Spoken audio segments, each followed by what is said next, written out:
Order. Daily routine. Presenting and reading petitions. I recognize the honourable member for Halifax Citadel, Sable Island.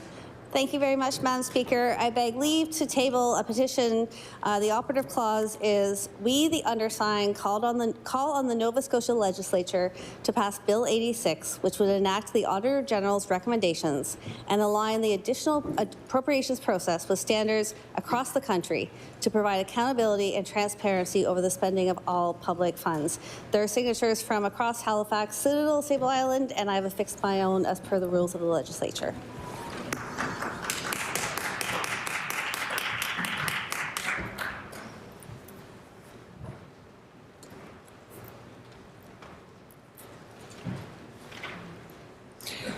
The petition is tabled. I recognize the honourable member for Dartmouth North. Thank you very much, Madam Speaker. I beg leave to table a petition that has the operative clause as follows. We, the undersigned, call on the Nova Scotia Legislature to pass legislation that will lower people's power costs, rein in Nova Scotia Power, and reverse its massive and devastating cuts to the Home Heating Assistance Rebate Program.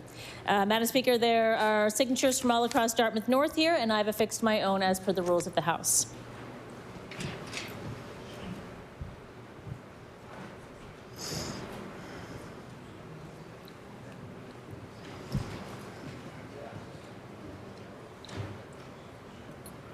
The petition is tabled. I recognize the honourable member for Dartmouth North. Thank you, Madam Speaker. I beg leave to introduce a petition that has the operative clause as follows. We, the undersigned, call on the Nova Scotia Legislature to pass legislation that will lower energy bills, support Made in Nova Scotia clean energy, and implement the recommendations of the Energy Poverty Task Force report. Thank you. A number of signatures from across Dartmouth North, and I've affixed my own as per the rules of the House.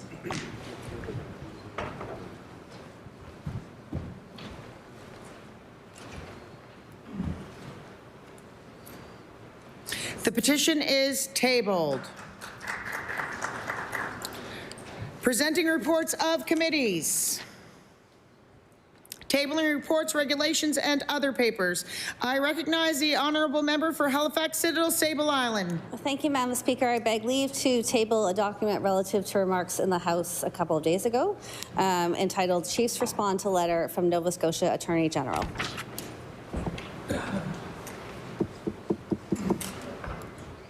The paper is tabled.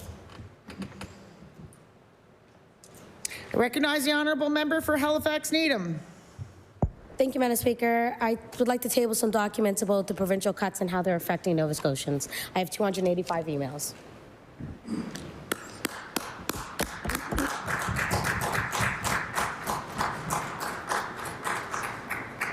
The papers are tabled. I recognize the honourable member for Cape Breton Centre, Whitney Pier. Thank you, Madam Speaker. I beg leave to table a picture relative to my member statement because it's adorable.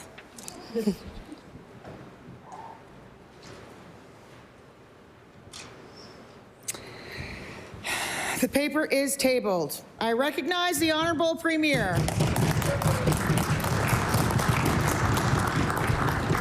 Thank you, Madam Speaker. I'd like to table a document that I'm sure will be the subject of much of the debate in this House over the next few weeks. It has to do with the Raise Your Taxes rally yesterday organized by the NDP and the NDP leaders' support of the raising of taxes. Thank you, Madam Speaker.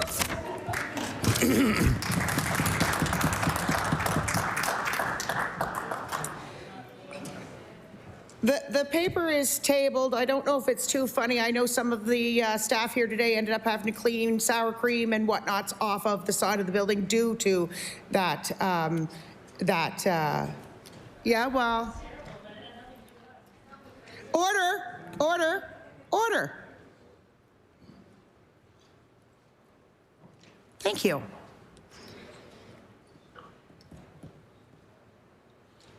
Statements by ministers. Government notice of motions. I recognize the Honourable Minister of Emergency Management. Thank you, Madam Speaker. I hereby give notice that on a future day I should move the adoption of the following resolution. Whereas resident safety is paramount and the Nova Scotia Alert app offers Nova Scotians critical and potentially life-saving information at their fingertips during emergency events like wildfires, floods, and public safety risks. And whereas the app works on Wi-Fi and 3G, ensuring that more Nova Scotians get clear and accurate information during an emergency in a timely manner. And whereas every moment during emergency matters and ensuring residents have tools to access the most up-to-date information can make a real difference. Therefore, be it resolved that all members of this House recognize the Nova Scotia Alert app as an important tool to keeping Nova Scotians informed on critical situations as their communities and encourage Nova Scotians to download it from Google Play Store or Apple App Store today. Madam Speaker, I ask for waiver of notice and passage without debate. There has been a request for waiver. Is it agreed? Agreed. It is agreed. Would all those in favor of the motion please say aye? Aye. Contrary-minded, nay. The motion is carried.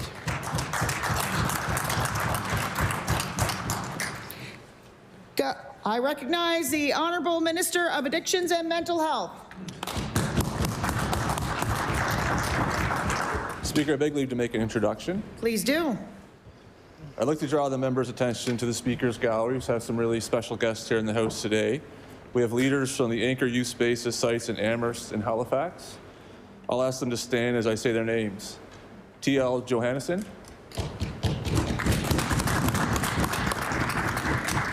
Julie Ann Vincent.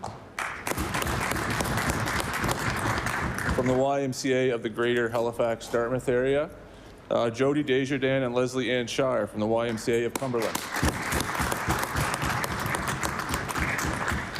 Welcome, welcome, welcome to the People's House. We hope you enjoy your time here. I recognize the Honourable Minister of Addictions and Mental Health. I hereby give notice that on a future day I shall move the adoption of the following congratulatory resolution. Whereas the Amherst, Halifax, and Cape Breton Anchor Youth Space sites provide valuable services and supports for youth and communities across Nova Scotia, and whereas these sites are supported by leaders at IWK Health and run by many dedicated local community organizations, including New Dawn Undercurrent Youth Society, Boys and Girls Club Cape Breton, and Cape Breton Youth Project in Sydney, Community YMCA, Hope Looms, North End Community Health Centre, and One North in Halifax, and YMCA of Cumberland, Sexual Health Centre for Cumberland County, Maggie's Place, and Nova Scotia Works, CANSA in Amherst, and many more. Whereas young people can walk in and find comfortable, welcoming spaces where they can access counseling, peer support, life skills, groups, and mental health and wellness services, and help with employment, education, and training. Therefore, be it resolved that all members of the House join me to applaud these organizations that provide crucial mental health support in their communities and offer young people the chance to build confidence and create a sense of belonging through relationships with their peers and positive role models in their community. Madam Speaker, I request waiver of notice and passage without debate. There has been a request for waiver. Is it agreed? Agreed. It is agreed. Would all those in favor of the motion please say aye? Aye. Contrary-minded, nay. The motion is carried. I recognize the Honourable Minister of Growth and Development. Thank you very much, Madam Speaker. Before I begin my notice of motion, I beg leave to make a few introductions. Please do. Thank you very much, Madam Speaker. I'm honored to introduce the following Nova Scotia loyal businesses and guests who are joining us in the gallery today. We have Ian McSween, Director of Retail Operations, as well as J.R. Ewing, Vice President of Purchasing and Operations of Fisherman's Market in Halifax, one of the very first businesses to sign up for the Nova Scotia Loyal Program. And we also have Janki Patel, owner and creator of Halifax's Little Dot Art Gallery, Nova Scotia Loyal's 2000th business.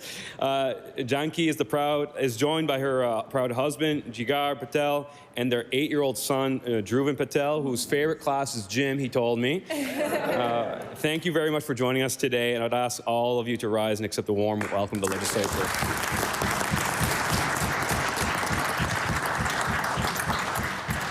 Welcome, welcome to the House. We hope you enjoy your time here.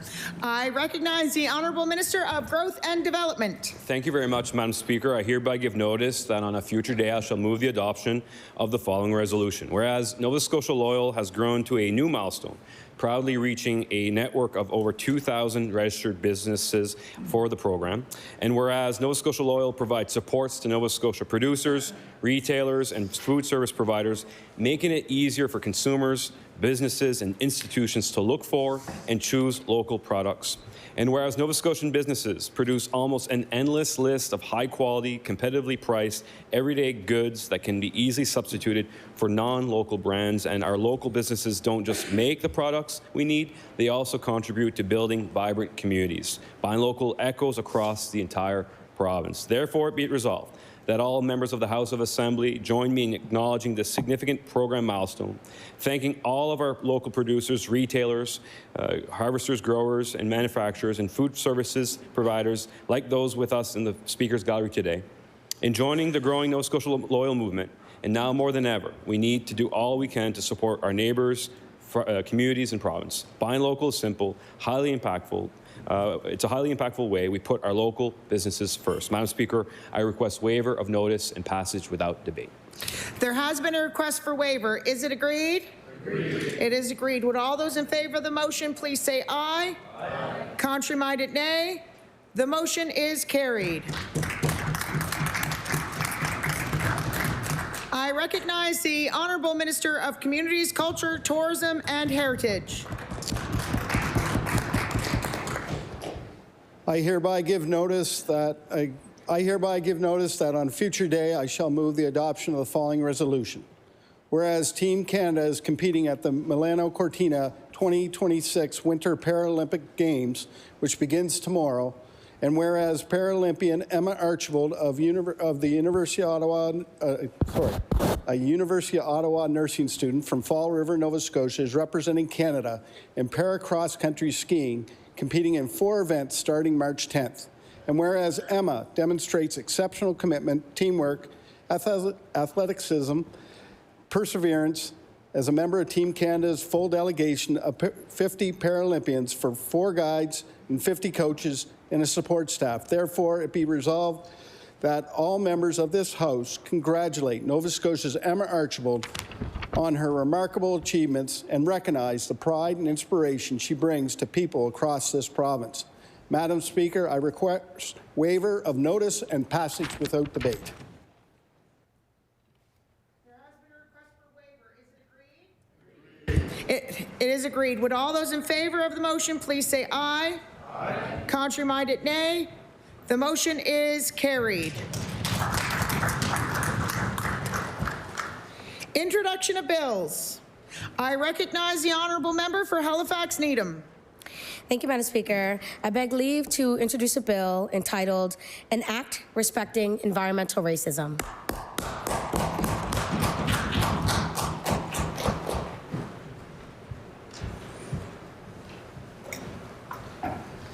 The Honourable Member for Halifax Needham begs leave to introduce a bill entitled An Act Respecting Environmental Racism. Bill 228, an act respecting environmental racism. Order that the bill be read a second time on a future day.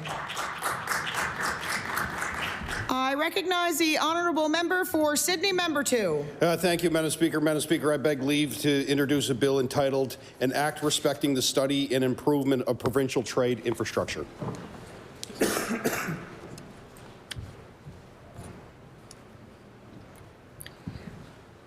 The Honourable Member for Sydney Member 2 begs leave to introduce a bill entitled An Act Respecting the Study and Improvement of Provincial Trade Infrastructure. Bill 229, an act respecting the study and improvement of provincial trade infrastructure. Order that the bill be read a second time on a future day. I recognize the Honourable Member for Cape Breton Centre, Whitney Pier. Madam Speaker, I beg leave to introduce a bill entitled An Act to Amend Chapter 367 of the Revised Statutes of 1989, the Provincial Parks, and to protect nature and provincial parks.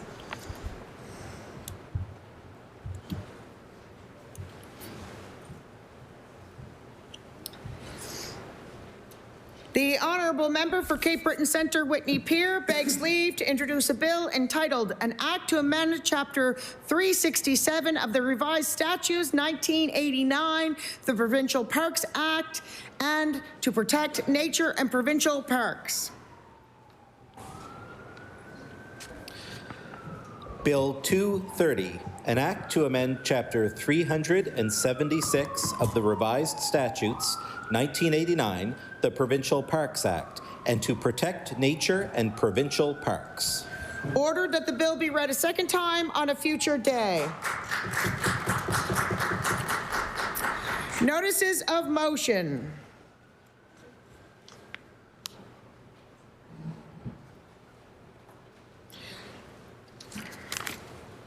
There has been a request to revert back to tabling reports, regulations, and other papers. Is it agreed? It's agreed. I recognize the honourable member for Waverley Fall River, Beaverbank. Thank you, Madam Speaker. Just permission to revert back to tabling reports. Sorry, my apologies for that. Madam Speaker, I have a document to table with regards to my comments last night on Resolution 376 with regard to the official opposition referring to our government as racist.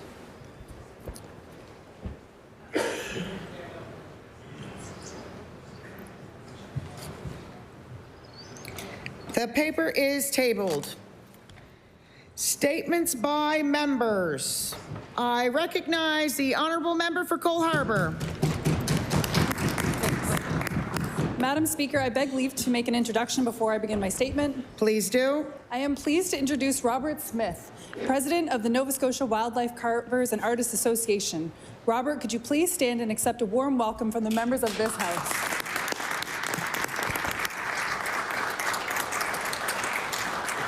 Welcome, welcome to the House. We hope you enjoy your time here. I recognize the honourable member for Cole Harbour. Madam Speaker, I rise today to recognize a constituent who represents the very best of Cole Harbour, a 30-year resident who serves our community both on the clock and off, Robert Smith. While many know Robert as a familiar, friendly face from his dedicated years of service at Halifax Transit, he is equally respected as the long-serving president of the Nova Scotia Wildlife Carvers and Artists Association. For 7 years, Robert has led this organization with distinction, acting as a true steward of our provincial heritage and championing the artists who keep our unique cultural art and history alive through their craft. Rain or shine, you can find the Nova Scotia Wildlife Carvers and Artists Association at the Alderney Market every Saturday, where members tirelessly sell raffle tickets to support their nonprofit mission. This spring, the association will celebrate its 34th annual competition and show on May 2nd and 3rd, when contestants from across the province will gather at Cole Harbour Place to showcase their incredible artistry. Madam Speaker, I invite all members of this House to visit Cole Harbour that weekend and appreciate this unique aspect of Nova Scotian culture. Thank you, Robert, for your 3 decades of community spirit and unwavering leadership in the arts. Thank you, Madam Speaker.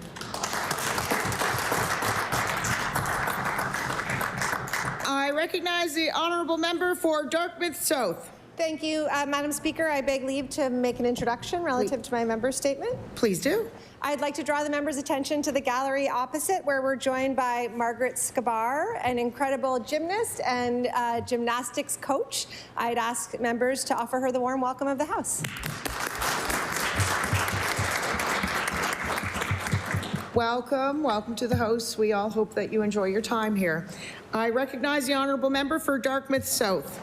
Thank you, Madam Speaker. I rise today to recognize Margaret Skabar, a competitive gymnastics coach at Titans Gymnastics and Trampoline Club in Westfall. Margaret started gymnastics at age 6 after being inspired by Lunette the Clown and her clock stretch on Big Comfy Couch, and started coaching part-time when she was 15.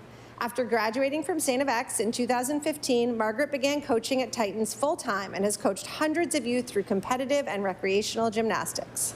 5 years ago, Margaret spearheaded a specialized seniors program at Titans designed for individuals over the age of 55. This program focuses on fun, low-pressure movement to promote strength and balance. With help from the New Horizons for Seniors grant program, Titans is able to offer this program completely free. In addition to staying active, this program helps seniors build social connections and a greater sense of community. I ask the House to join me in congratulating Margaret on her success and on such a wonderful community program.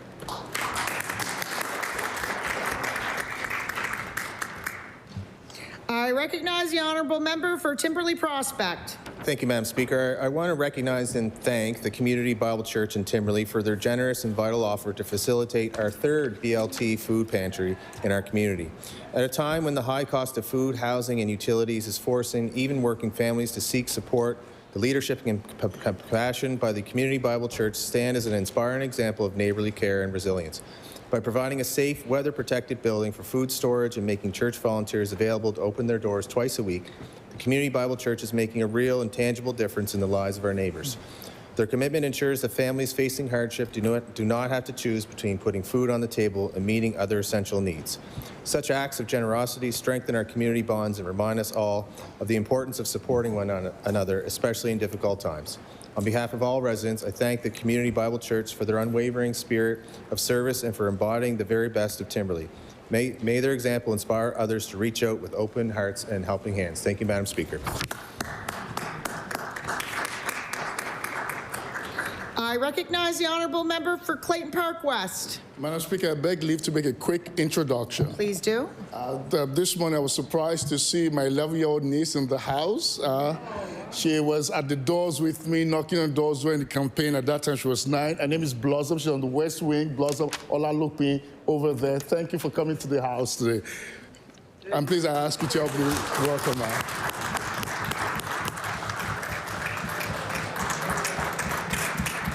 Welcome, welcome to the house. We hope you enjoy your time here.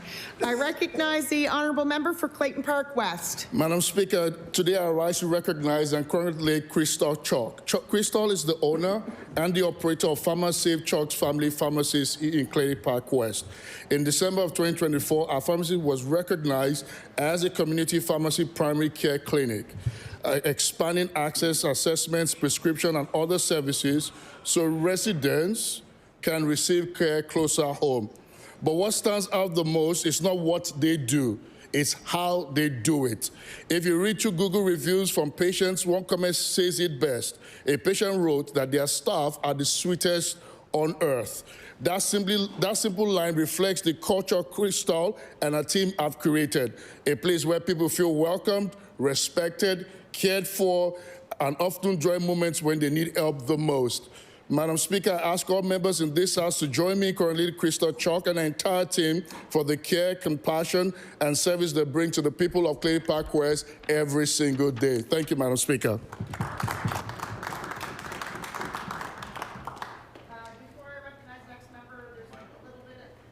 Before I recognize next member, there's a little bit of the clock isn't working all the best. We'll get it figured out. So I recognize the honourable member for Lunenburg West.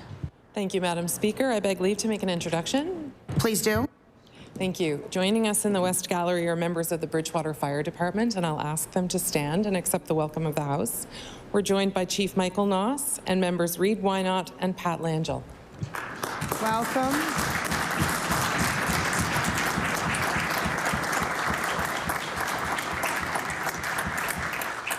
Welcome, welcome to the House. We hope you enjoy your time here, and thank you for all you do. I recognize the honourable member for Lunenburg West. Thank you, Madam Speaker. I rise today to recognize the Bridgewater Volunteer Fire Department as it celebrates its 150th anniversary on May 29th. In the early 1800s, Bridgewater's first line of defense against fire was a bucket brigade, with residents carrying water to douse the flames. That changed on May 29, 1876, when a hook and ladder company was formed under Captain John J. McLean, raising $156 to purchase 2 hose reels and a ladder cart. Since those humble beginnings, the department has adapted, evolving from horse-drawn equipment to modern fire station with 6 vehicles, pumpers, a 100-foot aerial ladder truck, a rescue boat, and a new infrared drone for tactical operations. The department lives up to its motto, ever ready. Membership includes 46 active firefighters, 29 honorary members, 3 associates, 12 juniors, and a marching band recognized as the oldest fire department band in Canada. And I recognize 3 remarkable members, Reed Wynot, Charles Horstman, and Pat Langell, each with more than 50 years service, as well as Fire Chief Michael Noss, who has led the department with distinction since 2012. I'd ask the members to join me in saying thank you to the Bridgewater Fire Department for 150 years of commitment and for being ever ready.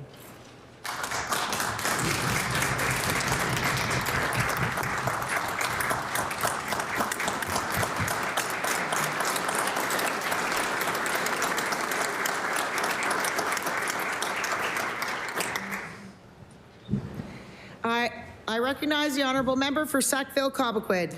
Thank you, Speaker. I beg leave to make an introduction. Please do. Speaker, I'm pleased to welcome greatness to the House this morning. With us is Stacey Darku, owner of S&M Counseling, recognized by the Atlantic Business Magazine as one of Atlantic Canada's 25 most powerful women in 2024. I'd ask the House join me in extending her the warmest of welcomes.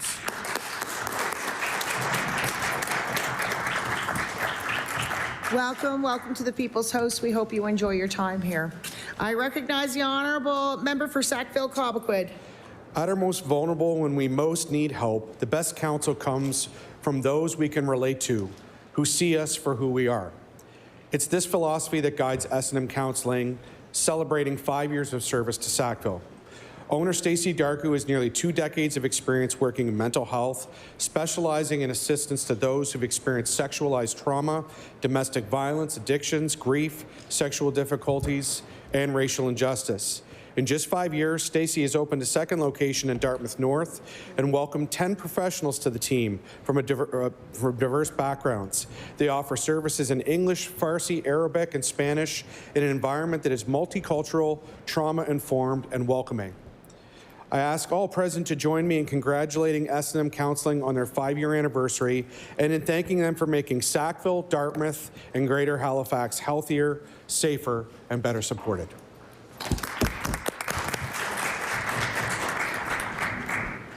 I recognize the honourable member for Annapolis.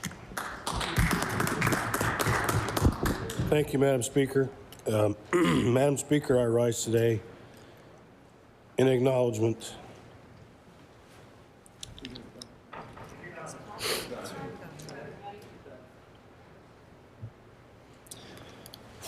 in the passing of David Robbins Bowlby, or more informally known as my dad. Dad was born in 1938 and grew up on the family farm in Aylesford. He went off to the Nova Scotia Agriculture College at the tender age of 16 because school stopped in Dempsey Corner after grade 10.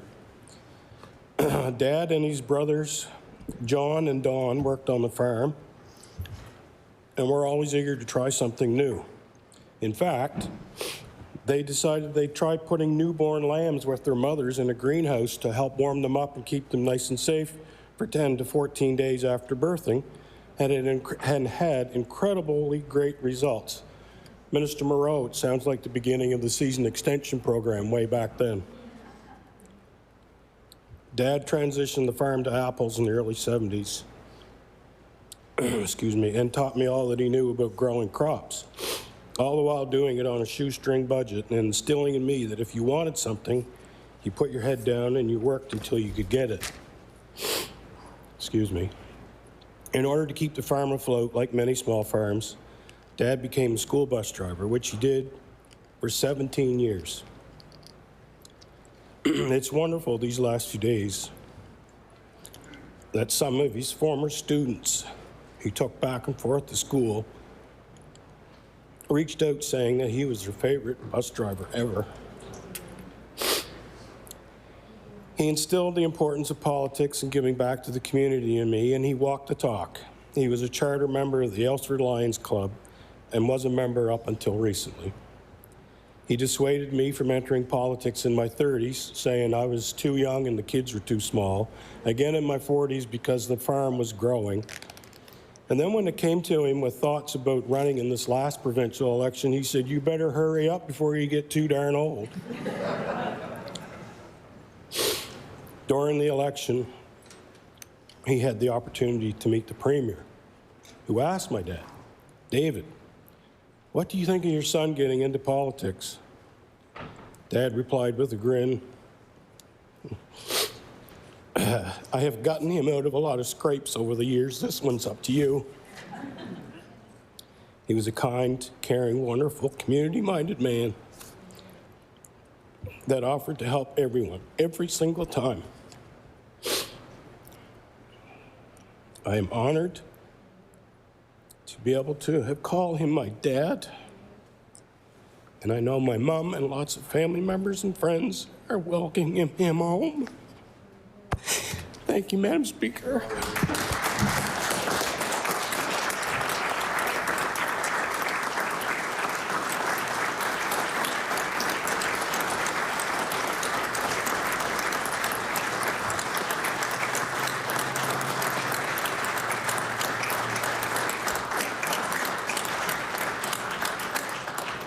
Honorable member, I never speak for all the members of this House, but I think in this moment here, I can safely say that everyone is so sorry for your loss. I recognize the honorable member for Fairview Clayton Park. Thank you, Speaker. I beg leave to make some introductions, please. Please do. Thank you. Joining us today from the Clayton Park Junior High is the amazing Wildcat crew. If you're able to stand as I call your name, please do. Arya, Hassini, Kritika, Tamilor, Noor, Lily, Ellie, Georgia, Francis, Blossom, Flourish, Terrell, Sahasra, Evelyn, Mahati, Elena, Manning, Shelby, Rebecca, and Flora. Awesome. And they're joined by Mr. Tracy Williams and Mr. Philip Jackson. Please join me in welcoming them.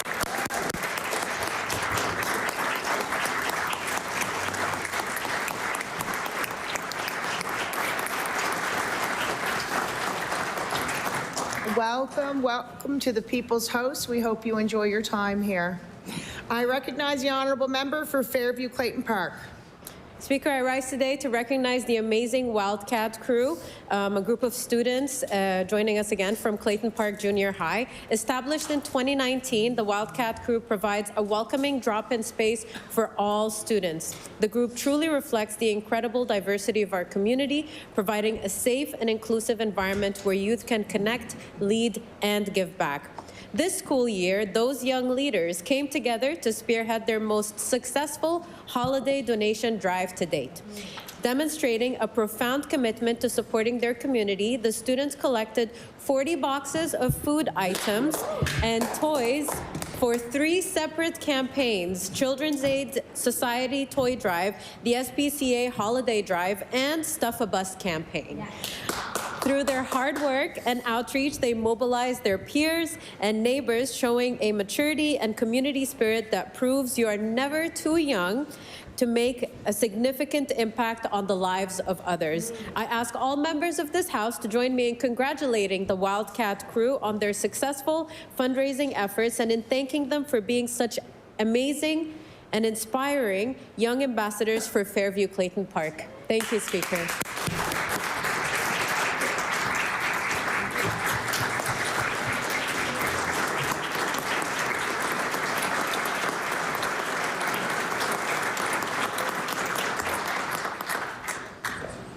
I recognize the honorable member for Sydney, member 2. Thank you, Madam Speaker. Madam Speaker, I rise in my place to recognize a new author in Cape Breton, Michelle Wilson. Michelle Wilson, many know her. She was the executive director of downtown Sydney for a while. She worked at CBU. Too as well. She was a candidate provincially at one point, and she just launched her book, The Power of Just One, it's called. And I rise to my place because Michelle has been a very positive force in the CBRM and beyond. And this is one of her passions, was to write a book, and she accomplished this was a big milestone for her. So, Madam Speaker, I rise to my place to recognize my friend Michelle Wilson on becoming an author of her new book, The Power of Just One. Thank you, Madam Speaker. I recognize the honorable member for Sackville-Uniacke. Speaker, on March 1st, 2026, the community of Mount Uniacke lost one of its beloved residents, Mabel Viola McCarthy, who was affectionately known to community members as Mabs. She passed away peacefully after a short illness with her partner of 34 years, Paulette Foley, by her side. Mabel was a community leader and an esteemed educator, which is where I first met her as my grade 8 English teacher. Mabel served as the president of the Uniacke and District Legion Branch 165 from 2004 until 2025. received her life membership in 2009 and the Merit Service Award in 2016. Speaker, in her youth, Mabel was the president of the Allied Youth and the leader of CGIT. Later, she became an executive member in charge of public relations for the Halifax County local of the NSTEU, where she was honored with a Long Service Award upon retirement in 2011. Mabel was a proud recipient of the Queen Elizabeth Diamond Jubilee Award, and in 2022, I had the honor to personally present her with the Queen Elizabeth II Platinum Jubilee Medal. Those who know Mabel will remember her for her kindness, her quick wit, and selfless nature. She was a beacon of light in our community, always ready with a smile and a helping hand. Her contributions to education and community service are immeasurable, and her influence remains etched in the hearts of the students and colleagues. I would like to send sincere condolences to her family and her friends. Thank you, Speaker. I recognize the honourable member for Sidnall-Sable Island. Halifax, Sidnall-Sable Island. Thank you, Madam Speaker. I beg leave to make some introductions. Please do. I'd like to start introductions with Linnea Lofstrom-Aberry, who is joining us in the gallery today. Linnea is a scholar, a leader, and is helping out in the office these days, and we're so glad to have her. So welcome, Linnea. Welcome. Welcome to the House. We hope you enjoy your time here. I recognize the honourable member for Halifax, Sidnall-Sable Island. And relative to my member statement, I'd like to welcome Skylar Smith, his partner Charlie McRae, and Joanna Mirsky-Wexler. Joanna is the president of Shar Shalom Synagogue, and Skylar is the program director at the synagogue, and I'll be talking about a great program. Welcome. Welcome to the People's House. We hope you enjoy your time here. I recognize the honourable member for Halifax, Sidnall-Sable Island. Madam Speaker, I rise today to recognize a remarkable initiative that has brought people together across cultural and communal lines in the face of rising extremism, hate, and anti-Semitism in our province. Breaking Challah Building Bridges is a community-based program in Halifax that used shared meals and dialogue to foster connection, education, and solidarity. Over the course of 2 years, the program has hosted a series of sold-out Shabbat dinners, interfaith brunches, and public conversations, each designed to create safe, welcoming spaces for deep discussion, deep listening, and the building of allyship. Guests have included newcomers, elders, students, educators, civic leaders, and people who have never been inside a synagogue before. Many speakers, including respected African Nova Scotians, Southeast Asian, Jewish, and 2S LGBTQI+ leaders, have shared their insights on advocacy, shared struggles, and allyship. Madam Speaker, I ask that all members of the House join me in recognizing the vision and impact of Breaking Challah Building Bridges, the leadership of Program Director Skylar Smith, and the contributions of the Shar Shalom congregation in Halifax.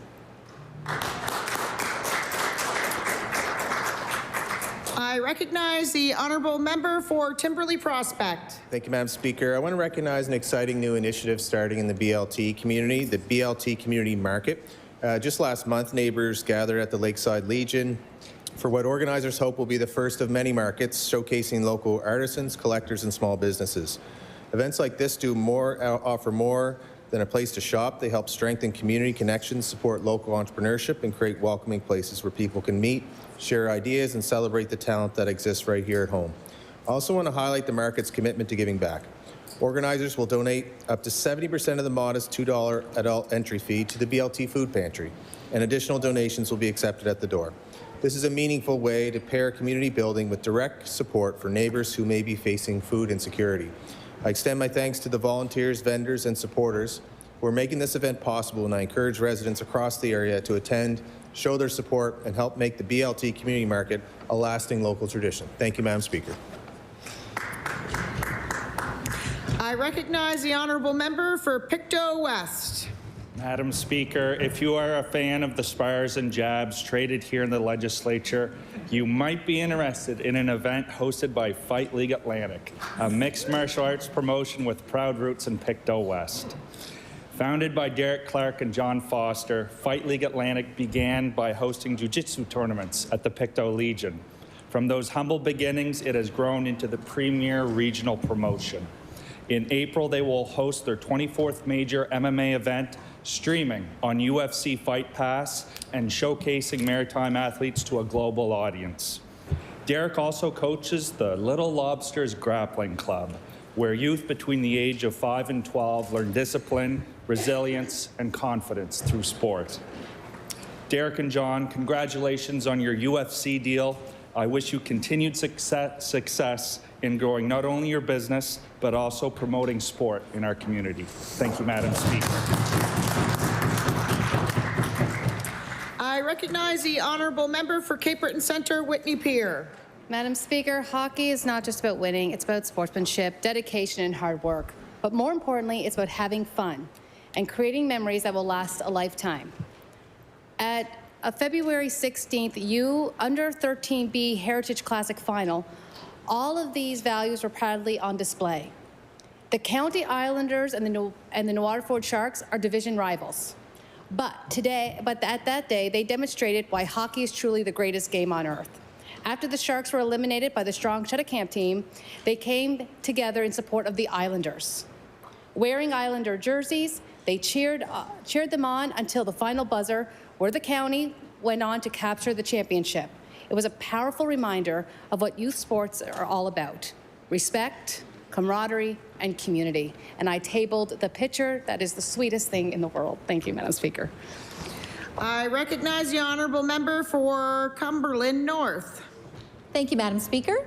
Recently, I had the opportunity to visit the Van Valpen Farms Limited in Cumberland County and tour the facilities with Nick Van Valpen and his son, Denzel. Part of a proud family operation started by Nick's father and Opa and carried forward today with Nick and Elaine, Denzel and his wife Dana, alongside the next generation, little Dolly. We were also joined by farmers Kim Walderboss, Vincent Cohenberg, and RJ Dillman. Around the table, we talked about the real-world pressures dairy farmers are facing right now. A key concern is the uncertainty tied to ongoing trade negotiations with the United States and what that could mean for our supply-managed sector. Our farmers need predictability and a fair playing field so they can keep investing in their herd, equipment, and people. We also discussed the school milk program. Dairy farmers help subsidize this program so students can access milk at school. Yet we're hearing some schools aren't offering it. That's a missed opportunity for families and our local producers. Madam Speaker, please join me in thanking our dairy farmers of Nova Scotia.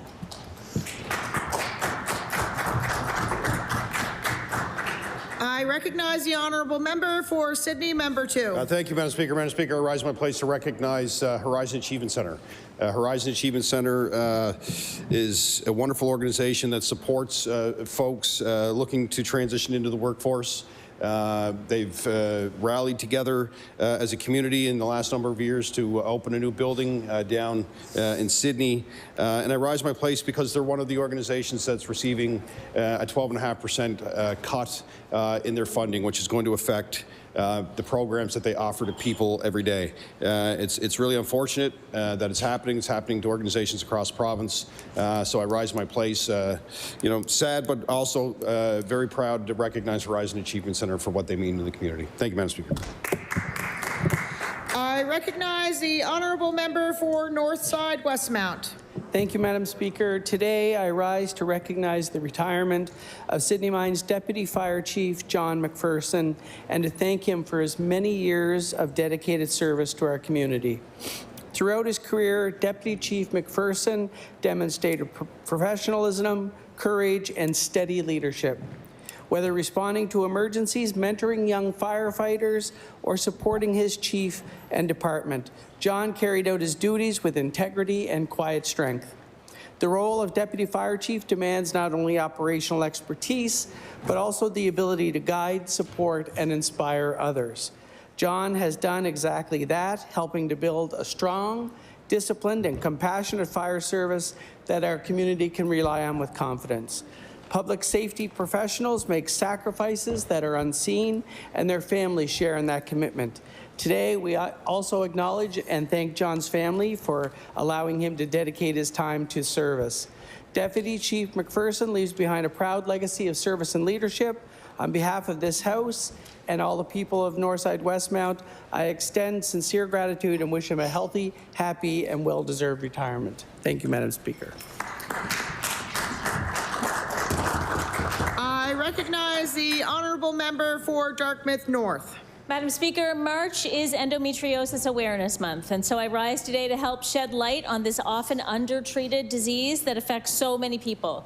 At least 1 in 10 girls, women, and unmeasured numbers of two-spirit, transgender, and gender-diverse individuals live with endometriosis.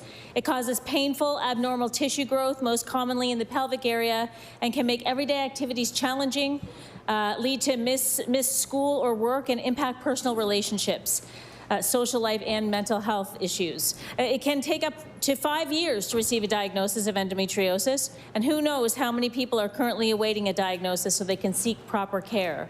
I'm thankful for the work of Nova Scotian activists like Maggie Archibald, Lauren Rogerson, and Krista McIsaac, who have all organized events and working groups focused on endometriosis awareness and advocacy. I would ask the House to join me in committing to raising awareness for endometriosis and improving the quality of care for individuals living with this disease. I recognize the honorable member for Hants East. Thank you, Madam Speaker. I rise today to recognize Lauren Fraser, whose dedication to agriculture, culture, and community has recently been highlighted by Dairy Farmers of Nova Scotia. Raised on her family's multi-generation dairy farm, Lauren developed a strong work ethic and a deep respect for the land from an early age. She also proudly embraces her Mi'kmaq heritage, sharing culture and storytelling through intricate beadwork and the wearing of ribbon skirts and other traditional regalia. Alongside her work in agriculture, Lauren serves her community as a licensed funeral director and embalmer, offering compassion and care to families during some of the most difficult moments. Lauren's story is one of stewardship, cultural pride, and service, and a recognition by Dairy Farmers of Nova Scotia is well deserved. Thank you, Madam Speaker. I recognize the honorable member for Halifax Needham. Madam Speaker, every person in Nova Scotia has a right to be free from racial discrimination and harassment in the social areas of employment, services, facilities, housing, contracts, and legislation. Racial discrimination has been described as any distinct conduct or action, whether intentional or not, based on a person's race, which has the effect of imposing burdens on an individual or a group not imposed by others, or which withholds or limits access to benefits available to other members of society. Race needs only to be a factor for racial discrimination to have occurred. Madam Speaker, racism and racial discrimination remain a persistent reality in Nova Scotia society, and as leaders, this fact must be acknowledged as a starting point to effectively address racism and racial discrimination. Thank you, Madam Speaker. I recognize the honorable member for Inverness. Thank you, Madam Speaker.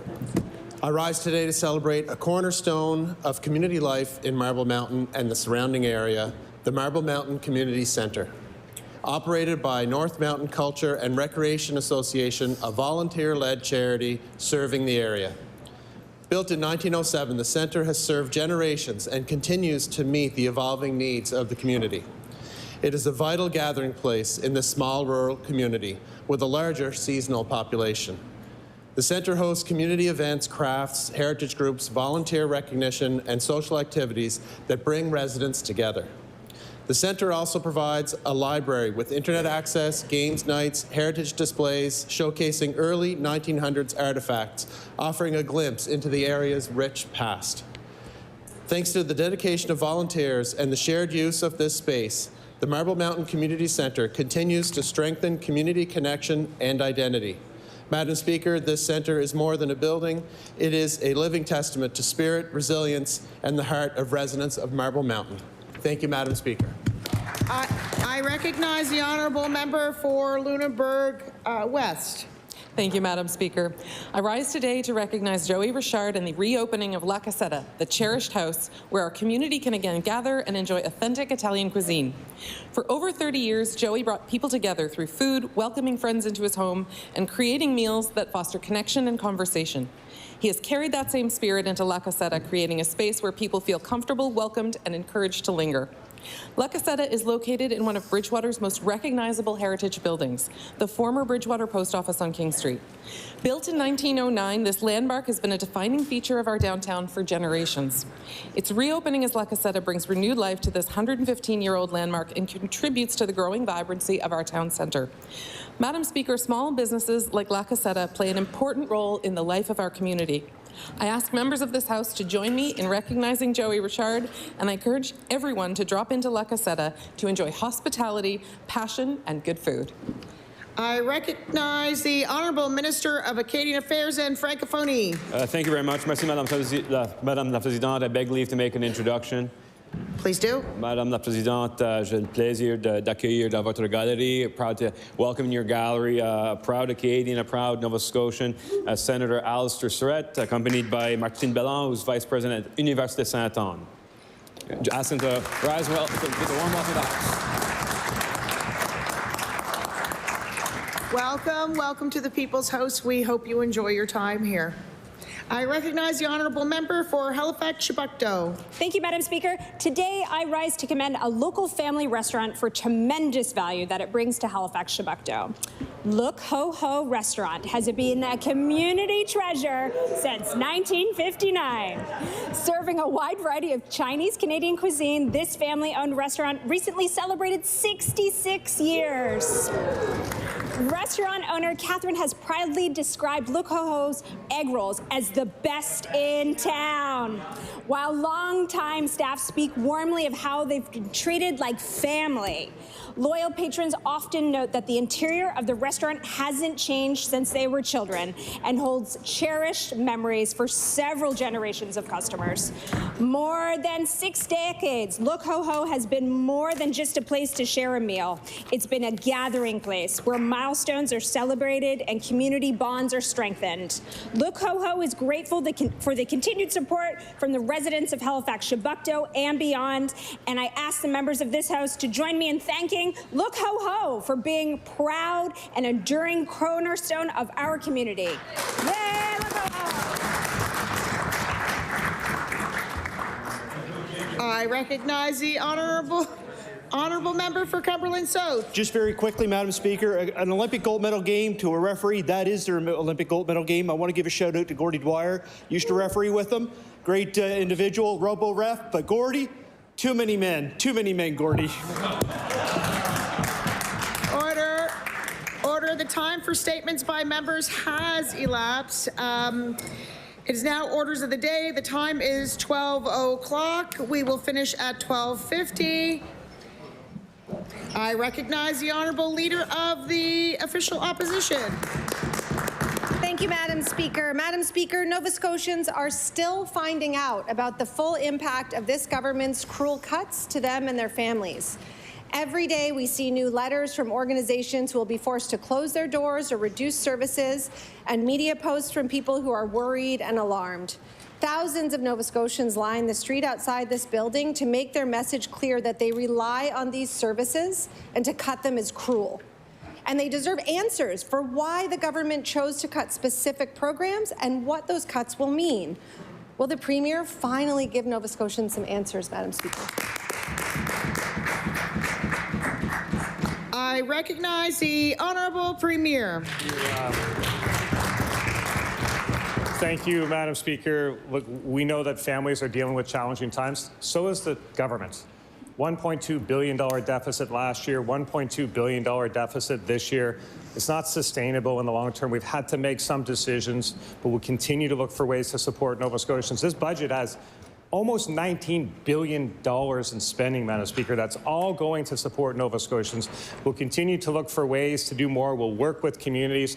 But the reality is, until we can grow our revenues, grow our economy, get things going, which we're working hard to do, Madam Speaker, it's just a difficult time. But we have said we will not raise taxes. And I know the member opposite is keen for tax raises, but we're not going there, Madam Speaker. I recognize the Honourable Leader of the Official Opposition. Thank you, Madam Speaker. While the Premier relies on his talking points and compares his own pain to those of families who are losing vital cuts, we continue to try to get answers for those families. Yesterday, I was joined by Carrie and James Robertson, who are worried about cuts to the caregiver benefit. The $400 grant helps cover the family's bills and their son's medical expenses and keeps him at home with them where he wants to be. The government is cutting $2.5 million from this program that keeps people out of hospitals and long-term care, but when pressed, the minister responsible admitted that she didn't know what these cuts would mean for the Robertsons or when they would roll out or how they would find out. Madam Speaker, can the Premier be confident in the cuts he's making when his own ministers can't explain them? I recognize the Honourable Premier. Madam Speaker, I'm confident that as a government we do what we can when we can. Over the last few years, we've seen significant spending. Many of it is additional appropriations that the opposition complain about, but that is spending that goes to support families. When we can do more, we do more. But when times are tough, it's a difficult time for everyone. That program still has $10 million. We'll work with families, we'll work with organizations on making sure we get that to the right places. But at the same time, that pot of money has had a lot come out of it. A lot of the pressure has been relieved because we've opened 1,000 long-term care beds. We'll open another. So we know that the pot is changing, Madam Speaker, but we'll work with families on that. I recognize the Honourable Leader for the Official Opposition. Thank you, Madam Speaker. Whether the Premier wants to admit it or not, cuts to programs that support people with disabilities, cuts to seniors programs, cuts to mental health and social work programs are cuts to frontline health care. And they're happening at a time that this government has no health authority board and no health authority CEO. 5 years in, and Nova Scotians don't have the results they were promised. How can the Premier expect Nova Scotians to keep trusting him when leadership and accountability are so obviously lacking? I recognize the Honourable Premier. Madam Speaker, I completely reject the premise of the member's statements. Healthcare is improving dramatically under this government, Madam Speaker. We are, in fact, the envy of the country in many categories. We know there is work to be done, but imagine, Madam Speaker, that we've got the unattached down to 7%, Madam Speaker. In most other provinces... Order. I'm sorry, can you pause the clock? There are to be no pictures taken from the gallery. I ask that you delete those pictures and not do it again. Thank you so much. I recognize the Honourable Premier. Thank you, Madam Speaker. 7% unattached. Most provinces and territories are more in the 20%. There's incredible progress. The Health Minister has been up in estimates for, I think, 20 hours. There's plenty of time to ask questions, Madam Speaker, if they wanted to ask substantive questions. But the reality is healthcare spending is up, results are up, but taxes are not going up under this government like they would under that member. Order. Apologize to the member or to the person in the gallery. We've had quite a few people doing that this last week, so didn't know you were media. You're fine. You're allowed. Just anybody up there, if you're media, you're allowed. I recognize the Honourable Leader of the Liberal Party. Thank you, Madam Speaker. And Nova Scotia has a legislative goal of being fully accessible by 2030. And that can't just be an aspirational goal, it has to mean something in people's daily lives. Being truly accessible by 2030 means removing barriers, physical, social, and systemic, so that people with disabilities can fully participate in their communities. It means investing in programs, supports, and services that make independent living, employment, and community engagement possible for everyone. So I want to ask the Premier, is he truly committed to making Nova Scotia accessible by 2030? And if he is, why is his government cutting the very community-based programs that people with disabilities rely on the most? Thank you, Madam Speaker. I recognize the Honourable Premier. Thank you. Thank you, Madam Speaker. Yes, we look to support all Nova Scotians. We do as much as we can, Madam Speaker. I mean, we always want to do more.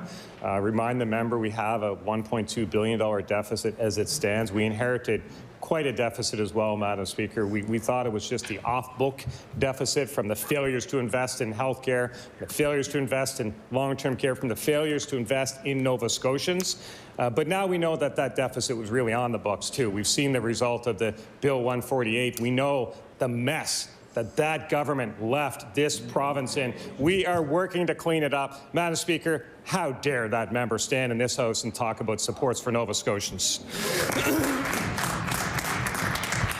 I recognize the Honourable Leader of the Liberal Party. How dare I? The Premier still thinks he's the leader of the official opposition. Madam Speaker, in 2023, the Premier officially apologized to people with disabilities for historic systemic discrimination, and that's a good thing. That apology did matter. But apologies alone don't guarantee justice. The cuts actually send the opposite direction. Frontline organizations have told us these reductions will be devastating for the people they support, with cuts of at least 10% to 34 organizations, most of which I know I've visited and spent time with those folks. Did the Premier review Treasury Board's analysis on the long-term costs of reducing these programs, given that losing these lifelines will almost certainly increase pressure and long-term costs on the budget? Thank you, Madam Speaker.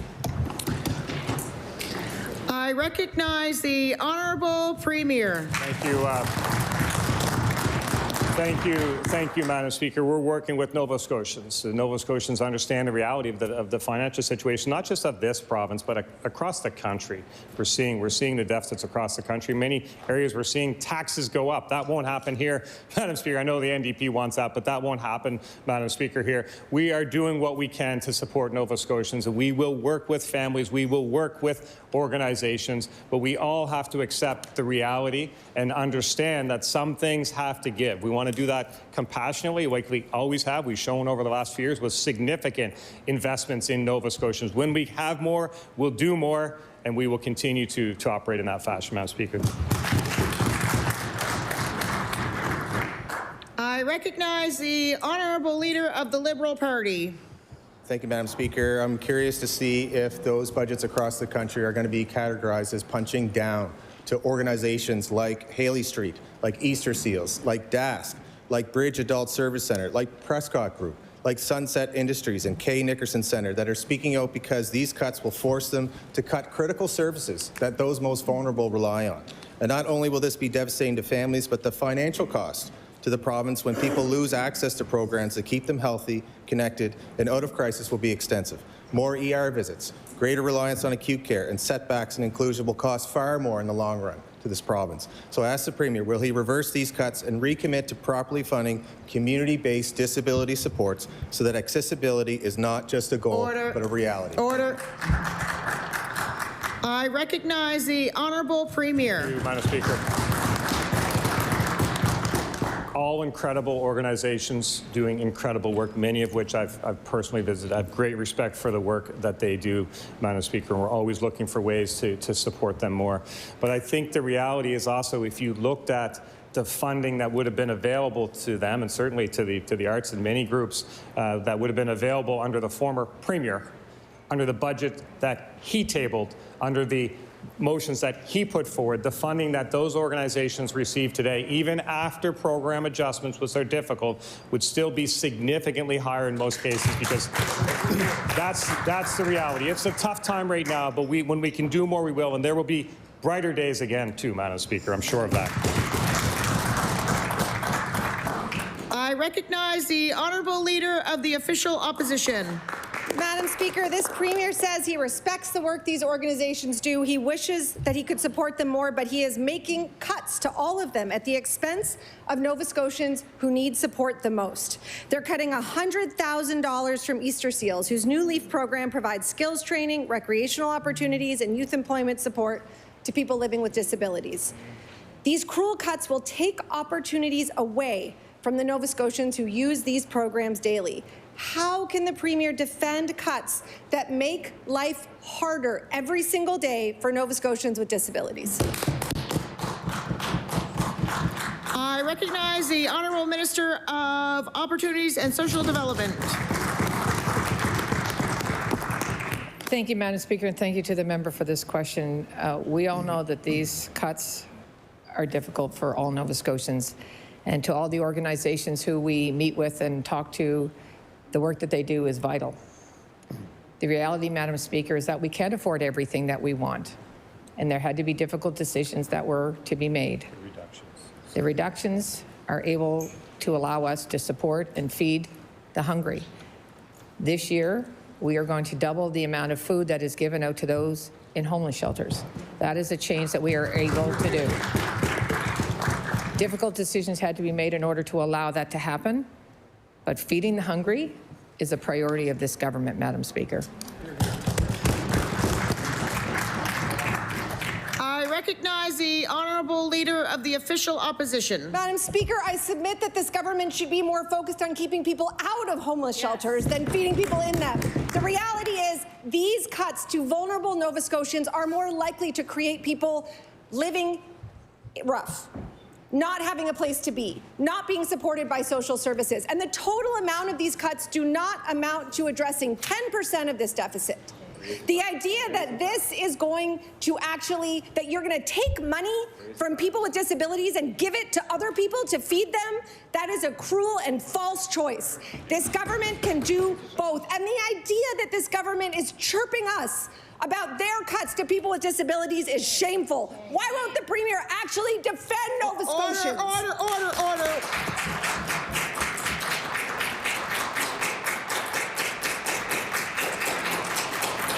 We all know, order.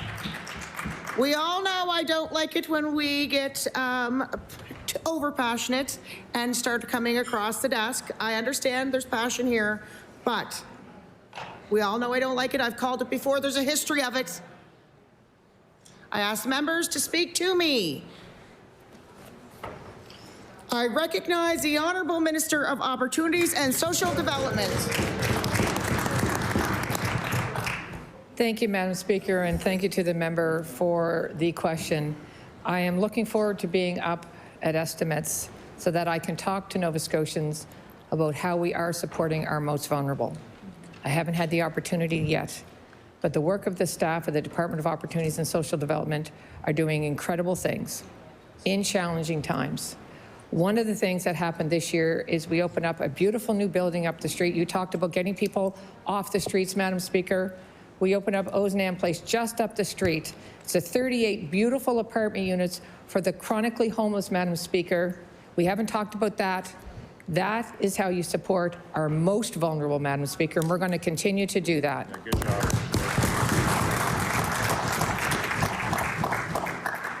I recognize the Honourable Leader of the Official Opposition. Madam Speaker, this minister wants to answer questions, but won't answer for the cuts in her department. This is a budget that punches down, Madam Speaker, and those aren't my words. Those are the words of the organizations being impacted. Parents and students are concerned, for example, about cuts to club inclusion. Day programs like this provide vital support for young adults with disabilities, with autism, with many other things that keep them out of regular programming. There's a 10% cut to day programs and a complete cut to the club inclusion program funding, as well as reductions to their wage base. Families say they feel betrayed. They want to understand how the decisions were made.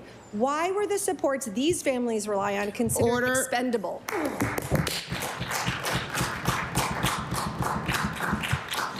I recognize the Honourable Minister of Opportunities and Social Development. Thank you, Madam Speaker, and thank you to the member for this question. Everyone in this House has the same priorities. We want to feed the hungry, house the homeless, educate our children, provide supports for those with intellectual, physical, and mental health disabilities, and to provide a permanent home for seniors in this province when they can no longer live at home. The combined budgets of my two departments is approximately $3.5 billion. There is a lot of investment happening in this province, Madam Speaker. For those of us who've been in government, they know that those decisions were not made lightly. We value all of our providers and partners, and there are difficult challenges, and we're going to work with all of them to support them through this difficult time. I recognize the Honourable Leader of the Official Opposition. Madam Speaker, we still don't have answers. These cuts are hitting organizations that provide frontline accessible care and recreation for people across our province. And we have no explanation of why these choices were made. Many of these groups also support people with disabilities with job training and employment opportunities, saving the government money, but more importantly, letting them live full, fulfilling lives, Madam Speaker. These organizations are in every corner of our province, from Yarmouth to Sydney to Amherst to Oxford. On top of service cuts, which we still don't have an explanation for, why is the Premier putting rural employment opportunities at risk, Madam Speaker? I recognize the Honourable Minister of Opportunities and Social Development. Thank you, Madam Speaker, and thank you to the member for this question. One of the things that we've talked about a lot just in the last few years is homelessness. And I remember just a couple of years ago, because I live in Metro, there were hundreds of people living in tents in the streets of Metro. And the public screamed, "House the homeless." And Madam Speaker, we invested 1,300% the year before I got there. Now it's going to be up to 1,600%. And Madam Speaker, in this budget alone, when we talk about core priorities, I don't know who's more of a priority than the homeless, Madam Speaker. 17 million more than what we've already invested will go to 378 supportive housing units. That's a core priority. I recognize the Honourable Member for Sydney, Member 2. Thank you, Madam Speaker. Madam Speaker, this government's budget cuts include over $2 million in cuts to Mi'kmaq programs. Those cuts are going to affect Indigenous communities across the province, including in my riding of Sydney, Member 2. These cuts to Mi'kmaq, these are cuts to Mi'kmaq language programs, Mi'kmaq health initiatives, and even a $500,000 reduction to the Mi'kmaq Nova Scotia Canada Tripartite Forum. Madam Speaker, we have asked ministers repeatedly how they evaluated potential cuts and why they are choosing to cut specific programs. We have not gotten a straightforward answer from any minister. My question to the Minister of Lanue Affairs, did she know these cuts were coming, and did she consult with the Mi'kmaq leaders about which programs to cut? I recognize the Honourable Minister of Lanue Affairs. Thank you, Madam Speaker, and thank you to the member opposite. It was actually by watching his government's inaction that inspired me to get into politics and actually do something. It's based on historic underspending that our hospitals, our education system were all, for lack of a better term, down the drain. And then Premier came in and started to invest. And right now we have a deficit. Have we had to scale back on some of our programs? Yes. Does it hurt? Yes. Is it hard? Absolutely. But we are in these positions because sometimes we have to do hard things. We'll be able to do great things along the way as well. But I'm really glad that the language revitalization program is still very much intact and core money is sitting in that fund and will continue to stay there. Thank you, Madam Speaker. I recognize the Honourable Member for Sydney, Member 2. First, I'll say Boat Harbour. Then I'll say treaty education in schools. And I can say this through you, Madam Speaker, to the Minister. She can ask any First Nations leader across the province about the relationship that I had with them. It was based on love and respect and support. And this budget is just insulting them over and over again. Madam Speaker, this government made these decisions in the Premier's office with no input from ministers and certainly no input from the Mi'kmaq communities. It's already setting reconciliation back in this province, and Mi'kmaq leaders are speaking out about the government's actions. This minister likes to talk about funding programs across government, but the reality is that her office is in charge in leading negotiations with the Mi'kmaq, building relationships. Order. I recognize the Honourable Minister of Lanue Affairs. Thank you, Madam Speaker, and I really didn't hear a question come through, which was the job across the floor, so I'm not sure what I'm supposed to say. Thank you so much. I recognize the Honourable Member for Halifax Citadel, Sable Island. Speaker, it's clear ministers in this government don't know what's in their own budgets. They can't explain the cuts. Some have even said they don't agree with the cuts. So I want to know, did the Minister of Finance include his cabinet colleagues in the process of deciding which programs Nova Scotians rely on to slash? I recognize the Honourable Minister of Finance and Treasury Board.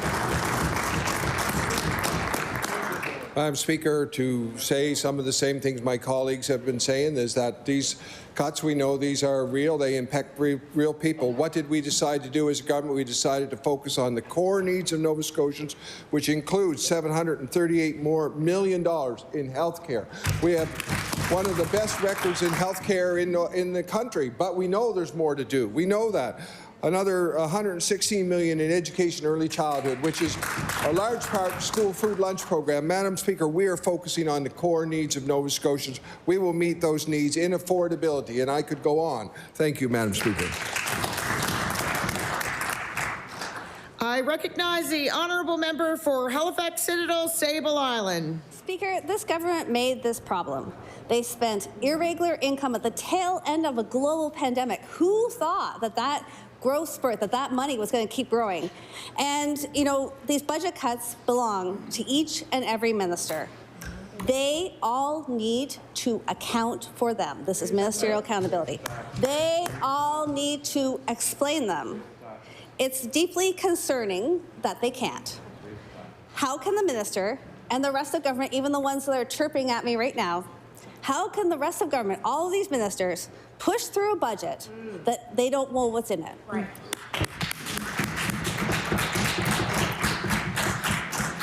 I recognize the Honourable Minister of Finance. Madam Speaker, in the last 2 weeks in the House, I hear from the official opposition, spend more, spend less, raise taxes, don't raise taxes. Madam Speaker. So honestly, Madam Speaker, this is a budget that I'm proud of. We are working to meet the basic needs of Nova Scotians in affordability. I didn't mention opportunities for social development, $108 million more in opportunities for social development. Indexing income assistance, Madam Speaker, $110 million more in seniors and long-term care. A lot of that being home care programs and new seniors and long-term care facilities. So we are meeting the needs of Nova Scotians. These are difficult choices. We recognize that. We recognize that Nova Scotians need affordability. They need health care. Order. I recognize the Honourable Member for Fairview Clayton Park. Speaker, yesterday the Minister of Education defended eliminating the student transit bus program by saying that this money would be redirected to the Department of Opportunities and Social Development. But the Minister of that department is cutting bus passes for people on income assistance. People depend on these passes to get to medical appointments, school, and work. Can the Minister of Opportunities and Social Development explain how they expect the poorest Nova Scotians to balance their budgets when this government can't do the same? I recognize the Honourable Minister of Education and Early Childhood Development. Madam Speaker, there is no cuts to student bus passes, to the bus passes for in OSD, Madam Speaker. And the student bus pass hasn't been eliminated. What we've done, Madam Speaker, is we transferred that money to the most vulnerable. Madam Speaker, we know that we have to live within our fiscal envelope, Madam Speaker. The truth is, Madam Speaker, we want to take care of the most vulnerable. But what I'm really concerned about, Madam Speaker, is yesterday there was a report tabled by one of the members opposite who said 90% of students use this bus pass, Madam Speaker. It's actually 2,670. Madam Speaker, prior to the program, 11.5% of students were using it. After, 33.7%. How is that 90%, Madam Speaker?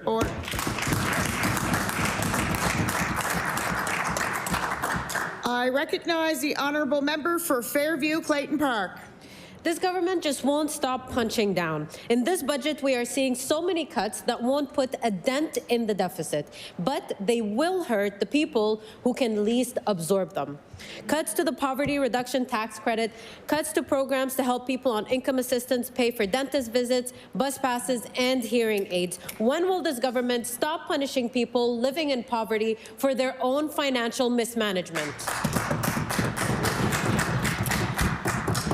I recognize the Honourable Minister of Education and Early Childhood Development. Thank you, Madam Speaker. And I take exception to that question because what we are actually doing is transferring that money over to the most vulnerable, Madam Speaker.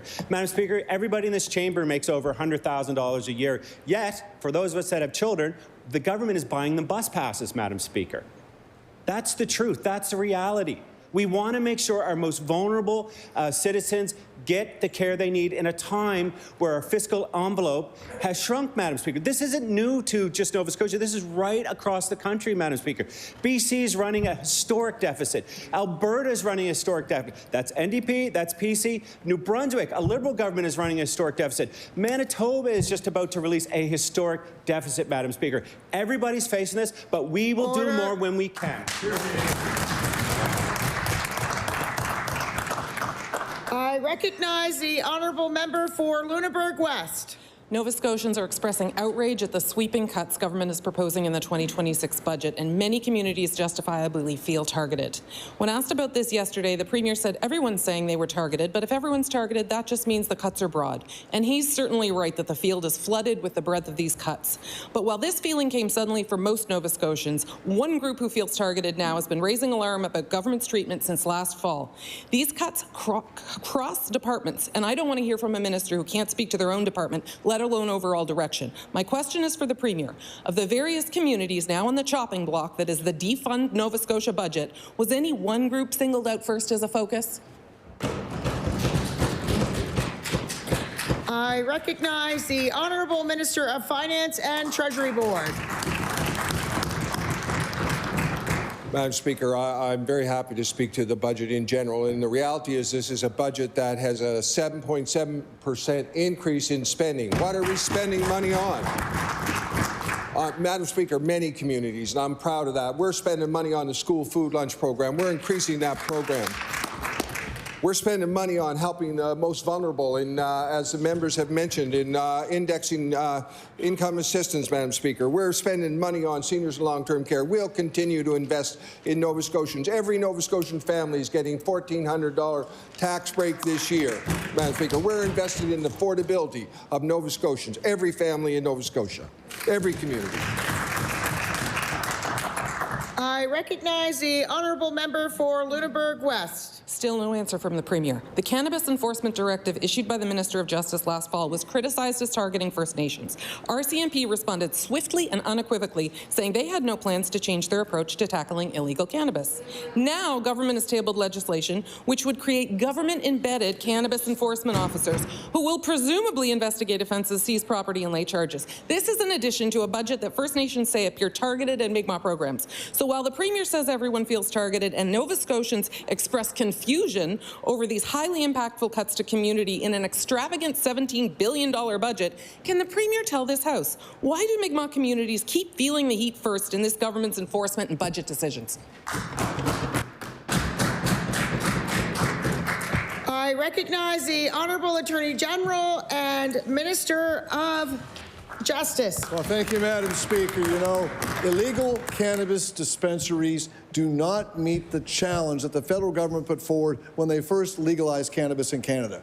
The three goals are to keep it out of the hands of youth, to make sure that anyone using recreational cannabis has a safe supply from a Health Canada-approved producer, and to keep the proceeds out of the hands of organized crime.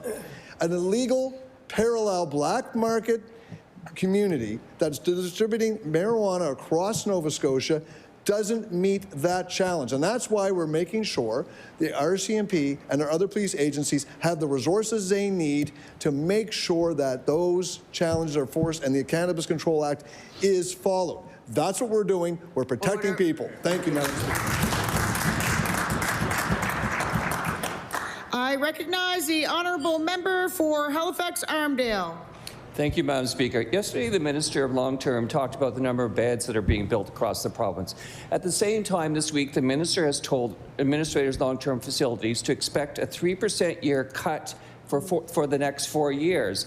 As the Minister would know, current nursing homes can barely afford to pay for the rising costs of foods and also the rising cost of electricity for heating of nursing homes. So my question to the Minister is, what would you suggest they cut? I recognize the Honorable Minister of Seniors and Long-Term Care. Thank you, Madam Speaker, and thank you to the member for this important question. I know that everyone who's working in nursing homes right now is struggling to understand exactly what it is going to mean for them. But to clarify something, it is not a 3% cut to their budget. It's a 3% cut to staffing, which is a very different thing. There's core funding for the food, for the operations of the facilities, and the administration side of things is what will be most impacted. The 4.1 hours of care, which is the highest staffing level in the country, is protected under the protected envelopes of care. And Madam Speaker, one of the best things that we could do for our care providers in nursing homes was to reduce the injury rate by increasing the staffing level, and it has gone down every year for the last 4 years. I recognize the Honourable Member for Halifax-Armdale. Madam Speaker, as the Minister would know, the wait for long-term beds has gone up during this government's term. While new beds are being built, people are still waiting at home or with family. At the same time, for those who wish to stay at home, the bulk of the care falls on family, friends, and caregivers. Yet, this government is cutting the caregiver benefit, which has not changed since 2009. Why? Ask the Minister again. Will the Minister reverse the cuts to caregiver benefits? I recognize the Honourable Minister of Seniors and Long-Term Care. Thank you, Madam Speaker. And Madam Speaker, it has been very clear with our government that we made difficult decisions. It's also equally clear that the NDP would raise taxes in order to pay for what they're asking for this government to spend money on. But the actual fact, Madam Speaker, is under this government, the wait list or wait time for long-term care has not gone up. And as a Madam Speaker, the number of seniors in this province has gone up by 23,000 seniors. Madam Speaker, and right now there are only 276 people in acute care beds waiting for long-term care. That is the lowest in the last decade, Madam Speaker. And getting them into a permanent home, getting those 276 people into a permanent long-term care home is the #1 thing that I can do to reduce caregivers. I recognize the Honourable Member for Dartmouth North. Madam Speaker, this government is dialing back the care they give pregnant Nova Scotians. It used to be standard to get 2 routine ultrasounds during a pregnancy, but staffing shortages are so bad, they've changed their own guidelines to having just 1 halfway through pregnancy. Thanks. Madam Speaker, my question is, how else is this government planning to lower the bar for women's health in this province? I recognize the Honourable Minister of Health and Wellness. Thank you, Madam Speaker. So certainly over the last number of years, we have invested heavily not only in the people that we need to run the machines that we need to do testing, but also in the testing themselves. So we do have a new clinic, particularly in Central Zone, and that clinic is run by students. It's on Fenwick Street. It's an incredible opportunity for students to work with the equipment that they will be working when they're hired. It's expanded capacity in Central Zone, in particular around ultrasound technology, and also training our next generation of healthcare workers. We work every day with clinicians. The folks at IWK are the experts. My understanding is that this change in policy still puts them well within Canadian guidelines for ultrasound in uncomplicated pregnancies. I recognize the Honourable Member for Dartmouth North. Madam Speaker, the Minister said pregnant women could travel to another health zone to get another ultrasound if they wished. We've also heard that labour and delivery is so busy that people are being sent to other health zones to have their babies. Speaker, people want to have their babies close to home with the care and the scans that they need. Can the Minister tell Nova Scotians when this government will be able to meet the demand for prenatal and birth care? I recognize the Honourable Minister of Health and Wellness. Thank you. I've never met a birth that anybody could stop, Madam Speaker. So I think we regularly in this province meet the demand. Of course there's travel. Of course there's places that we have to travel to have care that we require. Folks from New Glasgow travel to Antigonish to have their babies. That has been a typical a travel pattern within communities. We should never put a circle around where people can get care. People from rural Nova Scotia have been traveling to Central Zone since the beginning of time to access care in this province. This is a provincial asset. When we have an asset, we want all Nova Scotians to benefit. That's why we're investing in the Halifax Infirmary. That's why we're investing in EHS. We should never put a circle around and say this is only for Central Zone. We are investing in health care for all Nova Scotians. I recognize the honourable member for Timberley Prospect. Thank you, Madam Speaker. The Mill Cove Ferry project in Bedford was meant to be a real practical solution to reduce traffic in HRM by bringing together all three orders of government. It has the potential to be transformational, taking cars off the road and giving people a reliable alternative other than sitting in gridlock every day. But because the government has yet to secure land for the terminal, the project has now been delayed until 2030, and HRM Council was debating the other day delaying it because of a continuing rise in costs. My question to the Minister of Public Works, when will this government stop dragging its feet and secure the land for the terminal and get that Bedford Ferry project back on track? Thank you, Madam Speaker. I recognize the Honourable Minister of Public Works. Thank you, Madam Speaker. And the Mill Cove Ferry project is an important part of our regional transportation plan for the HRM and surrounding areas. 63% of the population, Madam Speaker, live within 100 kilometres of HRM. This government has recognized by standing up Link Nova Scotia how important traffic congestion is and improving congestion. We've done great things, Madam Speaker. The 102, Exit 3, that when we can do them right away, we do them. Madam Speaker, right now the RFP has been closed and the work is being done on that plan. And there's some short-term things that we're doing, Madam Speaker, that I'll be able to talk about in the second part of this question. I recognize the Honourable Leader of the Liberal Party. Thank you, Madam Speaker. This delay is especially frustrating because we know transit investments make an incredible difference in reducing traffic. Every ferry trip means fewer cars on the road. Yet at the very same time this project to be installed, the government is cutting the student bus program, a move that will put even more cars on the road than there already are. Students who relied on affordable transit will now have little choice but to drive if they can, adding congestion to our communities. So how can this government claim to be serious about reducing traffic when it is delaying critical transit infrastructure and cutting programs that help people choose public transit in the first place? Thank you, Madam Speaker. I recognize the Honourable Minister for Public Works.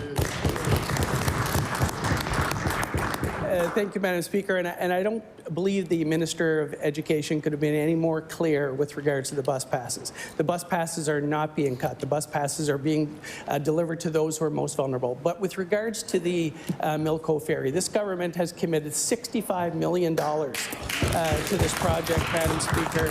We're there with our partners. We're there with the federal government and the HRM to make sure that projects like this get moved forward. But let me tell you what we're doing, Madam Speaker. We're looking at short-term initiatives while we get longer-term initiatives going. We're looking at the Core Peninsula Street Review. We're looking at adaptive signal technology. We've actually just committed $1 million to HRM's budget.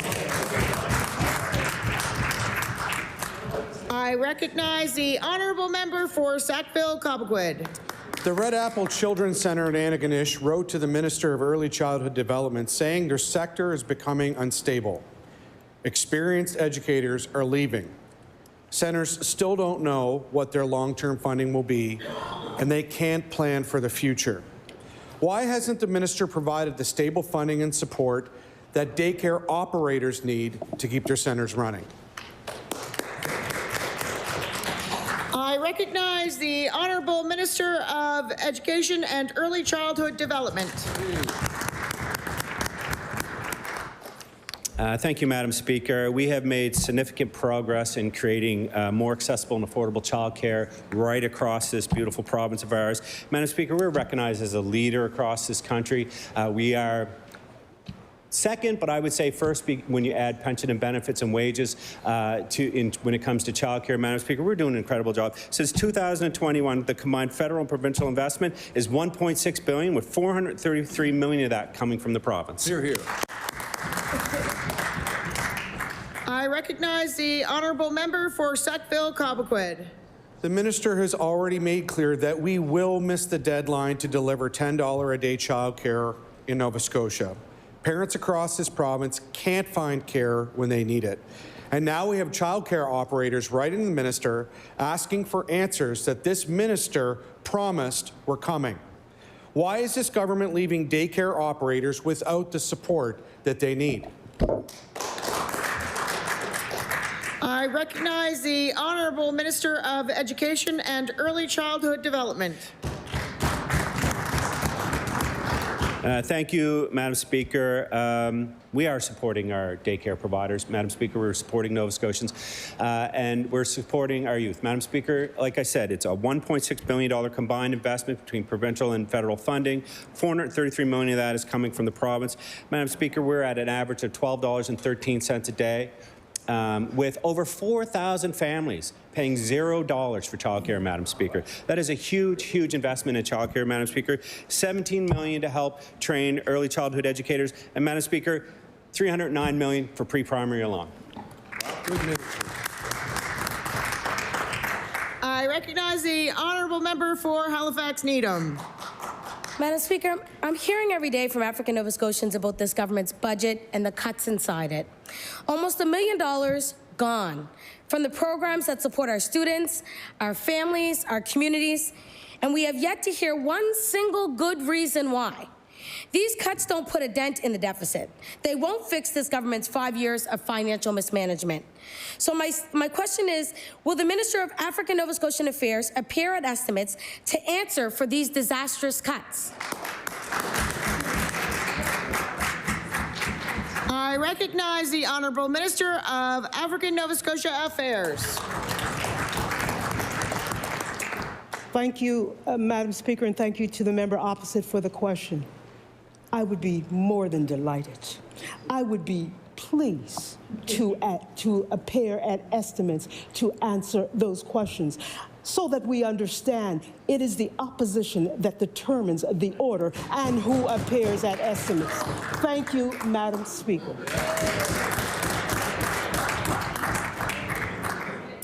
I recognize the Honourable Member for Halifax Needham. Thank you, Madam Speaker, and we await to hear the resolutions from the other estimates so we can get moving. Well, we look forward to getting some information because African Nova Scotians deserve answers, Madam Speaker, and the Minister of African Nova Scotian Affairs should be able to provide them, and I'm glad to hear that the Minister will step forward and appear in estimates because the Minister owes our communities an explanation. So again, you know, these cuts will hurt the people this minister was elected to serve. And I'm asking today, will the Minister of African Nova Scotian Affairs vote against these cuts?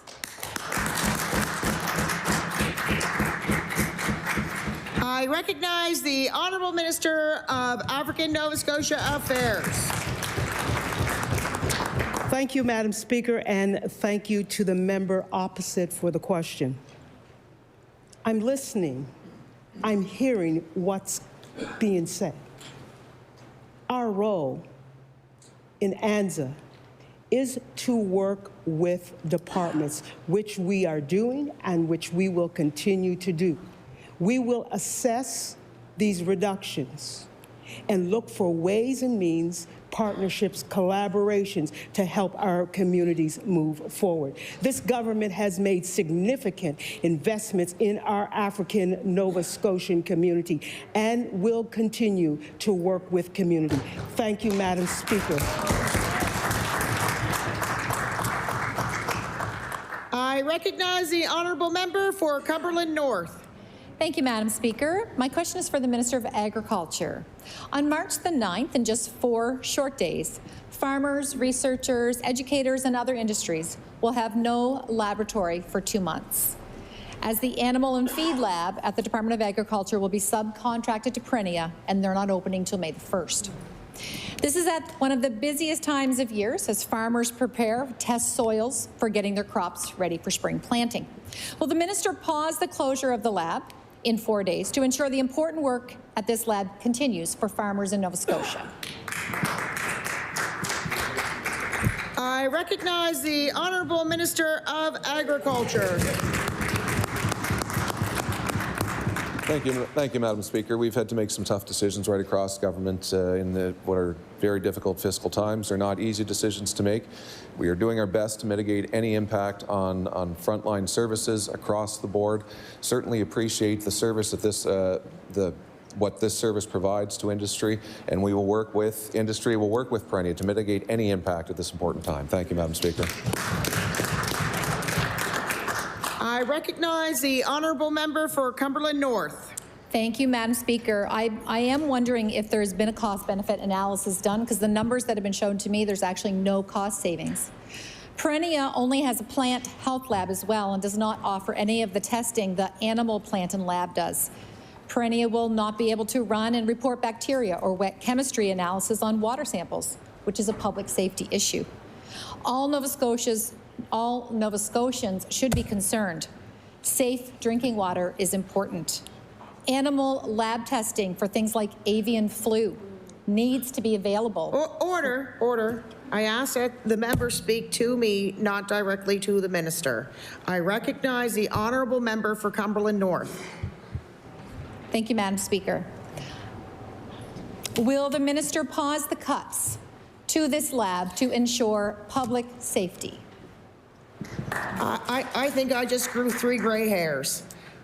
I'm asking members to speak to me. Those are the rules of the House. Speak to me, not to the members opposite. I recognize the Honourable Minister of Agriculture. Thank you, Madam Speaker, and we will certainly be working with Perennia to mitigate any impact from these changes. We want Nova Scotians to be well aware that their food is safe, their water will be safe, and we'll continue to work with Perennia to make sure that that happens. Again, these are difficult decisions that are made.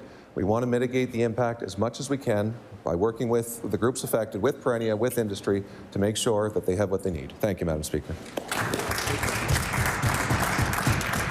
I recognize the Honourable Member for Halifax-Chebucto. Thank you, Madam Speaker.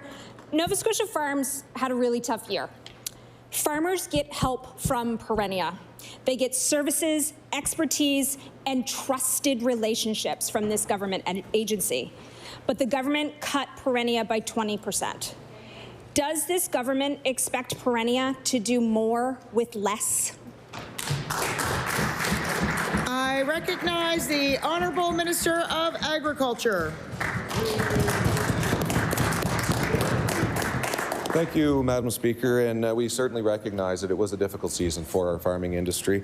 That's why we stepped up with a number of things. On-farm water management program, we increased from $250,000 to $1.8 million to 2025 to fund wells, ponds, and other water supply sources.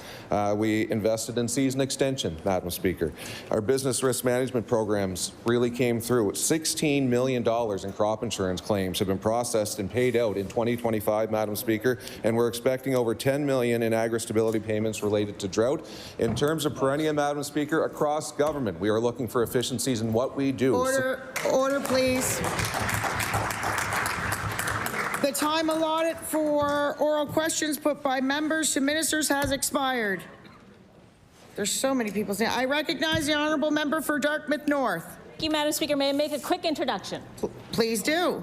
Thank you, Madam Speaker. Today in the gallery we have lots of guests, but I want to point out one special guest today, a constituent of Dartmouth North, Mr. Owen O-Sound Lee. Owen is not a stranger, I don't think, to anyone who has been to any music event ever. He's an incredible musician, singer, piano player, songwriter. The day that I discovered he lived in Dartmouth North, I was canvassing and I looked at the canvas sheet and I knocked on the door. I was like, oh my God, is that the Owen Lee? And then it was. And I'm so proud that I get to share a community with Owen. So please, I ask the House to welcome him here. Thank you.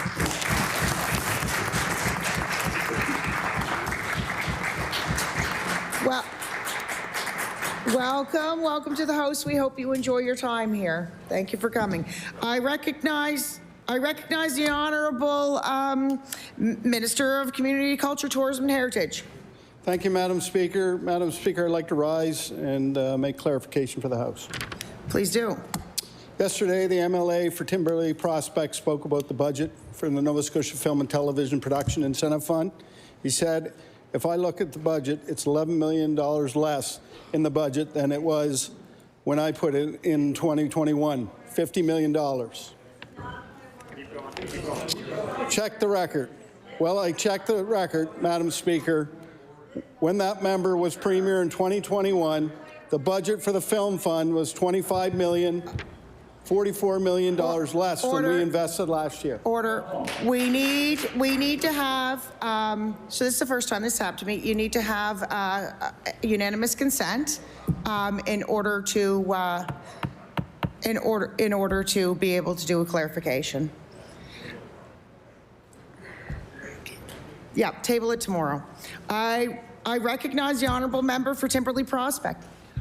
Thank you, Madam Speaker. And while this normally would be a disagreement of facts, I will table the facts, and I happen to have it with me. So in June of 2021, boosting the fund from $25 million to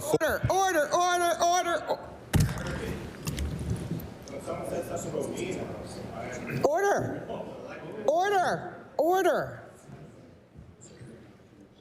Maybe that's 5 gray hairs I'm getting today.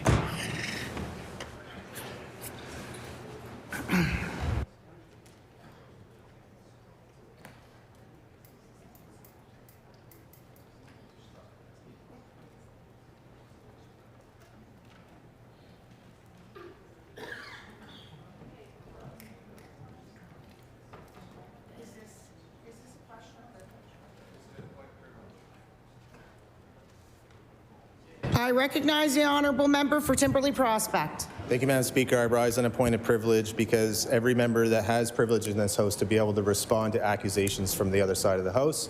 And I want to table the facts, which are before me, happen to be before me, thankfully, that the This fund is was not order. This is not a question of privilege. If you'd like to table those during that time tomorrow, please do. Okay? Thank you. I recognize the Honourable Member for Cumberland North.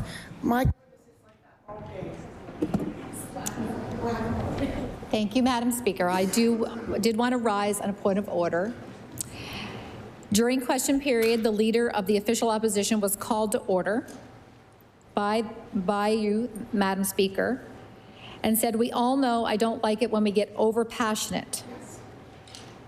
And Madam Speaker, as a woman in this House, I have a question. Would a man be called to order for being passionate? I feel like it's misogynistic. Order. You cannot question the ruling of the Speaker. I do not, and we all know, and if it was on this side, man, it doesn't matter who. I do not want you coming after across the desk at people. This is supposed to be a safe zone, so when you are, coming across the desk and pointing at someone, that's where I draw the line. So please sit down. Thank you. I recognize the Honourable Attorney General and Minister of Justice. Thank you, Madam Speaker. I want to make a correction to what I said in one of my answers in question period.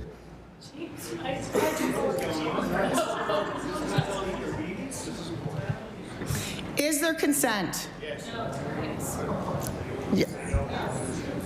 No, I've heard a couple nays.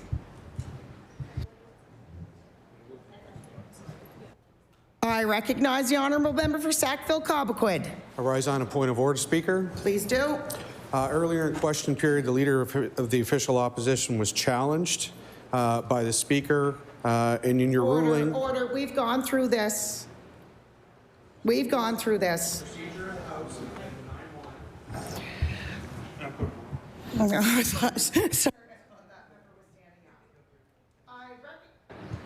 I recognize the Honourable Minister of Education and Early Childhood Development.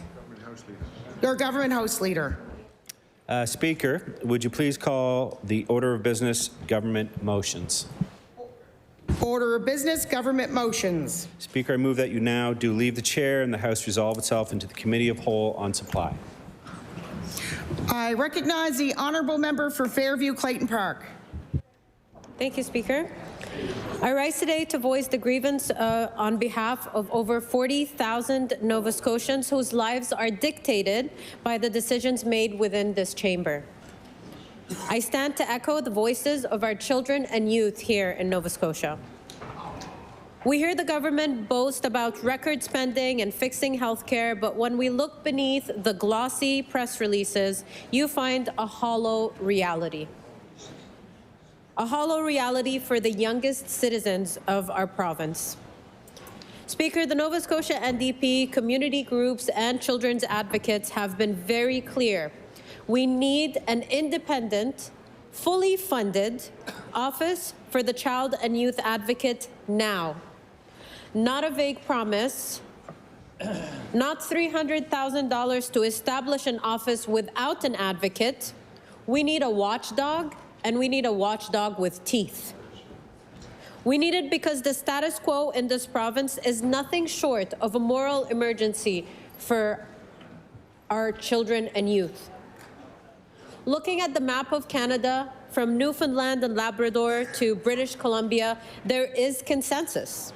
Governments across the country, regardless of color, Liberal, NDP, and Conservatives alike, have recognized that children require and are owed a level of oversight that the Department of Opportunities and Social Development simply cannot provide itself. Yet here we are in Nova Scotia, one of two last remaining outliers. Why? Does this government believe that our children are safer here than in other provinces? Do they believe that the child welfare system is so perfect, our access to mental health wait lists are so short, and our poverty rates are so low that we don't need the oversight that children all over the country have? 5 ministers in 4 years. All we've been hearing is it's coming, and we want to make sure that it's done right. And I am committed to standing up this office. That last one was said 1 minister ago, and yet here we are, still, without an independent and fully funded office for children and youth. These words, lack of action, are a reflection of where our children stand in the list of priorities for this government. It is abundantly clear that this government thinks children's rights and protection is a line item luxury and not a fundamental obligation. This legislation was passed in 2024, 6 years after being introduced by the NDP. 2 years later, the office is a ghost with just $300,000 budgeted for it. This government wants us to think that child poverty is some kind of natural disaster or some kind of inevitable. That they are doing something to manage it. That is not the reality. Child poverty in Nova Scotia is a policy choice. It is a lack of political will. In the 2025 report card on child and family poverty was not sure if I can say this word, damning indictment. It told us that 22.7% of children in the province, over 40,000 Nova Scotian children, are living in poverty. The highest rate in Atlantic Canada. The highest rate of children poverty in Atlantic Canada is right here in Nova Scotia. 1 in 4 children under the age of 6 live in a household that is not able to keep up with the cost of basics. Not food, not rent, not utilities. In North Preston, that rate has climbed to a staggering 50% of children. In parts of Cape Breton, it is 1 in 3 children. This government claims that they are making progress, but the Canadian Centre for Policy Alternatives is very clear. Without government intervention, these numbers will remain stagnant or even continue to rise. To be clear on what government intervention looks like under this government, it is the lowest per capita spending on social services in the country. The poverty gap for lone parent families in Nova Scotia is now over $15,000. This is the distance between the life that this government is choosing to provide those families and a basic life of dignity. When children are hungry, they fall behind. And recognizing that the school lunch program is great, but it's only when they're at school. There's also the times when they're at home. There are breaks, there are weekends, there's the summer break. When they fall behind due to this hunger, they enter the justice system or the child welfare system. Poverty is a funnel that feeds our broken institutions, and this government is refusing to fix it. The Auditor General has already raised the alarm about the child welfare system here in Nova Scotia. We know that the system is buckling. But when a child in care has a grievance, when they're being moved for the 10th time in a year, when they are being separated from their siblings, from their community, who do they call? Who are they supposed to call? Do they call the department that put them there? Do they call the 5th minister for this department in the last 4 years? An independent advocate does not report to the minister. An independent advocate reports to us. They report to the people of Nova Scotia. They address the questions that this government does not want to answer. They give Nova Scotian children a seat at the table. The cost for this office to be properly funded, according to the Nova Scotia College for Social Workers, and comparable cost in Manitoba, is $6.5 million, not $300,000. $6.5 million is what is needed to properly fund an independent child and youth advocate office. This government seems to be able to find $6 million for a private app or a corporate subsidy in the blink of an eye. But when it comes to the safety of our children, when it comes to the livelihoods of Nova Scotian child and youth, it's crickets. It's $300,000. It's not even 5% of meaningfully funding this office. So let's be clear. The lack of a child and youth advocate is a choice. It is a choice to remain unaccountable. It is a choice to keep the struggles of our most vulnerable Nova Scotians behind closed doors. So as I mentioned, community groups all over Nova Scotia have been intensifying their calls for an independent child and youth advocate. And I'm going to name a few of those organizations and the argument around why they believe that this is necessary. So the Nova Scotia College of Social Workers has been one of the most vocal groups, frequently submitting briefs to the legislature.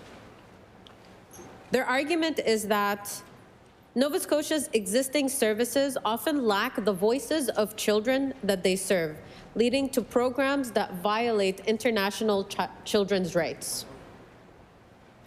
The college points that there are deep-seated issues in the child welfare system, particularly those affecting Black, Indigenous, and racialized communities.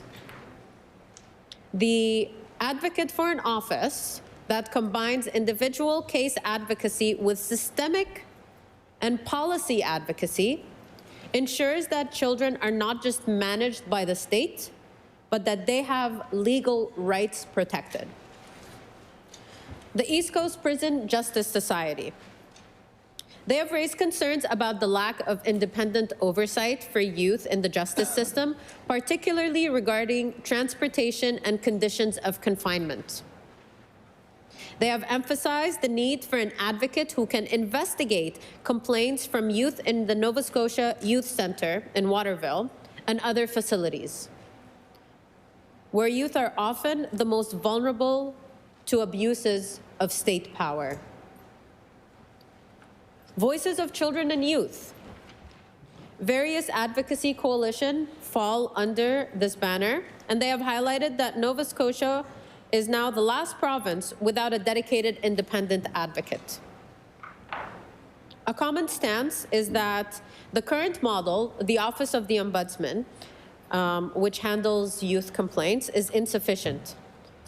The Ombudsman is a generalist office and lacks the specialized, rights-based, trauma-informed mandate required to champion child-specific issues like foster care, mental health, and education. And finally, the Community Justice Society. The Community Justice Society advocates for a restorative approach to youth justice. They support an independent advocate as a means to ensure that the first voice of the youth is at the center of any judicial or social services processes.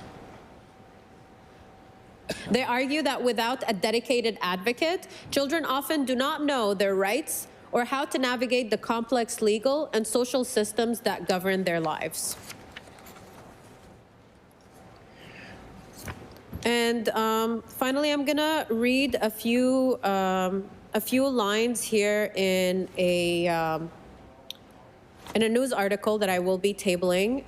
It is an opinion piece by Paul Bennett, a director at Schoolhouse Institute, senior fellow, education policy at Macdonald-Laurier Institute, and graduate program instructor, teaching and learning at St. Mary's University. There's some pretty good stuff in here.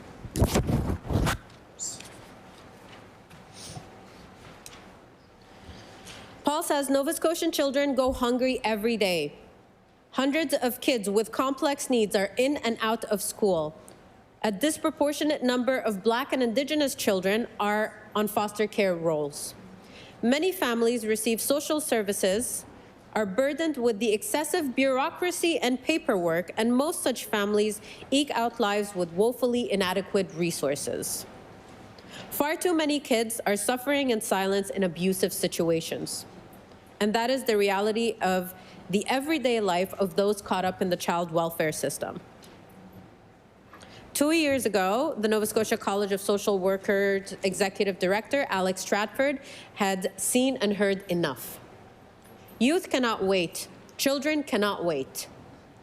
Frustrated by yet another delay in setting up a promised office to protect the rights of children, our province remains an outlier when it comes to protecting and advocating for the rights of our children. While most offices have an independent child and youth office, Nova Scotia is pursuing different paths, taking forever to establish what is termed a Child and Youth Commission.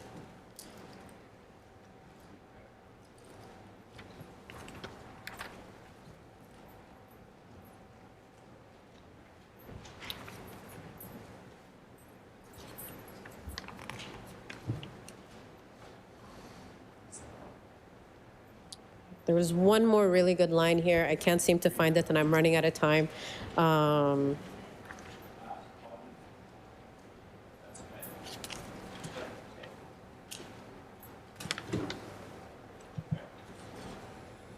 There we go. So when asked a year ago about the progress made in establishing the Promise Commission, the Premier told Stratford and local media that there was no urgency because, in his view, teachers and social workers were already looking out for children every day.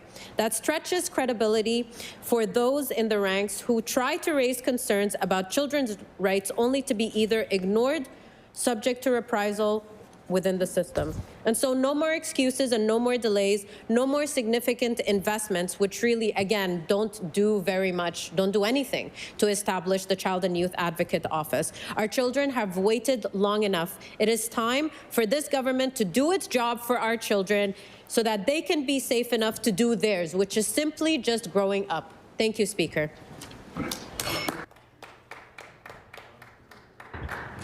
I recognize the honourable member for Place Bay Dominion.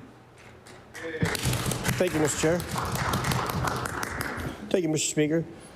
I'm honored to get up today to have a chance to speak about this budget, an extremely difficult budget by all means.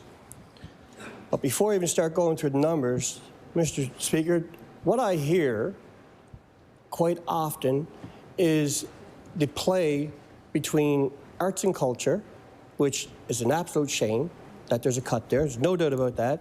A reduction, I should say. The reduction follows several years from our government of increasing that sector. And that sector is extremely important to each and every one of us.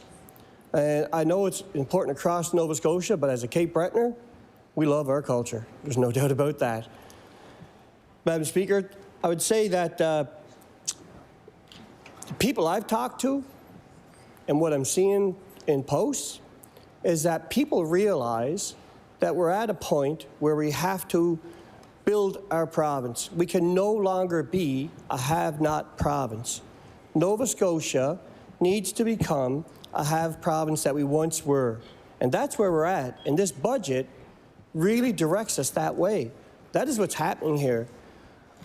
Unlike many other provinces, we are going into this situation that we're in now that is right across the country, Madam Speaker, right across the country. Budgets are looking at deficit budgets that nobody wants to post, nobody. And some are making drastic cuts. We're not in that situation. We're going into this situation with 93% of Nova Scotians attached to a primary care practice. That is an absolute envious number that anyone else would want. And, Madam Speaker, I'm going to go through some of the numbers, but I'm probably going to repeat myself, but coming from Cape Breton, we all know the challenge that we're faced at the regional hospital for the emergency department. Madam Speaker, one of the first things we did when we formed government was meet with the professionals who are on the front line, who know the ins and outs of what's happening. And we were told right away, we do not need a bigger waiting room. A bigger waiting room just keeps people sick longer and together. We were told quite blank, what we need in Cape Breton is a cardiac cath lab. And you know what the cost of that was, Madam Speaker? I believe it was $200 million. But we announced it, and we're building it. You know why, Madam Speaker? Because healthcare matters. It matters to everybody. And it should matter to everybody in this chamber. And I know it matters to everybody in Cape Breton. And I believe with all the things that we've invested in healthcare, people in Cape Breton in particular are going to notice the difference when that cardiac cath lab opens. Because I believe it's just under 30 beds in the ER department. And at any given time, 5 to 7 of those are tied up with people waiting to get airlifted to Halifax for a catheter. Emergency situation, life-threatening. And that has been extremely challenging on the staff, extremely challenging on the family, and extremely challenging on the patient. When this cath lab opens, it's going to mean service right away. Catheter within an hour sometimes, but certainly within the national standards we need. And that is what we're investing in. That's what we're investing in here. When I talk about Cape Breton, I guarantee you, I'm sure, there's nobody in Cape Breton that would say, put back the $26,000 that the Savoy Theatre is missing in this reduction at the expense of the medical school. There's nobody that would say that. Because people know we need medication, we need health care. That is what we need. And that's what this budget is based around. This budget is based around protecting the core. Protecting housing, I'm going to talk about, healthcare, education. They're the important things. And Madam Speaker, not to say that arts and culture are not valuable, but I would say this to you. Whenever I've gone through financial challenges in my own life, we started cooking home more often. We started watching a movie at home instead of going out. That's what we did. But all with a plan to better our financial situation. And that's what we always did. And I really think that's what this province is doing right now. We're building your core. The natural resource that we have in this province, and we don't want to touch because we're scared of this, that, and the other thing. Madam Speaker, we're not talking about tearing the earth open. We're talking about sustainable development. We're talking about creating jobs. I've said it in this chamber many a times. As a teacher in a high school teaching skilled trades, my students looked at me in grade 12 year, quite often, many of them, looked at me and said, Johnny, what do I need to work at West? That was their instinct right away. There's no work in Nova Scotia. There's no work in Cape Breton for them. That's how they felt. And Madam Speaker, I stand in this chamber extremely proud that this government has changed that. There's work at home now. There's work in Halifax. There's work right across this province now. And that's what we've invested in. And you know why? Because it matters. Those kids need opportunity here at home. They need to know that this province has an opportunity for them and a future that they can build, a prosperous future that they can develop their skills and stand out in the crowd. Because this province is proud. There's no doubt about that. I'm sure all members in this chamber will agree. We are a proud people. But our kids have been missing that opportunity. And we're bringing that back. That is what we're doing. I don't want to minimize the impact. When you're making budget changes, it is hard for people. I get that, and I totally understand that. And I give my word to everybody that I'm elected to represent that I'll do whatever I can to help them through that. Absolutely. They all have my number. I didn't hide anything. My numbers are out there. My personal number is still out there. But I will do whatever I can to help them. All with the backdrop that we need to become a have province. We need to start looking at how we can build. When the Premier talks about energy and talks about 200-year supply of natural gas sitting underneath us, and we're not touching it. Meanwhile, we're paying high power rates to Nova Scotia Power, who don't seem to understand any of the impact on anybody. That's a whole other story in itself. They produce 20% of their power using natural gas, and every bit of that gas is shipped in from the United States. Does that make sense to anybody in this chamber? When we have gas under our feet? We have to start looking at different things, Madam Speaker. Madam Speaker, we have a good work history. We're safe. We can do things sustainably. I don't know why we wouldn't want to be looking at that. Madam Speaker, the first item on this budget is a $1.2 billion investment in the Halifax Infirmary Expansion Project and the Cape Breton Regional Municipality Healthcare Redevelopment. We have a new hospital going into Waterford, family care center, I guess you call it, collaborative care unit. There's a new school there. I think it's a $2 million soccer field. It's a lot. The community's doing well. But under this redevelopment project, we have the Cape Breton Regional Hospital is not just a building designed to help the patients that need it right now. It's not just a work project that's creating great economic development across the municipality. It is also an attraction to health professionals. Because the reality is, a new building with all the technology comes with it is much more of a better place to work in. And Madam Speaker, I'm extremely proud to be behind a government that's standing for that. We have $873 million to build 5,700 new replacement long-term care beds. Madam Speaker, I know I won't even try to predict the numbers or recall the numbers, I should say. But I remember clearly getting elected and how passionate the Minister for Seniors and Long-Term Care was on breaking that number. And I know how much she worked to do that. And I know how happy she was when we finally did get those beds all filled. Because the truth is, those CCAs were putting themselves in jeopardy by doing things on their own. And I think she recalled a number in this House already about how low the work injury has reduced because of things that we put in place. And if I recall correctly, I think we gave them a 23% wage increase outside negotiations. That stuff has to be reflected in a budget somewhere. So to say that this budget is devastating and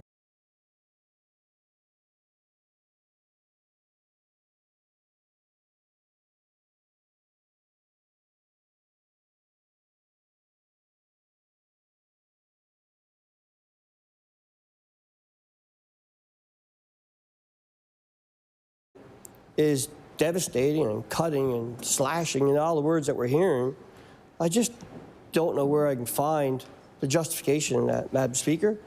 It just doesn't make sense.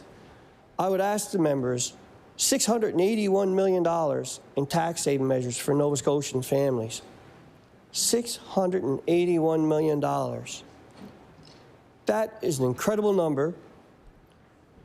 But why it's important is because we're hearing from people the cost of living in Nova Scotia. It needs to be reduced. How can we attract a younger population to bring in their brain power and their skills if we continue to be one of the highest tax provinces in the country?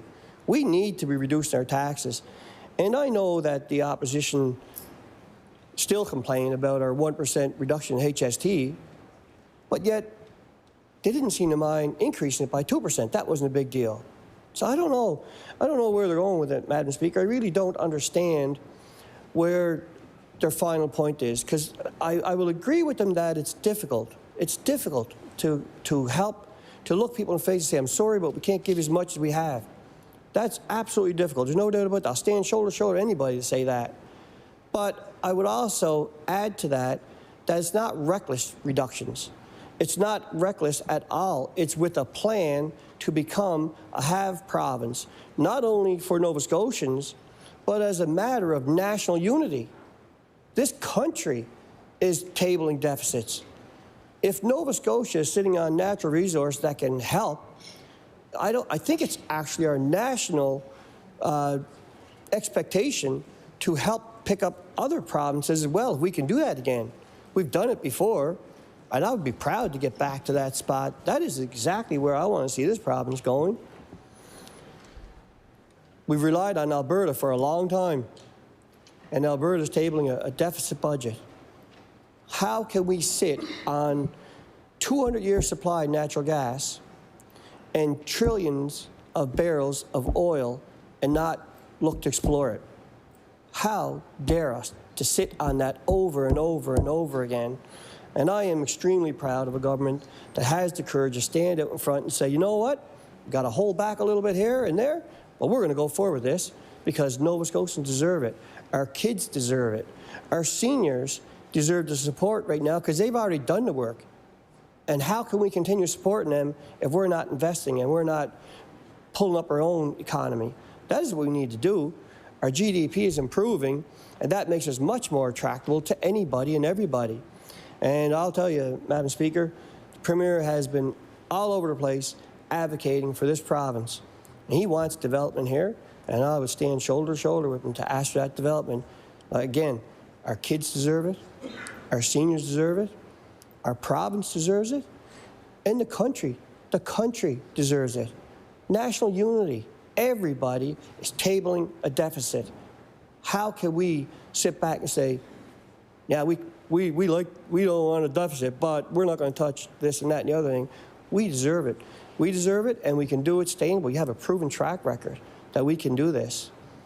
So, Madam Speaker, again, in my own constituency, I know that the cuts to arts and culture will hurt a little bit, but it's really minimum in what we've given them and supported them, and I'm hearing that they know I'm there to help them. I'm here to work with them as much as we possibly can, as every other member in this House is, I'm sure, from all parties. But, Madam Speaker, we have a plan, and we are moving forward. It's not reckless. It's proven what we're going to do. And I really think that Nova Scotians want to see the affordability factors dealt with. And by reducing the income tax payments that we're making to index benefits, I think that's a good step forward.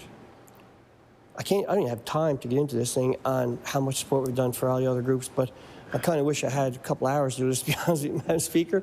I wasn't sure what I was going to say when I got up, but here I am at the end of my time. Thank Order. you. Yeah. I recognize the honourable member for Sackville-Cobequid. Speaker, I beg leave to make an introduction. Please do. With us in the gallery behind me are Dr. Kesa Monroe-Anderson, Associate Professor in Education and Director of the Afrocentric Bachelor of Education program at Acadia University, and her partner in crime, righteous crime, I should say, the Reverend Dr. Leonard J. Anderson, pastor of Emmanuel Baptist Church in Upper Hammonds Plains. I ask those present to extend to them the warmest greeting of the House.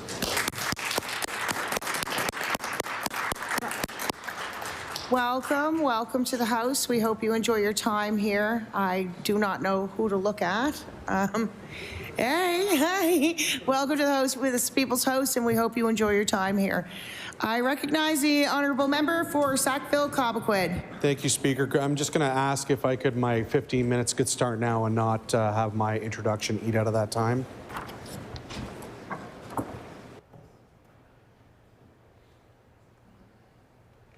Unfortunately, no. It's a total of 45 minutes, so that time eats into your 15 minutes. I recognize the honourable member for Sackville-Cobequid. Okay. Thank you, Speaker. I rise to speak and to supply on this budget. So far, discussion in this House lacks some nuance. Nova Scotians are bright people. They're attentive to the details of what goes on here. And they're wise enough and smart enough and seasoned enough to understand depth in debate. And the challenge that we have about this budget, Speaker, it's not that people don't understand that there's a deficit, which puts a government in a position to have to make difficult decisions. That's not the issue that Nova Scotians have with this budget. The issue that Nova Scotians have with this budget is that the narrative about what's happening is founded on a story that doesn't line up with what Nova Scotians are experiencing. And that's where there's dissonance between what the government says this budget is about and how it actually came to be. And I want to cite a few examples of where that breakdown exists. Yesterday, or a couple days ago in estimates, yesterday in question period, this government talks about being a government that listens and consults. I asked the Minister of Education, as Minister, he has a statutory duty. That means he has a written in law duty to consult with members of the Council of African Canadian Education. And his statutory duties are significant. The scope of what he is required to do is substantial. It's not a short 5-minute, 3-item checklist. It is comprehensive. And we know, Speaker, I previously tabled in debate a document that outlines that this channel, we've seen many channels of first voice representation on behalf of the African Nova Scotian community eradicated by other legislation in this province. Bill 75 in 2018 wiped out designated representation for African Nova Scotians and democratically elected school boards across Nova Scotia. This is a real point of pride in our province. that this level of community representation provided for in recognition of the historic failures and systemic sort of exclusion of African Nova Scotians from positions of leadership, and the systemic failure of African Nova Scotian students to deliver outcomes that are comparable to what those of dominant culture experience. We had designated representation, democratically elected for African Nova Scotians in every corner of this province. And suddenly Bill 75 wiped that away. So where were African Nova Scotians supposed to have input on the education system in Nova Scotia? At the Liberal government of the day, under Stephen McNeil, under Minister Zach Churchill, decided that they would create the Minister's Advisory Council on Education, and they would cherry pick a representation from all across the province. So instead of community being able to elect the voices that spoke on their behalf about education, instead, a dominant culture minister decided who they were going to pick to be part of that committee. And that committee met for about 2 years until it finally gave up the ghost. It became inconvenient for the government, even though it existed in legislation, and one solitary voice, having replaced 8 African Nova Scotian school board members across the province, those 8 voices were condensed to 1. And then when the minister got tired of his new toy, that one voice that represented 52 historically black communities across the province, one voice to represent them all, was no longer in circulation. The one channel that exists in the Department of Education for the minister to access first voice input and perspective about policy, funding, and program in the Department of Education and Early Childhood Education is the Council on African Canadian Education. It's in law. The minister has a duty to meet at least twice a year with this committee. The scope of their conversation is framed both by legislation and regulations to the Education Act. Those duties are significant.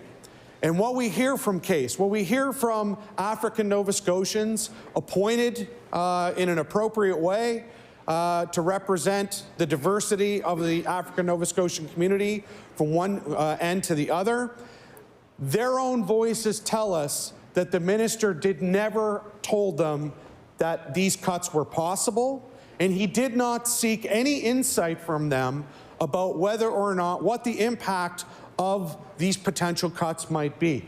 So to equip himself, to equip the cabinet, to equip the Minister of Finance with perspective about whether or not cuts in these areas would have lasting impacts on the African Nova Scotian community, notably students and families. And so this government says, well, we're listening to African Nova Scotians, we're listening to community, and yet the one structural channel whereby the minister accesses this insight and perspective was bypassed. It's hard for the African Nova Scotian community to hear this government say, we're listening, we will work with you, except even when they have people duly appointed to represent them to do the work that the government talks about that was sidestepped and backburnered so that cuts could be tabled that have a drastic impact on these communities in this House. Nova Scotians are having a hard time buying the narrative that the government is putting forward. They want to put forward a whole bunch of numbers and say, well, this is up and that's up and this is up, and it's dizzying. The mental gymnastics required to follow the math that gets trotted out one day from the next about what is a cut and what isn't in a cut, to the point where we have ministers standing and saying the cuts are investments. It's dizzying for the people of Nova Scotia.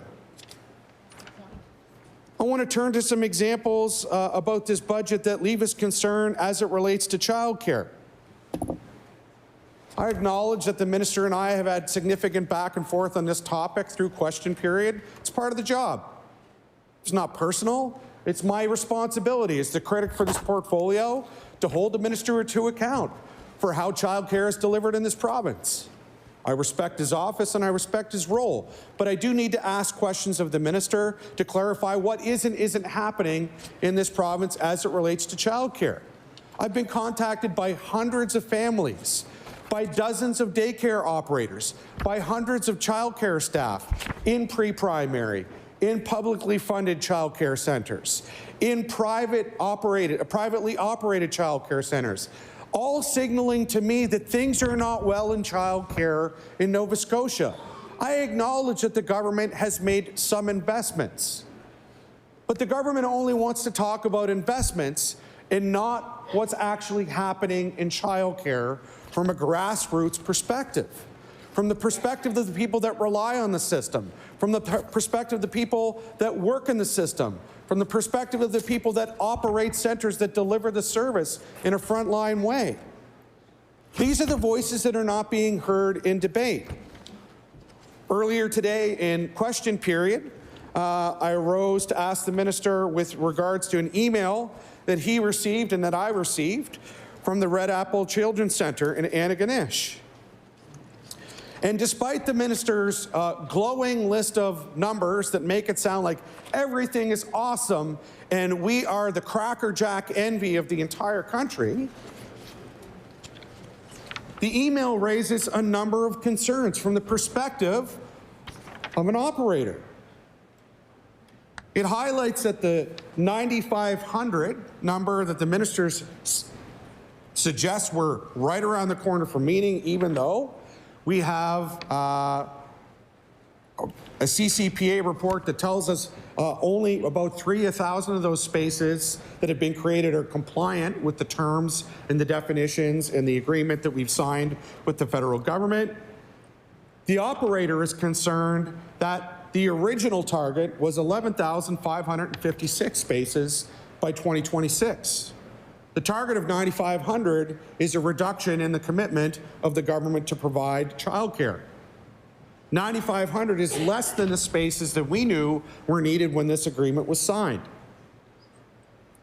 The operator expresses concerns that funding appears exhausted and many projects in the delivery of meeting this target remain incomplete or delayed, and questions whether or not the numbers being reported are accurate.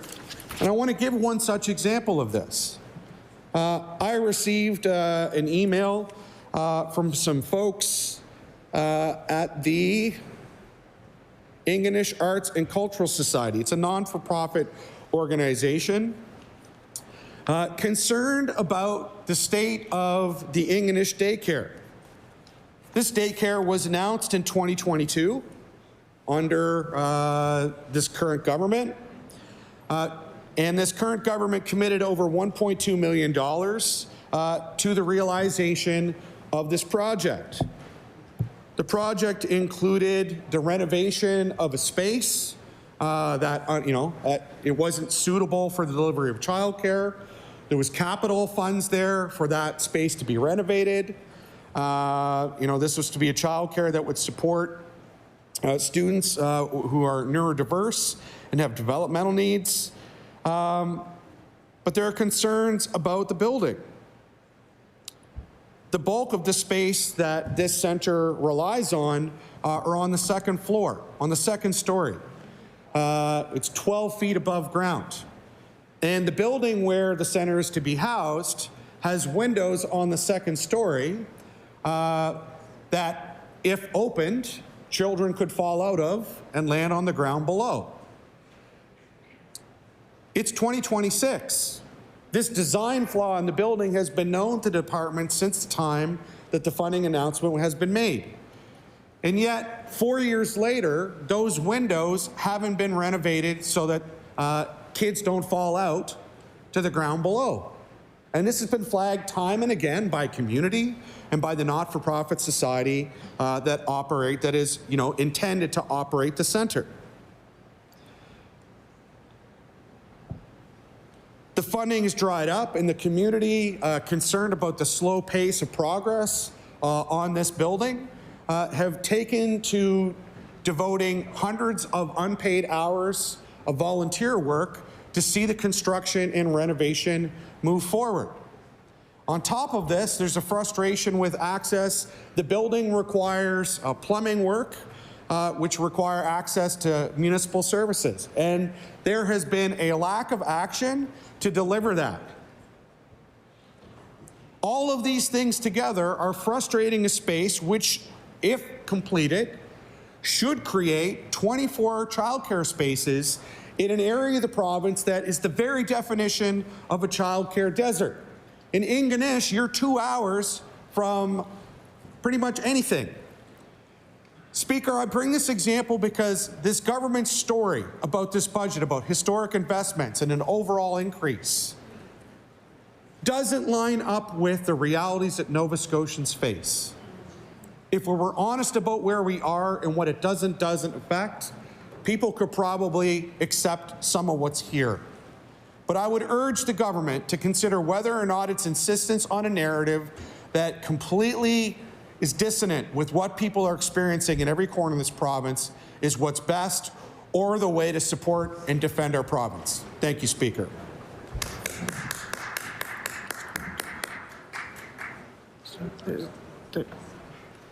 Unfortunately, there's no more time. Like we have, the first two speakers each took 15 minutes. This is why I couldn't revert your clock. So I apologize for that. And I apologize to the member who wants to speak. So the motion is carried. We will have a short recess while the committee sets up.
Order.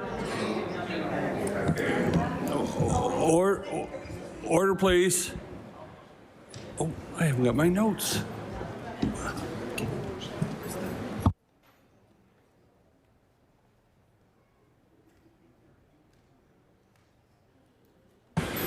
Sorry, order. So continuing with estimates, resolution E13 and E31. When we left last evening, there was 43 seconds left on the time for the Liberals. I recognize the honourable member from Sydney, member 2. Thank you, Mr. Chair. And I'll just. Oh, clock's not going yet. There we go. Okay. There we go. Yep. Okay. I'll just take the 30 seconds to. Thank the Minister and staff for answering the questions.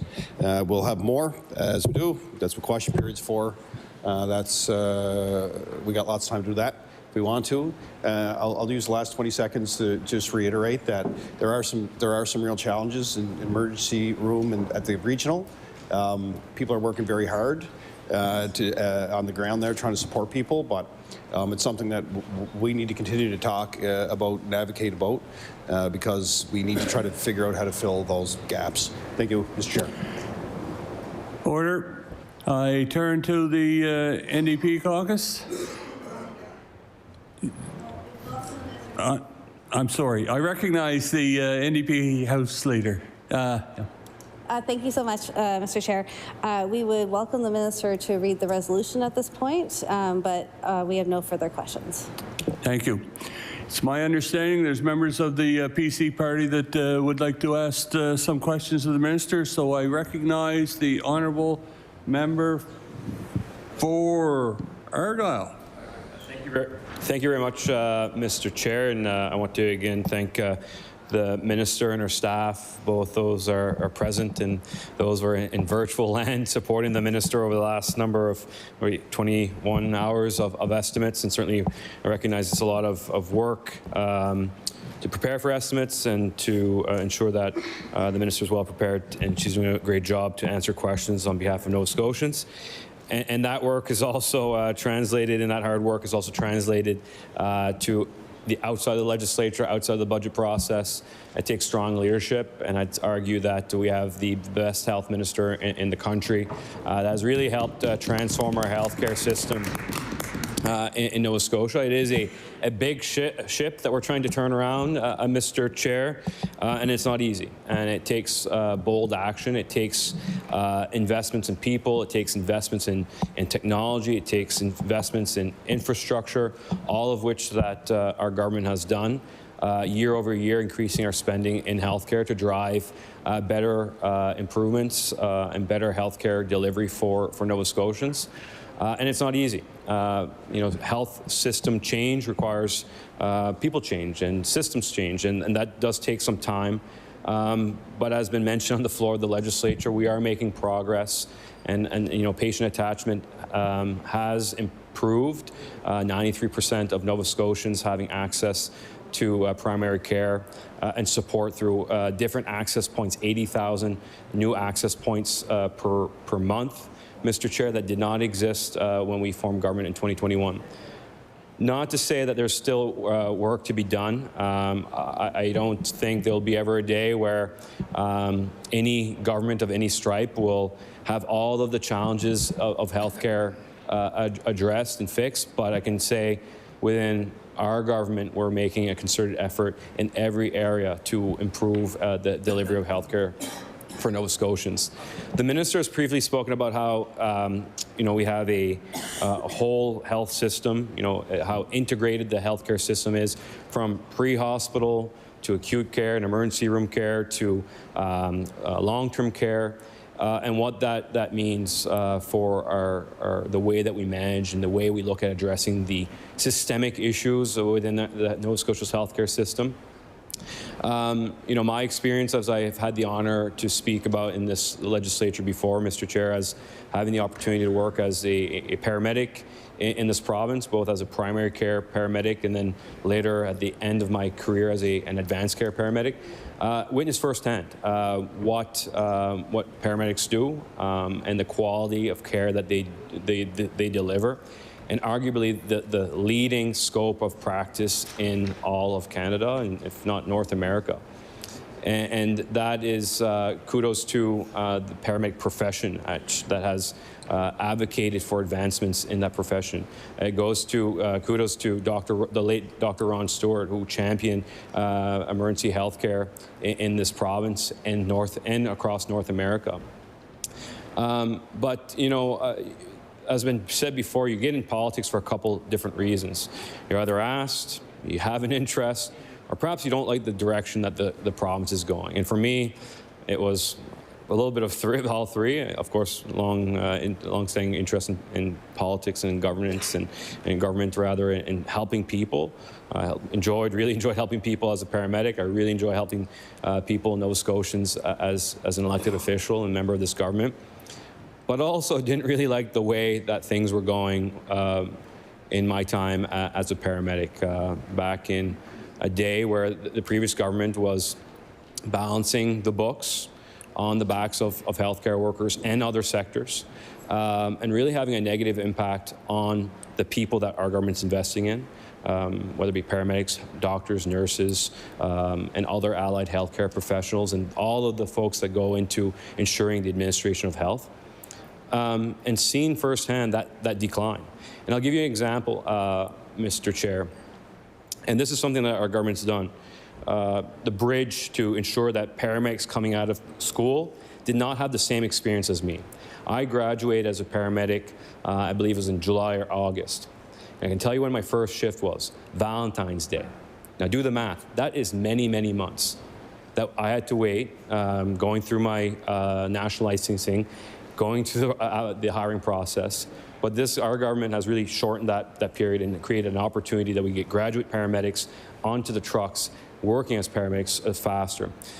But in those 6-7 months, Mr. Chair, where I graduated, I was successful, and then having the first opportunity to work on an ambulance with, it was actually on Digby Neck on Long Island, a beautiful part of the province. But in that 6-month gap, Mr. Chair, I really saw how much that system had really took many steps back. The call volume had significantly increased. I seen how much the response times had increased, how much the offload delays had increased.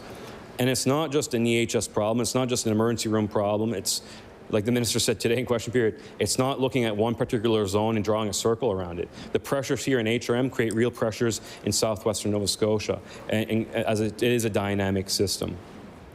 So I could go on about that, Mr. Chair, but I really want to give the minister some opportunity to perhaps dive in on how we've addressed response times, how we've addressed offload times, how we've addressed our workforce development, whether it be through recruitment internationally, whether it be through the bursary programs that we've created. But I mean, and again, I'm not dismissing the fact there are still issues to be addressed within the pre-hospital healthcare system. But I know there's a number of improvements that the minister would be very happy and much well-versed to bring an update to the floor of the legislature. Thank you. I recognize the Honourable Minister of Health and Wellness. Thank you, Chair, and thank the member for the question. And I was listening to the member talk and realized that we probably have our own health home in the legislature here. When I look around and see who's here, we're probably the safest legislature in all of Canada. So we have 3 nurses, a paramedic, a doctor, a physio, and a chiropractor. So if any of this doesn't work out for us, maybe we can build our own health home, and we can maybe provide care to the weary politicians who come in and follow behind us. So it really is a pleasure for me to be able to talk about the emergency health system. It certainly has had a number of investments and changes and improvements over a number of years. And when we talk about the responsibility of who does this work, government's role really is to enable and make sure that folks have the tools that they need in order to do things well, and that the right people are in the jobs to do this. So in addition, I would say the leadership in the system, in the Department of Health, we would be remiss if we didn't talk about the contributions of Dr. Andrew Travers, who really is an incredible emergency room physician, card trick connoisseur, pizza lover, and very experienced ED physician who works not only in Medical Comms Centre and helps paramedics and physicians across this province and emergency departments, but also works in a leadership role in Department of Health. Jeff Fraser, who has moved on to emergency measures, has been an integral part of the team, followed closely by Phil Stewart, and of course the leadership of Matthew Crossman, and who is the current leader at EHS for EMCI. I really can't say enough about the contribution of these individuals. So as I said, Dr. Travers is an emergency room physician, and Jeff and Phil and Matthew are all very experienced and distinguished paramedics and have been an important part of helping us transform. And we all stand on the shoulders, as the member said, of Dr. Ron Stewart, who was a visionary of his time to redo and remodel our EHS system. So I want to just talk a little bit about where we were and where we've managed to come to with a lot of blood, sweat, and tears. In January of 2021, 62% of EHS transfers between hospitals were done by ambulance. And currently, because of not only procedural changes but investment, only 12% of EHS transfers are completed by paramedics. That is a significant change. What that does is put our really skilled paramedics back in trucks at the front line responding to emergency calls. In 2021, EHS had around 184,000 calls in the run of a year. In 2025, that increased to 810,000 calls. And so the demand on services certainly has been increasing across the province over the last several years. Response times in 2023, the average ambulance response time was roughly 29 minutes, and that has improved in 2025 to an average response time of 22 minutes. So while 7 minutes may not seem like a big number for those working in emergency services, it is a significant change, and really proud of the work that's happened there. And in July of 2024, we had 75 paramedic vacancies, and as of December 2025, there are 6 paramedic vacancies in the province of Nova Scotia, and that is an amazing accomplishment on the work of both the provider and the folks in the department. So I just want to talk a bit about the call volumes. As I said, ambulance response times and call volumes are tied together, certainly in spite of the fact that there's an increased number of calls, 8% increase in fact.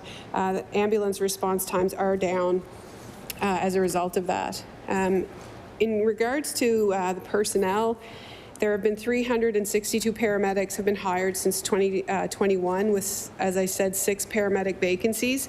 But we've also added different folks into the world of paramedicine. So certainly we've added emergency medical responders, which have been an important colleague to paramedics, and of course the medical comms officers as well.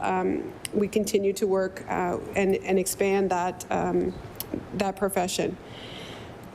EHS manages 152 emergency ambulances. They have 21 patient transfer units, 21 low acuity transport units, 13 medical transport vans, 2 critical care ground ambulance, 2 life flight helicopters, and 2 life flight fixed wing aircraft. And so that would, all of those vehicles are part of a dynamic system that are monitored very regularly and move throughout the province. I always think of it almost like a wave.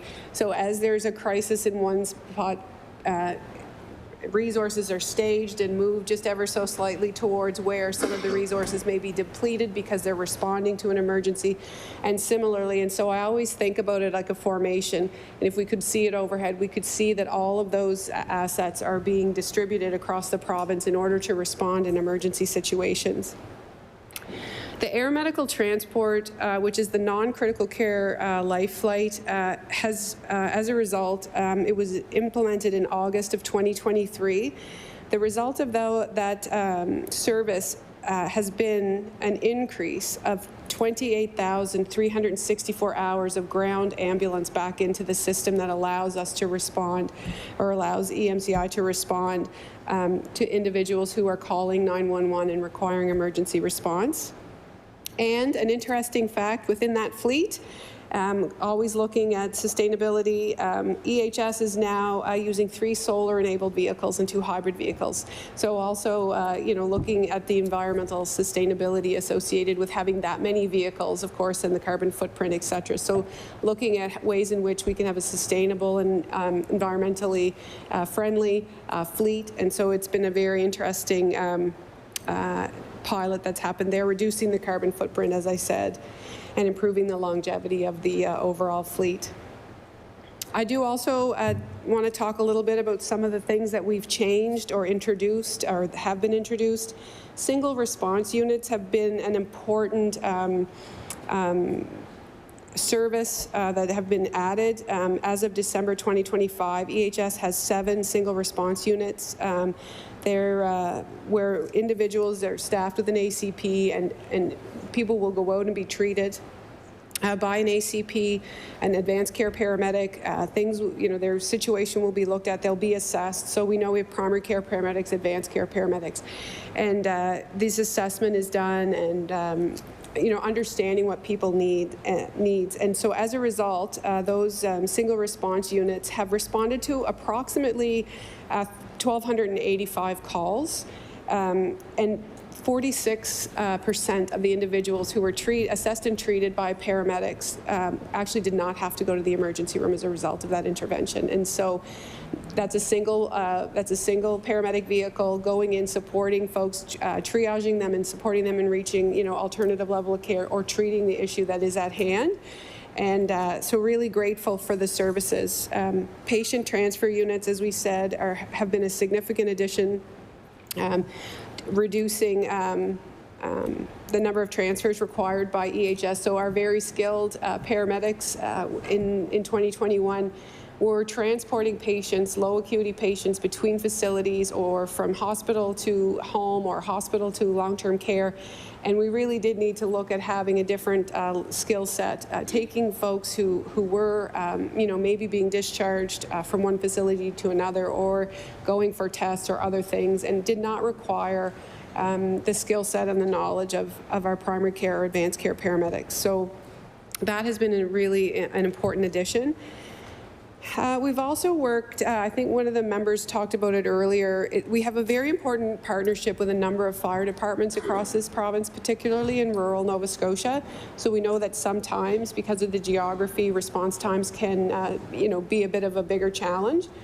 And so working with volunteer fire departments for medical first responders. So these are fire departments that have additional training and will be dispatched when someone calls 911. 911 is agnostic to the call or where the call is, but if there is a medical first responding unit or fire station in the area, those individuals will be dispatched in advance of EHS, which really brings life-saving care in some instances. So these medical first responders, there's 238 agencies across the province with over almost like 3,800 members of the MFR organization. And we've invested significantly in this response and in these services with our medical first responders for additional clinical equipment and to better support agencies in reviewing new and ongoing training for Nova Scotians to have that immediate service in community. And as an example, they would be equipped with defibrillators. So if someone was experiencing chest pain or at risk or already having cardiac arrest, those would be deployed more quickly. There's another project I'd like to talk briefly about. It's the Integrated Health Paramedic. We would call it Health Beyond Hospital. And in December of 2025,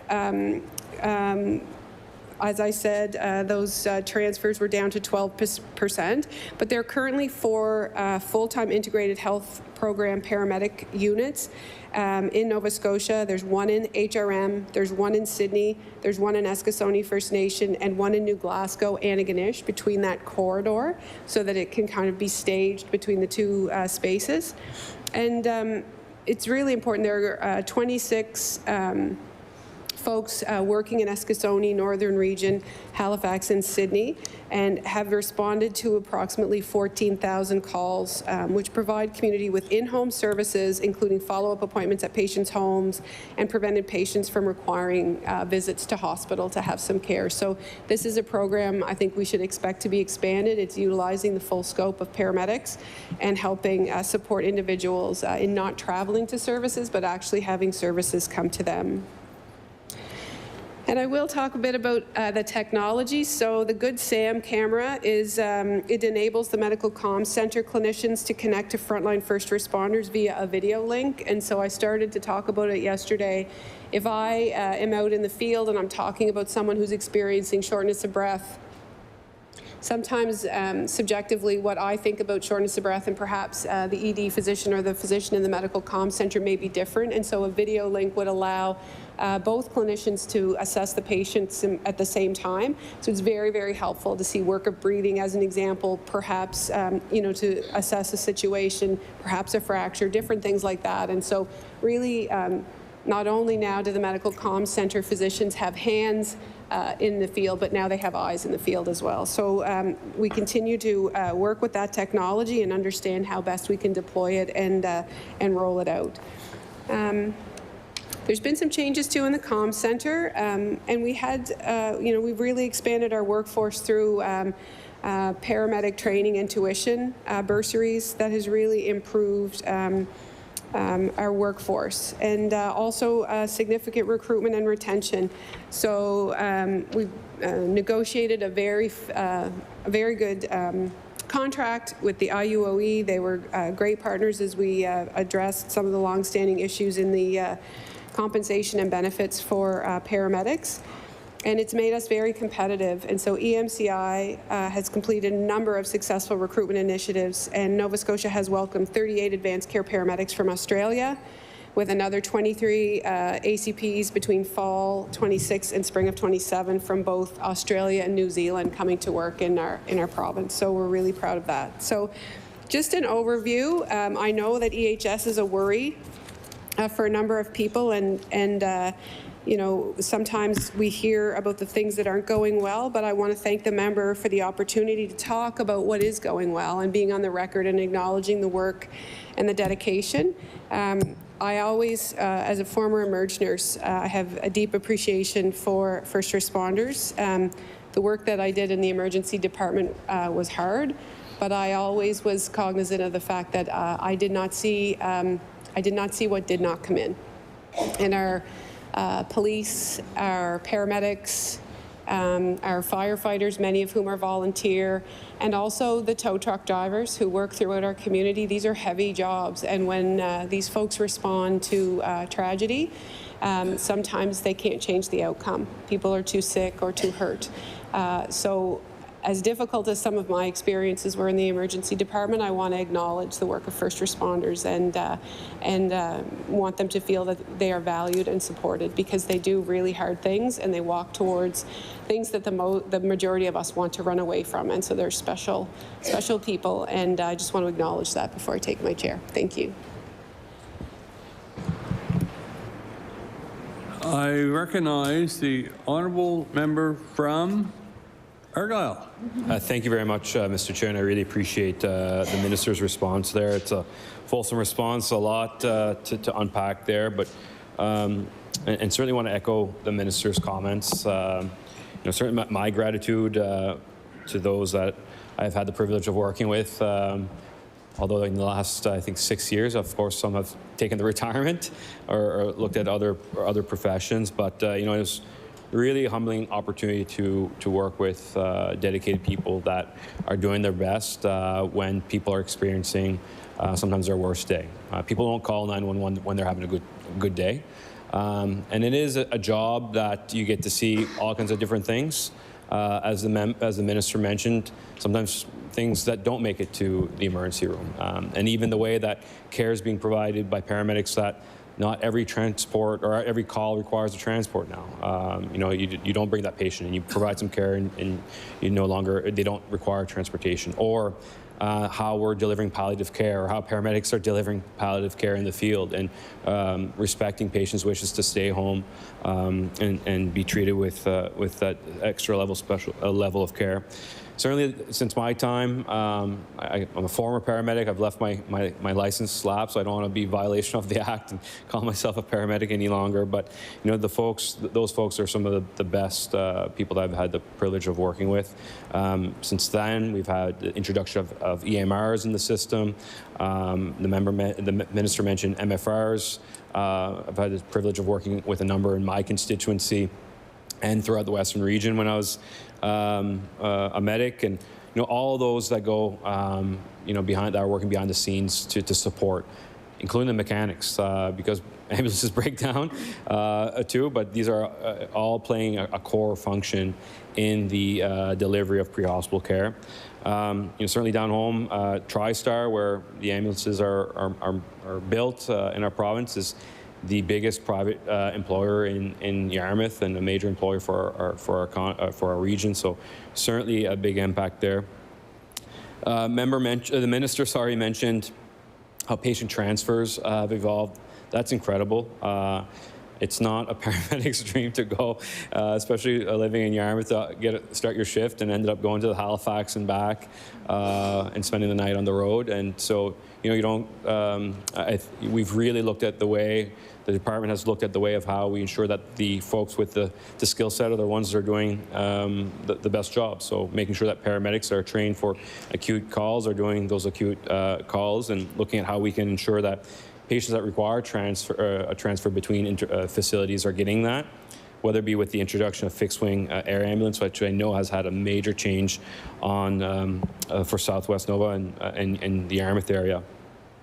And I also do want to say take a moment to say thank you to the families, because you, as a medic, as a healthcare worker, you see all kinds of things, you do all kinds of things, and things that you can't and you don't want to talk about at times, and that weighs on the people that are working in the field, but also, you know, it takes that support at home to keep you grounded and you know, ensure that you have a good mind to continue to do what you're doing.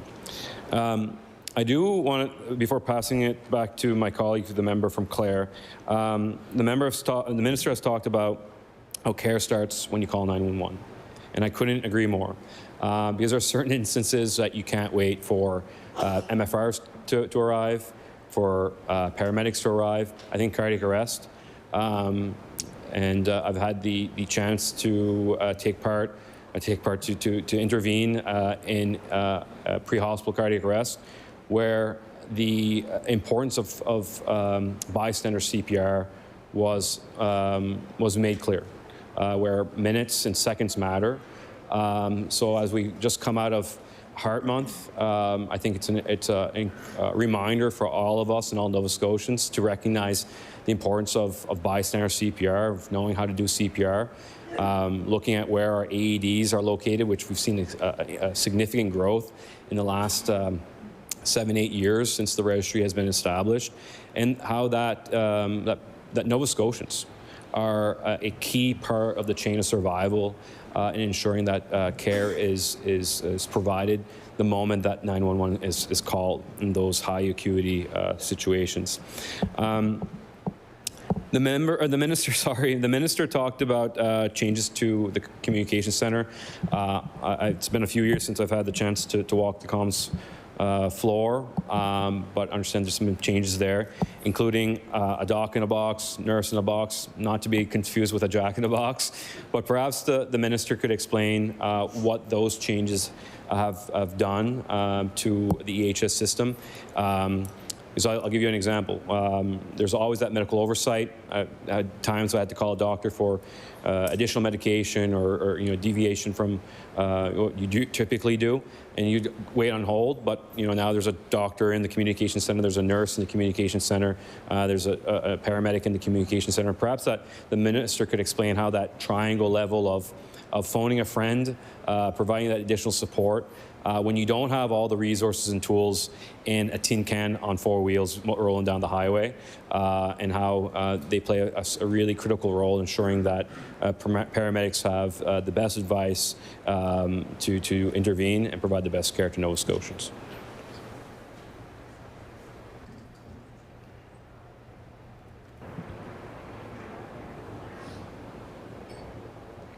I recognize the Honourable Minister of Health and Wellness. Thank you, Chair, and thank the member for the question. So I do think it's an important point the member raises about the AED registry. So that is the automatic external defibrillator. And if you, there is through the app, your Health NS, and through a website, you can actually see where defibrillators are. And they're very informative in terms of how, they're not hard to use, I guess is what I would say. It may seem intimidating. We have some here. It's really worthwhile for people if you're at recreation centers or halls, etc., that you kind of have a look around and see whether or not an AED is there. And that allows you to respond to somebody who may be experiencing some chest pain, some distress. And I wouldn't want people to be intimidated by those. They are life-saving devices, and in the event that you do have someone who's in distress, actually you are able to, if there's one there, but if you're not sure, there is a registry that has a map actually, and it shows you where you can get a defibrillator. And it's part of being a Heart Smart or Heart Safe community. And we certainly saw around CPR, there's some really interesting things happening in other jurisdictions. So as an example, in Denmark, all youth have to pass CPR before they graduate from high school, and it is a requirement for you to renew your license every 5 years, that you have some sort of an update on CPR, which creates a Heart Smart community. So it's very interesting to see how they've built that ecosystem around Heart Smart and Heart Safe care. So I can give you a generalization. I certainly don't think I'll do it justice. But in the Medical Comms Center, we do have physicians, and the physicians do a variety of things. Of course, they can stage calls, as an example. So sometimes there are folks who call that have lower acuity calls. And these docs can help make a plan of care. So if someone phones and that feels like the only place they have to call, the nurse, the physician, the paramedic can talk to those individuals and say, I can see that this is distressing for you. We're responding to a number of emergencies right now. This is something that we believe needs to go to the hospital or could go to another form of care. And so they work with people around, maybe you do need transfer to hospital, but let's see what we can do right now. We'll get back to you. We'll give you some advice. So it is a very dynamic team. EHS RNs assist in advanced assessment and care advice and general system navigation. So it is a really dynamic system, and we will continue to evolve that system because in addition to the work that's happening, then we also see about the patient navigation writ large, and how do we navigate people to emergency services, to primary care services, giving people some advice about how they can care for themselves.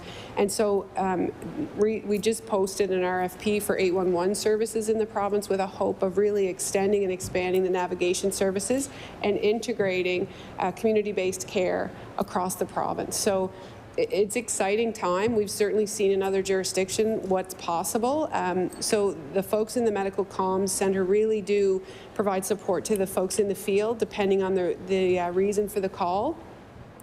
And sometimes when there are unexpected, critically ill folks coming to emergency rooms that maybe perhaps are closed or perhaps don't have the capacity, these clinicians who are very skilled can actually lean in with those teams and help look at resuscitation efforts as an example, and we have some recent examples that have been quite successful. So really building that emergency response, building the capacity to move patients through the system in a supported way.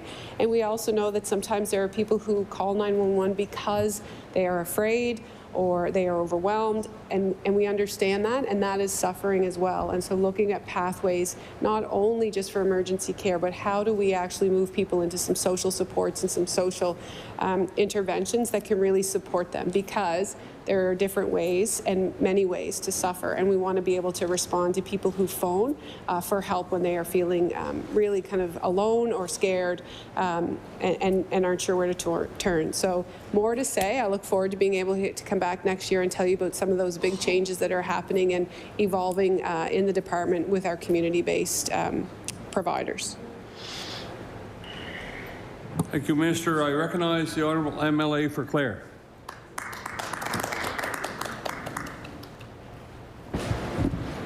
Thank you, Chair. And thank you to the Minister and the Department for all the work you do. It's greatly appreciated. And we see the passion, the dedication that you have towards our healthcare system. So, Chair, we always hear a lot about the access to primary care providers, and I would like to talk a bit about Clare, my constituency. What's been going on there? We've had quite a bit of success. We have a pharmacy primary care clinic in Sonyville, which is fantastic. It's eased some of the burden off of the Yarmouth and Digby ER. I went to the Bring Your MLA to Work Day at the primary care clinic, and it was fantastic to see this new program help out our community. But the main focus that I want to talk about today is the Clare Medical Centre. So the Clare Medical Centre is owned and operated by the municipality of Clare. And Dr. Michelle Dow and the staff there in the municipality of Clare, they've done a great job at recruitment and retention. We have a great slate of doctors there. They're well respected in our community. And they're doing such a great job, Chair, that we're nearing 100% attachment in Clare. It's a fantastic achievement. And thank you. It's an example that's used around the country, and whenever I have a chance to brag about it, I certainly do. And once we do achieve that 100% attachment rate, Chair, we're going to expand to Yarmouth County. We're going to look at expanding further into Digby County, which I'm very happy, because the MLA for Digby Annapolis had a big part in that too, and was a big advocate for the Clare Medical Centre. And I recently learned that they won the 2025 Outstanding Team-Based Family Practice Award from the Nova Scotia College of Family Physicians. And actually, they're the inaugural recipient of this award, which is fantastic. So I just wanted to point that out. So their goal of expansion is to improve access and capacity. And the municipality of the District of Clare invested, and so did the province, in operational funding, and I'm quite happy about that. So, Chair, I hope the Minister and the Department, could you walk us through how we managed to reduce the need of family practice registry and how we can continue to make further progress on this? Thank you, Chair.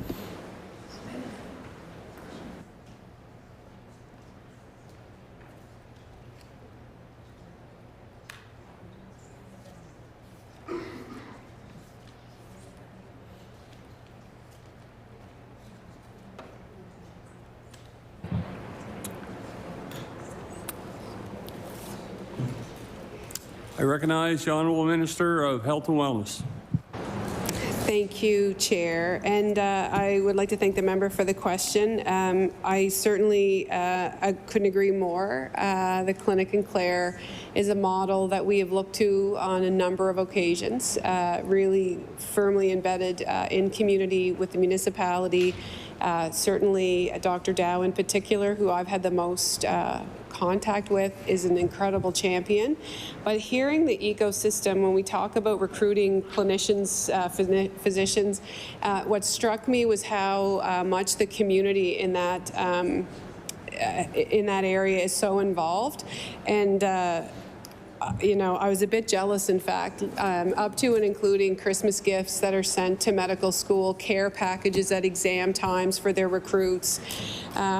Partners are, you know, given the opportunity to work in summer positions so that they can, you know, work there. And really, again, we look to the folks at Clare around the whole sense of recruitment and the retention of residency seats, et cetera. So I'm not surprised they got the inaugural award, and there's lots of good work that's happening across the province, but we really are we really do look to the wisdom of Claire, and very proud of that. So the Native Family Practice Registry and attachment to primary care is an important step for us. We heard very clearly in 2021 that primary care is the backbone of our healthcare system. And it felt a bit overwhelming. Sometimes you're thinking, okay, that's what everyone says and the evidence says, but will it really begin to make a difference? And surely over time, as we built teams, as we recruited more people, it has made a difference for folks. We know that our attachment now is just about at 94%, which is incredible. And we know that through the work that's been done with the Native Family Practice Registry. So the list, as we used to formally call it, was really simply that. We did not know who was on that list. We had a list of names. We did not understand the health care that was required by the individuals on the list. We had no mechanism to come off of the list. People had no mechanism to understand if they were still on the list or where they were on the list. And so I was actually quite surprised because I had the assumption when I came into government as a Nova Scotian that this list was being actively managed. And I will admit, because of that assumption, I was into this role for a period of time before I actually realized that this list was not in any way helpful, and it didn't feel good. And so once we discovered that this list was not helpful, we really dug in as a department and as a team to understand how we could deliver the assumptions I think that many of us had and improve the list to become a tool that would really have meaningful functionality to attach people to primary care. And so that's really what has happened. So the attachment piece has come from, number one, building and strengthening clinics across this province. We hear over and over the majority of folks want to work in team-based care. That was a concept that was not familiar. When I came up through healthcare, generally physicians worked on their own. They worked long hours. You went to them for every single thing. I tell the story all the time. The same doctor that delivered you pierced your ears before you went to school, did all of your teenage interventions that you require as a teenager. They looked after your parents, they looked after your grandparents, and delivered babies. I mean, they really were one-stop shopping in terms of all things medical. And certainly that was the case where I grew up. But also, that's a long time ago. And so our society, our health, our treatments, our technology, our ability to live longer with chronic disease has all become very complicated. And while it's easy to say that the doctor of today doesn't work as hard, perhaps, of the doctor of yesterday, the practice environment they're in is very, very different.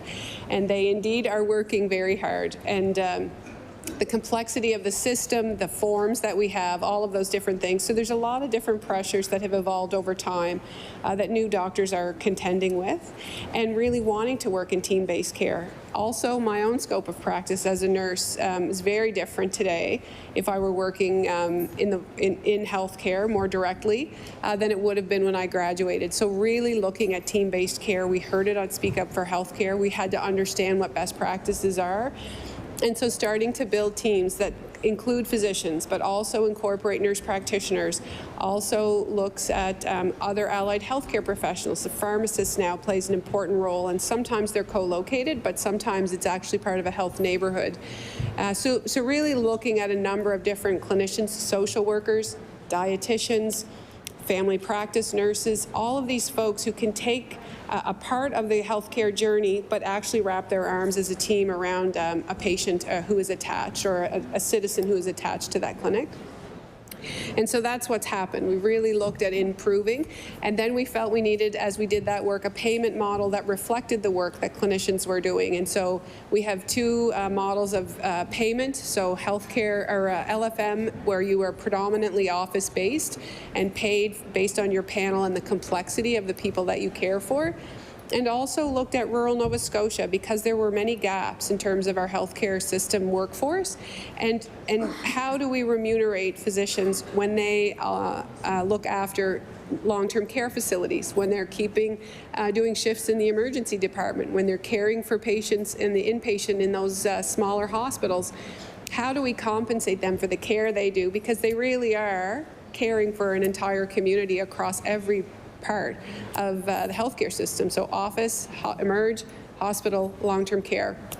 And so the rural LFM model of care has been really an important part of care, to make, or a part of payment to make sure that physicians are compensated appropriately for the care that they provide.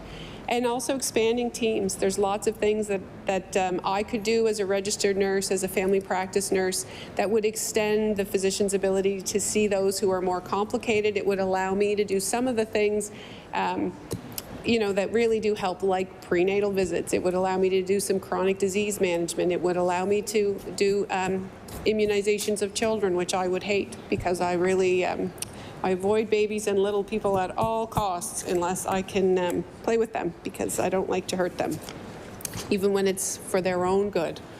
So anyway, I just think these teams have been incredible. So we're investing in the technology. We have an optimization team that comes in and look at clinic flows. So we did have an experience where a large clinic was overwhelmed, understandably, said, we're out, we need a break, like we need help here, we're going to have to decant some patients, which we did not want. So a team of industrial engineers and very senior administrative assistants went into that clinic, worked with clinicians over a 4-day period, and really understood where things were getting jammed up and how they could make that space more efficient. And as it turned out, that clinic was then able, with very minimal staff tweaking, able to attach several thousand new patients to that clinic, because we were able to maximize people's skills and scopes. And in fact, rather than needing new clinicians, they actually needed more administrative support to really make that clinic high functioning. So there's so many things that have happened in order to improve attachment. And the other thing the LFM rewards is evening and weekends and access. So attachment and access, as many people know, are not the same things.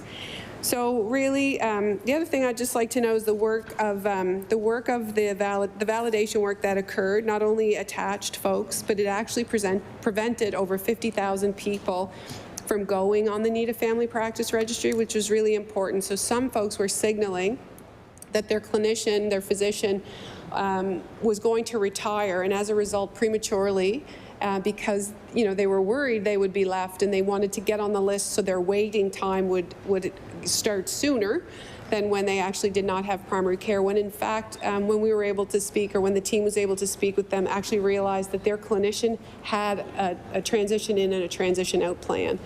So there actually were new people identified that hadn't been announced yet who would come into that practice. And I think that was the other thing that was really important. Our really beloved retiring clinicians, physicians in particular, felt really guilty about retiring and recognizing that their patients in the community was really depending on them, and so maybe staying longer than they actually wanted to. And I think we all can appreciate when you get to a certain point in your careers, regardless of what your role is, you want to have that transition out. And so really working with clinicians, and sometimes when they knew there was a plan, they were able to do things like same-day clinics, as an example, which allowed them to be present and mentor new clinicians in their practice, but actually kind of leave on their own terms, I think, and so not feeling bad or not leaving abruptly, and it really has been a very helpful process. So again, there's been a number of things that have happened. We've also looked at ways that people can access care, and we've talked about that before, all the different places that you can get care, after hours clinics, the virtual care. It's not for everything, but certainly can be very handy.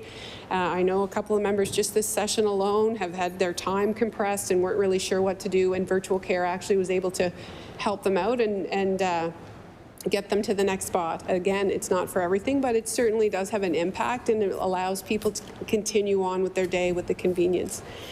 And I think too, we would have to acknowledge the work that pharmacists are doing in community now. They can do chronic disease management. They really working hard in those primary care clinics, but also more broadly, if the primary care clinic is not there, what are the things they can do? They are now doctors of pharmacy, and so their scope is really has expanded, and they're very knowledgeable care providers. And I think really it's around us changing our thoughts about only one provider. I was certainly trained to go to the doctor.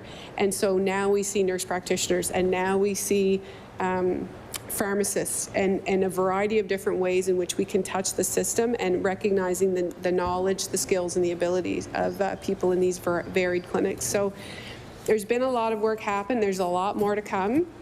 Meaning we have to continue to build the teams, we need to continue to build the workforce, and we have to really consider what the model will look like and how do we support, a broader, so from a health home, what does a health neighborhood look like? What does how do we incorporate, community clusters so that people have access to the things that they need? So it's a labor of love is what I would say, and we certainly will continue to expand not only attachment, but also access points, and we're deeply into the evaluation phase now. What's working?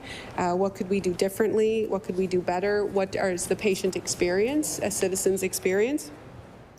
And also the implementation of the app, Your Health NS, the ability for people to navigate the healthcare system to get care through that virtual care platform that's available there. There's lots of also good information around courses that are offered at Nova Scotia Health and IWK that are often online around wellness activities, those types of things. And the most important part, I think, of that app for me and the people that I've talked to is the addition of their records. So the ability to see blood work, diagnostic imaging, to have your drug list. We're always, first thing people say, what's your list of medications? And so to have that there, and how it's connecting with the different systems, it really is an essential tool. And I just think we've invested in these big fundamental and foundational change, and now it's a matter of maximizing and integrating and making sure that we are using those assets in the most efficient way.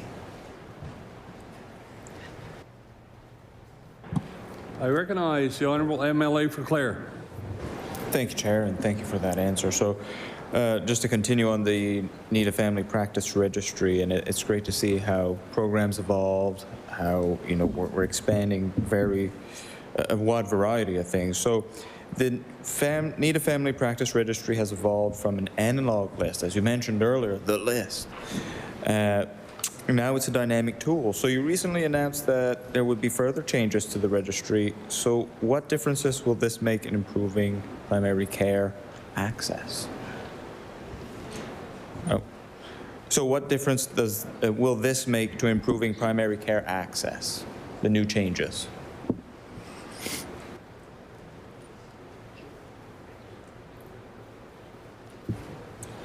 I recognize the Honourable Minister of Health and Wellness. So I think the Need a Family Practice Registry is really important because, first of all, anyone who does not have a family practice, through being on the Need a Family Practice Registry, and you can register with 811 or on a website, you have unlimited access to virtual care. And I think that's important. And the virtual care provider can assess you in that space and then understand whether or not you need to see someone in person. And we have a number of primary care clinics. So if you do need to see someone in person, you can then move on to a clinic where you can be seen in person. Sometimes it's for an episodic thing, something that you just need to be seen today for and have it addressed and move on. But other times there are people on the Need a Family Practice Registry who require more ongoing care and in fact can be seen on a regular basis.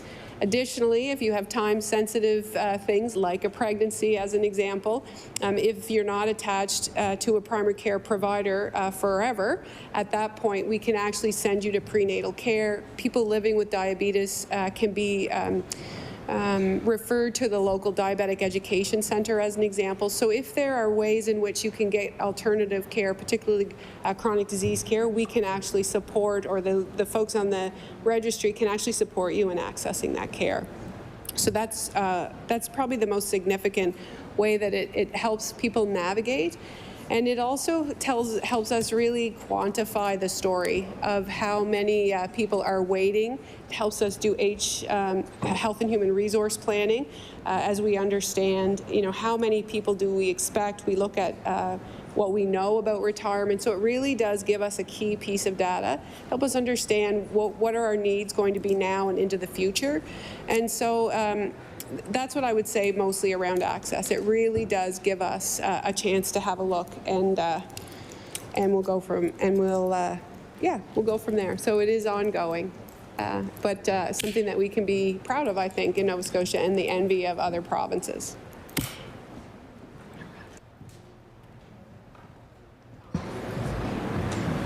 So we have 7 minutes, 29 seconds remaining. Do you have any, would the minister have any closing statements or comments or resolution? I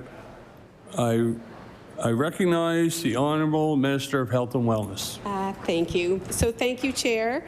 I just want to take a few minutes to thank my colleagues for their questions on both sides of the House. It's really an important topic. We're a big part of the budget.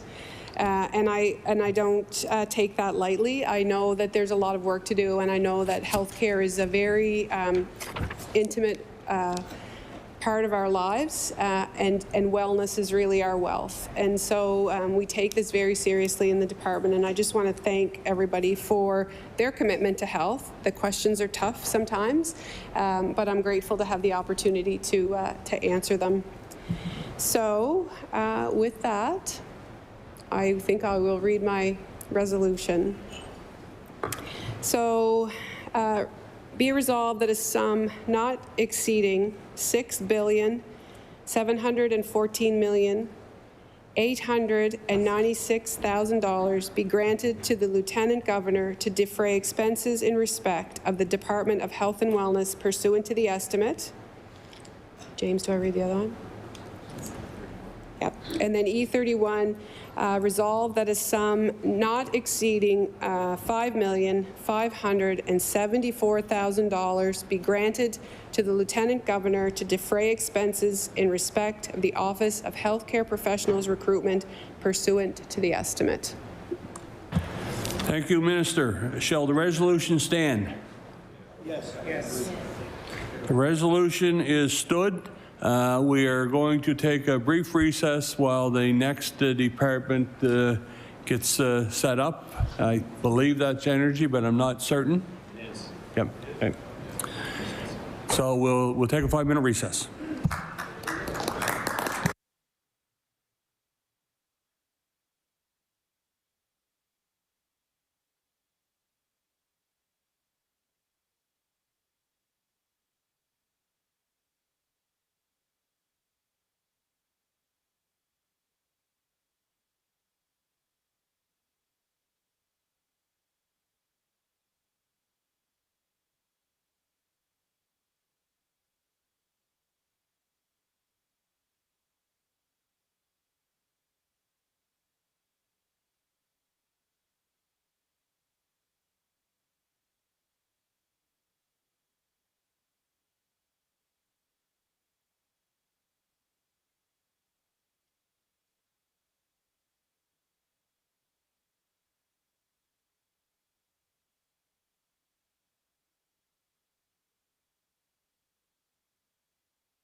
Order. The Committee of the Whole on Supply will come to order. I recognize the Honorable Deputy Government House Leader. Thank you, Chair. Would you please call the estimates for the Premier and Minister of Energy, estimate E7 and E20? So I will now read the resolutions here. The E7 resolved that a sum not exceeding $45,982,000 be granted to the Lieutenant Governor to defray expenses in respect of the Department of Energy pursuant to the estimate. And E20 resolved that a sum not exceeding $17,778,000 be granted to the Lieutenant Governor to defray expenses in respect of the Executive Council pursuant to the estimate. I will now invite the Minister of Energy to make opening remarks. Thank you, Madam Chair, and thank you to and thank you to all members for the opportunity to speak to the energy estimates over today and hopefully the next few days, 3 or 4 days. It's an important topic, so we're looking forward to that. I just want to begin by thanking the team at the Department of Energy, the hardworking civil service who works on this file. Thank you for that. The regulators, the engineers, the technicians, the frontline crews who keep the Nova Scotia energy system running, often in very difficult circumstances and difficult conditions, and generally behind the scenes. So we want to thank them. Their work is technical, their work is demanding, but their work is essential for Nova Scotians. So I'm joined today with Deputy Minister Karen Gation and Executive Director of Finance Mike O'Brien, and I look forward to questions from the members opposite.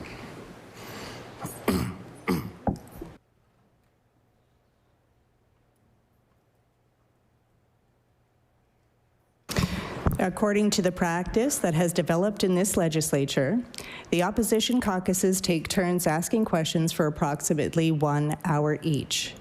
During a caucus's turn, the members within a caucus may take turns examining the minister on the estimate resolution. Only the minister may answer questions. Caucuses are also expected to share time fairly with the independent member. To begin the examination, I now recognize the official opposition. I recognize the Honourable Leader of the Official Opposition. Thank you, Madam Chair. Thank you to the Minister and to the staff for being present to answer questions today. Nova Scotians are seeing costs rise. They are reminded of this every time they open a power bill. And since this government was elected 5 years ago, Nova Scotians are working ever harder to keep up with those rising prices. On average, they are paying $400 more a year to keep the lights on and their homes warm than they were when this government came to power. The pending Nova Scotia Power rate increase would also mean that Nova Scotia Power's profits would increase by 50% in 4 years. And that will jump to $600 more that Nova Scotians are paying. Nova Scotians pay more, shareholders pay less. Shareholders make more, Nova Scotians pay more. So we pay, they make more money. That's what's happened. That pattern has continued. And to make this worse, Nova Scotia Power is still cleaning up the massive data breach which exposed the improperly retained and stored social insurance numbers of people across the province. The utility is still sending out bills that are double or triple what they should be, and in some cases, sending customers to collections. On top of all of this, people are regularly left in the dark and cold for hours in the middle of winter because outages remain common. The public's trust in the utility is completely broken, and I know that the Premier agrees with that comment. People are fed up with paying high costs for bad service, and the reality is that all of this is happening on this government's watch. Nova Scotians trusted that they would see some relief when their Premier appointed himself the Minister of Energy. They hoped it was a signal that he was treating this issue with the seriousness that it deserves. I think it's fair to say that the people of this province are looking for some leadership and accountability. It is disingenuous to pretend that there is nothing the Minister of Energy in Nova Scotia can do about Nova Scotia Power. Expressing sympathy for Nova Scotians paying high prices and harsh words for the company on social media do not solve the problem. What people need is action. But so far, the minister hasn't taken the practical, common sense steps to hold Nova Scotia Power accountable and make the utility work for the people of this province. And that's what I'll be asking questions about today.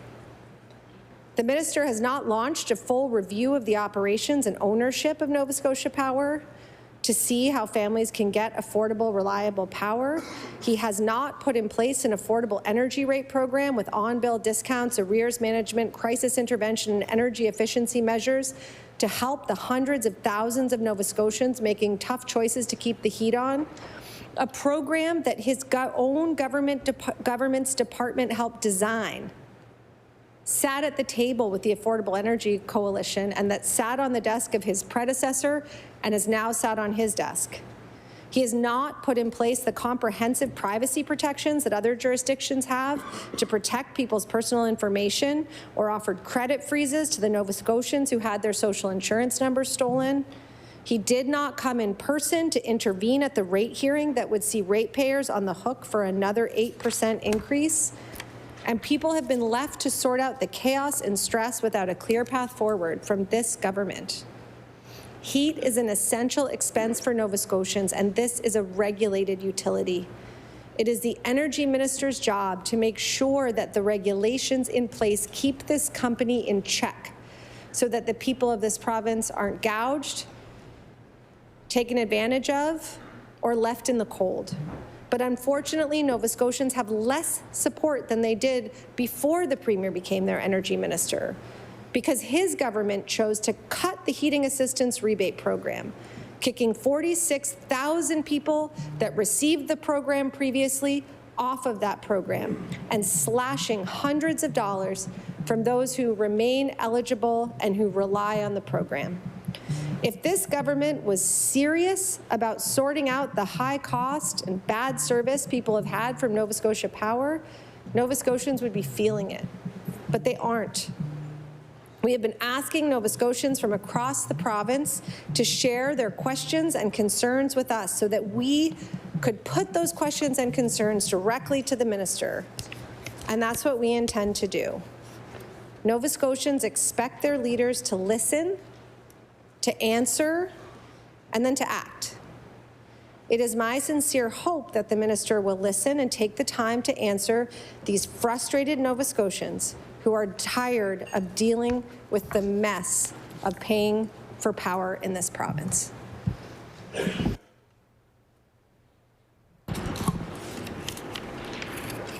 I recognize the Honourable Minister for Energy. Thank you for that. I guess what I would say, there's a lot baked in that, and much of it, I think, requires a bit of a response and a bit of maybe correction of the record, I'd say. So I think I'll take some time to do that, as you've urged me to do. I will take some time to speak to the overall situation with Nova Scotia Power, and I think I'll break that down in a few stages for the members. I think a little bit of that is the how we got here. A little bit of that will be the where we're at right now, and then a little bit of that will be the where we're going with that. I think that's really important for Nova Scotians. So I appreciate the opportunity to speak to this, and I appreciate the opportunity to be given some time to kind of walk through it in a meaningful, substantive way. It's a difficult world of sound bites. You know, sometimes you say something and it's tried to be distilled down into 5 seconds or 10 seconds. I think this is an issue that deserves a little bit more than that. So I'm happy to take this opportunity to do that and share my thoughts as the energy minister with Nova Scotians, because the reality is energy is not a side issue for Nova Scotians. In many ways, in many households, it is the issue. It is the issue that Nova Scotians are talking about. It touches every single household. It touches every single business, every hospital, every school. This is something that determines, access to affordable energy is something that determines whether a factory can open, whether the plant can open, whether a small business can grow. We're seeing electricity stifle stifle growth in some situations, and obviously has an impact in some situations on whether seniors can heat their homes safely and affordably in the winter, whether the lights stay on when a storm comes. This is the issue in many ways facing Nova Scotians because I believe that energy is the bloodstream of our economy. It is what makes our economy function. And certainly in a province like Nova Scotia, which is defined by weather, defined by geography, and defined by trading routes and traditional trading routes, current trading routes, energy is also critical. And it's a matter of resilience, it's a matter of security, and it is a matter of sovereignty. These are all important things. And I get it. I understand the concerns. I share the concerns as a Nova Scotian. I'm very focused on this.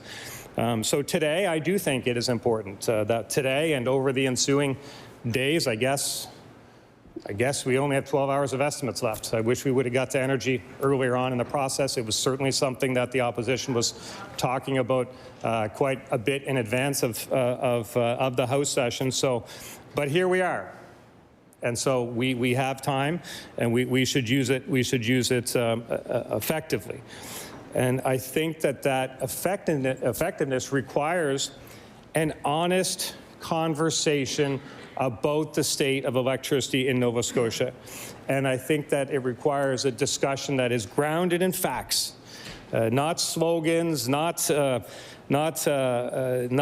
kind of sound bites, but actually focused on outcomes and not ideology. So that's a discussion that I look forward to having, because Nova Scotians, they expect three things at the same time from the electoral system. They expect affordability, so families aren't stretched past the breaking point, so businesses can grow and reinvest in employees and reinvest in expansion. They expect reliability. So outages don't become the norm.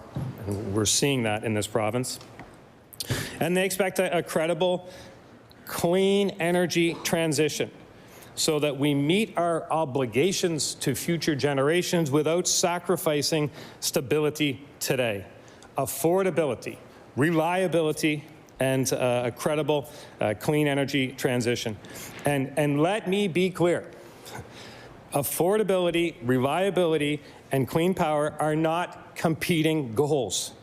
They rise or fall together.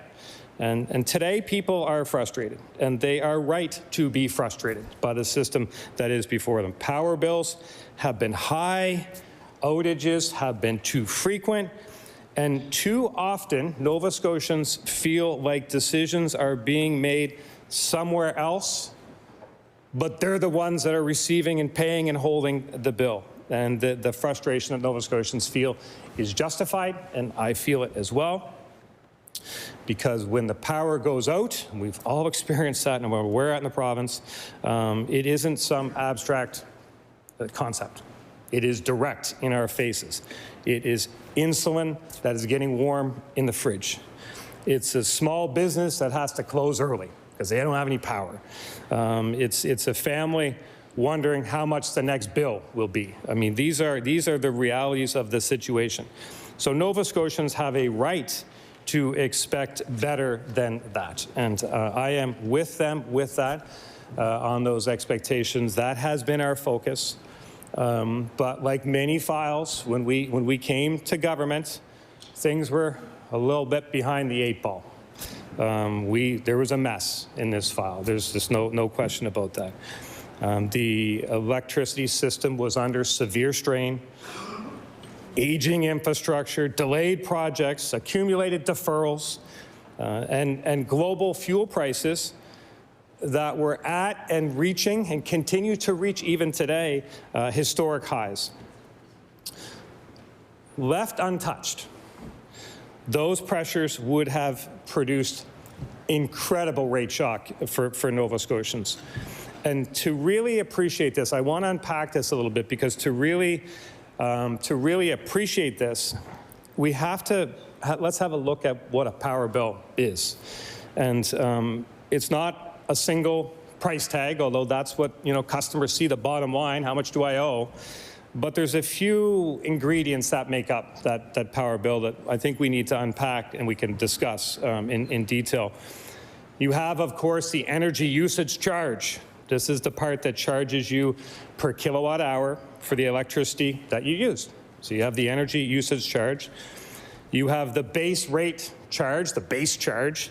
This is generally a flat fee that you pay just for the privilege of being connected to the grid, the base charge.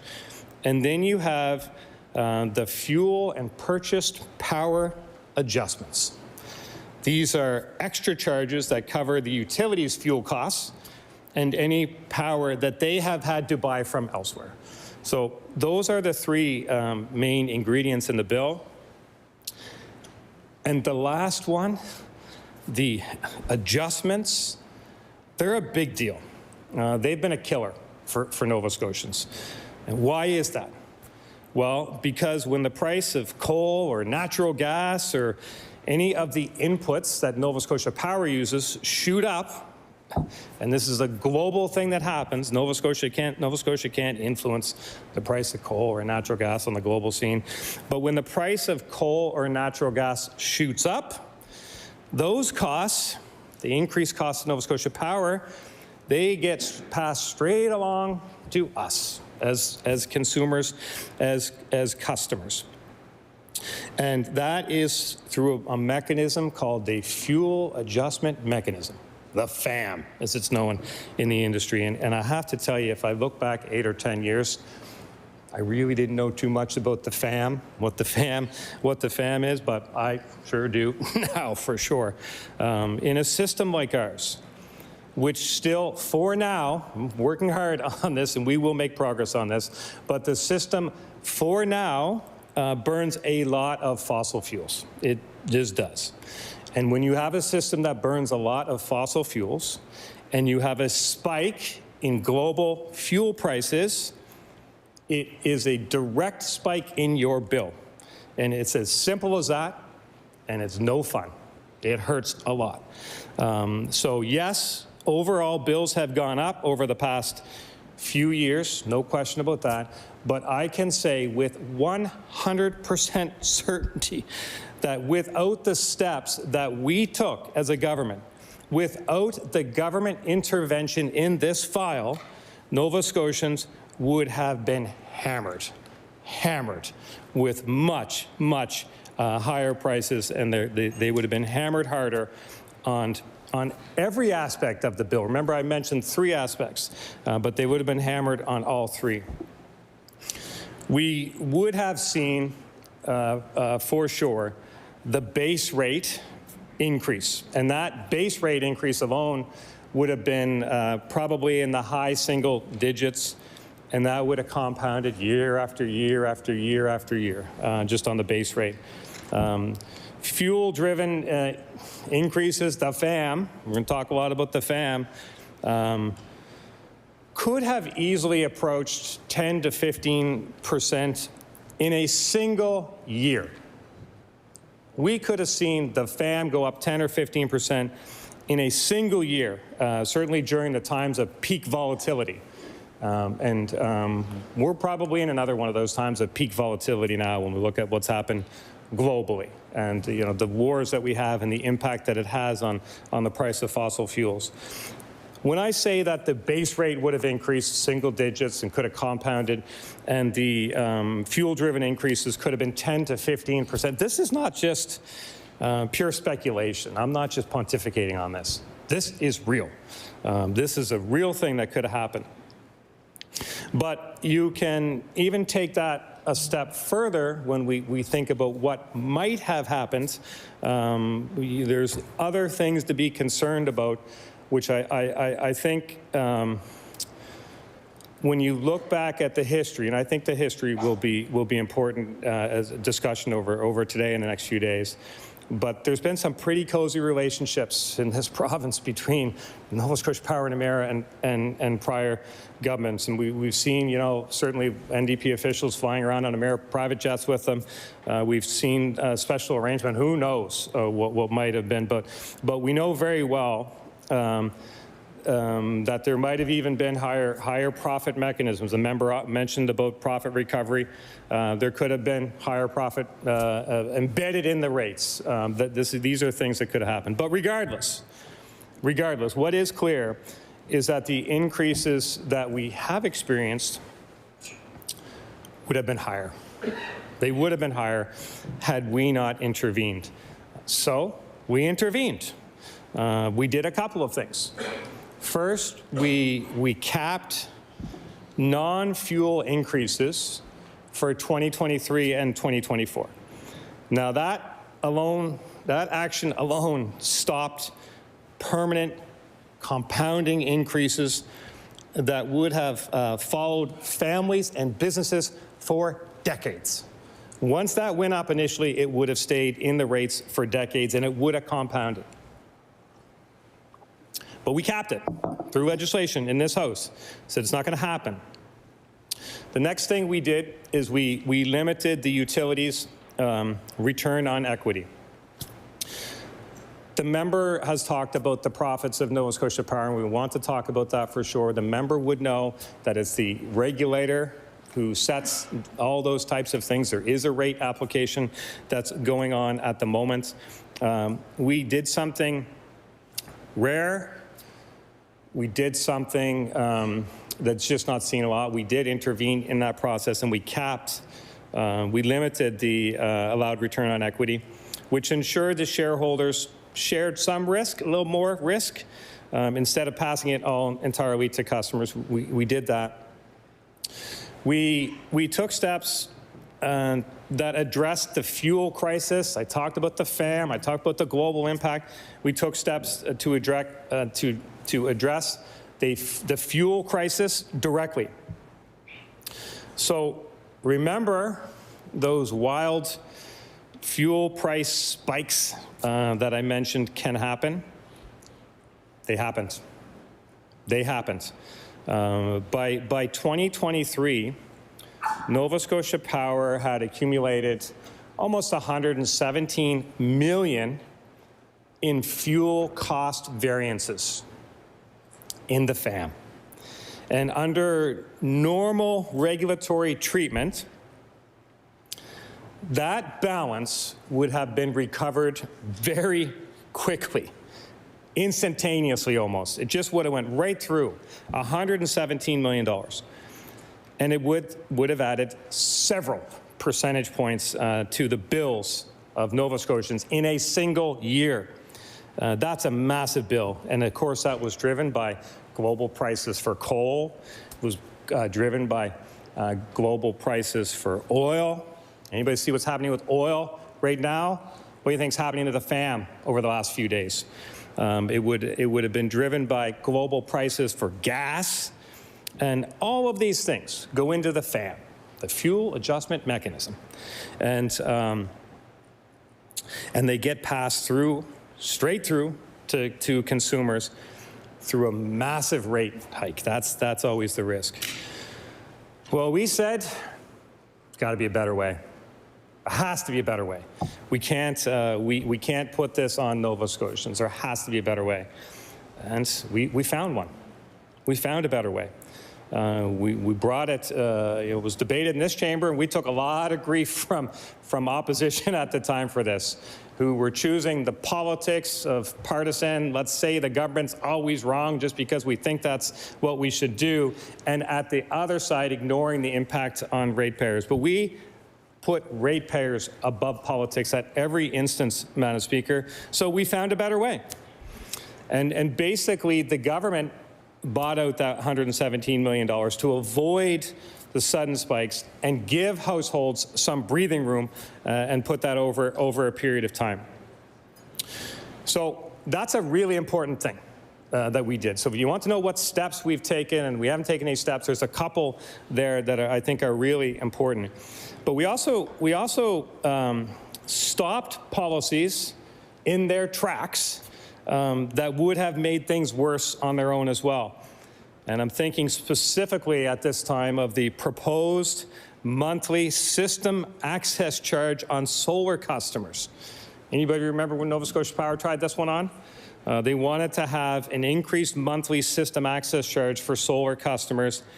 It would have punished families for trying to reduce their bills, for trying to do the right thing. We looked at that and we said, no way, not happening.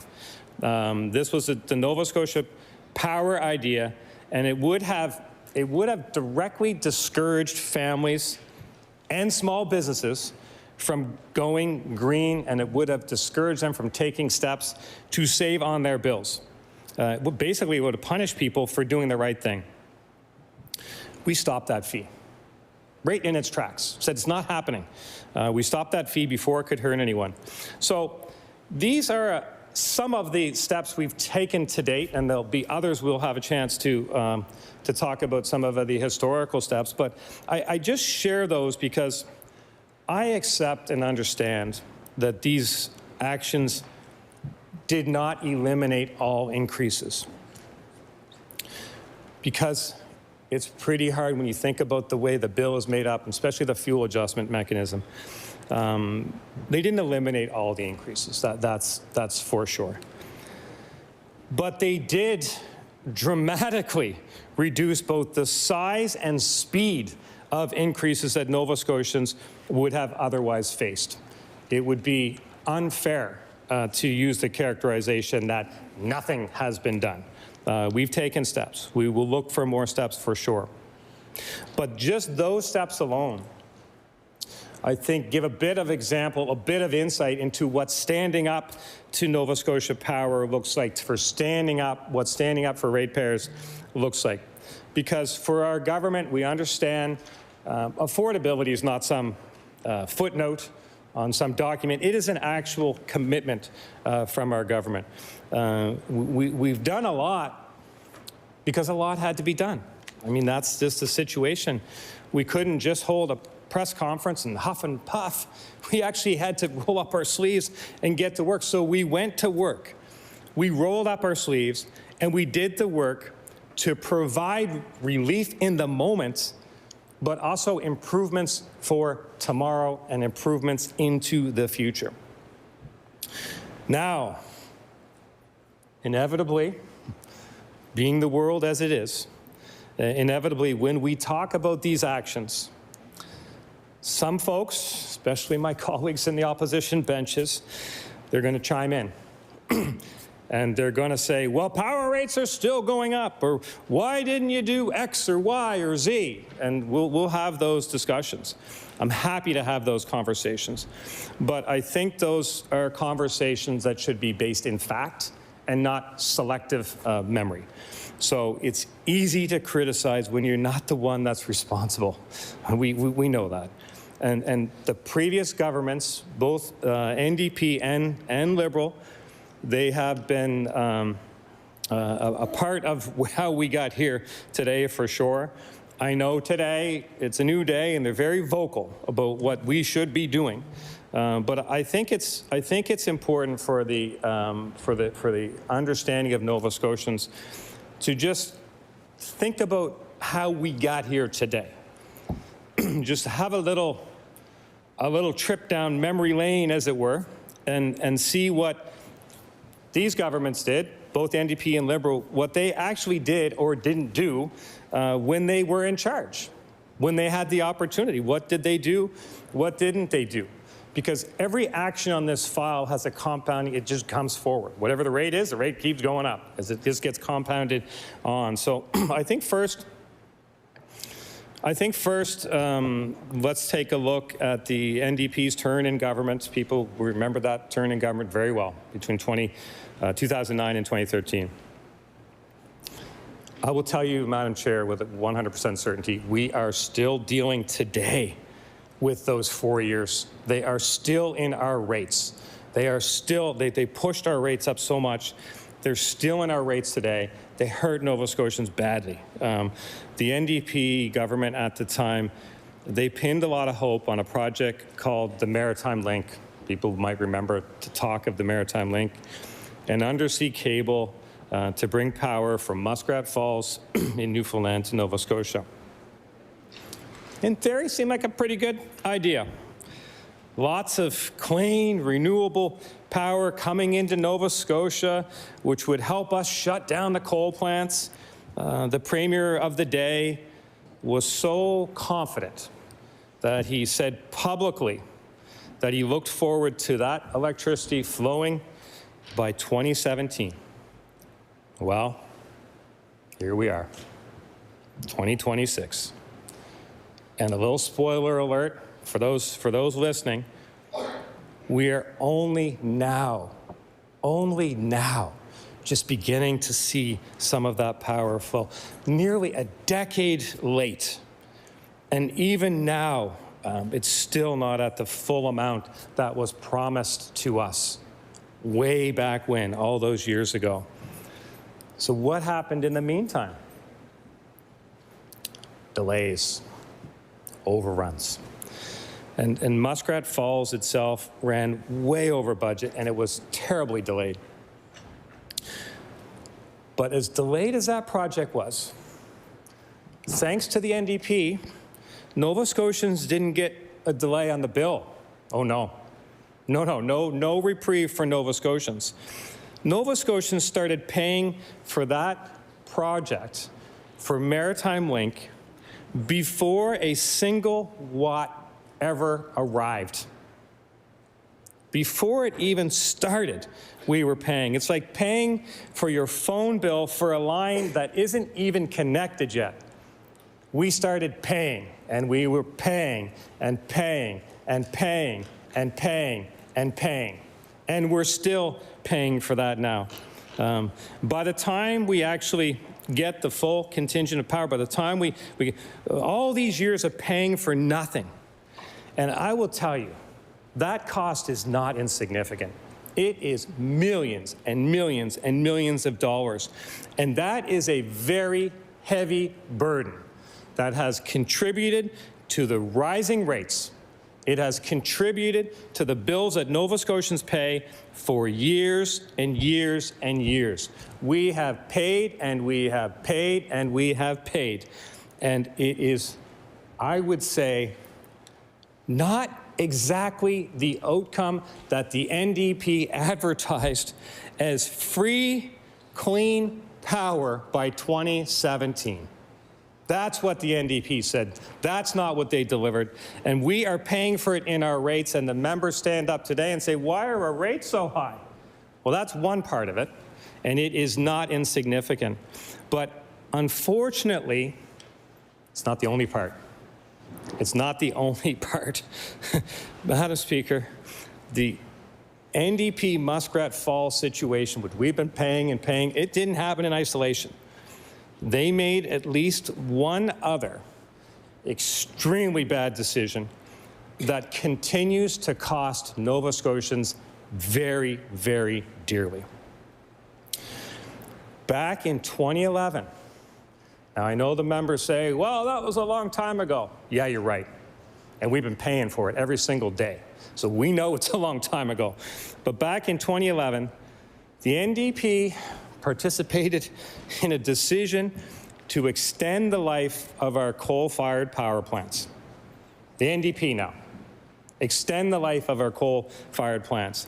Essentially, they said at the time, rates are a problem. We don't want to deal with that. Let's kick that one down the road.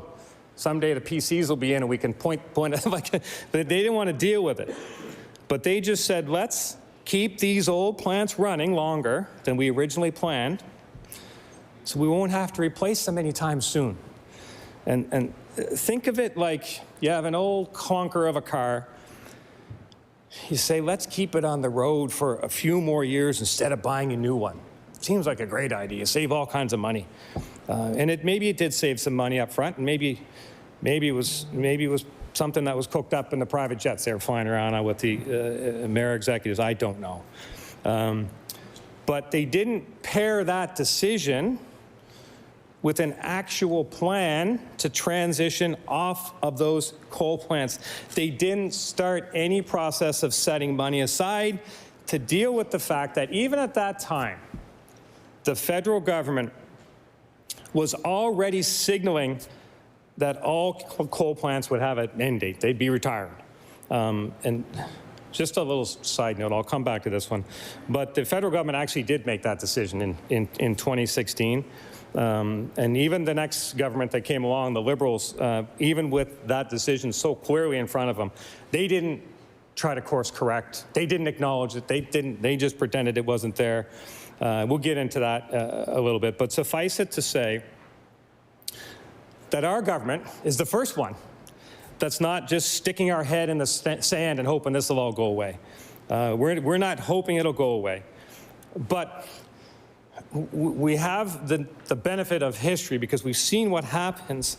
We see what happened by the NDP decision to stick the head in the sand and gamble with our future and gamble with household budgets.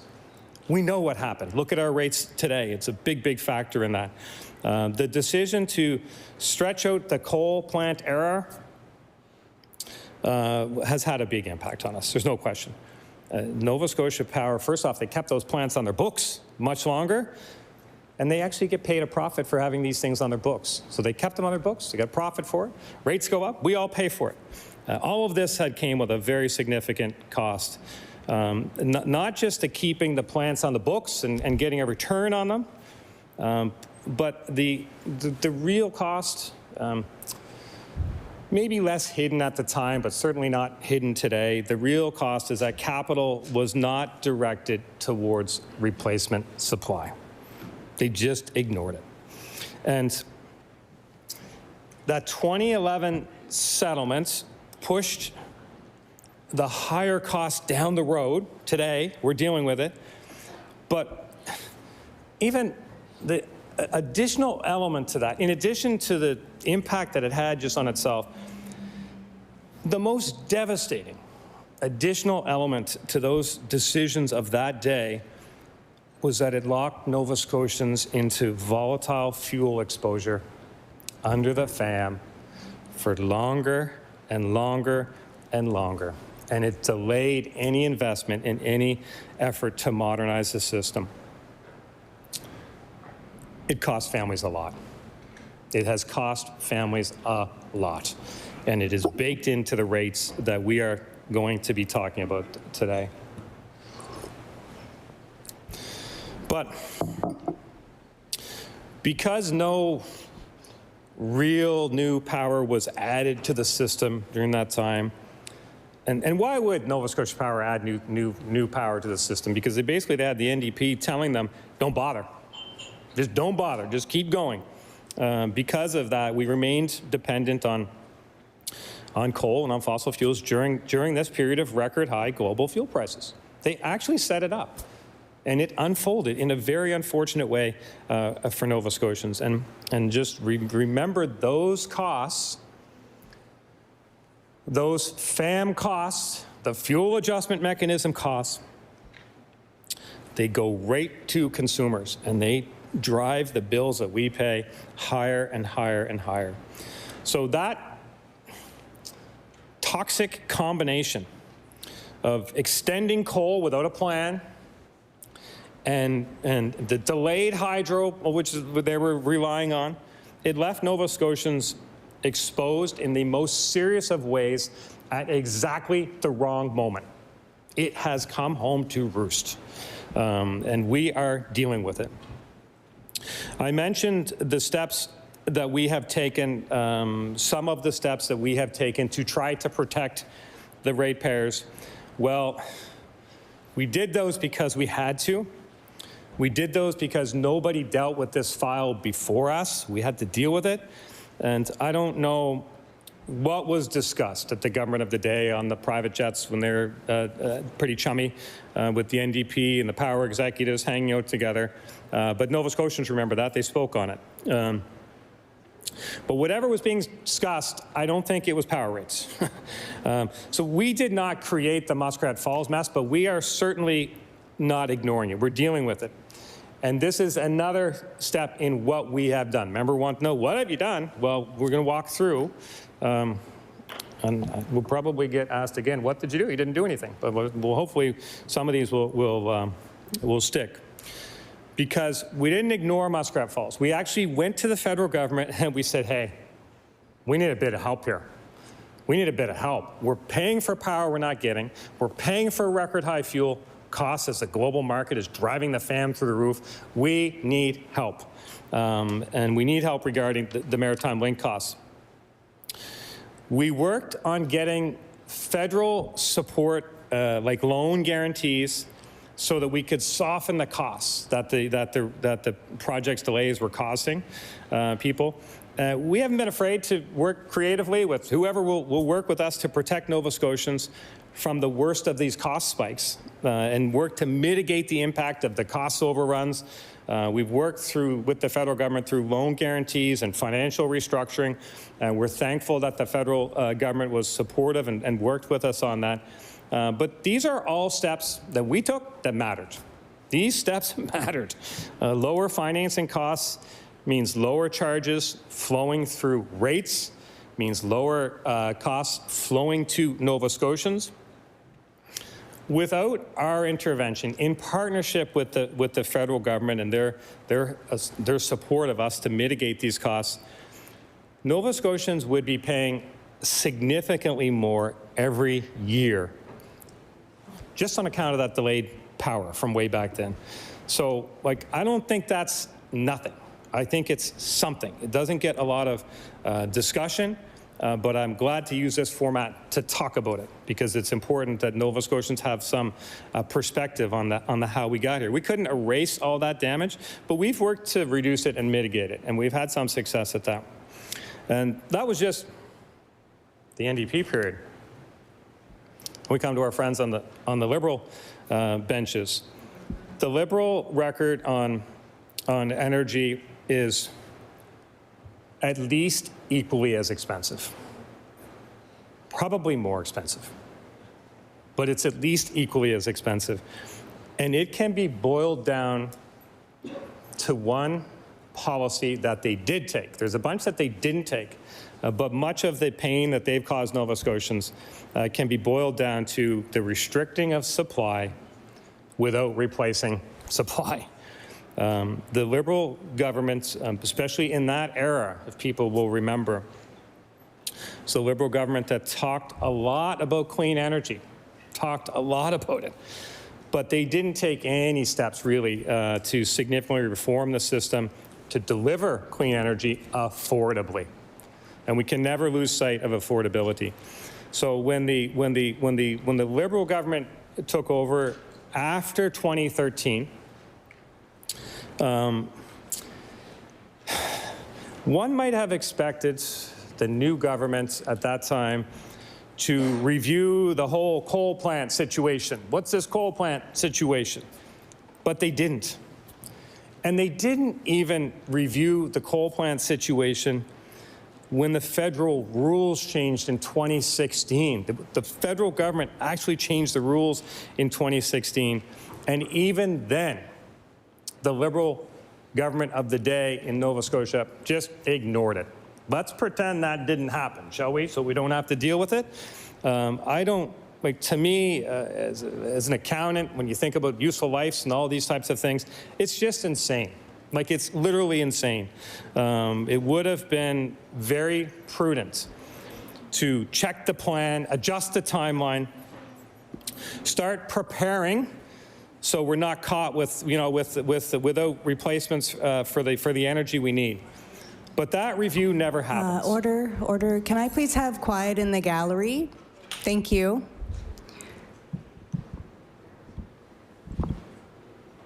Can the people in the gallery stop talking? Thank you. I recognize the honorable. I called order on the people in the gallery for talking. Because I called order. I called order in the gallery. I couldn't hear what he was saying. Pardon me? I recognize the Honourable Minister of Energy. Madam Chair, I think it's important.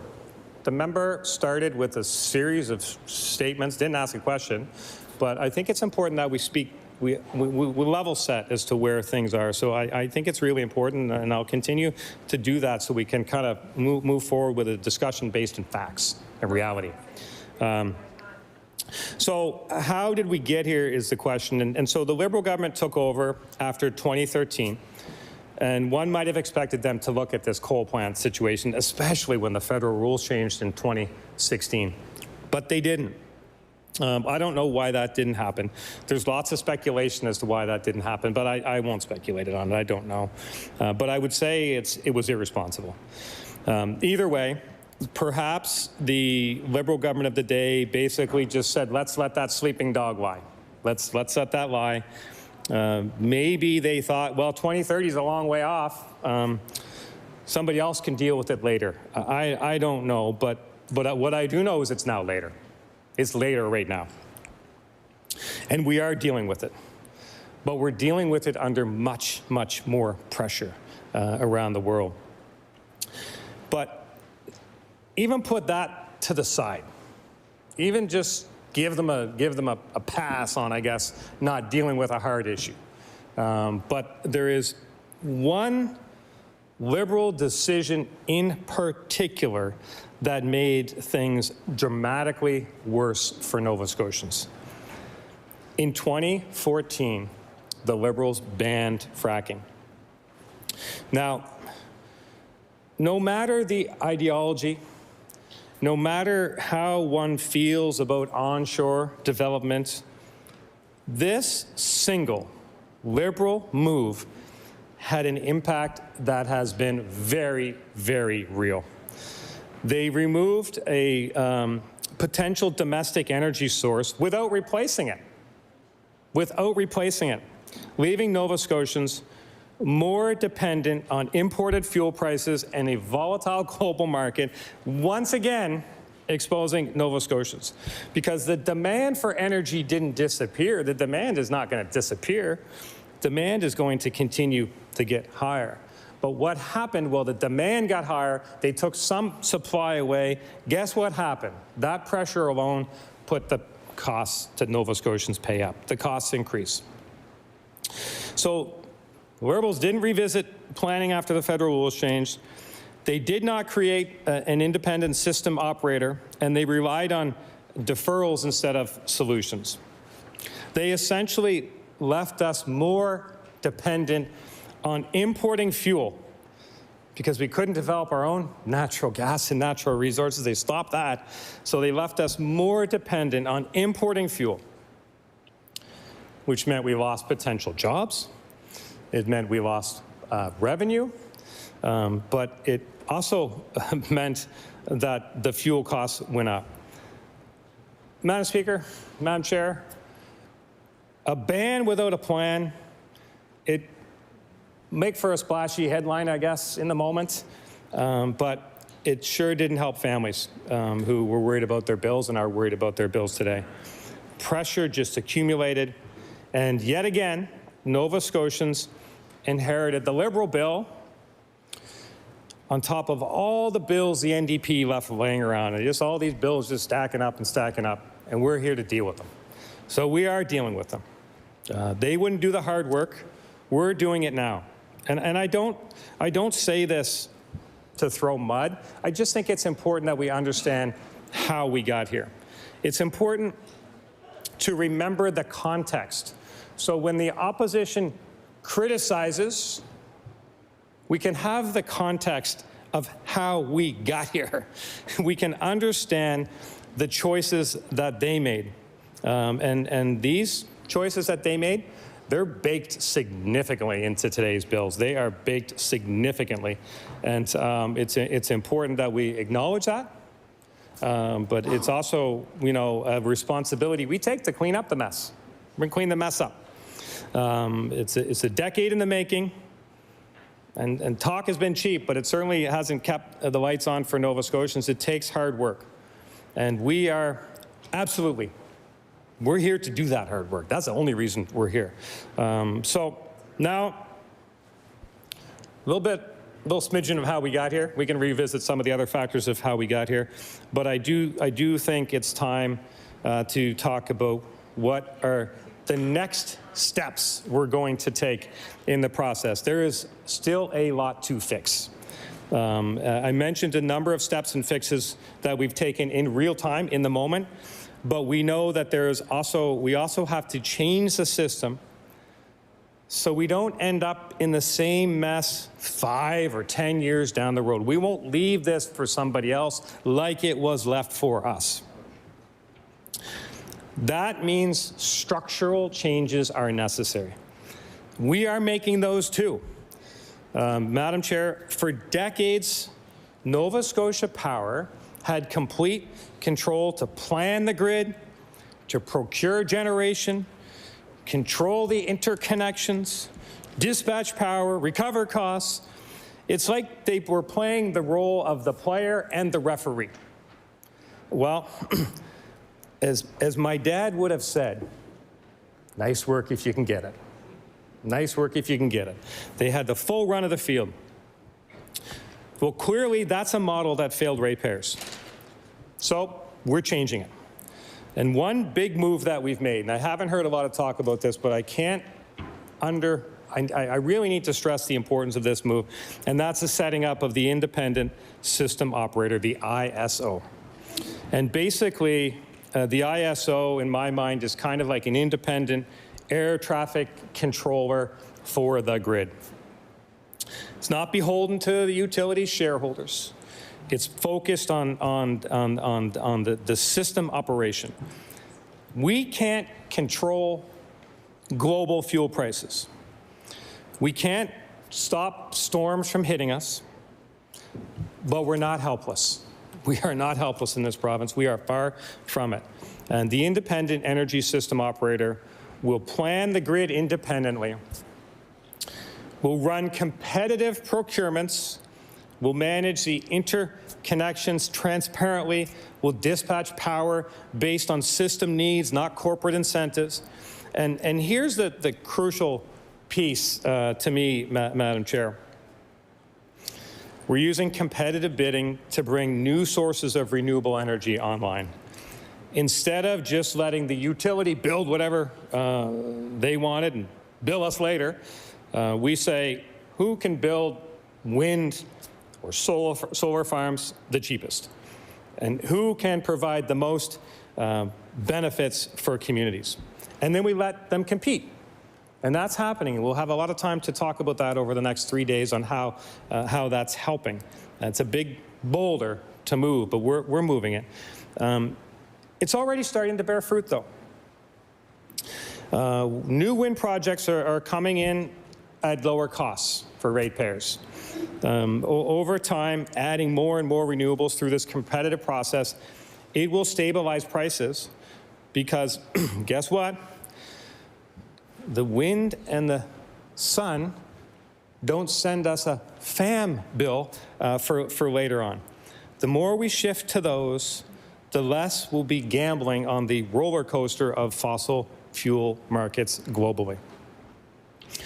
If you really want lower cost outcomes over time, you need a system that brings competition and a system that brings transparency. And that's what the Independent Energy System Operator is exactly designed to do.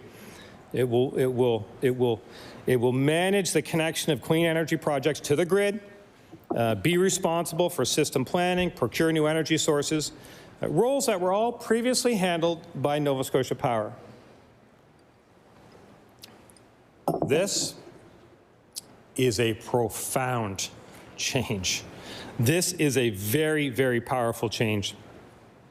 We are moving from a model where the utility effectively held the pen on everything to a model where an independent operator and alongside a focused independent regulator create a fair, transparent, and competitive pathway to add clean energy at the lowest reasonable cost.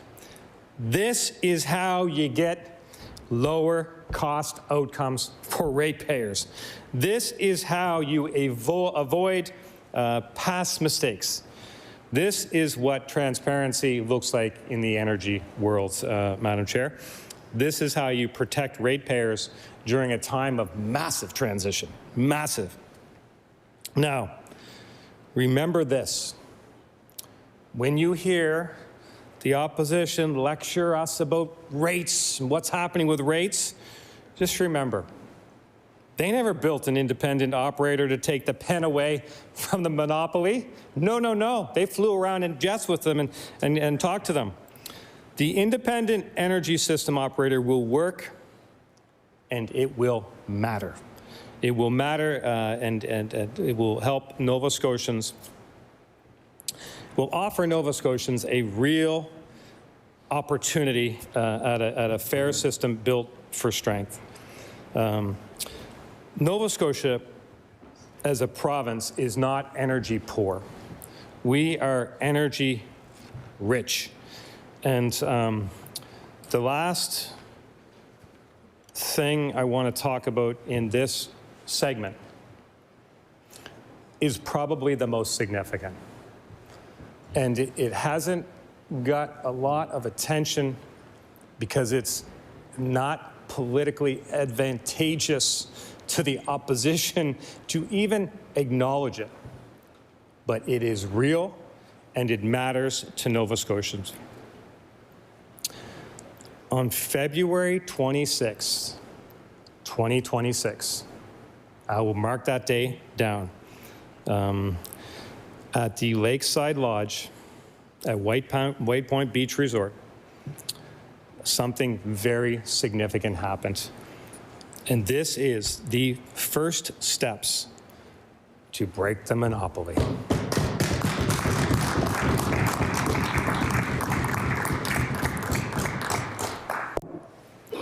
I remember in 2013 campaigning in Pictou East. So thankful to the good people of Pictou East for their support over a long time, since 2013. But I remember power rates were an issue at that time. Of course they were. You saw what the NDP did to them. And we didn't even know the half of it. The cake was baked, but the door hadn't been opened, and the little toothpick thing that my grandmother puts in to see if it's done, didn't even have a chance to do that. But the cake was baked, and we are feeling the results of that even today. But in that time, energy was a big issue. I remember knocking on doors, and people would say, well, Tim, the Liberals say they're going to break the monopoly. That's really important that we break the monopoly. And I said, well, it really is. And if they form government, I hope they're successful because we all need that. Well, it never happened. There was a lot of talk and a lot of huffing and puffing. It didn't happen. But sometimes wait a little longer. Other group of people get involved, pick up the file, actually try to do the work, roll up their sleeves. It happens. It happens. Nova Scotians had to wait too long for it. But last week, it happened. And I just want to, I can table this, but I just want to read just a little bit from Dan Roscoe's remarks at the event last week. Dan is the president of Renewal Energy. He was obviously present at the announcement with Gregor Robertson, the Minister of Housing, was there. They're supportive of this. They're investing in this. Minister Tim Hodson, Minister of Energy and Natural Resources for the federal government. A couple incredible guys. And I do want to say Minister Hodson in particular, we worked very, very close with on the energy opportunities in particular. But we were there alongside them. Mayor of Queens was there. My colleague, the MLA for Queens, was there. The room was full with excitement. You won't read that excitement in some of the media reports that came out of it, but the room was full of excitement. And I'll just sum it up just by reading a couple of comments from Dan Roscoe from Renewal. President Roscoe says, as Minister Robertson said, this is not just another wind farm. It is a symbol of power, literally and figuratively. Every kilowatt hour of clean energy generated will be sold to Renewal Energy. Renewal will make that energy available to Nova Scotian homes and businesses who, for the first time, will have the power to choose where their electricity comes from and how it is made. And that is a significant moment. And Nova Scotians from one end of this province to the other can reach out to them and sign up to be one of those first consumers. They have a choice. Those 50 or 60,000 households, they have a choice. Competition, choice. This is the future of energy in Nova Scotia, and we are happy that we were able to set that path in motion, because it is otherwise a bit of a fool's game to get into a discussion of how much a rate increase should be. As long as we're beholden to one player, we're going to be arguing about how much more we're going to pay. Well, now, with the introduction of true competition into the market, this is the first step for breaking the monopoly. It is breaking the monopoly for these first businesses. I can't remember the number, but I think it was a couple dozen. It might have been 32 businesses that are signed up. It's a significant moment. The rate that they pay today will be, I think, what they said as consistent with Nova Scotia Power. But the difference is, because it's clean, renewable energy, it is not subject to the FAM. And I mentioned the FAM before.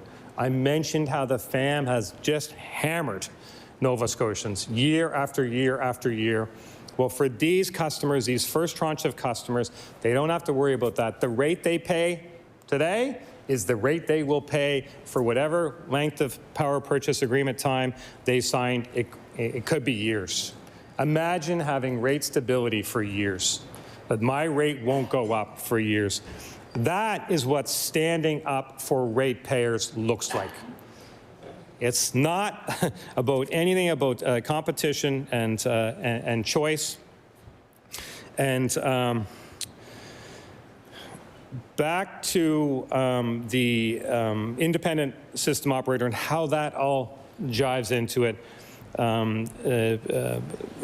Dan Roscoe said at the announcement, he said, the current government's work to create the independent system operator and in enshrining the competition in legislation was complementary to their vision, and it really kind of set the path. So with those few words, I'd like to cede the rest of this time to the member opposite for your questions. Thank you.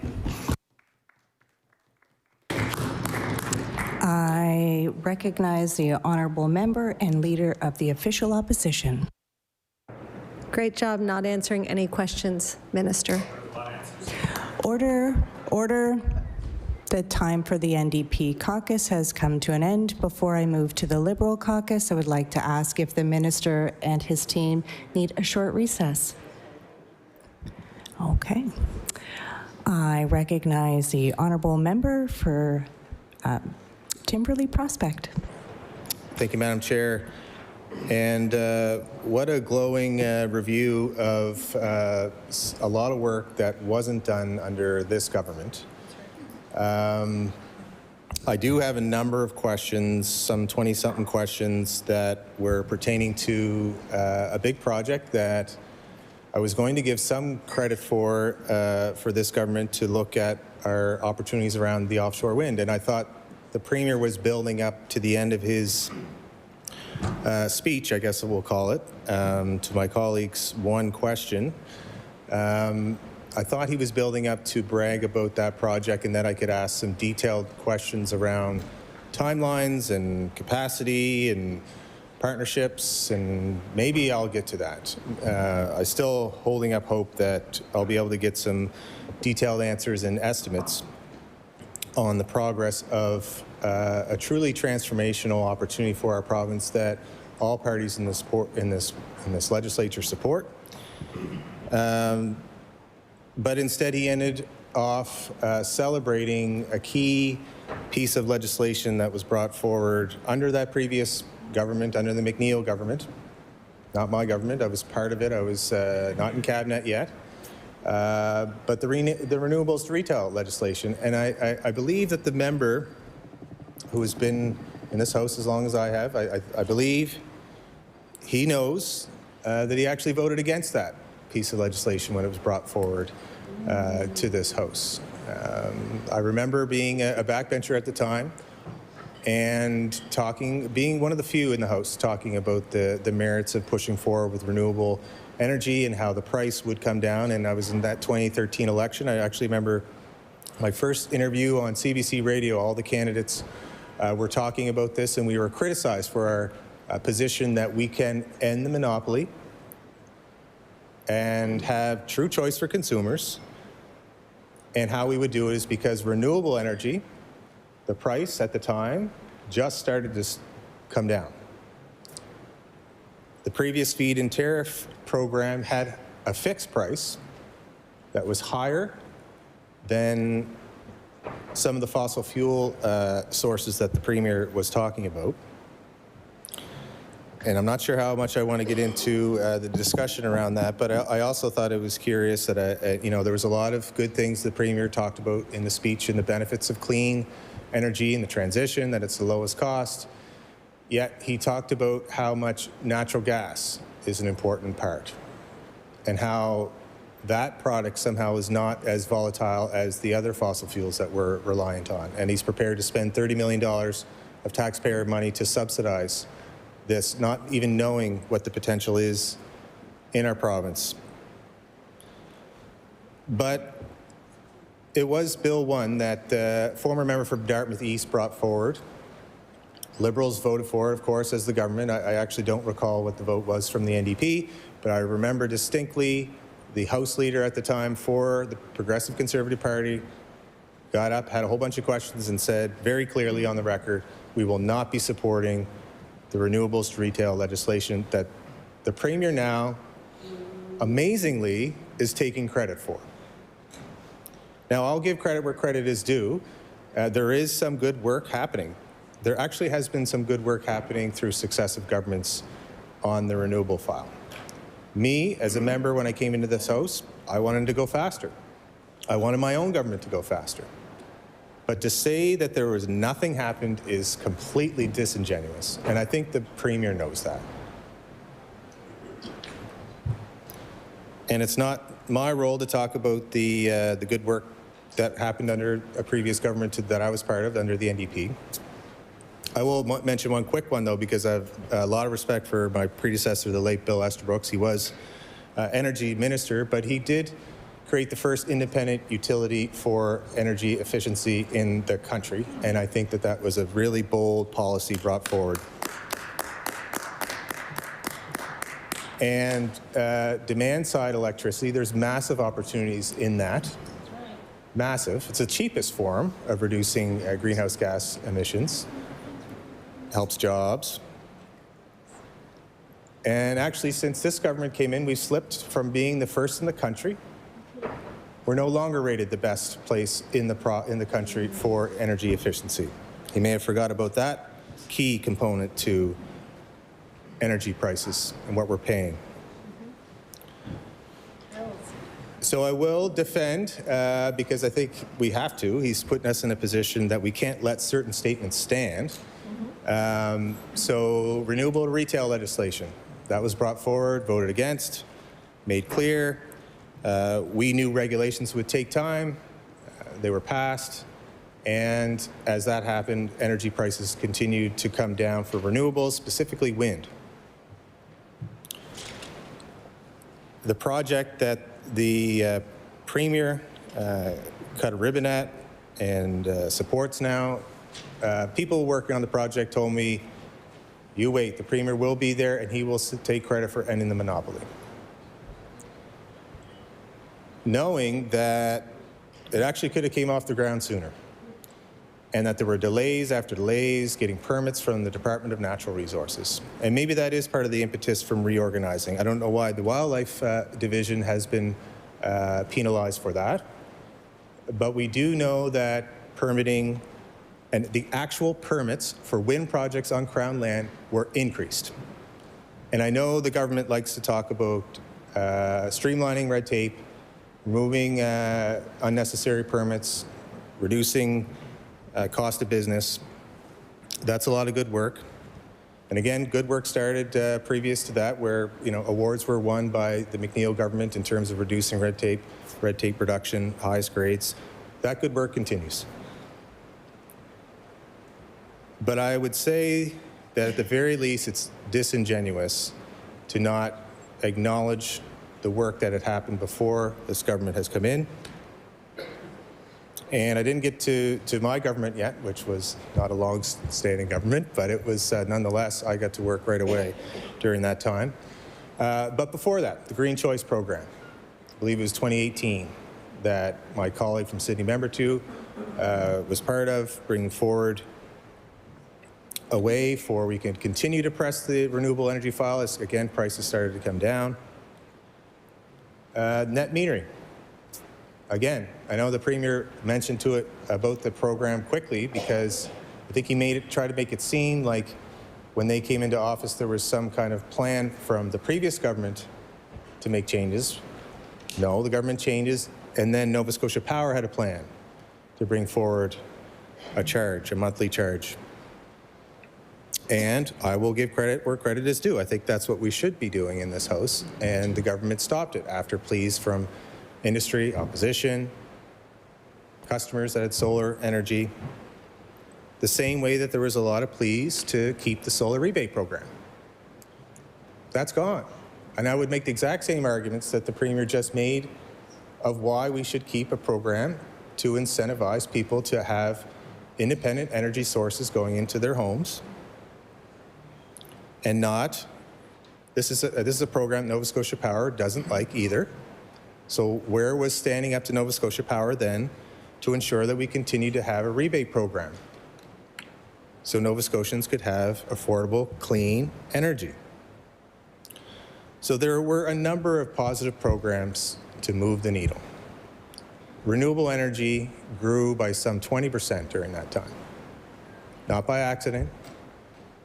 Actually, because things take time, I'll probably give a little credit to the NDP. I think the wind development in Terrence Bay, in my riding, was approved prior to our government, so that would have counted in that increased renewable energy.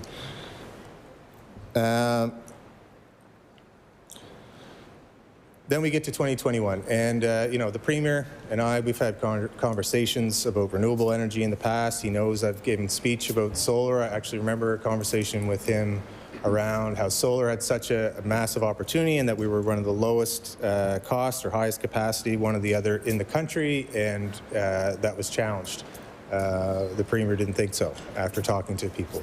I've always shown a passion for moving forward with renewable energy for the environment, for the economy, and for lowering bills, the triple win.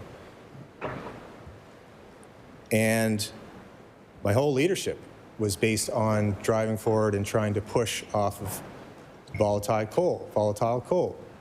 What a paradigm shift. In opposition, the Premier never got up and talked about the need to get off coal to more affordable, clean energy in this province. No. In fact, members of his caucus that he stood beside, I'm not going to quote the Premier because I don't know his specific statements on coal, but his colleagues certainly supported staying on coal longer. And in estimates, my environment minister the whole time was drilled on that idea of pushing forward and advancing the timeline to get off coal by 2030. That was in our throne speech. I didn't legislate it because we didn't have a firm commitment for new transmission from the federal government. But question after question of if that was actually even possible to Keith Irving at the time. Now, there obviously has been an education for the Premier, and he believes very much, I think for economic reasons, that we need to press forward on bringing new renewables on. So there has been some work in finalizing the work under my government, where we pushed forward on rate-based procurement to bring another 350 megawatts of wind. And I could remember Nova Scotia Power wanting to be involved in that tender. And we said no. We resisted that pressure because it would have been an unfair advantage with them owning the lines that connect our grid to bid and know how to undercut competition. Another way of bringing competition in. So you have renewables to retail, you have rate-based procurement, you have green choice, foundational work, and the Premier admitted himself that some things that happened years ago take time to come to fruition and have impacts. Just as they have deleterious impacts, they have positive impacts. So there's no way in 6 months I'd be able to procure, have the companies be able to bid, finance, and build more wind farms. But I will certainly stand on my record that I press forward on bringing the cheapest form of energy onto the grid, 10% of our grid, and continue down reducing our reliance on coal. I also was very interested in advancing the discussion around the Atlantic Loop. That was a concept that came out of discussions at the Council of the Premiers and across the country on how we integrate our grid. It actually goes way further than that in the idea of interconnecting. But there was an Atlantic Clean Power Roadmap in 2019 as part of the Atlantic Growth Strategy, and there was a lot of work with the Atlantic provinces, and everyone saw the merit in connecting our energy. This is how we secure long-term, lower energy that's mostly clean. How we can have access to baseload clean energy. Because as much as wind as we bring on, we know it's intermittent. We know solar's intermittent, and there is a requirement to have access to baseload clean. I believe attention should be more forcefully put on building that transmission, and that there could have been more attention on that over the last 5 years than there is now on natural gas. I think there is much more opportunities to build that link. And actually, the Maritime Link was one piece of that. And my questions on the offshore side come back to, where is the progression here? We need that transmission just as much for import as we need for export. And I'd really like to know from the Premier why he hasn't accepted, and some of this is public, how $4.6 billion, certainly it was over $4 billion, was floated by the federal government in 2023, I believe, to start the work in building transmission.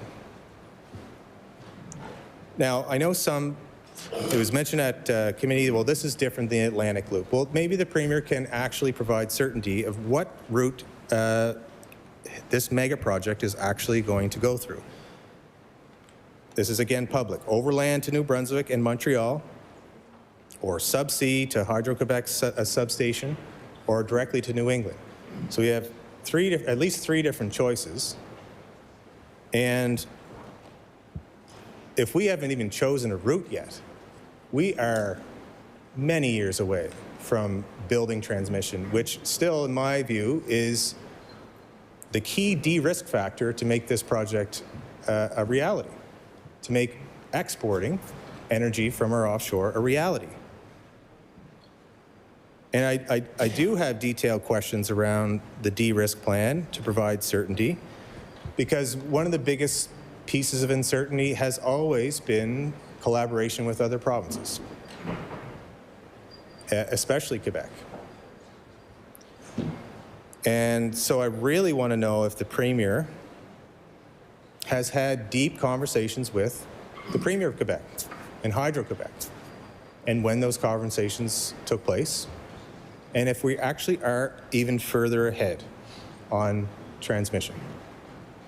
I think a lot of proponents are interested in that certainty of transmission, but also the certainty of markets. And now we have an MOU from a market in the United States for potentially buying energy from a potential project years and years down the road. Does the line go directly into the United States, or are we still talking about going through Canada? And how does that align with the Federal Major Project Office? And how is our private sector partnership going to help leverage that? There are so many specific questions that Nova Scotians need to know so that we can actually take advantage of a massive opportunity that's before us. We all want to see new renewable energy on our grid, and we all want to take advantage of an economic opportunity like this. We all want to see what the plans are for our supply chain amelioration. We want to see what's happening with building up the trades at NSCC. You know, other places in the United States have full institutes that are dedicated completely to offshore energy training. And yes, there was some setbacks in the United States, but all of those decrees from the president's office about stopping those projects have been overruled by the courts. So this is a competitive market, which speaks, again, to the need to get on with it. And that's my point. If we weren't as focused on fighting the federal government on environmental policy and working together and accepting cash on the table to start the work with transmission, then we would have actual better chance of seeing something happen sooner.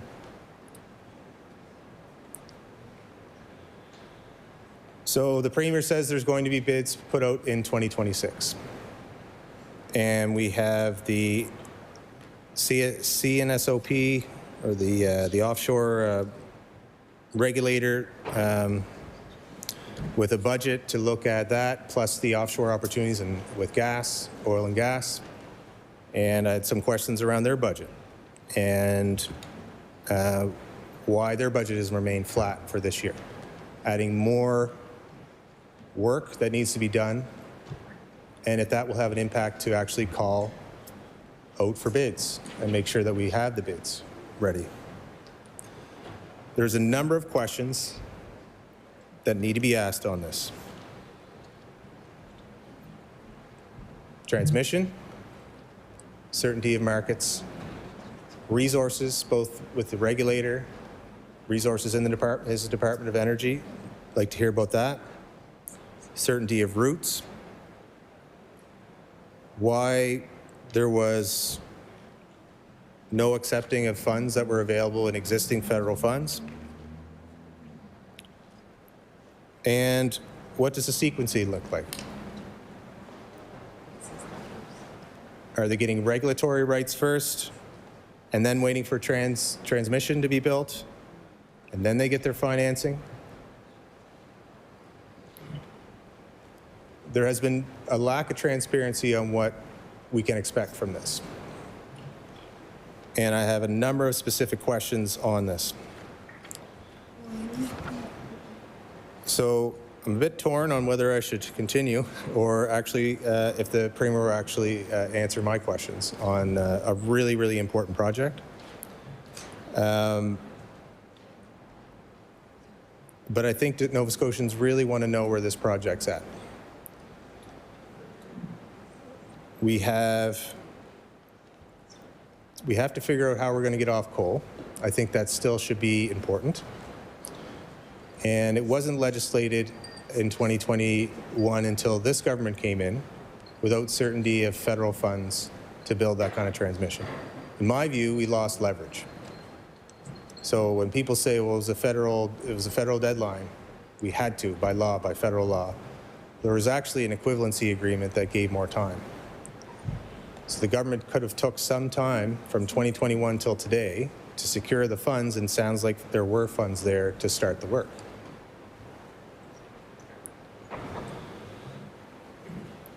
So we have a new government that comes in with ECRA and has a whole host of goals, some of which are completely unachievable, one of those being coal closure, in my view. So I don't know how they're going to amend and deal with that legal obligation. Maybe the Premier can share how he will deal with a goal that's 4 years away and all 8 units still running, virtually all of them overdue for closure. And he can blame past governments about that. But the reality is he's the premier. He's been premier for 5 years. And I know, there was a plan to close at least 4 of them by now. Maybe he can speak to why. Some of it was because of Maritime Link. Maybe there's an expectation that wasn't there for the energy. I think he referred to that a little bit. Maybe that was the delays on some of the wind projects over the last number of years. What have they done to help that along? The Green Choice program itself. There were 6 bids, 4 of the 6 backed out. What work was done to make sure that those could come back online, and the work required to get that done without going all over again to the bid through the bid system. And so, yes, we need to move off coal. It's great that the premier believes that now. It took him some time to get there. I can remember being chastised in the 2021 debate when I talked about that being an economic opportunity of a lifetime. I was talking about onshore and offshore wind, actually. But I knew that the first round of tendering would create 5,000 jobs, primarily in rural communities. And the premier criticized that and said, I'm talking about jobs now. I'm talking about better paycheck guarantee for Nova Scotians on day one, is what he said. I'm not sure. But no, I respect that people can change their mind. That's great. There's great staff in government. A lot of them remain there, and he's getting great advice. They do good work, and I know they had a lot of involvement with the facts in his speech, and then I'm sure it went through a political filter to pick and choose the things that past governments found problematic, had to make decisions on, had external pressures to make decisions quickly, and not say the good ones. And they even take some of the good ones and take credit for them. But the reality is, we need to get moving on transmission. We need to protect the ratepayer interest, and that is through renewable energy. And I think the natural gas distraction, the letter to Nova Scotians about being special interest holders, I think is a distraction from moving forward on projects like this. At this point, we should be seeing shovels in the ground from tenders from 2021. We should be seeing more shovels in the ground in terms of transmission. We should be seeing more federal funds flowing in to work on what's critical to unlock that investment. And yet our finances today are a mess. So what are our opportunities to actually participate in this monumental challenge that's before us? We're going to be bringing in massive, massive investment, and the federal government has already said, well, where's the private partners? I'm sure they're asking, where's the provincial support? And when the well is dry, maybe the premier can share what is the commitment from the province to participate in building the lines, the transmission lines, the bidirectional lines. And what partnership is there from the Atlantic provinces that have been talking about this for decades? Is transmission embedded in the call for bids? We don't know. I doubt we're going to get the specific answers to these questions. But I think there's a lot of uncertainty that Nova Scotians deserve to know around next steps, around partnerships, around why we haven't accepted support from the federal government. Just because they didn't like the name Atlantic Loop, that it was the previous government's participation in it before. I mean, there was a lot of talk about Nova Scotia Power and being cozy with them, but the first meeting that I think I was invited to, it was either that or COVID, was the leader of the NDP and I going across the street and sitting at a big table and talking about Atlantic Loop while the premier sat side by side with President Peter Gregg and other senior executives in Nova Scotia Power saying, we're going to go to Ottawa and we're going to work with Nova Scotia Power and build the Atlantic Loop. We're not going to go cap in hand. We're going to have a plan. And then things shifted. But transmission interconnections are absolutely vital It's the only way that this project can get off the ground. And I think there is no excuse why we shouldn't be further along with this. And ratepayers deserve to know why we're not. Instead, we've had fights about annual increases to Nova Scotia Power's rates. We've had bills come in this House that prevent rate increases that one could argue harm the long-term rates that are imposed on ratepayers. And using taxpayer money, yes, federal money, to prevent impacts to the fuel adjustment mechanism. The fact is, despite all those mitigations, power rates have still gone up. Bills have gone up by 20%, with no more coal closures in the last 5 years. Despite all of what the Premier has just said in past decisions, and I've went over a lot of positive things that have gone through this House, from legislation, from procurement. This isn't a new government. They should take responsibility for a lack of action in getting clean energy projects built, in securing funds for transmission. I mean, you can have disagreements with past governments federally in the Trudeau government, but you can't argue that that government had more ambition and more interest in moving forward with renewable energy across the country and more resources than ever before. We actually used to have a lot of resources in here with something called the Green Fund, and that no longer exists. And since it hasn't existed, one by one those programs are ending. Virtually gone now. Whether that's supporting youth, environmental students, whether that's efficiency programs for low income, targeted lower income folks, solar rebates, EV rebates. I know the Premier doesn't like EVs. I know he doesn't like rebates. Now he wants to go further and penalize those folks. But these are important things too, to meet our obligations to future generations, as the Premier mentioned in his intro. And I'm not sure if he agrees with me. We agree on some things, disagree on some things, but I don't know if he agrees that the environment actually goes hand in hand with the economy, and that the opportunity to move away from coal and the economic opportunities is solar and offshore, but it's all connected. Our transportation sector is a close second after our electricity sector for greenhouse gas emissions. Yet we have delayed electric ferry in this city. We have no interest in electrifying buses for kids, so we don't have diesel running buses at bus stops. We're going to see a complete stall of uptake of EVs and a lack of progress on the infrastructure needed to make that more mainstream. These are things that are important for our economy, but also reducing greenhouse gas emissions and efficiency programs to actually allow people to have lower power bills. And there's ways that you can do all those things.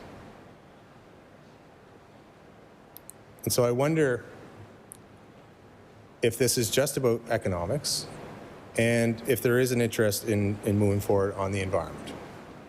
There was a lot of fanfare with ECRA when it came into this House. We all supported the bill. There was a goal to reduce greenhouse gas emissions that was already law. I'll remind the House, in 2019, Gordon Wilson passed that exact same legislative goal, 53% below 2005 levels. Same with the renewable energy standard, 80% by 2030. The reason why we set that in regulations is we knew we would meet it based on all the projects that the Premier seems to imply weren't on track before his government came in. A lot of work has happened on the environment, and it took a lot of collaboration for many, many different groups. There's a lot of interest. The types of groups that this government has no interest in collaborating with anymore. Special interest groups. I think it's really important, if we're trying to move the economy forward, that we just value input from others, especially as it pertains to growing a cleaner economy. And I don't believe this budget highlights any of those opportunities. Not when we're seeing environmental programs slashed and trying to put all of eggs in one basket called Wind West.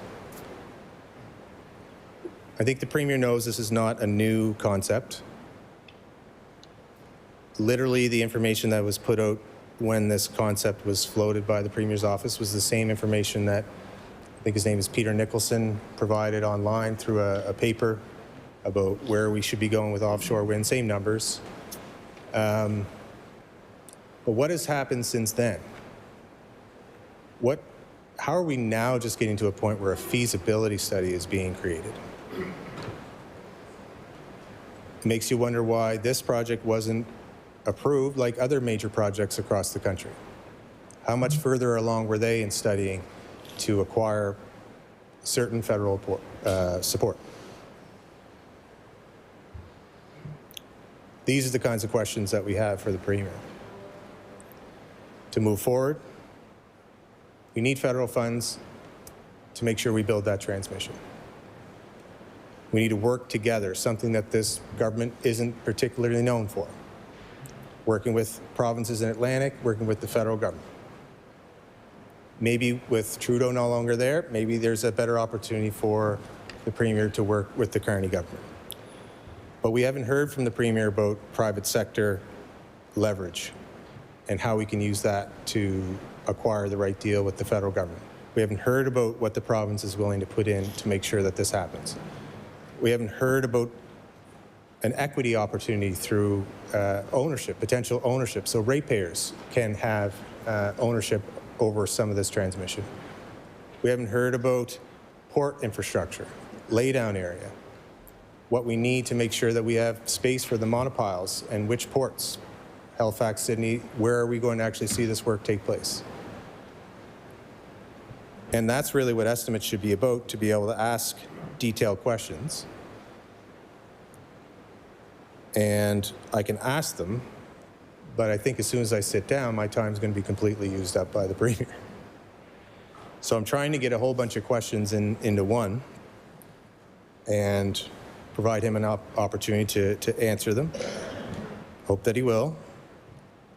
My expectation is he probably has more to say about past governments and not what the opportunity is to unlock an opportunity for this province and protect ratepayers in the long run. But you know, let's give him a chance. Let's see him talk about the MOU that was signed to open up markets. What kind of teeth does that have behind it? How certain are those markets? How certain that we will have energy flowing from the offshore by around 2030? I think it's going to take at least 7 years after talking to people in the industry to see some of this happen. Probably 10, probably more than 10 years. First phase really is quite easy. It's a qualitative bid.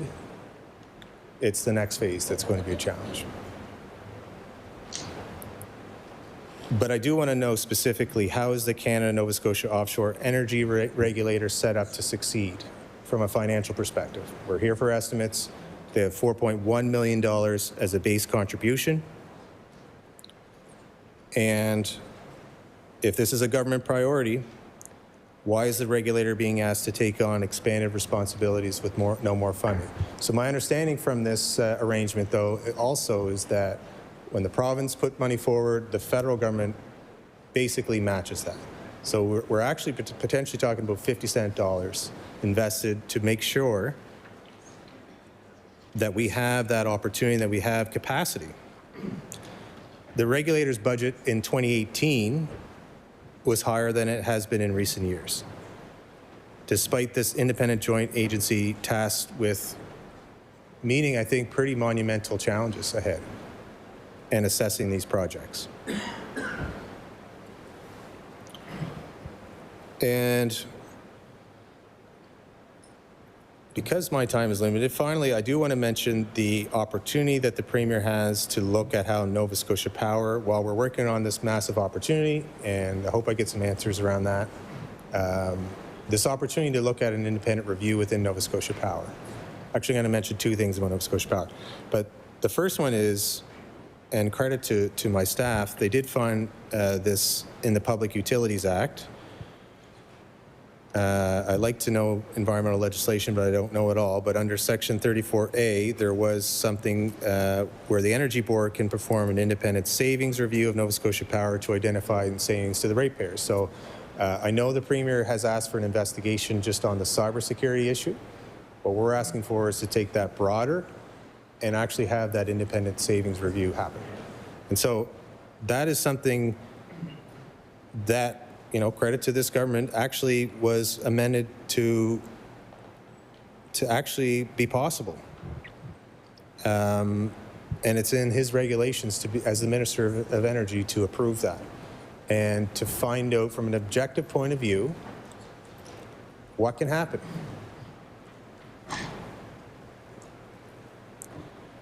All it takes is an order in council to perform that cost savings review. So I'd like to know that, but also I saw a number of points on the submission from the Energy Minister, the Premier, on how the Utility and Review Board could look at options to restrict, this one stood out for me, the rate of return at 7.6%. That's a legislative minimum rate of return. And the question really is, with all the heft of resources that the Premier has, how did that number come to be? And these are people I respect. I know that works in that office. I'm sure they have access to a lot of consultants and stuff where they could thread that needle so that we don't prevent financing and capital and investment for that utility, but still protect ratepayers to the maximum degree. So that has me real curious. And that's why I actually tabled a bill in this House this session that would require that. So what's preventing the Premier from actually requiring that reduction in profit for Nova Scotia Power? I think it's a good question. He has the legislative tools. I brought the opposition bill forward based on an analysis that he has that I don't have access to. But presumably there was high scrutiny put on that exact number why it could be reduced to 7.6%. So I think good question there. We're talking about ways how we can protect ratepayers. I think that's in the interest of everyone. And so I have, sorry I used more than half my time for my question, but I do want to afford the Premier some time to actually answer these questions. There's a bunch of questions in there. But I think if I started with one question, my plan actually, I had 20-some questions on the offshore wind opportunity, on sequencing and how that's all going to play out. But I think I would have only got one answer. So I think it's important that we work together. People expect that of us legislators. And so I think it's fair to provide 20 minutes for the Premier to answer how he's going to accept the opportunity from the federal government, make a true partnership to build transmission, regardless if offshore wind is built or not. We need that transmission. How he's going to protect ratepayers. How did he come to the decision on that profit? If he's going to call an independent savings review, these are tools that he can take. He talked a lot, almost an hour, about all the tools that he has already taken. This should be about moving forward, how we protect ratepayers, how we move forward on a clean transition, and how we work together to make that happen. So I look forward to the next 20 minutes of very constructive remarks from the Minister of Energy. I recognize the Honourable Premier. Thank you, Madam Speaker. Thank the member. I didn't get 20 questions jotted down, but I got quite a few, so you can have a few for. I don't see us as particularly constrained by time, so I think we should have a fulsome discussion. We have at least 3 days left, so I'm happy to have a fulsome discussion, and I appreciate the member sharing some perspective on where he's coming from. Just a couple of, I guess, short short questions that I can answer. The filing we made in the application process was extensive. I think it's almost 20 pages. The 7.6 actually came from expert testimony in that application process. That's what that's where we looked at that. And I do believe your staff is probably very effective, but the Section 34A, the savings review, that's actually in my filing. That is something we have asked for. We submitted that Nova Scotia Power, like other organizations operating in the current economic environment, should be required to demonstrate cost management and operational efficiency. And under Section 34A, we point very specifically to that in paragraph 105. Listen, we hope the board takes. We hope they act on these things. It is an independent board. We have intervened in the past, and it's tricky ground when you do that. There's no question about that. But that's why we were so focused during the process of listening carefully to what was brought forward by experts, what was brought forward by members of the opposition too, and then filing a very comprehensive case, I guess, on behalf of Nova Scotians. So we're hopeful.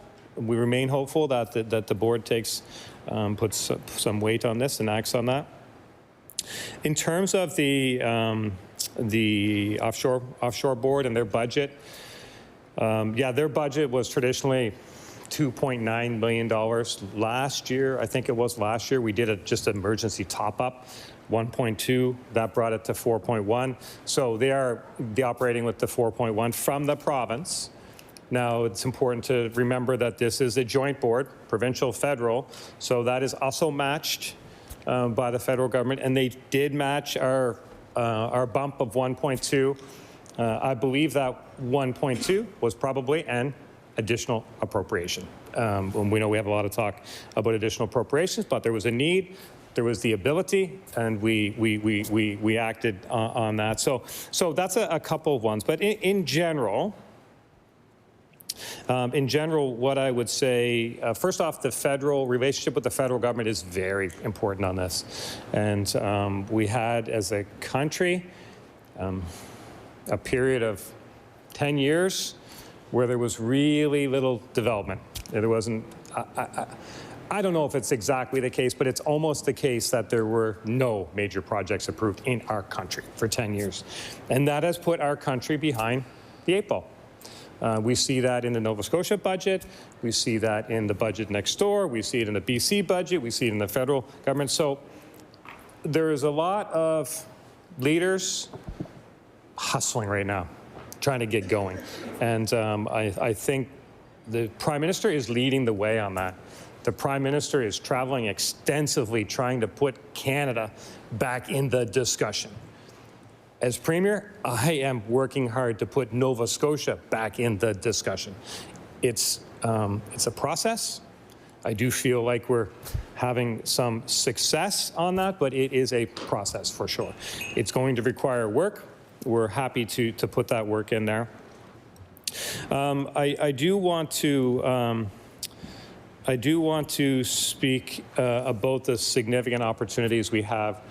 I want the member to rest assured, I want Nova Scotians to rest assured that there is an incredible amount of work happening on major energy opportunities. Some of it is commercially sensitive. Government can't always just, but there is an incredible amount of discussions happening with the private sector on the transmission, on the generation, across various, aspects of generation. And that work is unfolding. There is incredible interest.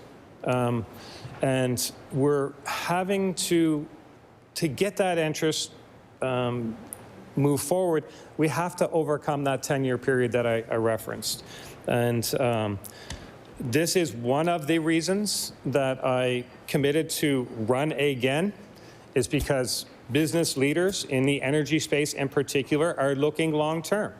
And they're saying, Premier, we know you're in, we know your government is in, but what if the government changes? And this is just a reality. They will literally table news reports and things that people say and say, it doesn't sound like that group might be supportive. We don't know. So I said, listen, my government is all in. I believe Nova Scotians are all in. I believe the Nova Scotians understand we have to do something. And I will, try to be here. People will decide. But I will personally try to be here to move these along. So what we say, it matters, and businesses watch this stuff. I think it's important to acknowledge that. There is progress. The Nova Scotia, there's lots of issues with the Atlantic Loop. I don't really want to rehash that in the time, but suffice it to say, it was a good concept.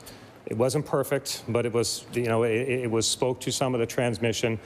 The costs tripled. It was difficult in that era to deal with the federal government. Kind of caught me by surprise a little bit. But it also, even with the money that it would have cost, it didn't solve the get off coal issue. We would have been still beholden on sources that weren't renewable, that I know the member is legitimately passionate about, and I respect that. This is also why we came out with the Clean Energy Plan around that time that does speak very specifically to your question about how do we get off coal. It's in the plan that we put forward. But so the Atlantic, I always believe that at least portions of the Atlantic Loop were important and relevant. I had some questions about the whole thing. And so we are making progress on that concept. The New Brunswick-Nova Scotia intertie is a big step, and it's an important step. And I'm glad that is moving forward. That we're seeing progress on that. In terms of the bigger question about transmission in general, because I am focused on this part of the equation, we know that in the Wind West opportunity, there was some discussion about Wind West in this chamber last week. Wind West is not something that people, Peter Nicholson, yes, I have great respect for Peter, and he's been pushing this for a while, and others, but on the political level, there wasn't a lot of discussion about this. We started talking about it about a year ago, and I heard last week there's now lots of experts in the chamber on Wind West, which is good. I appreciate the interest in it. It'd be better if the interest is kind of based in fact, too. That would be helpful. But we know that in the offshore, in the Wind West project, we could generate 4 wind development areas. There could be more in the fullness of time. We started off with 8 that were under review. That was kind of scaled back to 5. In the end, 4 wind development areas were approved, and some of them were much smaller. So we started with 8, and we approved 4, and some of them had shrunk. In the fullness of time, there might be more. But for the 4 that are approved today, the estimates they range, but I would say I would be comfortable in saying we could generate 40, 50, 60 gigawatts. Net Zero, in this report that got some media, a little portion of it got some media. Net Zero actually, they send me an email saying that it could be hundreds. So let's just say 40, 50, 60. If that's the number, Nova Scotia uses 2 or 3. So obviously, if you're going to generate that much, you need to be able to get it to market. So we're focused on transmission and focused on answering that part of the question for those people who could be, we want them to invest significant amounts of money. They need some certainty over that. They're talking amongst themselves in private industry. That's what they do. They don't look to the government for everything. Some of them actually try to solve the problems. But part of the solution, part of the government responsibility is the second part of that big announcement last week. We talked a little bit about the breaking the monopoly part. There was another part where the federal government is investing $5 million in the market/feasibility study. Net Zero Atlantic will do that. My personal, I'll let the experts decide on that, but I have some personal feelings I'd be happy to share. My personal feeling is that, first off, the initial part would go through Canada. Like in the fullness of time, I do believe there'll be a connection to the United States. But in the world we're in right now, we're talking through Canada, most likely through Hydro-Quebec. But the how we get there. And there are options. Options are good. But I believe that it would be a mistake for the Premier or the government to be too prescriptive of the route. I think that we should let the people who are going to write the big checks, the private companies who have a lot more experts and stuff, propose to government as to what routes they think. They have a vested interest in that, and I think we owe it to listen to possible routing. So I think that's really, really important. We have a shared interest in that, I would say. So that's a couple of questions. I guess there were more in there, but I think that's important. But I would say to the member, I personally am very focused on this, very focused on this. I think Nova Scotians are definitely focused on this, interested in this, and I want them to have confidence despite what other people, despite some of the debate that happens. They should feel confident that there is a genuine desire for this to happen, and there is a lot of brain power focused on this. Some of that brain power is in the private sector. Some of that brain power is in the federal government, who have been incredible partners on this file. And a lot of that brain power surrounds me in the Department of Energy here, where we have incredibly smart people dedicating their lives to the public service of Nova Scotians who are focused on this as well. So I think the talk around, is the government putting all of the eggs in one basket called WinWest? I would say that we are absolutely not. WinWest is a significant opportunity. There are other significant opportunities as well. And some of those would be more obvious, but some of those would be less obvious, but still incredible opportunities as well. Of course, we have tidal opportunities. The Bay of Fundy, the resource that we have in the Bay of Fundy, at the changing of the tides, it's like 1.6 billion gallons or liters. Member from Pictou West is an expert on this file. It is a lot of water that moves back and forth, literally like clockwork, and it's incredible. It's incredible opportunity. We have offshore oil and gas, and I hope over the next few days we get a chance to chat about the opportunity that we have there. We have onshore wind, significant amount of onshore winds coming on. We have geothermal, we have solar, we have, I'm just talking energy. We can talk about the economic future of this province. I'll talk energy, but there are others who will talk about various other aspects of the opportunities for this province. They are not limited in any way except imagination and energy, energy in the sense of determination and hard work. Of course, somebody else is going to have to talk about defense, but the defense. So the potential for this province is so significant. And the reason it is so significant is we have incredible natural advantages. And we have to not be shy about pursuing those natural advantages. And for purposes of today's discussion, we'll talk about pursuing our natural advantages in the context of stabilizing power rates, but building a secure grid that doesn't ask consumers to conserve and dial back when the weather gets cold. Like, that's what we had here. So, but we also have to be honest with each other that unlocking those natural advantages, it can't be based on ideology. It has to be based on practical outcomes. Because if you want affordability in the long run, you need reliable supply, and you need diversified generation, and you need infrastructure that reduces the vulnerability to external shocks. And these are all things that we're working toward. We can build reliable supply and diversified generation Because what we have is not just one opportunity. It's not one basket. We have a portfolio of world-class energy advantages that together can form that resilient, affordable, and sovereign energy system that we all want to have. Sometimes in debates like this and discussions like this, I hear people talk as if Nova Scotia is destined to be only a consumer of energy and a consumer of energy innovations that are invented somewhere else by someone else.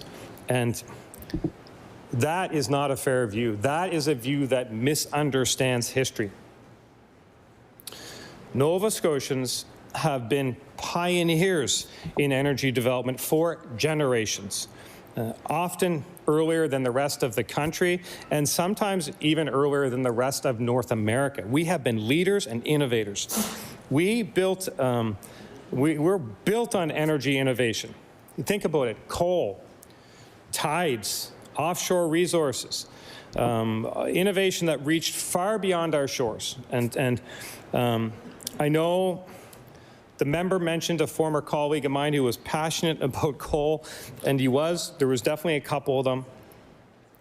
But when you go back and recognize, Cape Breton's coal potential in particular, and Cape Breton led North America with the first commercial coal mine at Port Morion.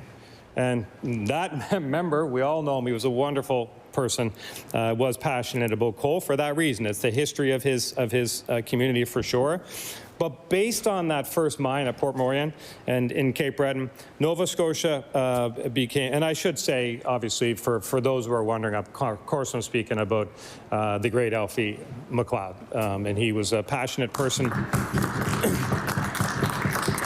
He was a passionate person about his community, and he was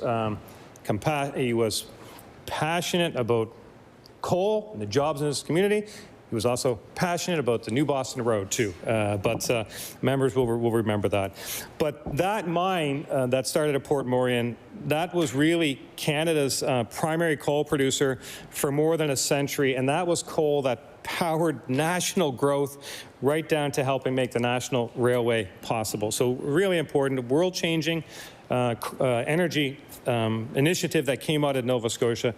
It's not the only one. There are a number. Kerosene for lamp oil was developed in Nova Scotia by a Nova Scotian, in Abraham Gesner. That was a technology that became the standard for lighting in homes. It was the fuel for homes. We did early electrification in this province before it was common anywhere else. Tidal power, back in 1984, then that Annapolis Royal Generating Station became the first tidal power plant in Canada, but in North America, and even some of the first in the world. So in the offshore, the commercial production that we did experience here, offshore oil and natural gas off Sable Island, that was the first here too. So when people say we can't do it, or people say it's too hard, or people say it's just, it's too aspirational, I don't believe it. We've been energy leaders in the past. We lost our way for a bit. But anyone who says we can't do it, they just haven't been paying attention. We have been here before, and we will be there again, because we have a rare combination of assets that, if we approach them with seriousness, can work together as a balanced, practical energy system that will be the envy of the country. The only question I have is whether we're prepared right now to build that next chapter with the tools and technologies and market realities of today, and I am committed to do that. This is not one basket. This is many, many baskets. I hope that answers some of the questions. Order. I recognize the Honourable Leader of the Official Opposition. Thank you, Mr. Chair. I note that the minister ended with a question, but this actually isn't the time for the minister to ask questions.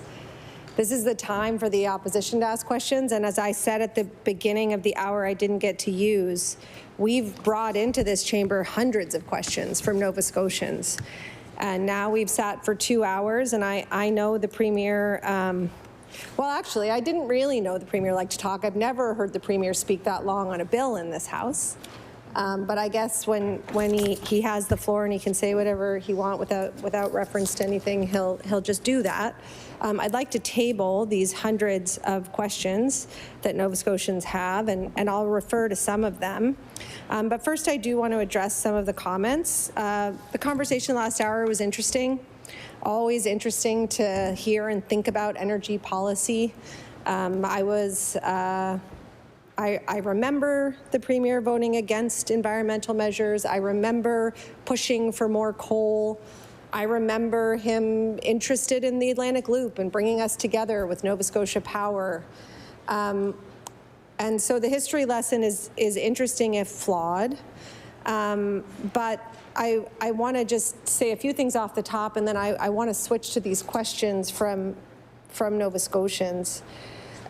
First, we don't have endless time. Time is a constraint. We have another department coming after who we are hopeful will actually answer questions. We did want the Premier earlier in the week, but we were told he couldn't make himself available. He was giving speeches somewhere else. And so here we are. We have limited time. And we have a huge budget, and we have Nova Scotians, 43% of Nova Scotians, who by definition are unable to afford their power. Almost half the people in this province. And so policy is interesting and important. The work we're doing towards the future is interesting and important. And the most important thing, and you know, the Premier has said this in the past, is to make sure that Nova Scotians can afford their power. I was happy to hear the Premier quote us in some of his opening remarks about needing power that's affordable, reliable, and green. I'll table a few of the articles where the NDP caucus has been saying that for the last 5 years, so I'm glad to have the Premier join us on that. I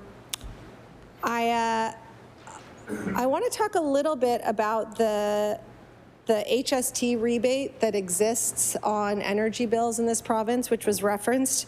It's the Your Energy rebate program. Couple of points of fact on that rebate program. It saves Nova Scotians a lot of money. It was brought in by the NDP government.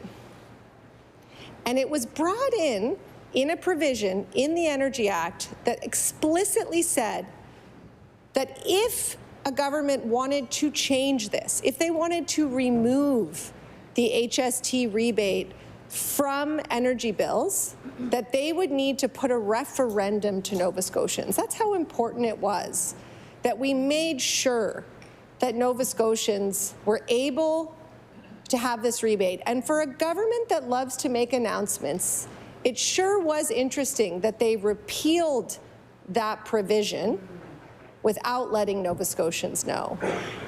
And so for the first time under this government, Nova Scotians are not guaranteed that that rebate will remain because that provision no longer exists.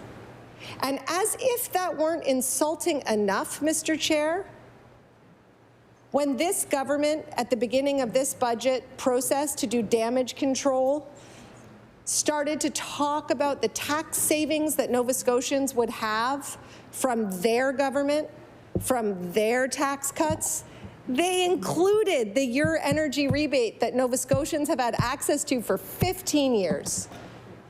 Disingenuous, Mr. Chair. So let's set the record straight. That's what we're doing. We got a history lesson from the Premier. I'm going to just add to that a little bit.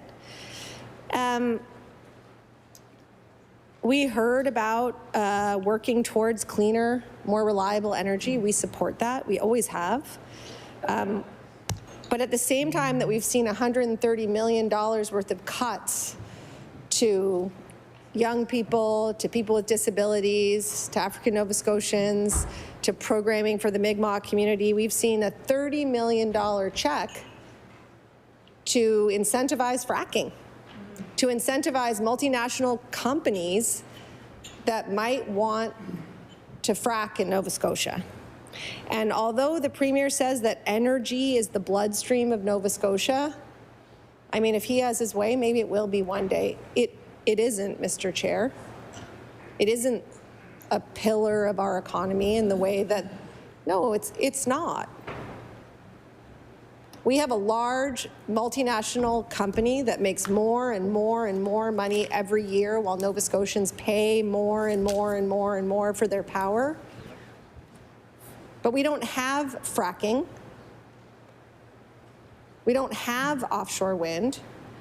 We're delighted to see onshore wind expand. That's great. But there's a lot more to do. And if we want to talk about Nova Scotians paying and paying and paying and paying and paying and paying and paying for the mistakes of a government, let's talk about how long our kids are going to be paying for the debt that this government created.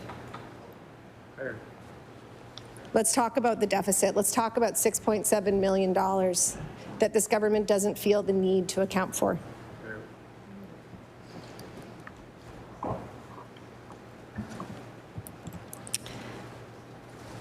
So, Mr. Chair, I'm going to ask a number of questions that have been put to us from Nova Scotians. I hope the Premier will answer. He was generous in answering the questions of my colleague.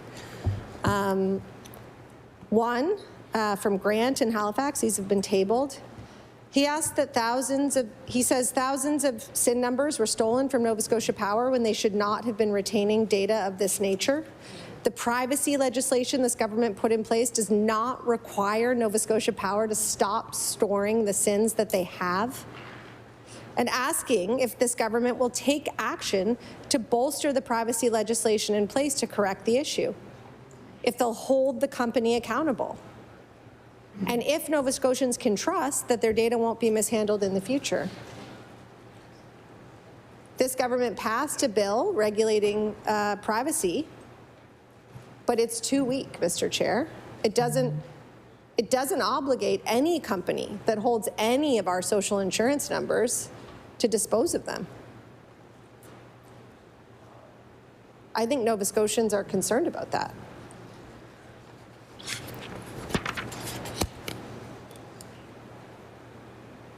When Nova Scotia Power submitted an application to increase rates, the Minister of Energy called the company out of touch with Nova Scotians.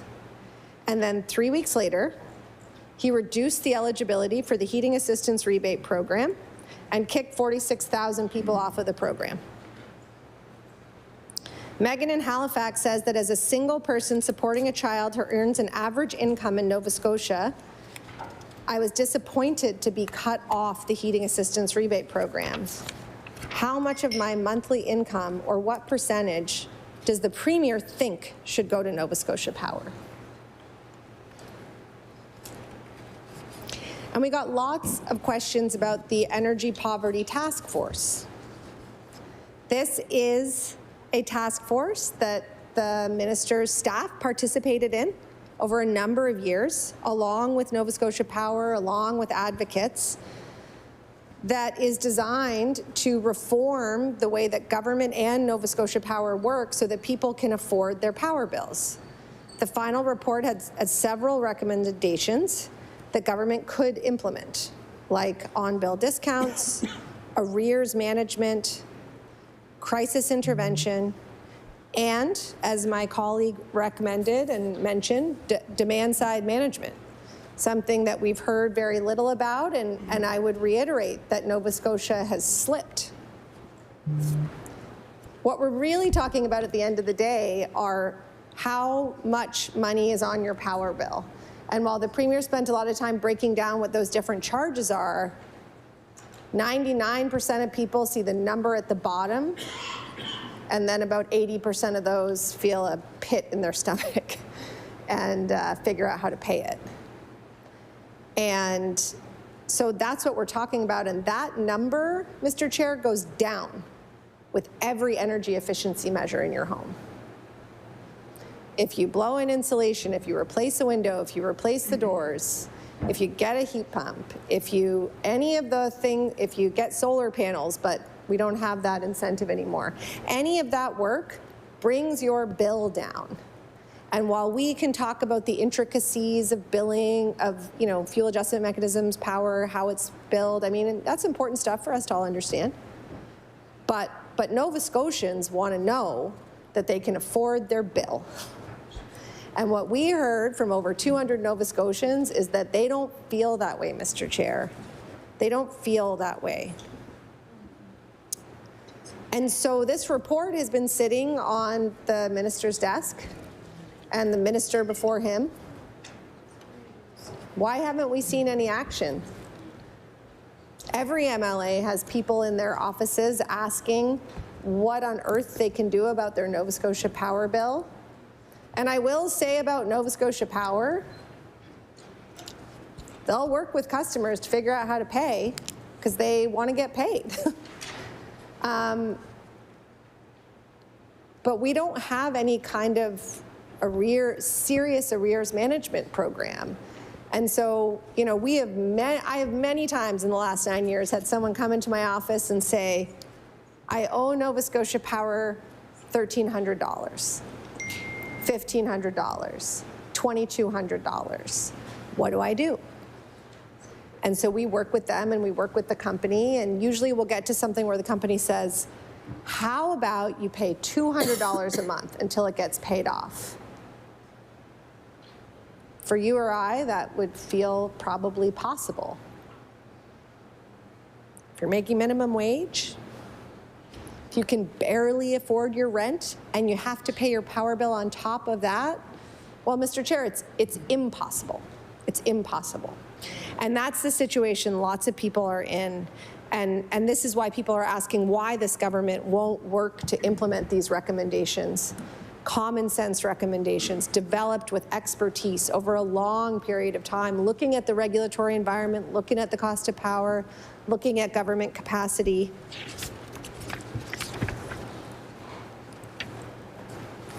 Another person wrote in to ask, do you think giving $30 million to incentivize drilling for potential fracking sites with no community license is a good use of money?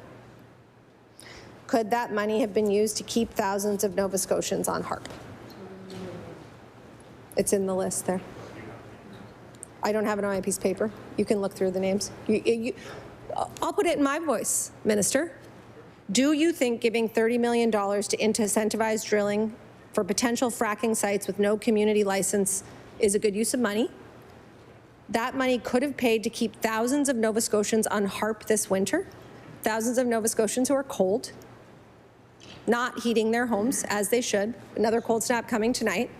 Does the Premier think that was the best use of that money?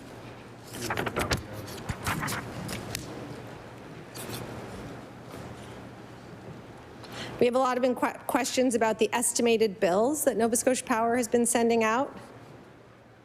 They don't seem fair. Adam in Glace Bay says, I moved into my address in January of 2025. Nova Scotia Power is doing estimates based on previous bills at this address.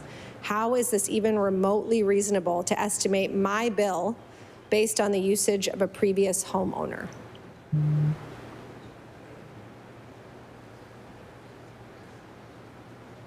Jennifer in Beaverbank, what is your plan to make Nova Scotia Power accountable for their mismanagement of electricity and billing of customers?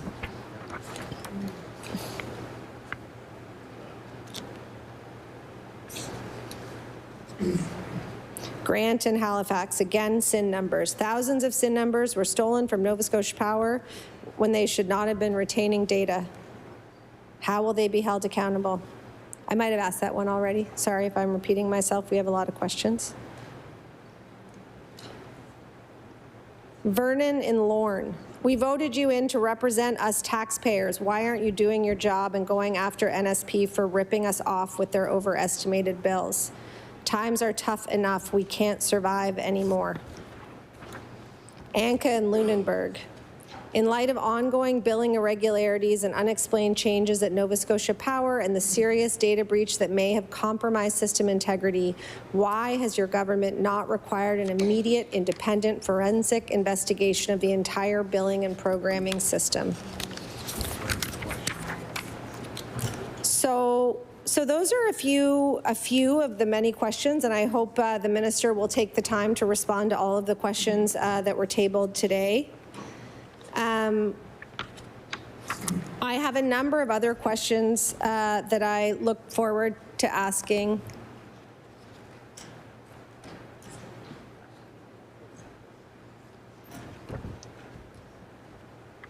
They came in, they're in form format. They should be there.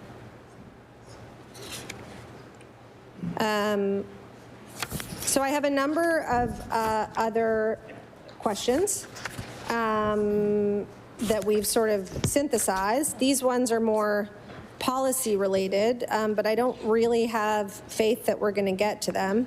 So I'm going to now ask the Premier if he'll respond to the questions that I asked, if he'll respond to the Nova Scotians who have these questions, not with conversations about what's going to happen in 10 years, not with conversations about what happened 15 years ago, but with a discussion about what is happening right now and why we've heard some questions about why this government has made the decisions they've made, kicking people off of HARP, not following the recommendations of the Energy Poverty Task Force, while, at the same time, we also know that some, the minister said intervening in an independent rate application is tricky. We saw that.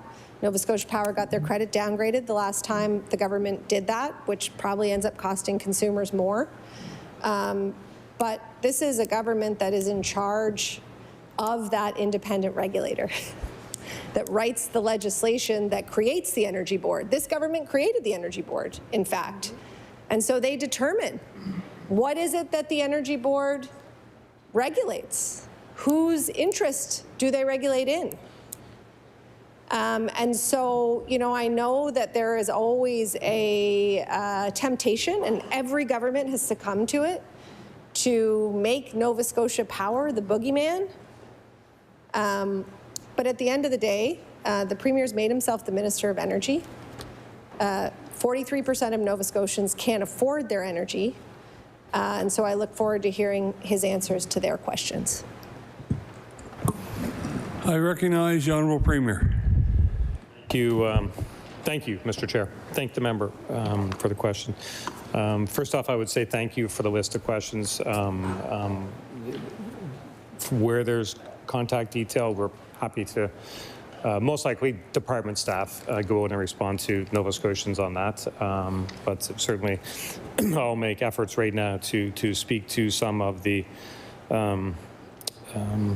I guess, some of the categories that the member has raised, and I had hoped that the member would, in receiving these questions, kind of make some effort to put them in categories and we could speak to them. I did want to speak to how we got here with I think it's really important, especially for people like Vernon, who says, when are you going to go after them? So we'll go through, I'm happy to go after that list again on what we have done for Vernon and for others as well.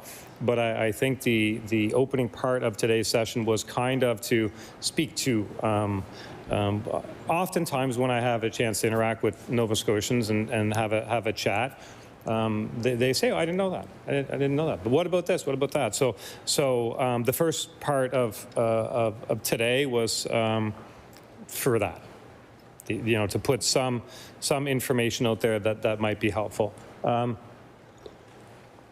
think as a general philosophy, which applies to energy but applies to other areas as well, I think in the world that we live in, where budgets are pushed and constraints and we want to do more, we want to support things, but we don't want to raise taxes, but there's so many important programs and we're looking at something has to give sometimes. So there's a couple of things that are giving. But the discussion today is important with this energy file because I'm reminded, actually just over the last couple of days, one of my colleagues said they had been speaking with Nova Scotians about some of the challenges and some of the decisions and asked a simple question of the Nova Scotian. If you were Premier, what would you do? And the answer was, I would be trying to grow the revenues. And to which he said, bingo, that is a lot of what we can talk about today. We can talk about the where we're at, and I think it's important the how we got here. The where we're at's really important as well. The where we're going is also important. But the generating revenues, we have significant opportunities in energy, and we have to have that. So one philosophy is we have to grow the revenues of this province. We just have to. And when we have more, we can do more. We can support more Nova Scotians when we have more revenues. I don't believe, and I will not support the efforts to grow the revenues by increasing taxes. Nova Scotians are pushed already. But there are lots of other areas where we can grow revenues, and that's what we're focused on in energy. So that's kind of, let's call that bucket number one as a general philosophy. And bucket number two is that the resources of the province should be focused at those that are most in need. So you would see, for me personally, I believe there are things where we need to do more income testing. Bus passes have been a topic of discussion today, but I don't know, I don't think that wealthy people should be getting free bus passes for their children. I think that we should be income testing that and pushing that out to a broader range of people that it will feel the impact more. The YERP is also in that category. I think I would just remind the member, it's kind of, you can't have it both ways. You can't say we're cutting it and then at the other hand say we're taking credit for it in the 1,400 by keeping it. So the reality is it's there, I think the enabling legislation is there, and people should be mindful of it to possibly look to income test that. I don't think that the wealthiest among us need a direct break on their power bill, just like somebody who is living in energy poverty. So we can look at the utilization of it and focus it more on people and who are most in need. And if we income test it and take some away, then that might leave more to do more support. So this is a general philosophy, but as we sit here today, it is really important for Nova Scotians to know that we have not changed that program yet. We have not. I will look at income testing and I will talk to the department and the experts on that, but that is a program that supports more than 450,000 households today. And some of them probably don't need it. So if we can take those ones off, then we can probably do more for those that remain. So that's as a general philosophy. I would have liked to have speak directly to the Nova Scotian who had the question on the $30 million. The member reframed it in her own words, but I'm happy to speak to Nova Scotians on this all the time. Because I think about as a young teenager, I had a job at McDonald's. And I remember one time on my break, I was invited to the manager's office to share my break with them and have a discussion about things. I wasn't in trouble, actually. It was good. Fairview kids were sometimes, but I wasn't this time. But there was a sign over the manager's shoulder, and it said, if I didn't have so many customers bothering me, I could get so much more work done. Of course, that's an ironic statement because you need customers. So it is the same. I think of that so much right now when I hear the opposition saying, why is the Premier traveling and trying to talk to people to get them invest in Nova Scotia? Why wasn't he here in media scrums? Well, because you can't generate investment in media scrums. So I am not ashamed to promote Nova Scotia, and I think it's incredibly important. And this $30 million, I would say to that Nova Scotian that asked, is in that same vein. If we can, and by the way, I think it was framed something as spending $30 million on where people don't, there's no community buy-in or something. I think it was framed that way. Well, in actual fact, the $30 million with Dow is the program to help Nova Scotians have some assurance of what can and cannot be done safely. We need to do that research. I understand that Nova Scotians have concerns. I do too. I'm also a Nova Scotian. But I think if we work with the experts at Dalhousie, we can maybe mitigate some of those concerns. Maybe we can't. I don't want to presuppose the outcome of the study, but we have to make the study. And the reason this is so important and so absolutely critical to our future of affordability for households is there are many Nova Scotians that use natural gas today. There's a lot. Some people can use. Not everyone can use it, but many have access. Many actually live in Dartmouth South. I think that would be the constituency of the province that has the most access to natural gas. But also, a lot of people wouldn't know that many multi-unit residential buildings are using natural gas. You have a lot of tenants who are on natural gas who might not know it specifically. A lot of companies, a lot of factories are using it. They're using natural gas. And in Nova Scotia today, as Nova Scotians, we pay somewhere in the range of $15 a unit for natural gas. In Alberta, in out west, 3, 4, 5. So taking to the side all of those Nova Scotians who have a direct access to natural gas and imagining who else could, Nova Scotia Power itself is a big purchaser of natural gas. In fact, 20% of their inputs are natural gas. So imagine if we can show that we can do it safely and sustainably and tap into these incredible resources we have.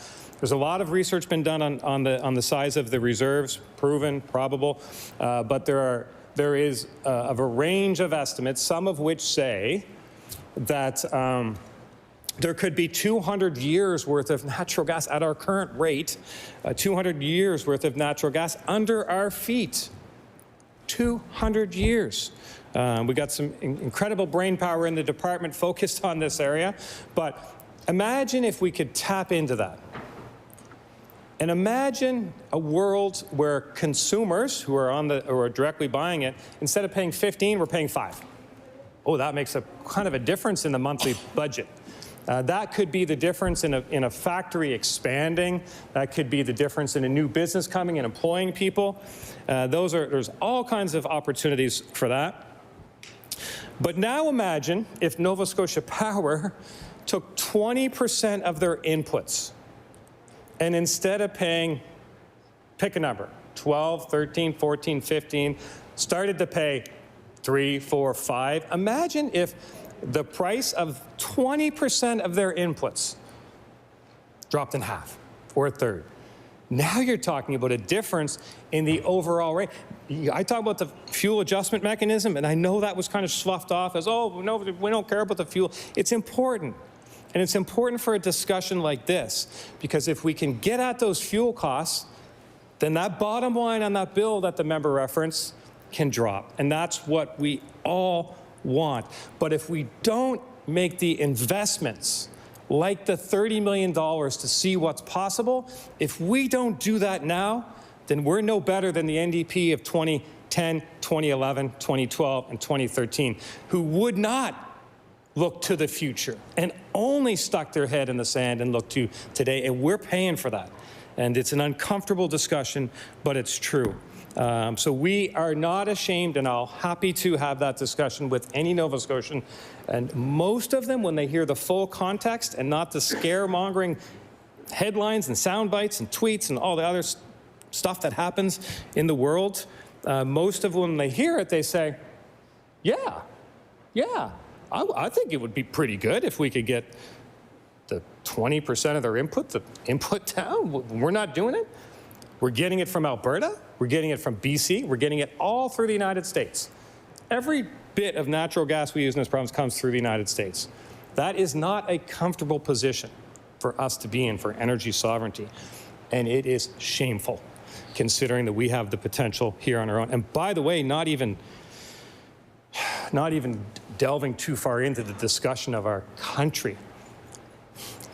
Albertans, they're kind of tired of them being the ones that do this development and sending transfer payments to other parts of the country and sending energy when they know that we have it. So we're working very closely with the government of Alberta to understand what's possible on that. But I would say to that Nova Scotian on that question, this is something to watch with interest, to be interested, to be concerned, to be a bit skeptical. I am, but we need to hit it on. We can't ignore it. Now, there was a question, and I was so glad the member mentioned it was a little kind of a drive-by, which we see with the sound bites, a little drive-by on the additional appropriations. On the one hand, the member talks about HARP, and I will come to HARP because I know Megan asked a serious question on that. I will come to HARP, but the additional appropriations, they are not under cover of darkness. Pretty much every one of those, there was a minister, maybe even myself, standing there talking about it at a press conference. The Auditor General looks at them, the media talks about them, and they are tabled on the floor of this legislature. But let me just ask the member rhetorically, maybe I'll get an answer at some point, but which ones of those additional appropriations the member would not do? Because I'll tell you the categories. Of those additional appropriations, $3 billion in healthcare, supporting healthcare recruitment, supporting retention incentives for healthcare professionals. Remember that. Maybe member wouldn't have done that one. Supporting physician services, supporting operational pressures for utilization, as we say, and supporting health system transformation initiatives, long-term care expansion. $3 billion right there. Maybe the member would say, hey, I wouldn't have did that. That would be good, because if you keep talking about them, then maybe take a position on them. Almost $500 million went for housing. Maybe the member wouldn't have put $500 million in housing. I don't know, but that's not a question for me. That's a question for the member. But the reason I think it's relevant here is almost $400 million of the additional appropriations were around the HARP program. We're around off oil and efficiency transition programs, broader affordability supports. The member can talk about additional appropriations, but maybe the member will take a position. Wouldn't have done $400 million of supports for Nova Scotians.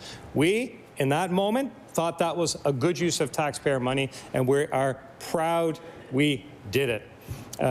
And not even to mention the natural disasters we had, the floods, the fires, the hurricanes, the snowstorms, all of these things, we responded. And they weren't budgeted for because nobody knew we were going to have the extent of these. Going forward, we've taken a number of steps to be better prepared. There's water bombers budgeted for. That's the kind of a thing Nova Scotians wanted. The Nova Scotia Guard, that's something that everyone in this chamber will look back on 20 years and say, hey, we were there when that started. But so if you want to know if we've done anything, if we care, then look no further than the additional appropriations and look with a discerning, compassionate eye, because we have responded to Nova Scotians and we used the mechanisms that were available to do it quickly. Very quickly, because that's what we think matters. Now, Grant had a question about the cyber attacks. And let me just say, in the privacy law, Grant, a couple of things on that. Look, we're annoyed about that, for sure. We're appalled. I was appalled to find out the information that was being held by Nova Scotia Power and the length of time it was being held for. We are concerned. We share your concern, Grant. We've written and asked for a full review of that. Nova Scotia Power must be held accountable for how they not only handled that cyber attack, but the steps leading up to that cyber attack. They must be held accountable, Grant. I'm with you 100% on that one. We still don't have clarity on the estimated bills. We'll come back to that. I want to try to do them in the order that that the member raised them. But Grant, we're concerned. We asked for a review. Megan, on the HARP situation, I mentioned the general philosophy of government around income testing and trying to taxpayer money. Every dollar the government has came from a taxpayer, in some way, shape, or form.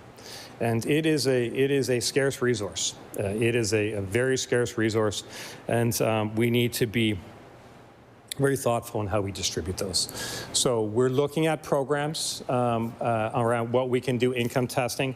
HARP, we've done that. And the history of HARP is, I want to put this in the category of, this was a learning experience for me, for sure. When we came to government, the HARP was $200. we increased it. In fact, when we could do more, we did more. A couple of years ago, there were significant pressures. People were under pressure. Inflation was higher. That year, we broadened the catchment area and put it up to $1,000. When we can do more, we do more. That went up to $1,000. I think last year it came down to $600. This year, it's kind of, we're trying to level it off somewhere, looking at the income testing, level it off around $400. So now think about that, what I just said. So when we came to government, it was $200. Today, it's $400. It's actually doubled under our government. Along the way, it went to 1,000 and it went to 600. And so if you look year over year, you can say, oh, you gutted the HARP, you cut it, you cut it. It went from 600 to 400. But actually, when you look at a couple of years and when we could do more, we did more. We're income testing it. We're not. We know that when you income test things, there is always a group of people just on one side or the other. And it's hard.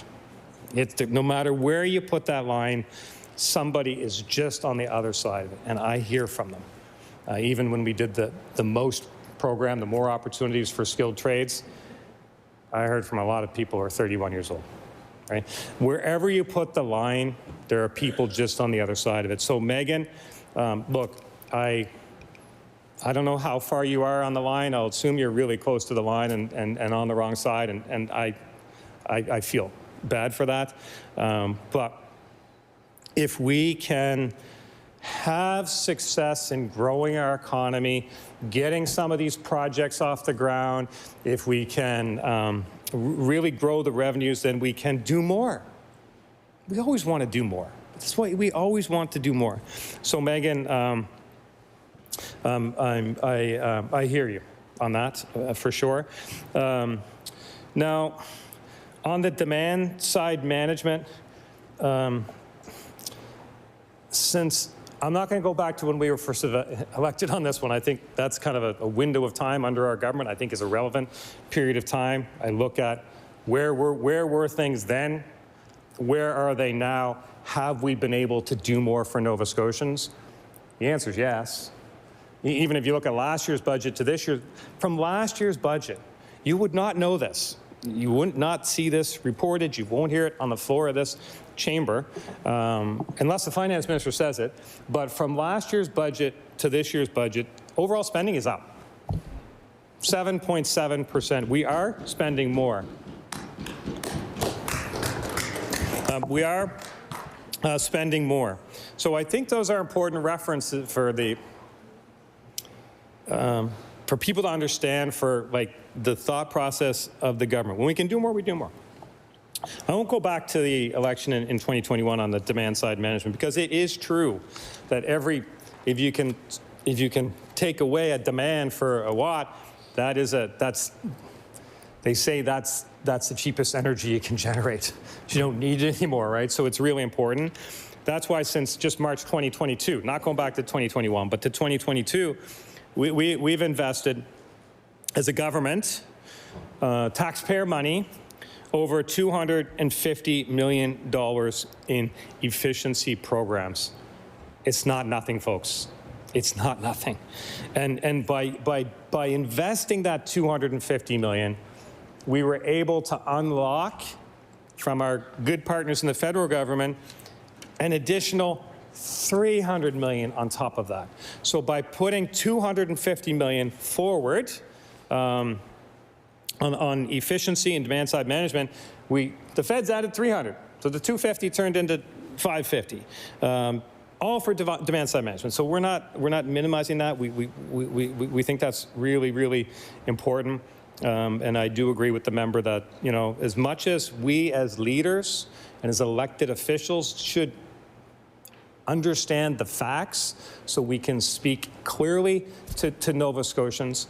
However we want to frame that discussion is up to political motivations, I guess, but we should understand the aspects of the bill. That's why I went back to but you're right. for Nova Scotians, 99% of people do see that bottom number, and it's a hard envelope or to open or log on to the website to see. The bottom number is what matters to them, but the rest of us need to understand the parts of it. In terms of there wasn't a name given on the arrears and the working with Nova Scotians, but we'll find it in the list, I guess. But there is a diversion. There is a budget for diversion and trying to help support Nova Scotians.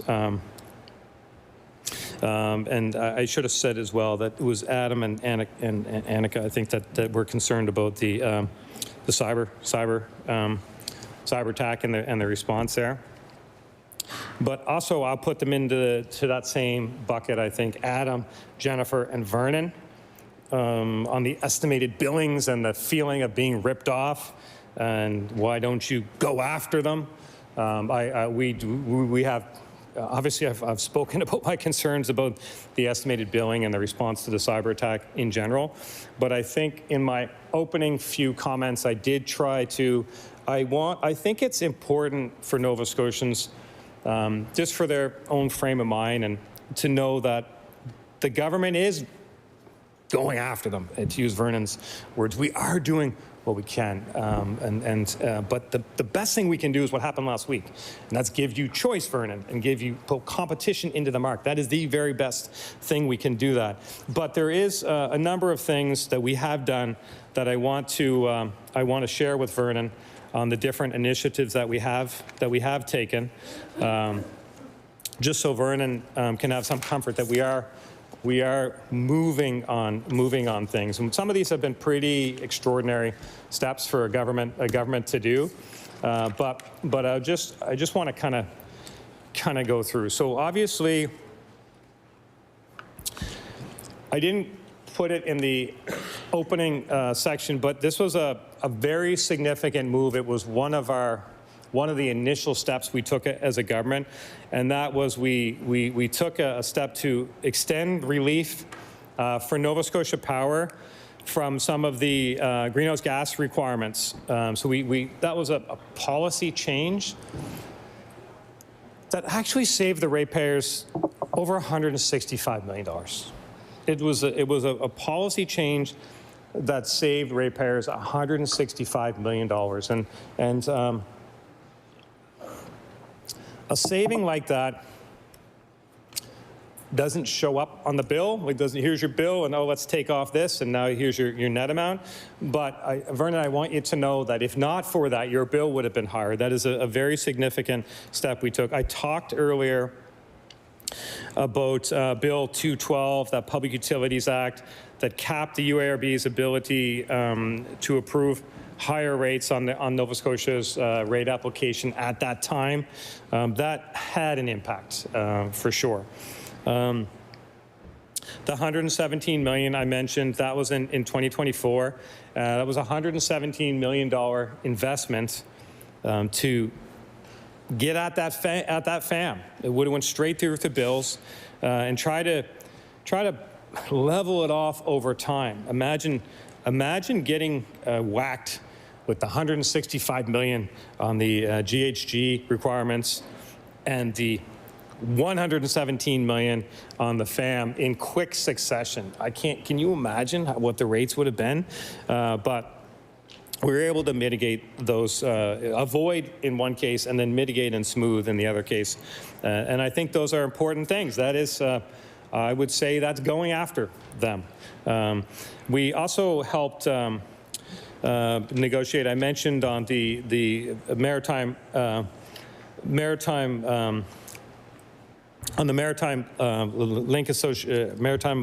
link issue that we had there. We negotiated that $500 million federal loan guarantee to address those FAMs. So look, that $165 million in the GHG, massive. $117 million on the FAM, massive. Trying to get at that mess before, and that we inherited. $500 million, the loan guarantee from the federal government to address some of those costs. The $500 million alone is 19%. So when you add these up, Can you imagine where we'd be if we didn't take action? We have been taking action. We always wish we could do more. But I had a chance to mention with my colleague, the former premier, on the clean energy, the Clean Power Plan 2030.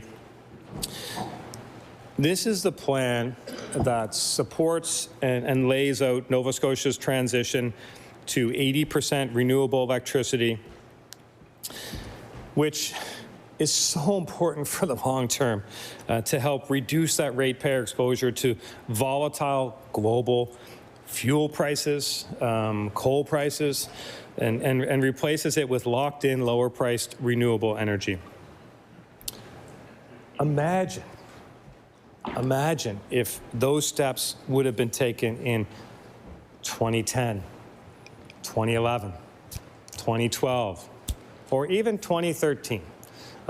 What a difference that would have made. Instead, Nova Scotians have been subjected to the volatility of those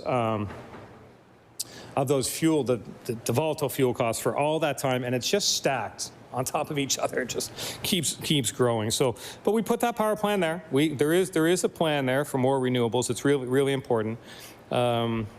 The recent renewable electricity regulation, those amendments are important too.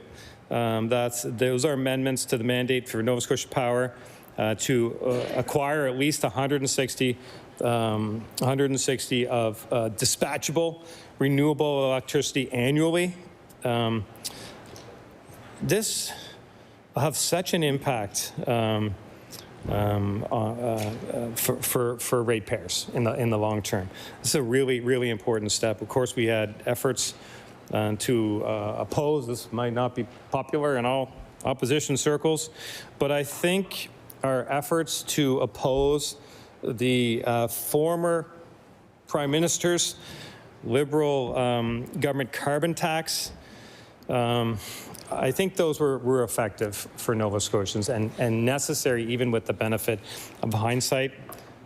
I remember at one time I called the Prime Minister Trudeau's carbon taxing initiatives a vanity project. I remember the member from Dartmouth South was so upset with that characterization at the time. But in the fullness of time, we were able to push on the federal government from various levers, and you know, we were able to have some success on that as a province, and then eventually as a country. And I thank Prime Minister Carney for his actions on that one. There's still a bit of work to do on that one, and here we are today. So those are a few steps we've taken, but certainly I don't want there to be any confusion, especially for in the minds of Nova Scotians, but Vernon, you asked a specific question, and I just don't want there to be any confusion. We oppose Nova Scotia Power's proposed residential rate increases of 3.8 and 4.1 for 2026 and 2027. They have the general rate application that's before the board. We oppose that. I'm happy to share our filing. I think you probably find our filing online, see how we walk through methodically. Wasn't just huffing and puffing. We listened carefully and methodically laid out why we oppose these increases and why we think they are not just and not reasonable, particularly around the environment we live in now with cost pressures. So we'll oppose that. And of course, in that filing as well, we've talked a little bit about our request of the Energy Board to set Nova Scotia Power's return on equity at 7.6, down from 9, based on expert testimony at the hearings. We want them to ease the pressures on Nova Scotians, conduct a transparent review of the coal asset valuations, the depreciation schedule, look for potential write-downs of those assets. That is important because They earn a return based on the value of their assets. So it's really important that we look at that. That wasn't looked at in 2013. It wasn't looked at by the Liberal government. It wasn't even looked at when the federal government said, you got to get rid of these things by 2030. So these are really important things to look at. We specifically asked them to disallow the requests they have for $20 million in spending on Lingan 2. So these are laid out in a very detailed application and pushback on the application that is in there. So I appreciate the questions that were raised by Nova Scotians, and I appreciate the opportunity to talk about some of the opportunities that we have here before us as a province, because as I've said before, I do think that as much as we will oppose the rate applications, as much as we can have a discussion about how much the increase should be or not be, it's like the real discussion has to be, how do we stop our dependency? And we had a huge step with that Mercy River wind farm last week, where Nova Scotians will have an opportunity to buy direct from somebody other than Nova Scotia Power.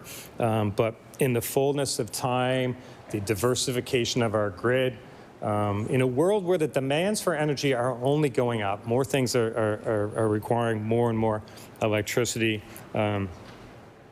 In a world where there is so much, energy is the lifeblood of an economy. It really is. You think about the current demand within the province, between 2 and 3 gigawatts. One data center can be a gigawatt.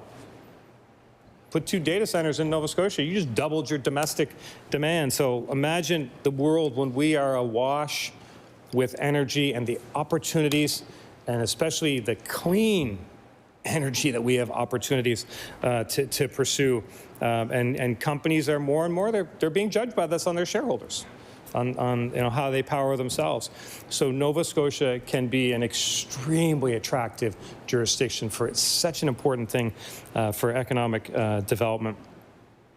And I want to, in that vein, I want to touch on where the member had started on the Wind West and the offshore wind, because I think it is important that Nova Scotians know how big this is and how significant it is, and why the federal government talks about this project in most of their travels around.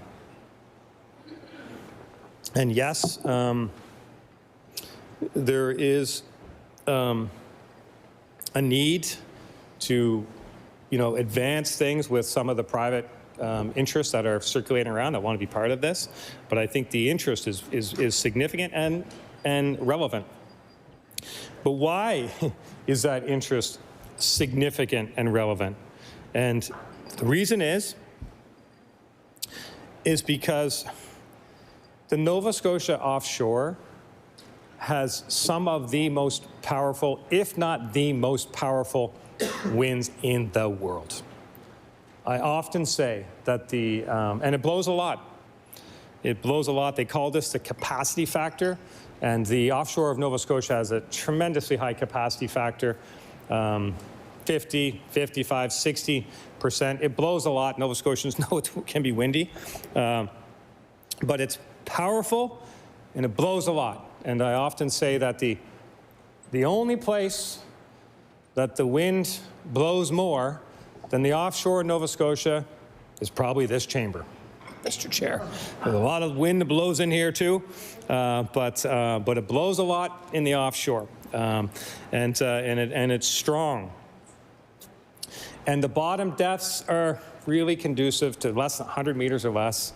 Really conducive to fixed, the technology around fixed bottom generation around those turbines is very well developed. Canada as a country has 0 offshore wind. That's embarrassing. Nova Scotia can have the first offshore wind in the country. But with all of our vast coastlines and shorelines, it's remarkable that we don't have it, but Nova Scotia can be the first. The bottoms are good for the fixed. The floating technology will come eventually. It's not quite there now, but we can generate a lot. And we'll work with the federal government. We'll work with private industry partners to make sure that the transmission is there. And there's a lot of work happening on that file as well. Offshore wind. The offshore wind potential for Nova Scotia, it's not just an energy project, it's really an industrial platform. And it's so much development will come off this. There will always be naysayers. And there will always be naysayers. Mark Twain had the expression that a lie can travel halfway or three-quarter ways around the world before the truth can even put her sneakers on. And that's before social media. So there's always going to be naysayers. I've heard it all, actually. Somebody asked me if there was any risk to the to Nova Scotia if all the turbines were spinning at the same time. Could Nova Scotia kind of physically move a little bit? Would that be an issue I'd be worried about? Well, I've heard it all on this file. But the truth is, if we do this properly, offshore wind positions Nova Scotia to be an anchor new industry here in this province.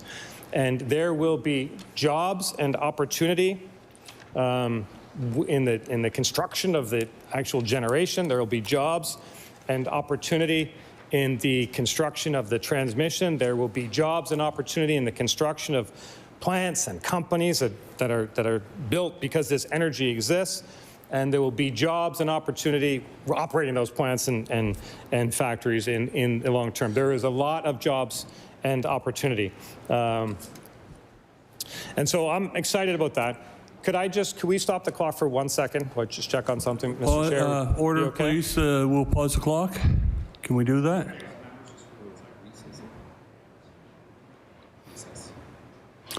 We're going to recess for a couple minutes here. We're good? Just one sec, Premier. So we're ready to go. Have you? Okay. I recognize the Honourable Premier. Thank you, Madam Speaker. I'm anxious and interested to talk about this for some time, but if the members want me to proceed or read the resolution, the members want me to read the resolutions? You fine with that? Okay, thank you. Thank you. So, Mr. Chair, I enjoyed the conversation. Thank you to the members. I commit to those Nova Scotians who submitted questions that will, through the department, get back to them. But, Mr. Chair, be it resolved that a sum not exceeding $45,982,000 be granted to the Lieutenant Governor to defray expenses in respect of the Department of Energy pursuant to the estimate. Be it resolved that a sum not exceeding $17,778,000 be granted to the Lieutenant Governor to defray expenses in respect of Executive Council pursuant to the estimate. And be it resolved that a sum not exceeding $5,016,000 be granted to the Lieutenant Governor to defray expenses in respect of the intergovernmental affairs pursuant to the estimate. I thank the members. I've enjoyed the conversation. I look forward to continuing the questions, interactions with Nova Scotians through the member or directly with them over the days and weeks ahead. But I want Nova Scotians to know how excited I am about what's possible in energy. Thank you, Mr. Chair.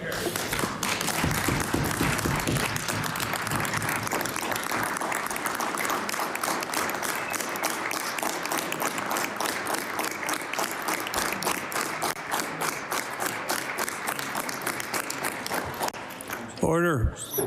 Shall the resolution stand? Yes. The resolution has stood.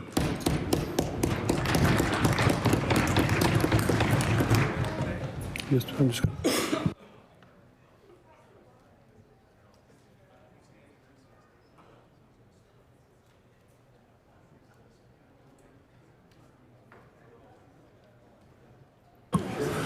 Order. The time allotted.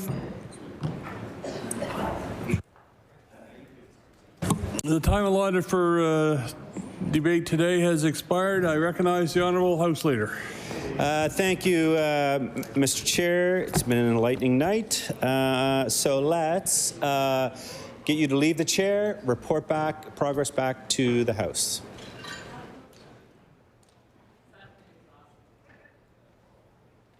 Yeah.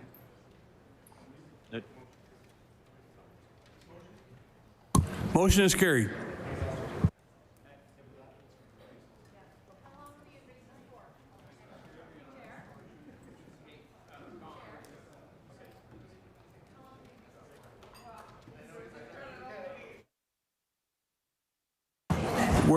We're hoping for a 5-minute recess so we turn things around and yeah.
Order. The Committee on the Whole of Supply reports. That the Committee of the Whole on Supply has met and made considerable progress and begs leave to sit again. I recognize the Honourable Government House Leader. Thank you, Madam Speaker, and thank you, everyone, for a lovely evening tonight. Madam Speaker, would you please call order of business, public bills, and orders for second reading? Public bills and orders for second reading. I recognize the Honourable Government House Leader. Speaker, would you please call Bill 200? Bill 200, Cannabis Control Act. I recognize the Honourable Member for Cape Breton Centre, Whitney Peer. Thank you, Speaker. I'm happy to get up again on Bill 200. I'm just going to go back to where I was because it's been a day or so since we were here, Madam Speaker.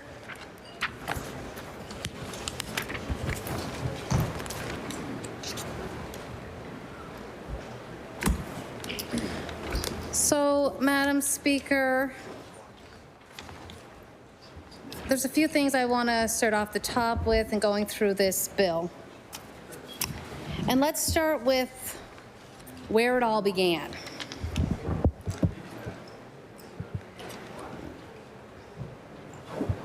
So I am just going to get this up here, and I will table everything at a later date when I'm able to.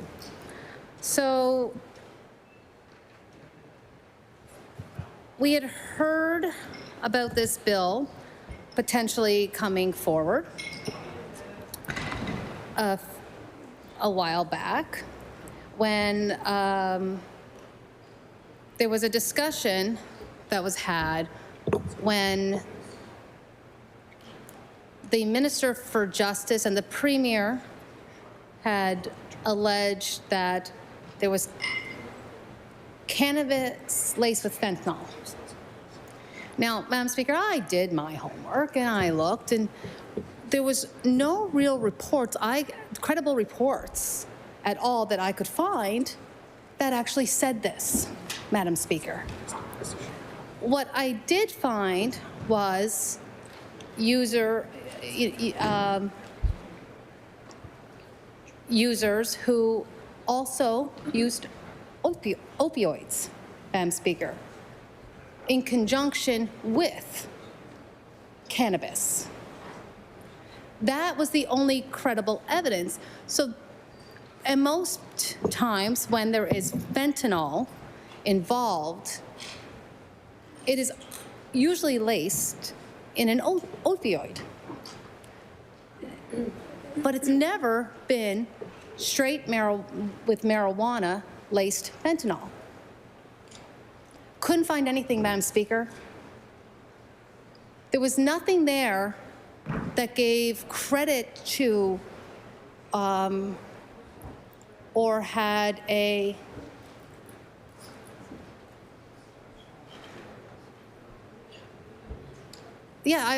so let's go with that. Gave credit to the minister's and the Premier's claim. And I find that truly dangerous, Madam Speaker, to make those types of claims when I couldn't find any evidence to back that up. Because when autopsies were done, was found was that there were other opioids used, Madam Speaker. When investigations were done, there was other drugs, not marijuana, not cannabis. So then we talk about this new bill, Madam Speaker. And I'm just making sure I have my everything here. So,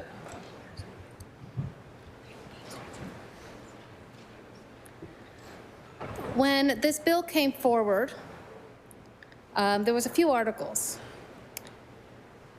And one came from a former justice minister. So it says in one of these articles, and I will get the title of that article, Madam Speaker. It says, "New bill increases fines, enforcement powers for illegal cannabis in Nova Scotia," by Lindsay Armstrong of the Canadian Press. Nova Scotia's former justice minister and legal expert are raising concerns about legislation tabled Wednesday to strengthen enforcement of cannabis rules, aimed amid a crackdown on illegal dispensaries.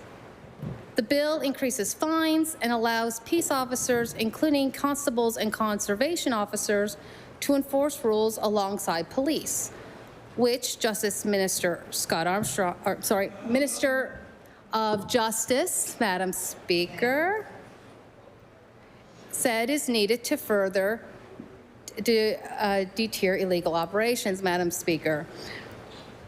Madam Speaker, then Wayne McKay, the professor of law at Dalhousie University, said that the former Minister of Justice, prior to our current Minister of Justice, who now sits as an independent in the legislature, worried about the lack of detail surrounding how these additional enforcement officers would be prepared for enforcement. McKay also feared Indigenous communities could be disproportionately affected by ramped-up enforcement and minimum fines.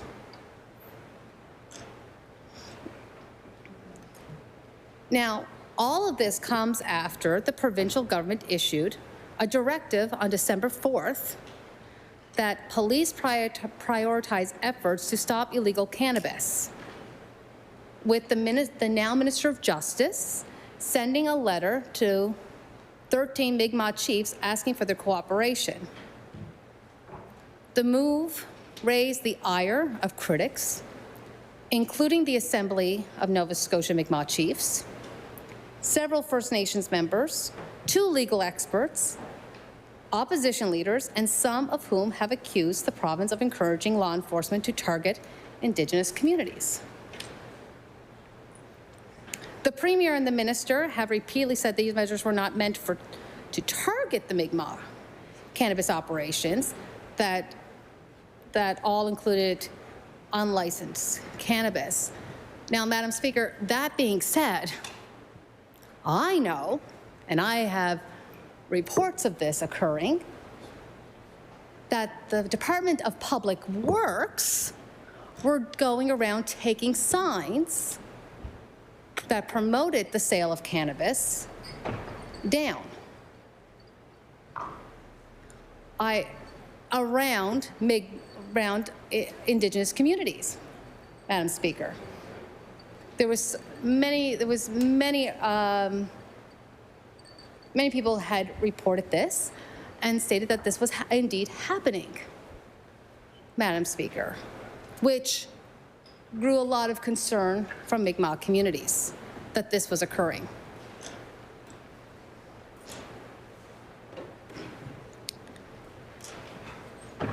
The provincial law controls cannabis sales through 51 Nova Scotia Liquor Corp, so the NSLCs, outlets across the province, but many Mi'kmaq cannabis sellers assert that they have a treaty right to sell cannabis. McKay said the enforcement ramp-up comes at a time when there's both political and judicial questions around Indigenous rights and Indigenous land. Well, the Indigenous rights to sell cannabis on First Nation land, I should say. There's a significant argument being made in court that it is a matter of Aboriginal right that people are dealing with, or even treaty rights in some of these cases, he said. To double down by upping fines and upping enforcement, I certainly don't think that that will be in any way helpful to the efforts of the province to promote reconciliation with Indigenous people, said McKay.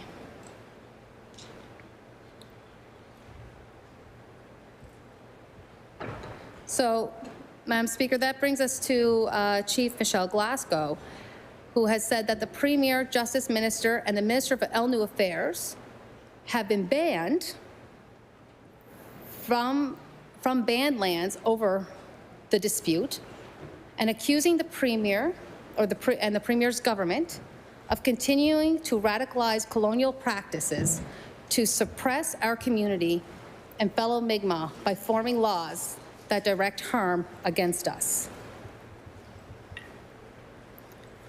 McKay said expanded enforcement could disproportionately affect Indigenous peoples.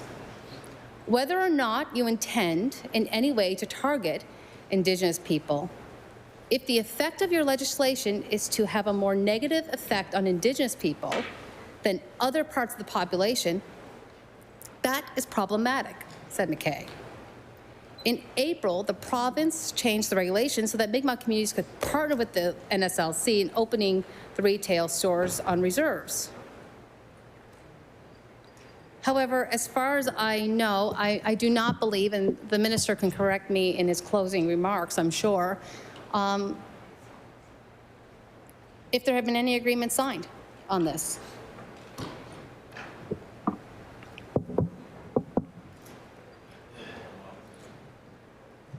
McKay said, it's concerning that the bill's fines are strikingly harsher than what's in place and come with a minimum and maximum set amounts. Under the existing act, the lowest cannabis offense could be fined $150 and under, while the most serious cases can be fined $25,000. This proposed bill proposes the introduction of minimum fines for offenses ranging from $250 to $500 for lower offenses, and as much as $15,000 to $50,000 for serious ones. McKay said that would take away the discretion of the sentencing judge to decide an appropriate fine. Quote, this should bother the larger society. These kinds of things tend to be very circumstantial and context specific. So there's a lot of value in giving a fair bit of discretion to the sentencing judge, who has heard all the evidence and is one of the most informed of the full situation, he said. So, Madam Speaker, I'm going to stop there from reading that article for a moment, because I think it's really important to talk about sentencing. Judges do have some discretion, and should have some discretion, to take into consideration a person's mental health and well-being, to take in an individual's circumstance and contributing factors. It should be able to take into consideration trauma. And they do take into the consideration that in Nova Scotia, but the broader colonial world and the broader society where a majority of people tend to be white, people of color, whether you are Indigenous or African Nova Scotian or Black, whether you are disproportionately, they disproportionately represent the justice system. They have higher rates of incarceration, Madam Speaker. So when Mr. McKay is saying that this can disproportionately harm communities such as Indigenous communities, it's saying that without this types of discretion, you're going to put more Mi'kmaq, more First Nations peoples in jail, in prison, or fine them more. The same within the African Nova Scotian community. Madam Speaker, this is a sad reality of our system. This is part of the structural racism that we discuss in this House. It is also part of the concepts of truth and reconciliation, Madam Speaker. When laws disproportionately cause harm to marginalized, racialized communities.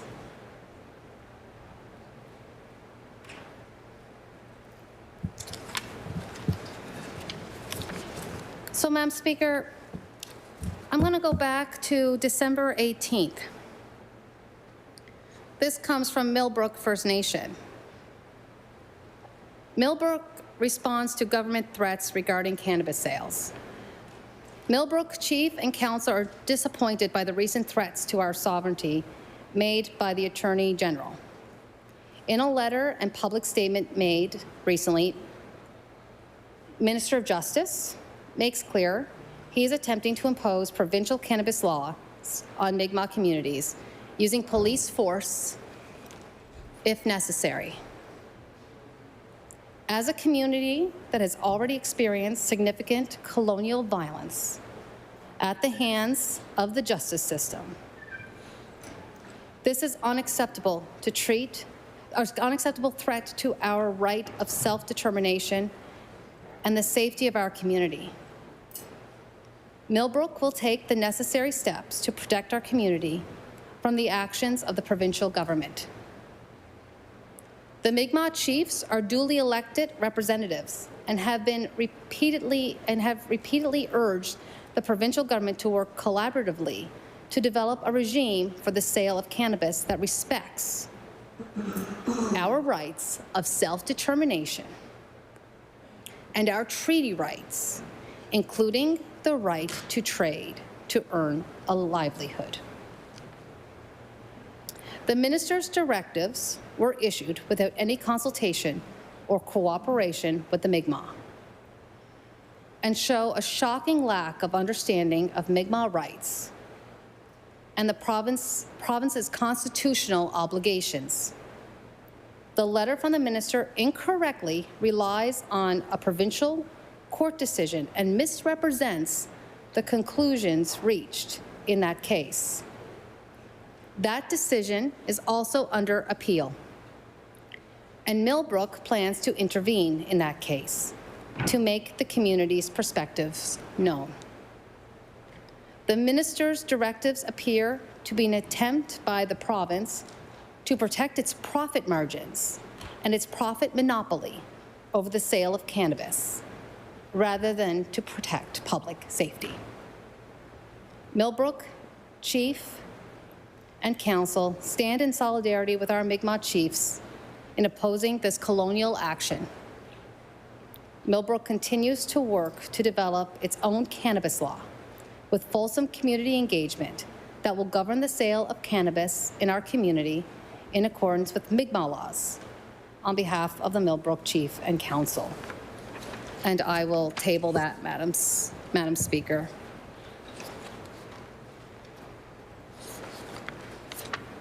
Now, let's go to March 3rd.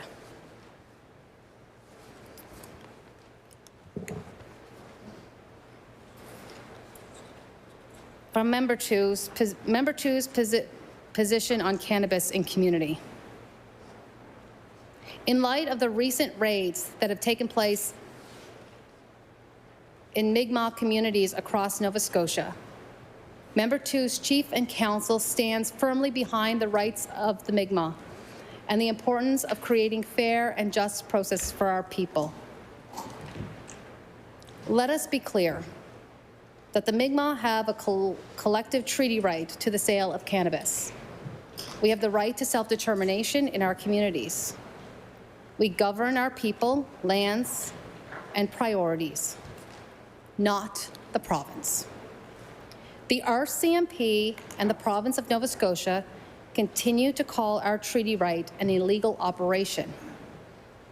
But the truth is, at this time, it is an unregulated operation in our community of Member 2, not illegal. In fact, the only reason it is unregulated is because we as a community have been requesting to work together with the province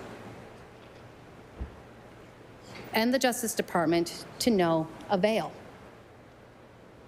Our door is open to find a solution that creates safe products while honoring the rights of our people have to participate in the cannabis industry. Hasn't the provincial government done enough with their recent announced budget cuts to minimize our access to opportunities? Members of our community have made major investments to be in this cannabis sector, and we support their right to be there. We once again request collaboration with the province on the regulation of cannabis, but we do not support these unnecessary raids and spreading of false information about our rights. After all, cannabis is grown and sold on our unceded lands. Member 2, if you require more information on this matter, please reach out to us at any time. Owalia. Now, I'll table that as well. Madam Speaker. Thank you.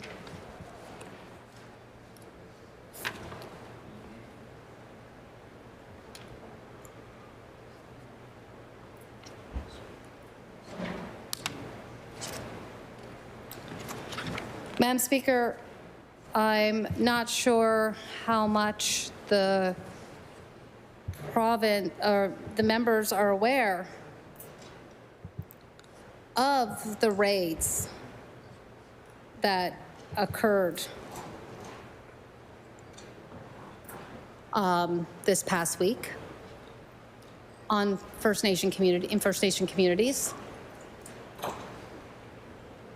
But there were many. It seemed like it appeared to be, I am sure, a coordinated effort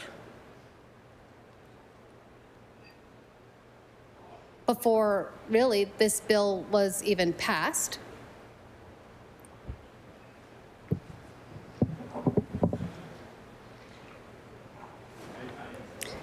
So, Madam Speaker, in a CBC article, RCMP conducted inspections at 5 cannabis storefronts in Nova Scotia on Tuesday, seizing products and issuing tickets.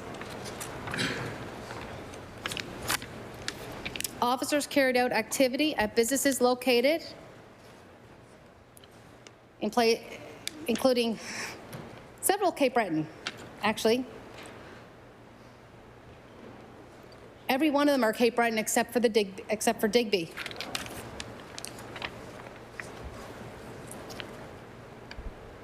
In several First Nations communities in Cape Breton, RCMP went in, Madam Speaker, and raided these communities. Now, I certainly hope I don't have to lecture this House about the trauma raids can have on the First Nations communities. But maybe they don't know about the scoops. Maybe they never heard of how many children were taken from their families. Generational trauma is quite real, my fellow colleagues.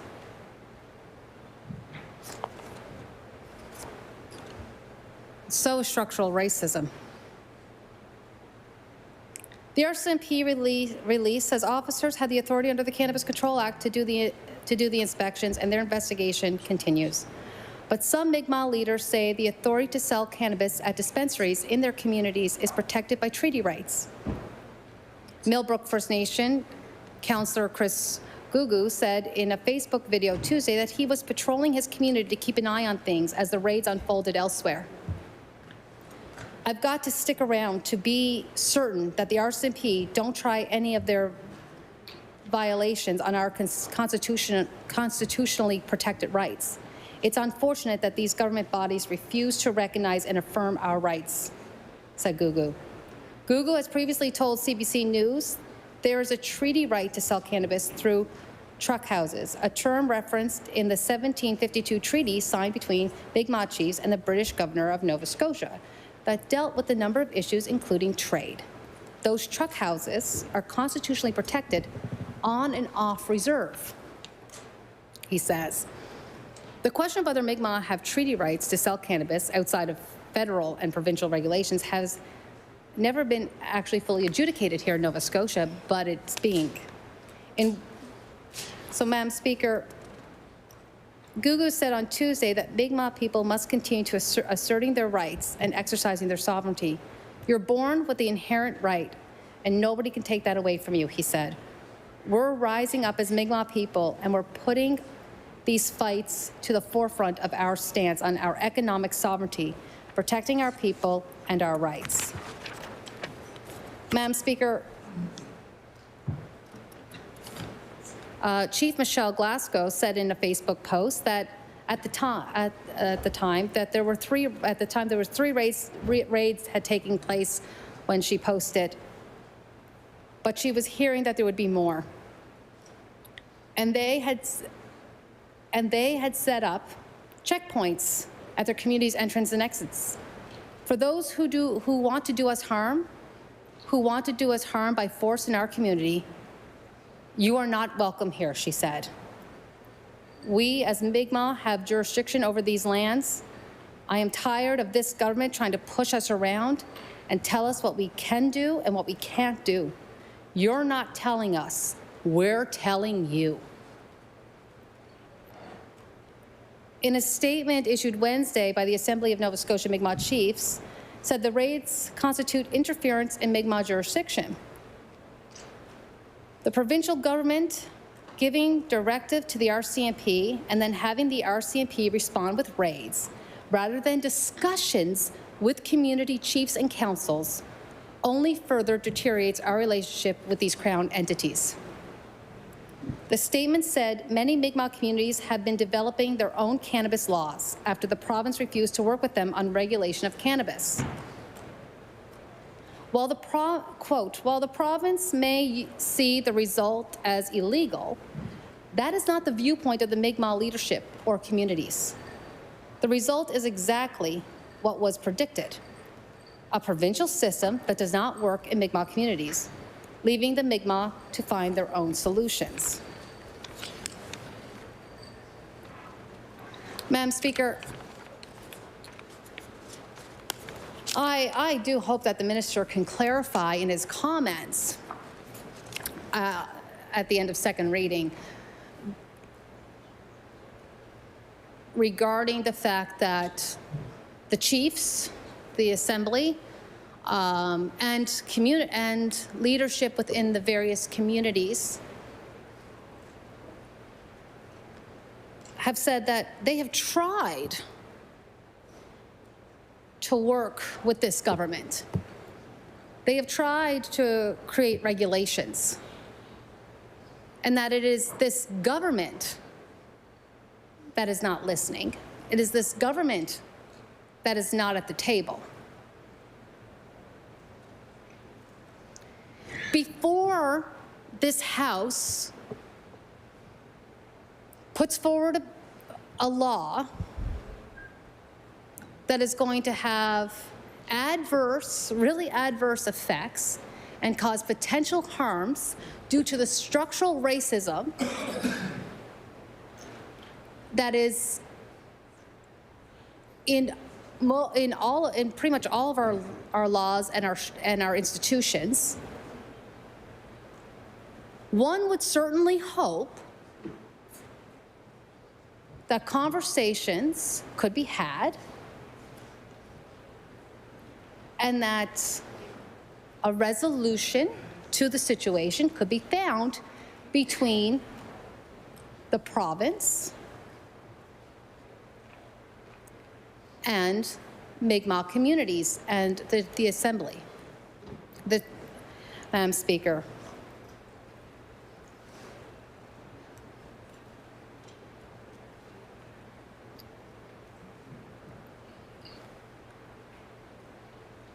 Mi'kmaq Wilson called the raids part of a larger economic genocide, quote, end quote, being perpetrated against the Mi'kmaq people by the provincial government. Our own economic resources, our own self-governed economies are more important than ever, Wilson told the CBC Information Morning, Nova Scotia. And of course, the Premier's government wants to undercut those to lock Mi'kmaq into the lowest socioeconomic rung on the socioeconomic ladder that they can find. Wilson said the cannabis raids have not just caused a monetary toll on store owners because of the tickets they've issued, but an emotional toll. I'm thinking about also about the emotional toll of having police breaking into your house, breaking into your place of business, intimidating you and your customers, end quote.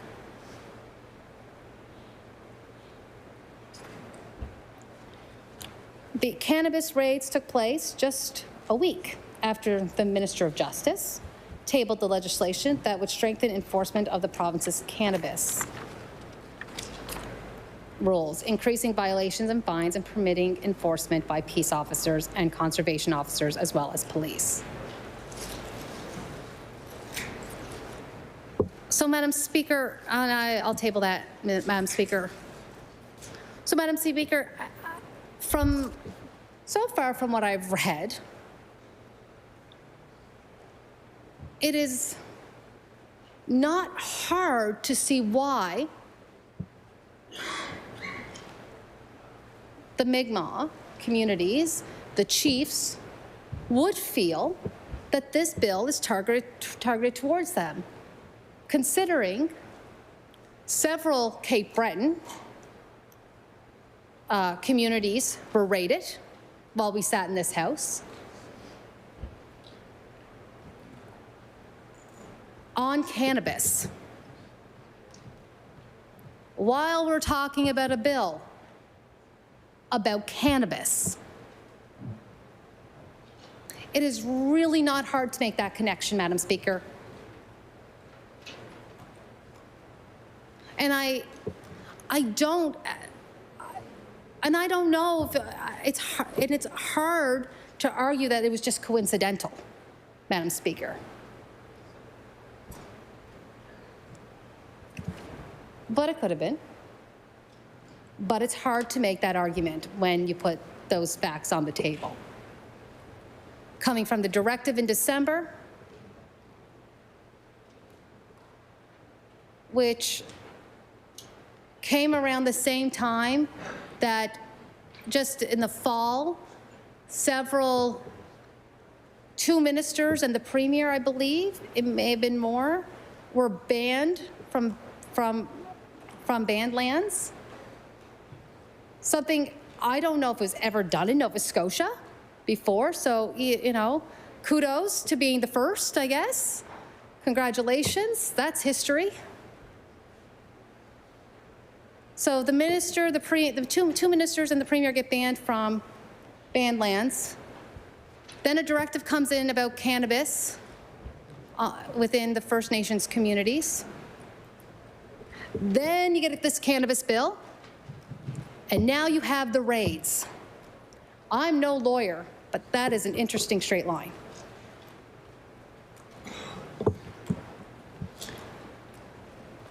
I am a political scientist, and I would actually say that is an interesting political straight line, Madam Speaker. So in response to the raids, the Millbrook First Nations community put out a release. Well, the band chief and council, and said Millbrook First Nation continues to stand in solidarity with all our Mi'kmaq communities as multiple raids occurred yesterday.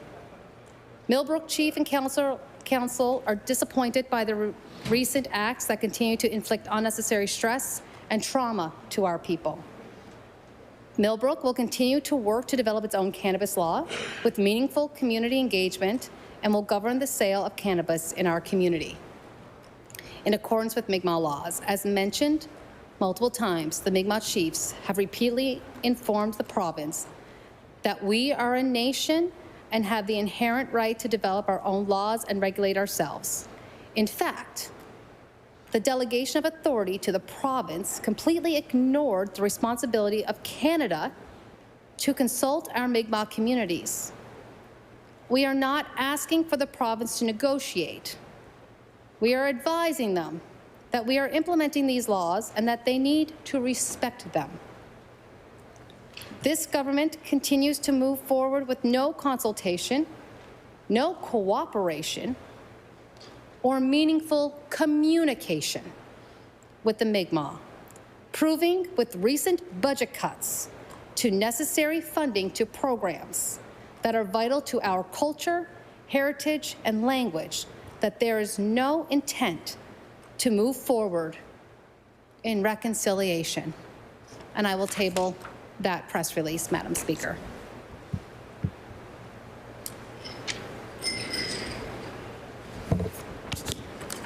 So, Madam Speaker, that is the state of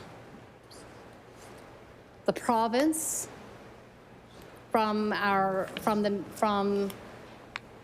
the Mi'kmaq community.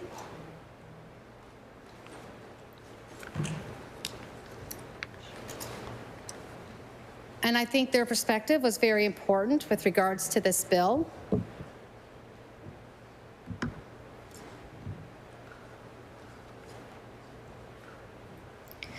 And Madam Speaker, I don't understand how the minister or the premier can say that this does not target the First Nation communities when the bill moves to eliminate the sale of cannabis outside NSLC locations.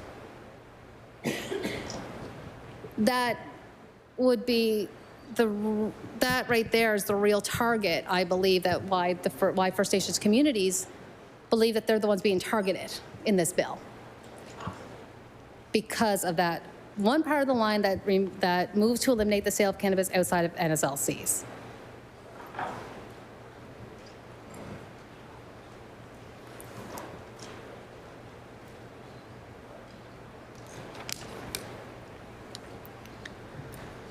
Madam Speaker, there's also part of this is to speed up prosecution. The cannabis that is believed to have been illegally sold or distributed no longer has to be run through testing, is my understanding of this bill.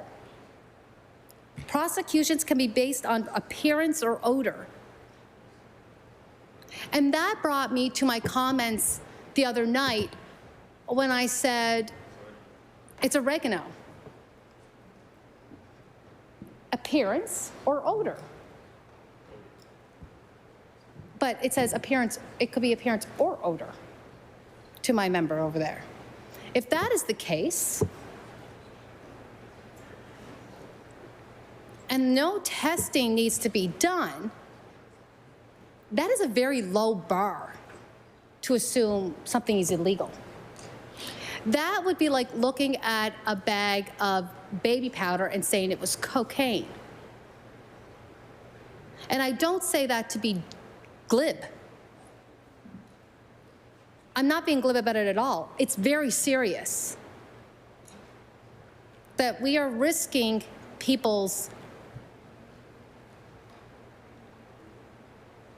the rest of people's lives, their futures.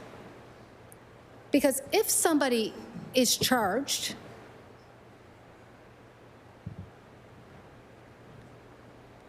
even if it is found later that they are not guilty, they have now been put through harm. Imagine yourselves being stopped and charged, and the emotions that would evoke, the fear that could evoke in you, Madam Speaker. It causes harm just to be charged with something. It causes harm to your reputation just to be charged with something, especially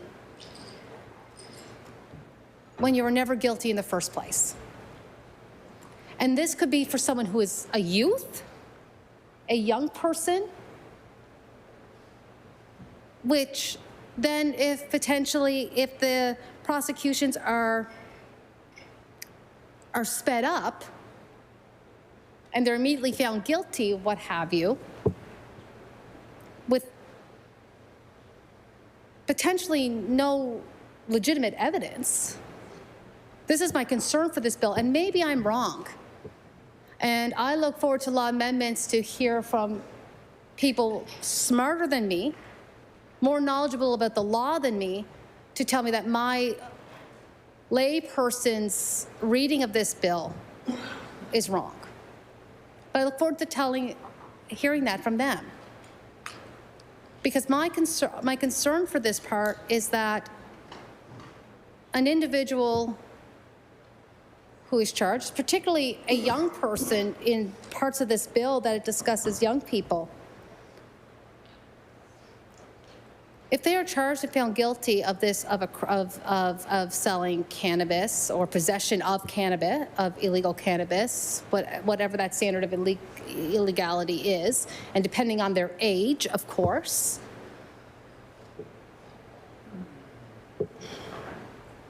what happens to the rest of their lives? You have charges on you. It becomes really hard to get into housing or to find places to rent. It becomes really hard to get jobs.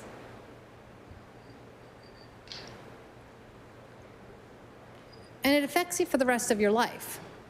It affects youth for the rest, it'll affect youth for it follows them around, Madam Speaker. And that can be a very dangerous thing.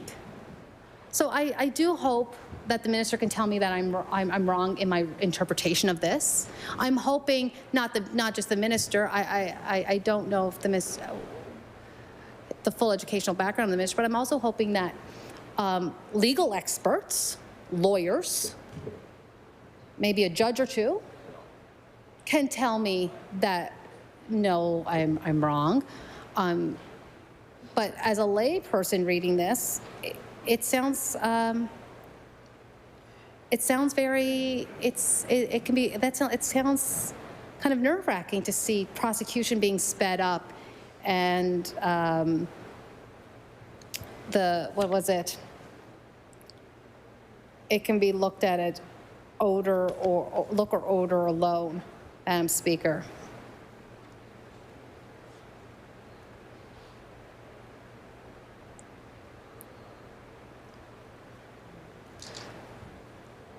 So, Madam Speaker, we've gone through some of the things that I want to talk about. But I want to hit back to something that the Premier and the Minister stated, I believe it was back in the fall, or maybe it was around Christmas time, or December. When the Minister and the Premier stated that there was fentanyl in the marijuana. Well, the Nova Scotia RCMP also responded to that and said that it is unaware of any fentanyl-laced cannabis being sold by unauthorized cannabis retailers in the province.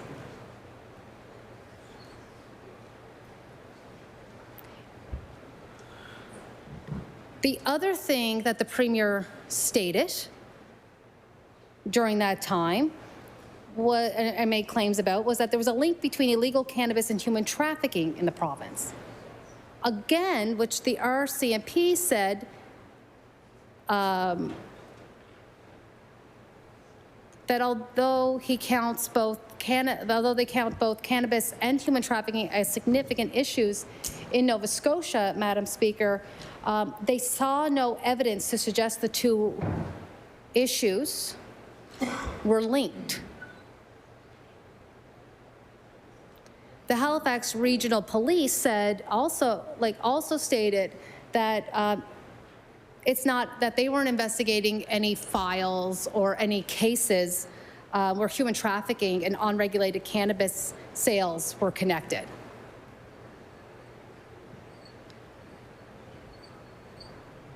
So I'm not actually sure if we don't have any evidence from our CMP, we don't have any evidence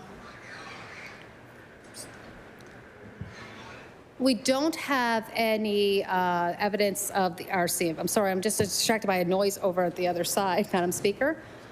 So we don't have any evidence linked to the RCMP saying that there's no evidence to linking fentanyl and human trafficking.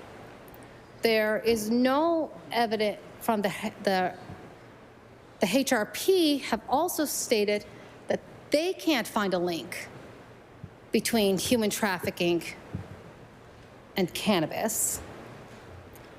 I would really like to know in this province where the Premier and the Minister have found their evidence to that when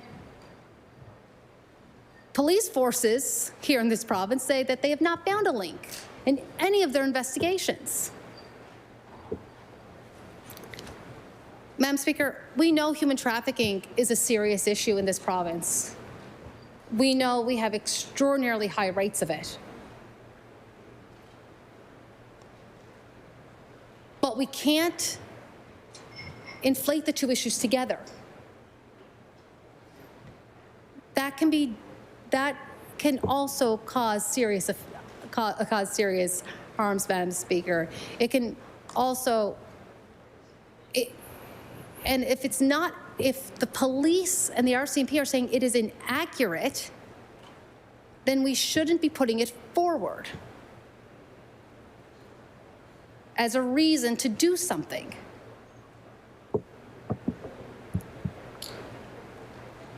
And Madam Speaker, we should hold ourselves to higher standards when these statements are made than I heard it from a friend of a friend of a friend of mine or something to that effect, when there's no concrete evidence from our police departments, when there's no evidence from our RCMP.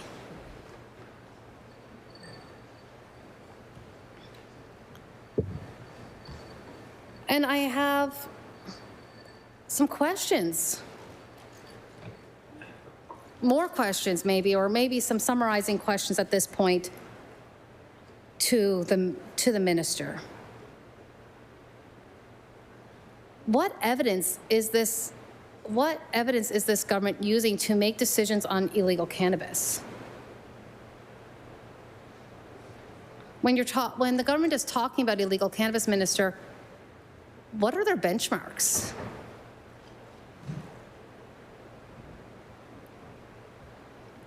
How will this government support the creation of legal cannabis retail stores on reserves run by Indigenous communities? Because according to the statements that I read just a little while ago, Mi'kmaq communities and the Assembly of Chiefs have all stated that they wanted to work with the province, but they were met with no real cooperation.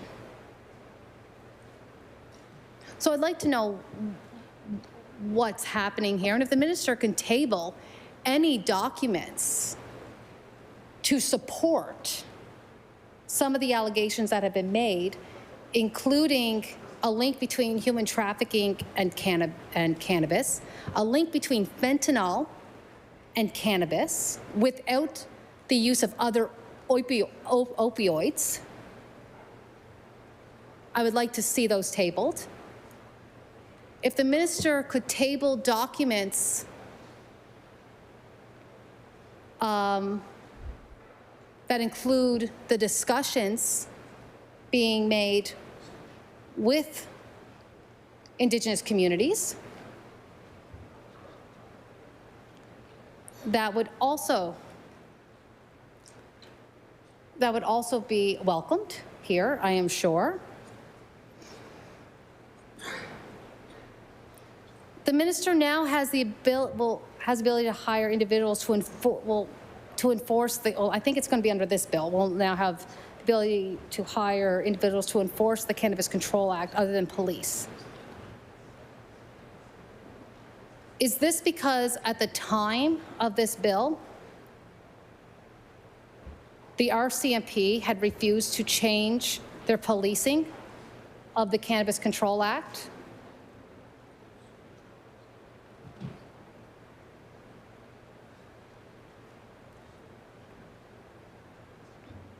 And what kind of enforcement are we talking about here? What kind of, are we talking something like, with regards to the same as tobacco? For illegal tobacco?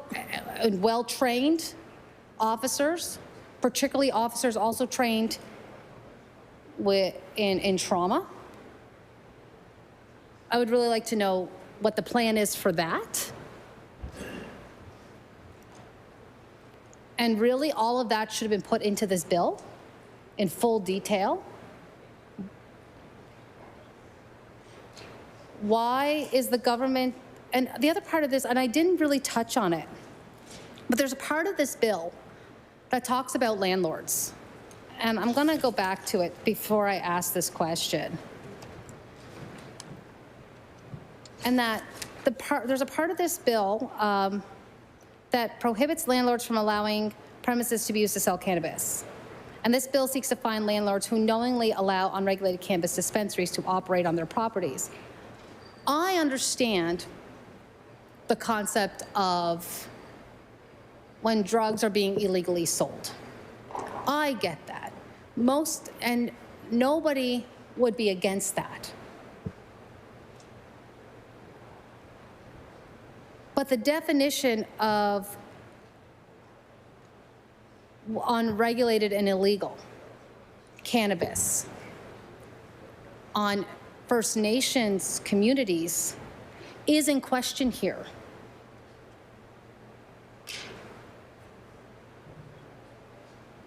And so I think, one, we need to get the clarification, and we need to find out what the government's definition of illegal and their definition of unregulated is, and how it applies to landlords. Is that landlords' businesses or is that landlords at homes? And Madam Speaker, I often, I'm not there's a point of this where, yes, with illegal drugs being sold and people allowing that to occur is already against the law. The difference becomes when cannabis is being sold, and I'm talking only about cannabis, no other drug but cannabis, when cannabis is being sold in First Nations communities.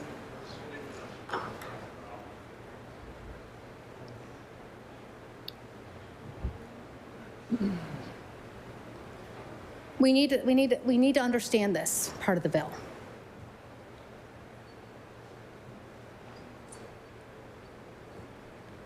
And the other question I have is, would this so-called proliferation of illegal dispensaries be happening if the current cannabis retail system was meeting demand?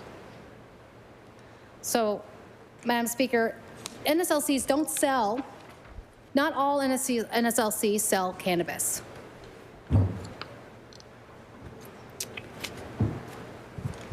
And when you have an area, let's call it a cannabis desert, I'm sure outside of First Nation communities, there might be some cannabis deserts where illegal cannabis is being sold.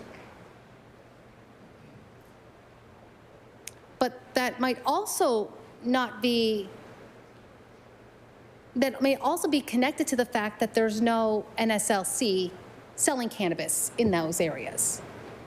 But again, I want to make the distinction that there is a difference between cannabis being sold on First Nation communities and cannabis being illegally sold outside it.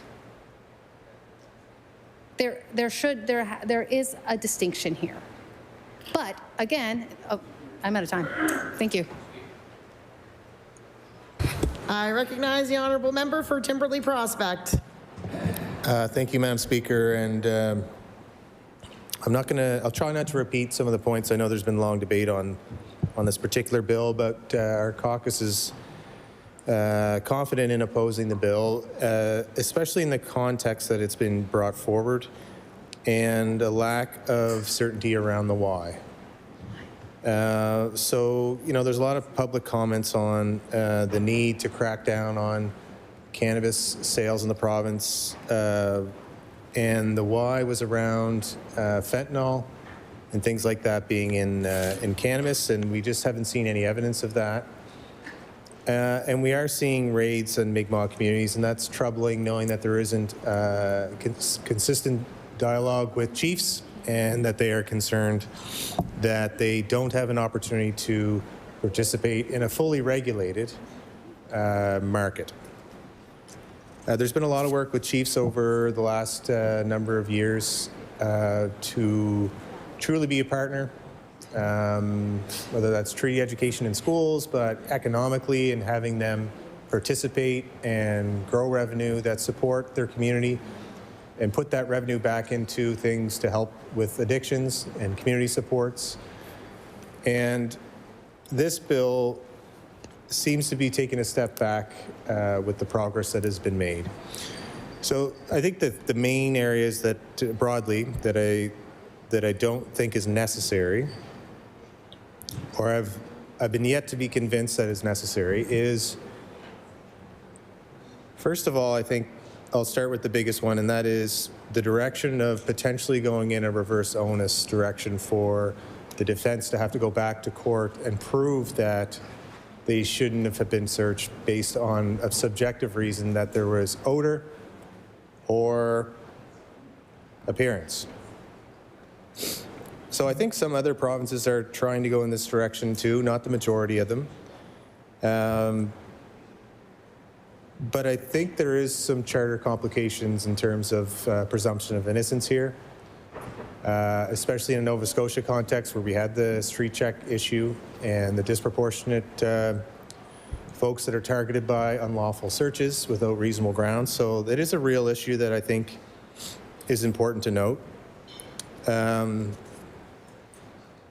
Like today, the Crown would have to prove that there's reasonable grounds. And from my understanding, this would put the onus back on the defense to prove that they were innocent.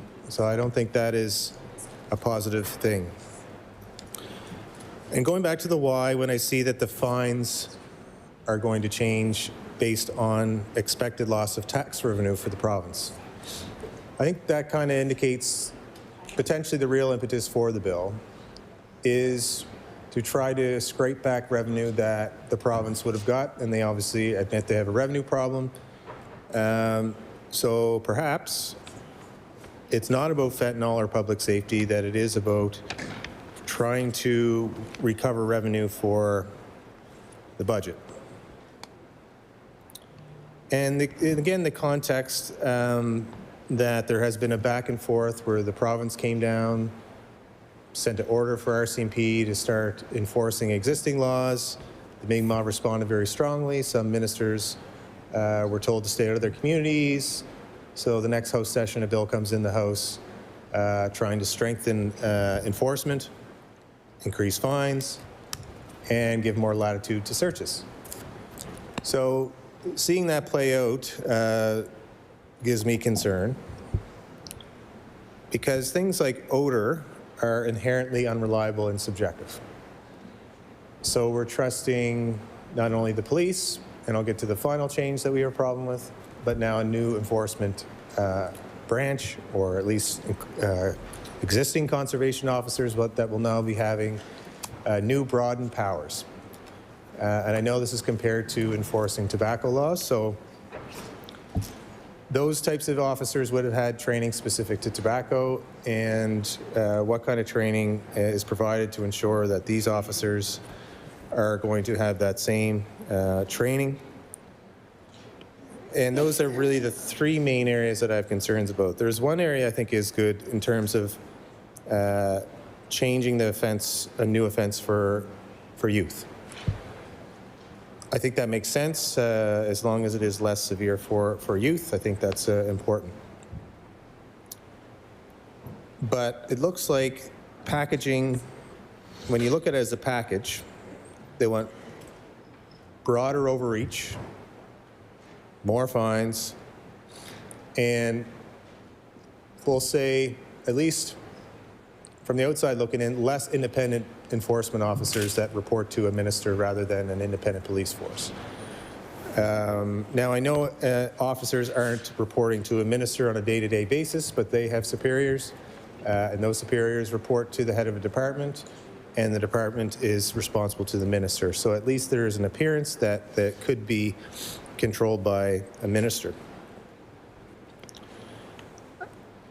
And on the landlord issue,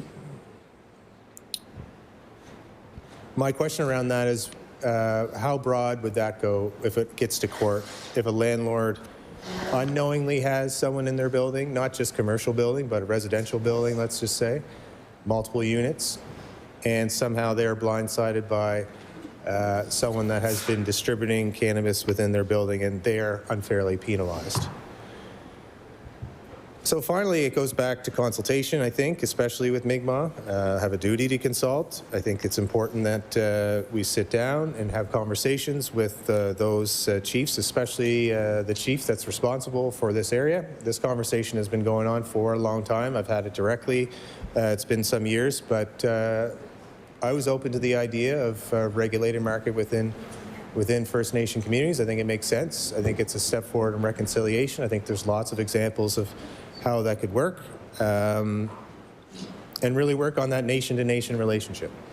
So yet again, this seems to be, in my view, given the context of everything that's happening around more enforcement, around talking about fentanyl in cannabis that was not proven.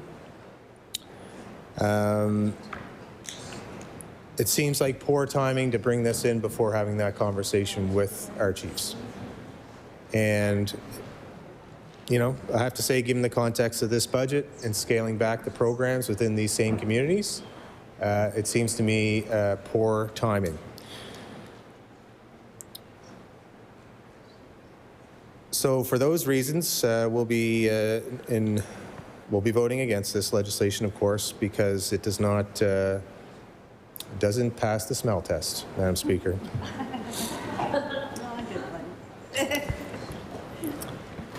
But we do look forward to the comments in public bills, of course, and a lot of respect for those that are speaking out on the matter, and we'll see what happens from there. Thank you, Madam Speaker.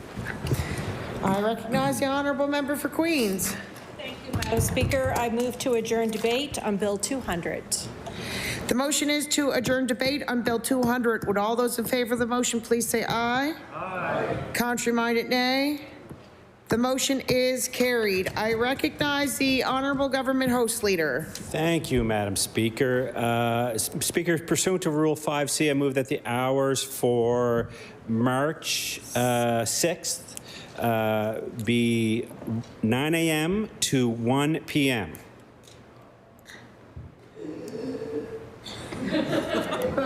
I think one of the opposition members just passed out. 9 a.m. and 1. Oh, did I say 1 p.m.? The motion is pursuant to Rule 5C, there has been a request for the hours for Friday, March 6th be from 9 a.m. to 1 p.m. Would all those in favor of the motion please say aye? Aye. Contrary-minded, nay? The motion is carried. I recognize the Honourable Government House Leader. Thank you, Madam Speaker. Madam Speaker, would you please call order of business, public bills and orders for second reading?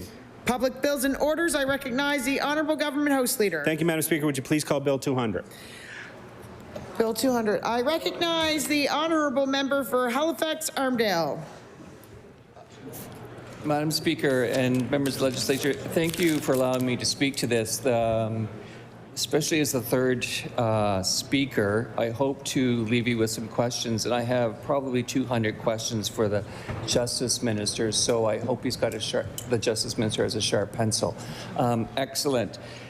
I asked to speak to this because I've got a particular interest in it on a number of levels, and it's really quite an interesting bill for many different reasons. One, I think the first thing is I'm not sure what the situation that is precipitated coming here or what the problem is that's trying to be addressed. I'm very open to that. But it resonates with me in that in my role as a physician, I have very few legal authorities. I mean, I've got professional conducts, but there is one duty where I can actually take away someone's liberty.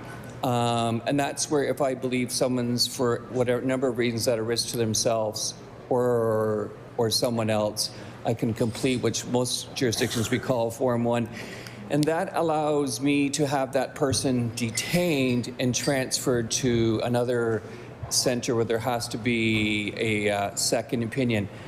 That's a big deal, taking away someone's right to go home.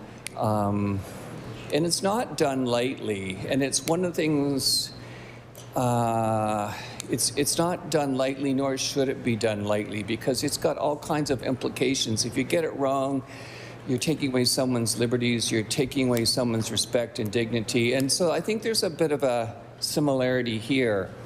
I'm open to persuasion, but I'm not, again, I'm starting with my framework is, what's the situation that precipitated or prompted this bill? What's the problem it's trying to solve? And I think it got off to, if I may say, a smoky start. In that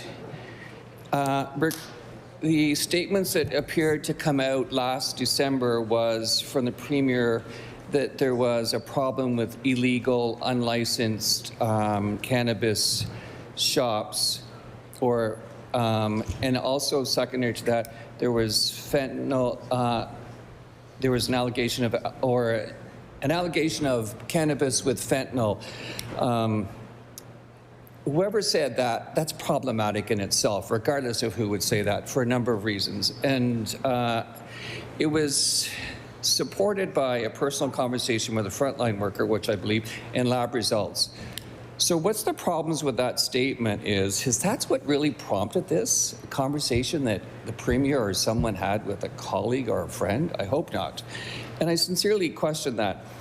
The illegal or the legality of cannabis where it's sold outside of NSLCC is certainly beyond my comprehension or ability to argue. I think it's more of a legal situation that I cannot speak to. But it's fairly damning words to say it's illegal, and I think that needs to be given some consideration when we're looking at sales or lifestyles or businesses being conducted in First Nations.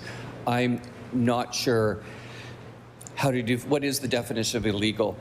The lack of evidence. Do we really bring a bill forward based on someone having a conversation with someone else? Where are the lab results?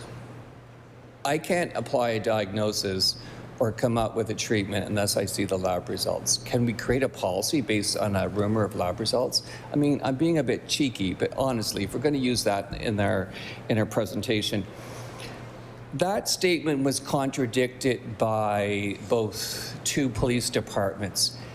This is kind of what I find a bit kind of difficult, because who do we believe? So we've got a Premier making this statement, and we've got police officers and two departments saying another statement. That's a really awkward position to be in. I don't want to have to doubt a Premier of any party. But when I get very public statements that are opposing with lack of evidence, I'm in an awkward situation. Who do I believe? I want to believe the person who's elected premier. I also want to believe and respect the authority of the police department. How do we resolve that difference of opinion?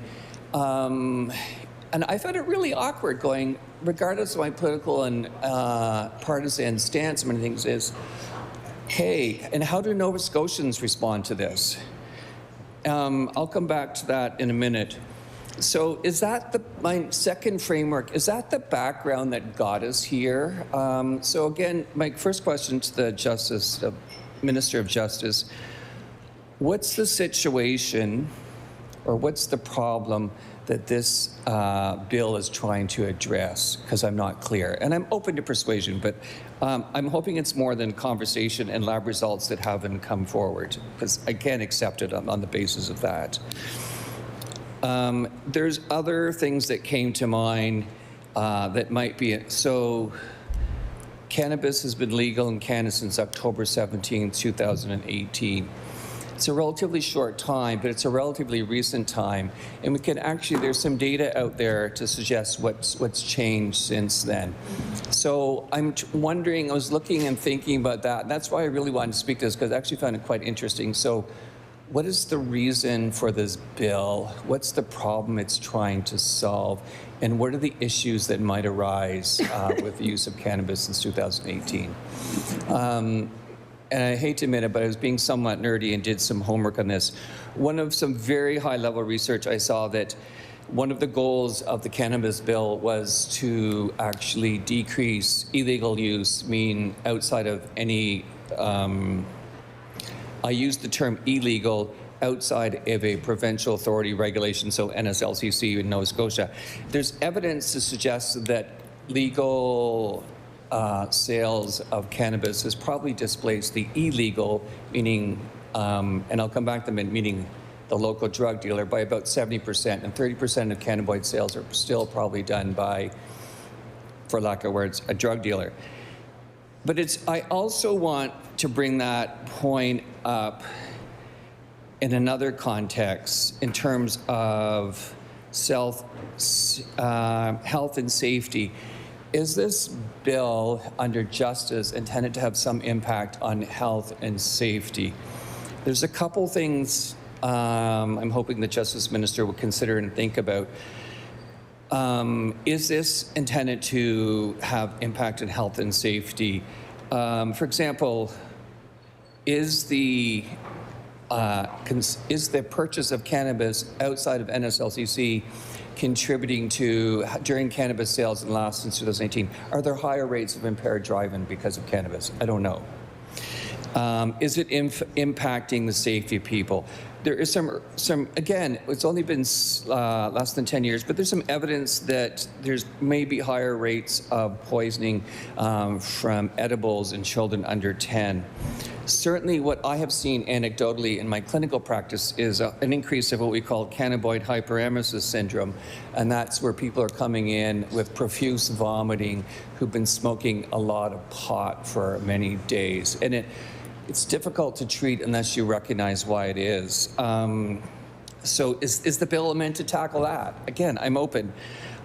One of the things that I found interesting, back in 2016, I went to a couple of, and I have concerns about cannabis, always have and always will.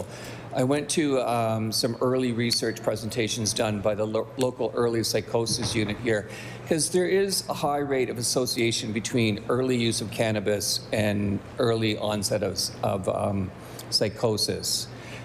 It's not a cause, it's an association.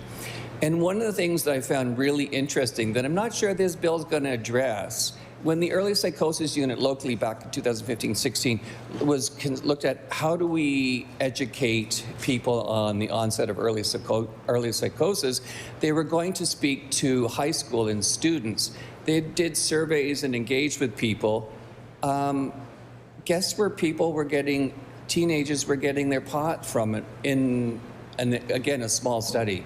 It wasn't the local drug dealer. They were having a joint with their father watching the football game. And there was, I mean, I was surprised by that, but there was a high rate of family members buying pot who was part of their, and sharing it with their children or their teenagers thinking it was low risk.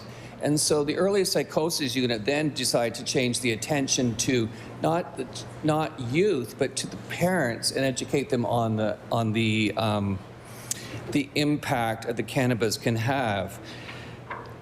Certainly in conversations we had in estimates this week with the Minister of Health, we know that cannabis use can be higher among youth.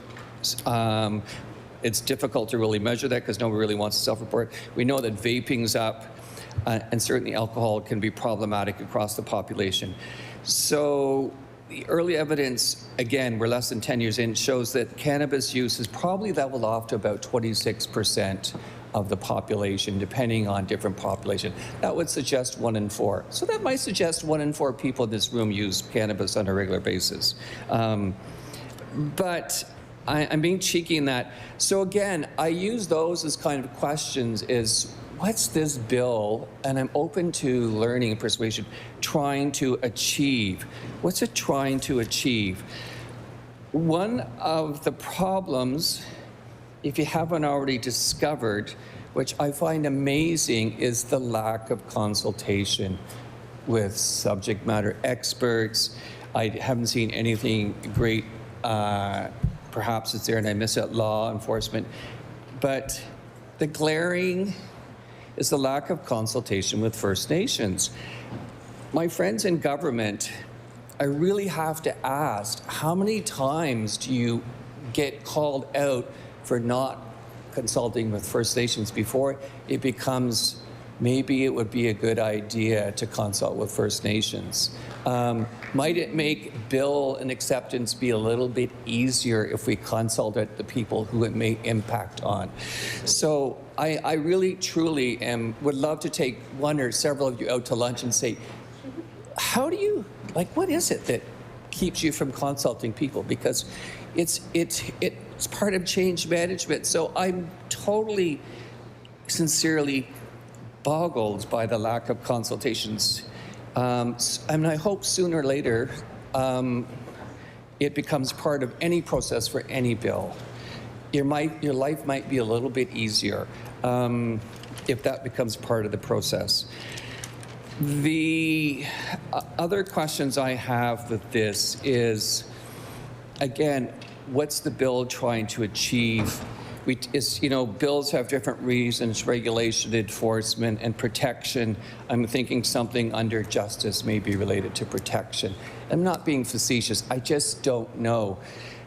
From a physician and public health perspective, I would argue the best protection is prevention. Prevent the situation from happening. So is changing this bill going to reduce prevention? I didn't see any increase in funding or programs related to cannabis reduction, tobacco reduction, and alcohol and vaping. And we know vaping is very problematic in Nova Scotia. We also know, for a variety of reasons, even if you want to get treatment, access to detox is very limited and closed in places like Nova Scotia. So if you remember nothing about what I have to say tonight, please remember the best protection is prevention. Can anybody repeat that after me? I'll go back later. So I see the Justice Minister stepped out, so I'm hoping there's a ministerial assistant here for Justice. No? Anyways, if somebody else could... You can't do that. You can't do that. Sorry, my apology. I ask that you retract that, please. I retract that. Oh, thank you. Okay. And I will learn from that. So again, I'm open to persuasion, but I need more evidence. I can't just accept that somebody's friend told me this, and there might be lab results, but we don't have lab results. Cannabis has potential, and this is the physician in me. I do worry about it with the early psychosis, and I've seen the impact firsthand, but I don't know what this is doing. Is it because of impaired driving? It's because of just increased mortality among youth using cannabis. But I want to close with what we've been told earlier this week. And again, this is a learning opportunity. Words do matter. So as a result of however it got there, I don't know, in the public arena, the concepts illegal cannabis, cannabis laced with fentanyl, human trafficking is occurring in a specific community or group of people.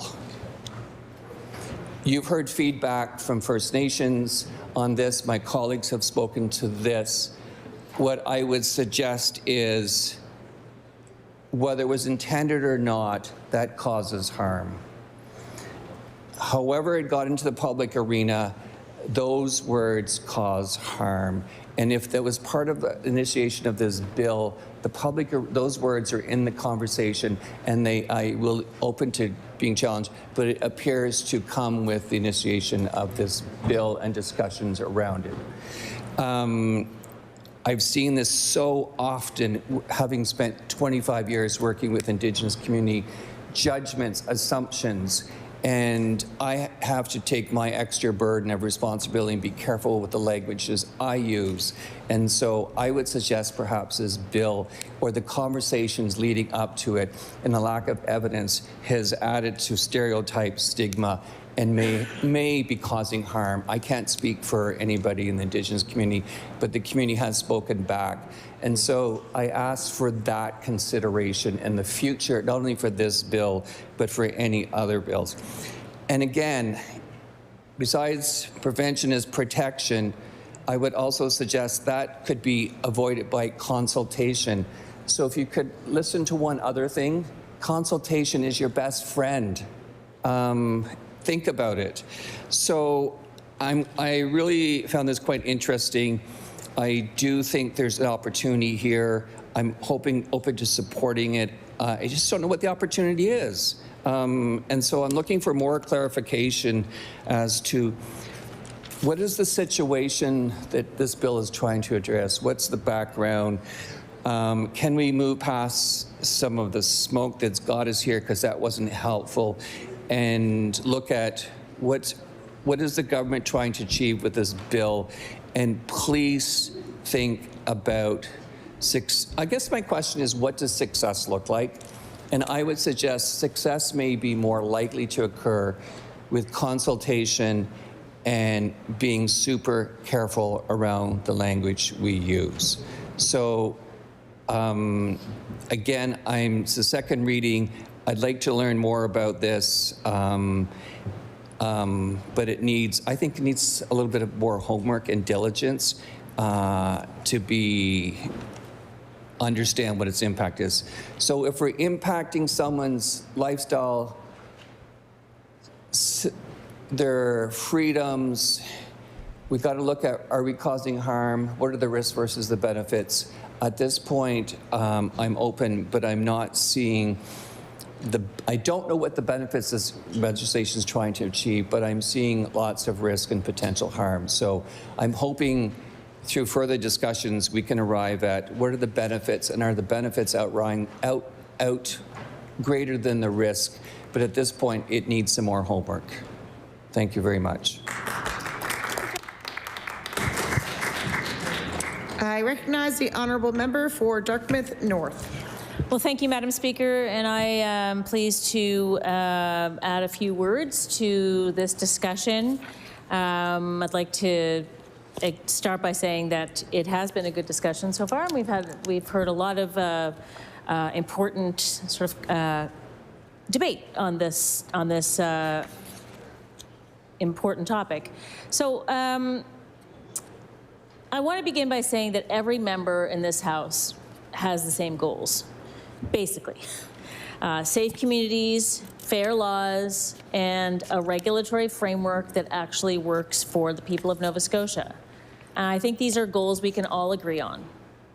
But the question before us with this piece of legislation is whether the bill actually achieves those goals. Because when we look at the legislation, and when we listen to what law enforcement has said publicly, and when we examine the broader context around cannabis regulation, it becomes clear that there are many serious questions that remain unanswered.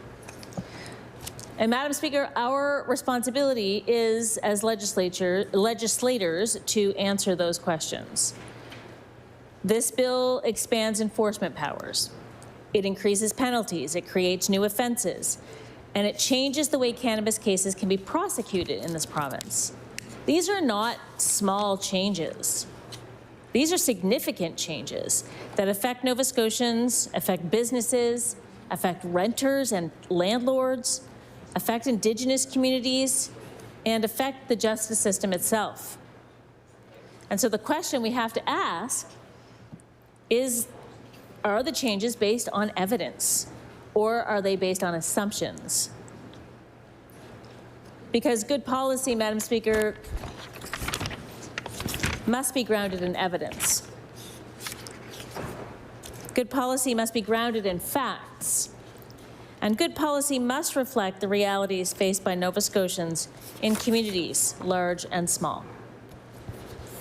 Madam Speaker, Nova Scotians want safe communities, and they want laws that are fair, and they want a government that approaches complicated issues with transparency and respect for the facts. But what we've seen from this government over the past number of months on this issue raises concerns.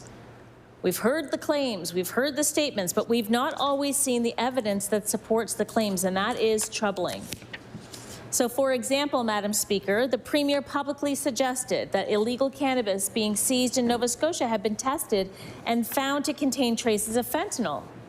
That's horrifying. That is terrifying. It's a serious claim. A claim that understandably alarms many people. It alarms parents, it alarms communities, it alarms anyone that's concerned about public safety. But when the RCMP was asked about this claim, they stated that they were not aware of any fentanyl-laced cannabis being sold by unauthorized cannabis retailers in the province. So that's a very serious contradiction. And the question is, which is the truth? When a government makes a claim about public safety, particularly when involving fentanyl, Nova Scotians deserve clarity, they deserve transparency, they deserve evidence, and they deserve the truth. But that wasn't the only claim.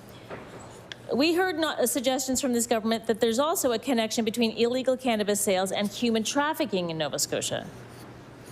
Again, Madam Speaker, this is a very serious claim.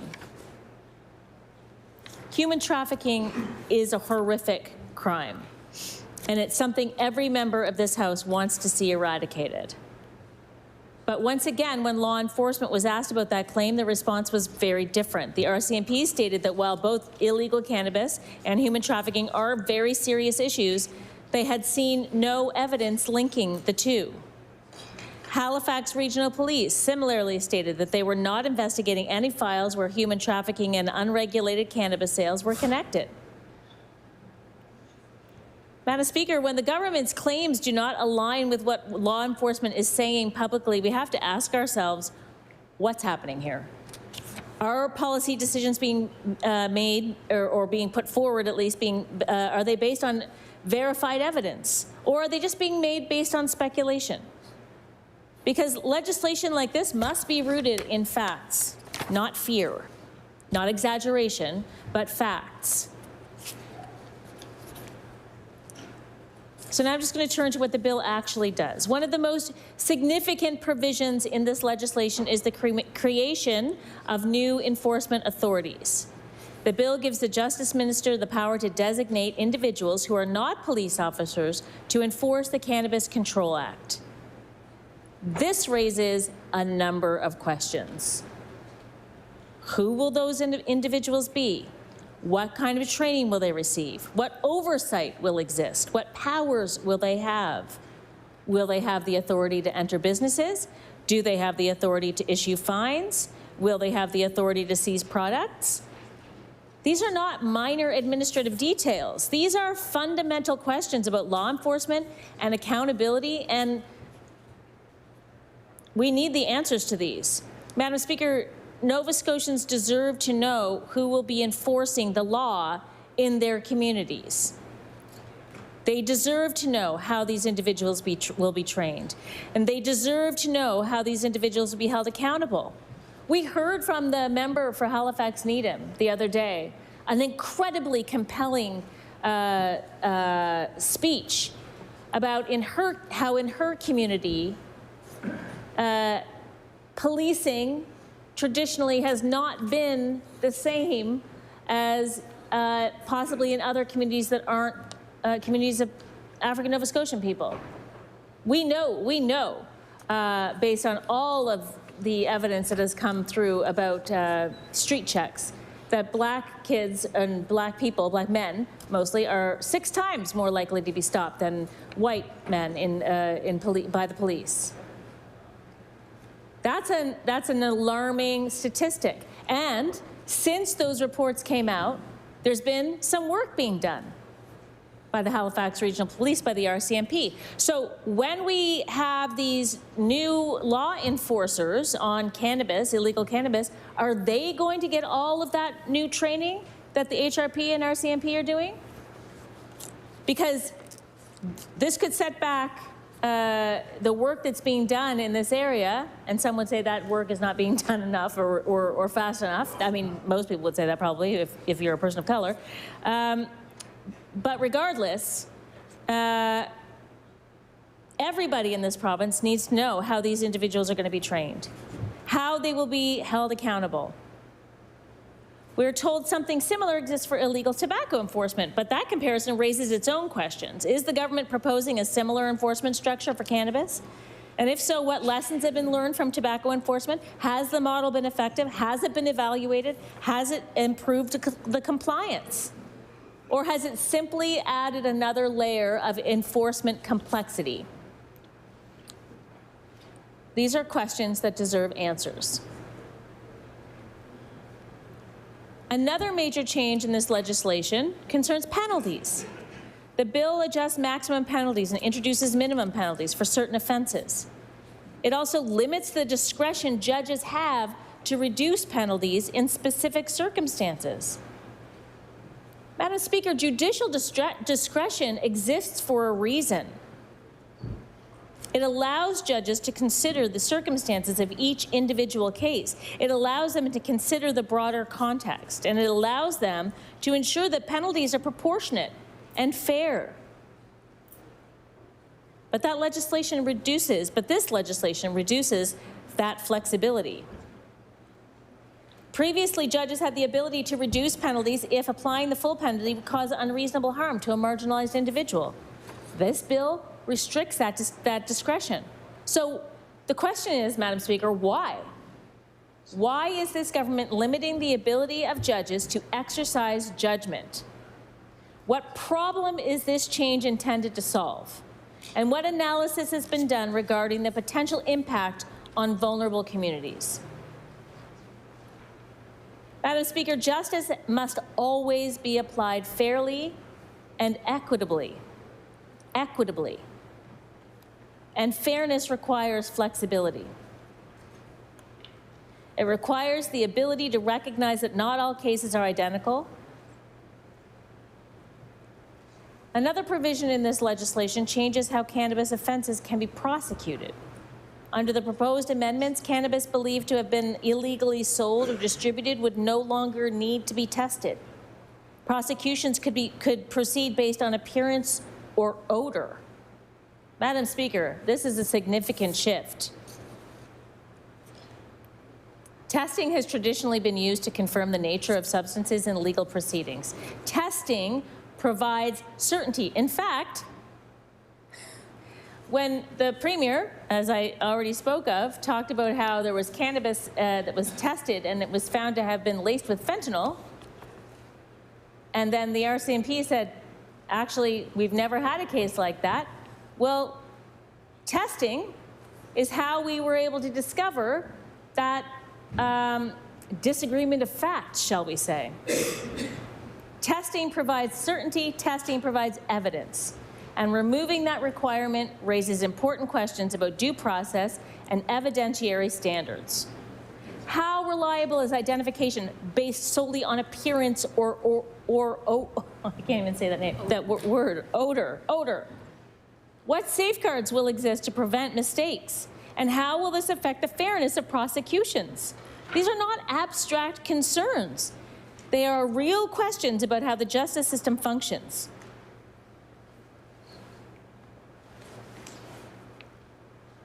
Now let us talk about another aspect of this bill, the provisions relating to landlords.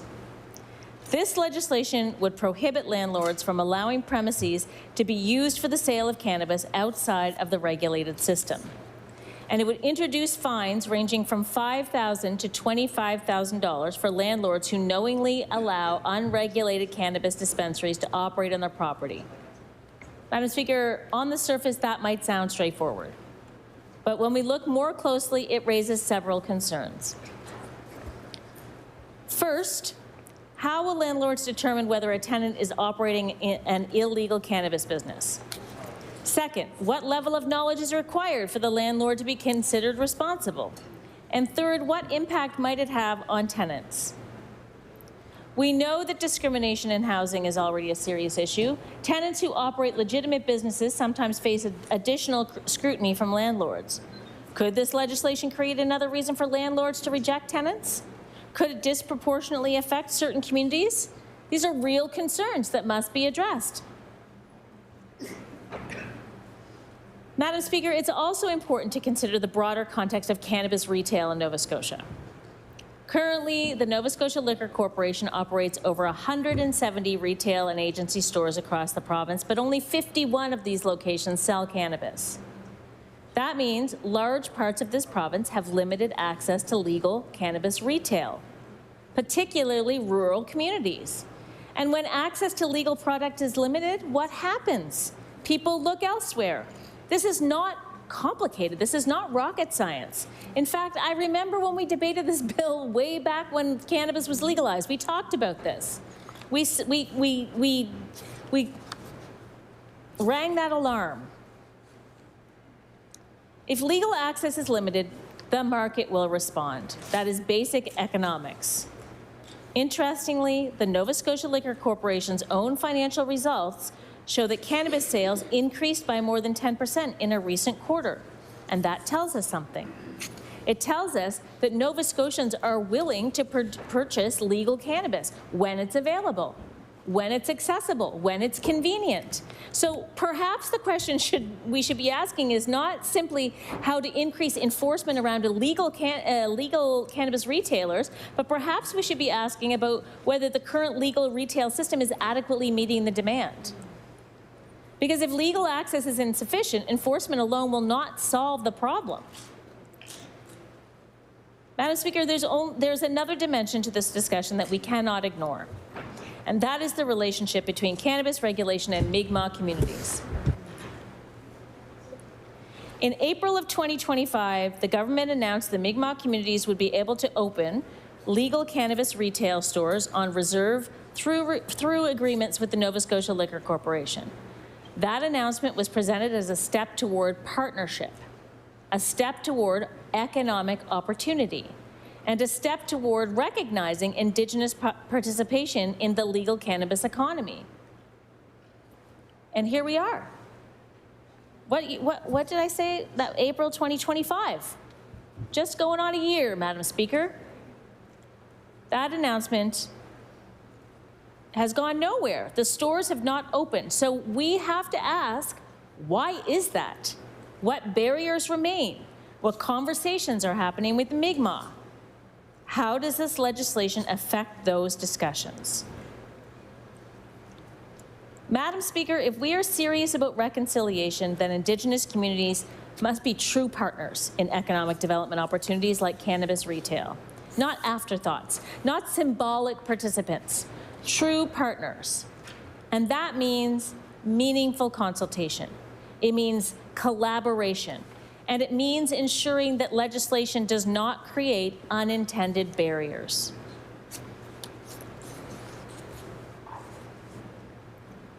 Now let us consider the political history surrounding cannabis regulation in Nova Scotia. The current model of legal cannabis distribution was established under the previous Liberal government, as I just alluded to. That model placed cannabis sales within the NSLC system. At the time, the goal was to ensure controlled distribution and public safety, an easing in, as it were. But today we're hearing real concerns about access, particularly in rural areas. So the question arises, did the original system adequately anticipate the needs of the entire province? Did it adequately consider geographic access? Did it adequately consider the possibility of unregulated retail filling the gaps in the market? I would suggest no, but I'm not an expert. I'm just saying these are important questions to look at. Because if the legal system is not meeting the demand, enforcement measures alone may not resolve the underlying issue, won't resolve the underlying issue. I just want to go back for a moment, Madam Speaker, and talk about the issue of enforcement. Because the creation of a new enforcement officer or of new enforcement officers under the authority of the Justice Minister raises several governance questions. The first one is, why is it necessary? Is it because police are unable to handle the enforcement? Or is it because police agencies have indicated that they will not change their approach based on government directives? We know that when the Justice Minister directed the police to prioritize cannabis enforcement, the RCMP stated publicly that their approach would not change. That statement suggests that law enforcement agencies are already balancing multiple priorities: public safety issues, violent crime, property crime, drug trafficking, and many others. So when the government proposes creating a new category of enforcement personnel, we must ask, what is the purpose? What is the problem that they are intended to solve? And what safeguards will ensure accountability? We have seen horrific images coming from the United States of late. Horrific. Where another level of law enforcement,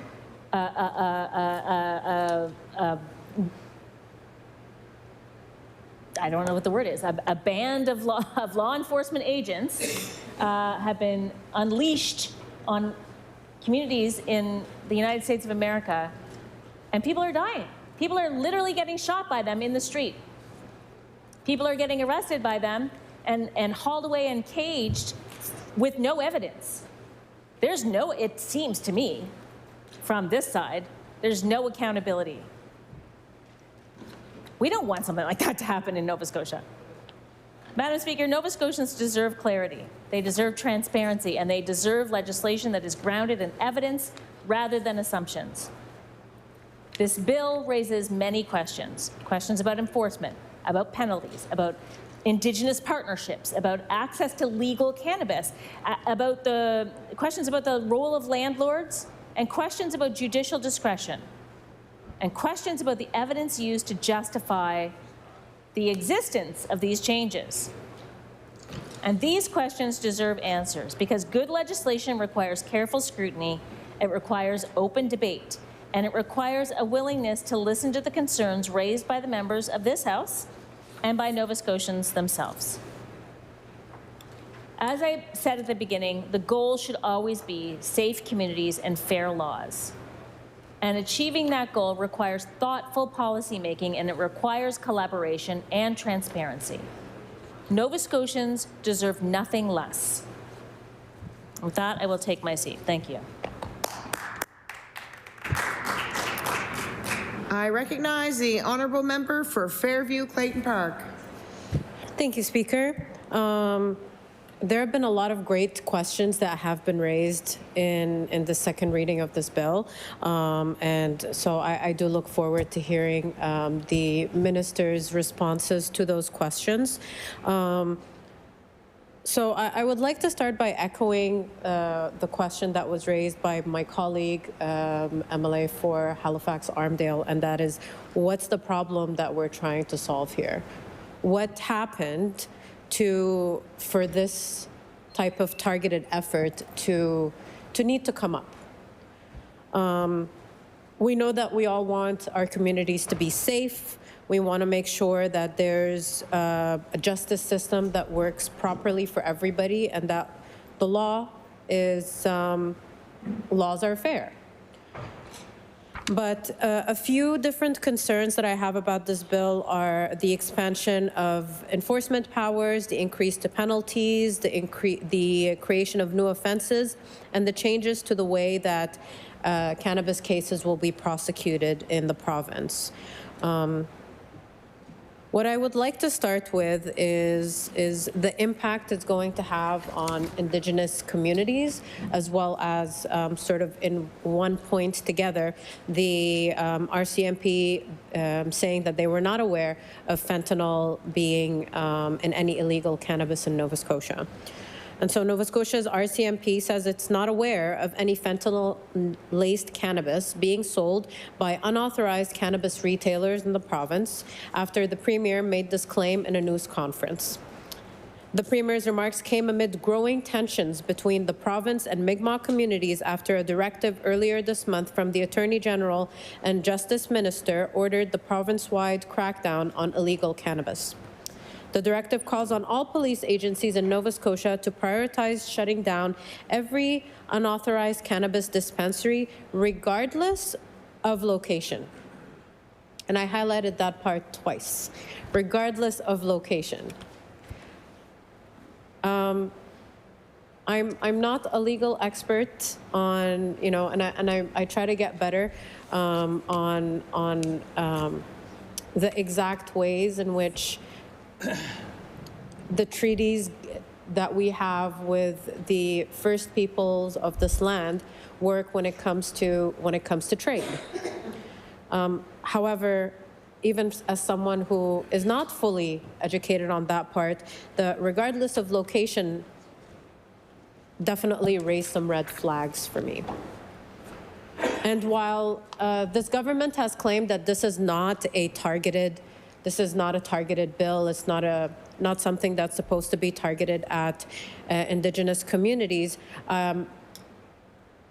another red flag went up for me because it's clear that the minister did send out letters to all Mi'kmaq chiefs asking for their cooperation with enforcement efforts, citing a proliferation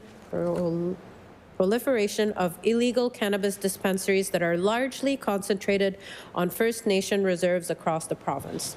So if it's not targeted, did mayors of cities that are not largely Indigenous, did they also get letters asking for their cooperation?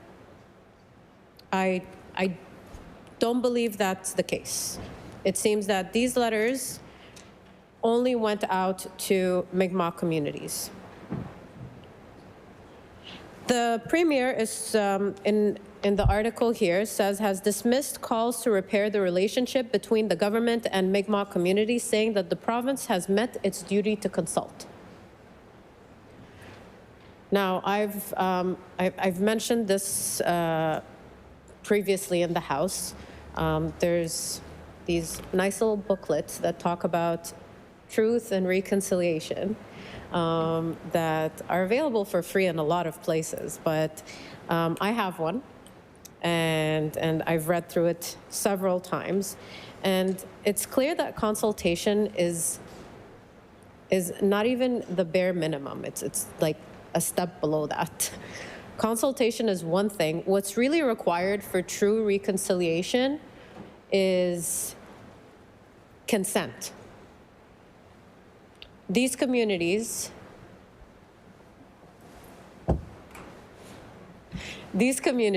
and the Indigenous peoples, it's not just a matter of bringing them, bringing the information to them.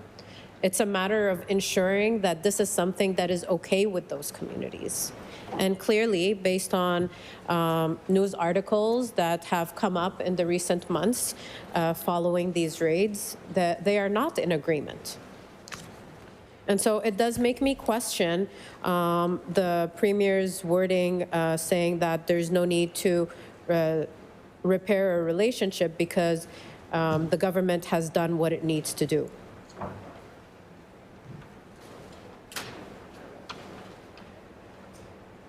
And so I have a few more quotes from the article here that I'd like to read. So Tuma Wilson, a lawyer and professor at Acadia University who is Mi'kmaq from Bear River First Nation, said that the Attorney General's stance is troubling while Mi'kmaq trading rights remain before the courts. And so this is something that is currently before the courts. decisions have not been made, or the laws have not been put in place, or whatever you want to call it, there isn't something concrete saying that the provincial government has any right to go onto reserve or First Nation lands and do what they please. And so, again, I find that quite troubling. And so I'm hoping to hear some more about that from the Minister of Justice. We've also heard from First Nation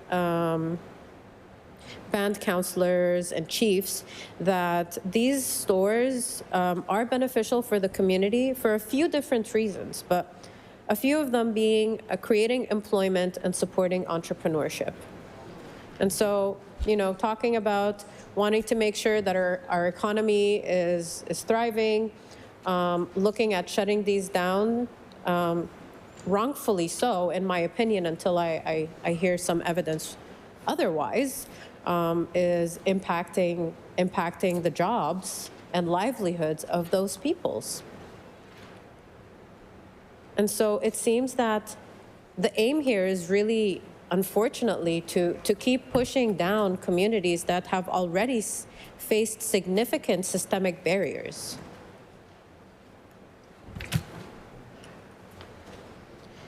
In a letter announcing the ban, Sipekne'katik Chief Michelle Glasgow said that the Premier has never visited the community to develop relationships with its elected leadership. And so that's another thing to keep in mind. You know, it's easy to sort of get lost in the bubble of elected leadership, you know, provincially, but those nations have their own elected leadership that we must respect, that we need to ensure that we are consulting with and getting consent from when we are putting forward anything that would have such a huge impact on those communities. And she also added, he has continued to radicalize colonial practices to suppress our community and fellow Mi'kmaq by forming laws that direct harm against us. And coming from the first peoples of this land, of this country, I find that really troubling. And the other part that I have some serious concern with is how this is going to be enforced. And so if we're going to come up with a new law enforcement arm that enforces this law, again, what type of training are they getting? And echoing what my colleague from the MLA for Dartmouth North had mentioned, we're seeing really troubling news about a law enforcement body coming out of the United States that's running on a political mandate.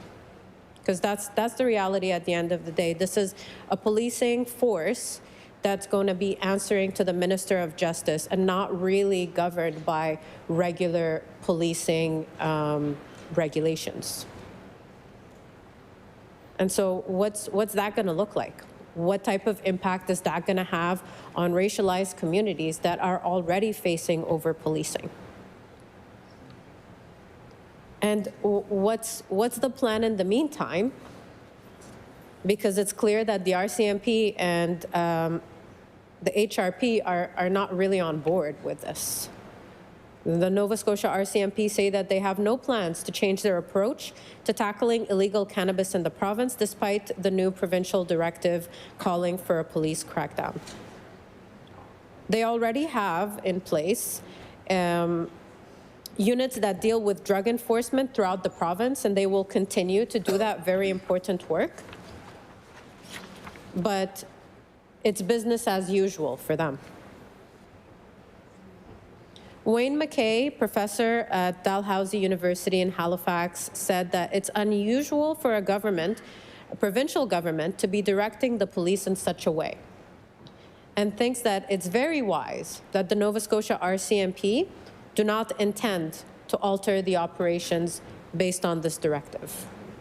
So if the RCMP is saying that they're not going to follow this directive, and so the provincial government is going to decide to put together their own policing force to do this, that is extremely troubling. Because again, what type of training are they going to have? What type of accountability is there going to be? Who's going to make sure that they're doing things properly?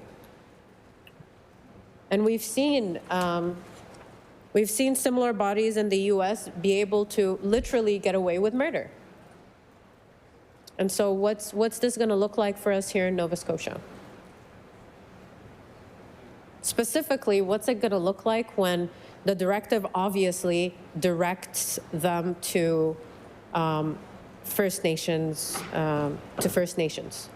So we're going to have a special police that does not fall under the regular RCMP or HRP, specifically target First Nations. That is extremely troubling.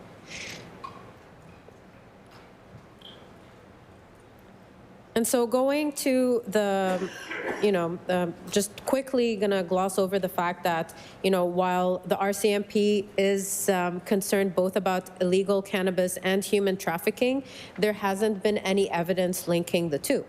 And the HRP has said the same thing. And so these are now 3 different cases or 3 different scenarios where what the government is claiming does not align with the reality that people on the ground are also saying. So nothing about the fentanyl.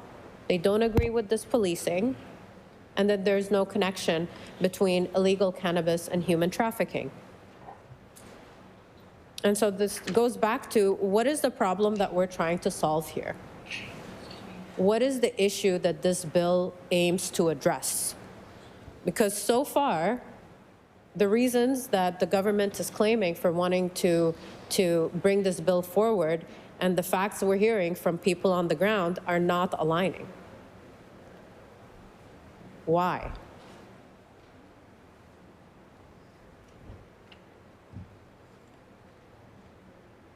And I really have to say, because with the law enforcement law enforcement arm we see in the U.S. As someone who's an immigrant, it's really troubling for me seeing that, and I have to ask questions about that. Who are these people going to be? What type of training will they receive? What oversight will exist? And if the oversight is just by the Minister of Justice's office, that to me is somewhat politically driven. And again, I'm going to say this a few different times, really troubling.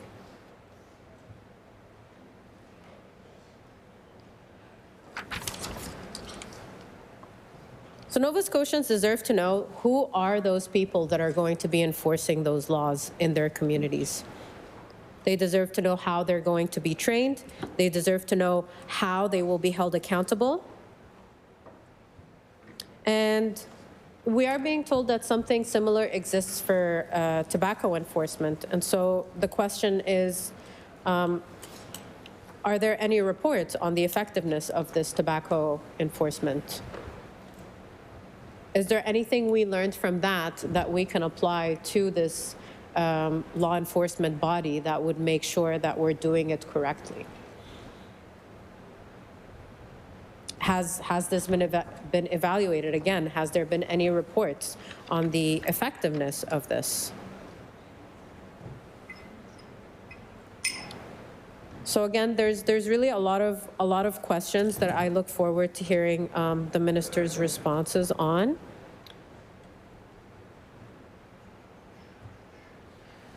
What analysis has been done regarding the potential of impact to vulnerable communities of this bill?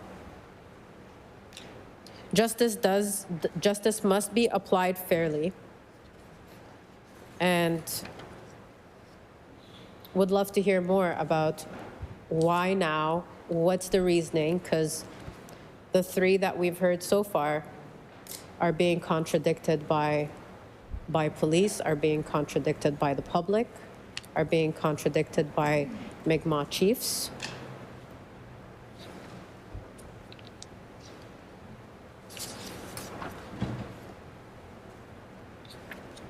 This really has the potential of impacting certain communities more than others. And going back to the accessibility point that my colleague from MLA for Dartmouth North mentioned, there are large parts of the province, rural areas in particular, where there is limited access to cannabis being sold by NSLC. And so what happens when that's the case? People will try to find solutions to fill in the gaps. And that's the reality. And it seems that whatever work is supposed to be being done between NSLC and the Mi'kmaq communities has stalled for whatever reason. And so maybe rather than putting this in place, is there a way that we can support Mi'kmaq communities to be able to come to the table in a way that's fair to them with NSLC to create those stores in their communities, being able to maintain the jobs that they're having. So, you know, it seems to me that there is a less forceful way of addressing what I think the government thinks is the problem here. And that's simply just by actually sitting on a table with the Mi'kmaq community and asking, what can we do to help ensure your community's safety? We have concerns, maybe, and we would like to help you. What do you need from us?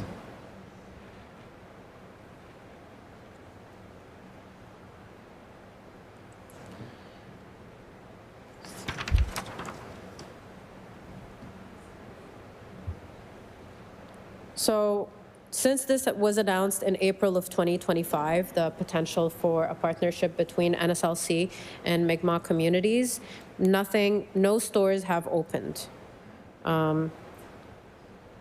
And I wonder, and maybe this is something that maybe the minister could address as well, have there been conversations with the Mi'kmaq community as to why this hasn't moved forward and what the barriers are? Consultation and consent. We need to ensure that we are doing things right by the first peoples of this land.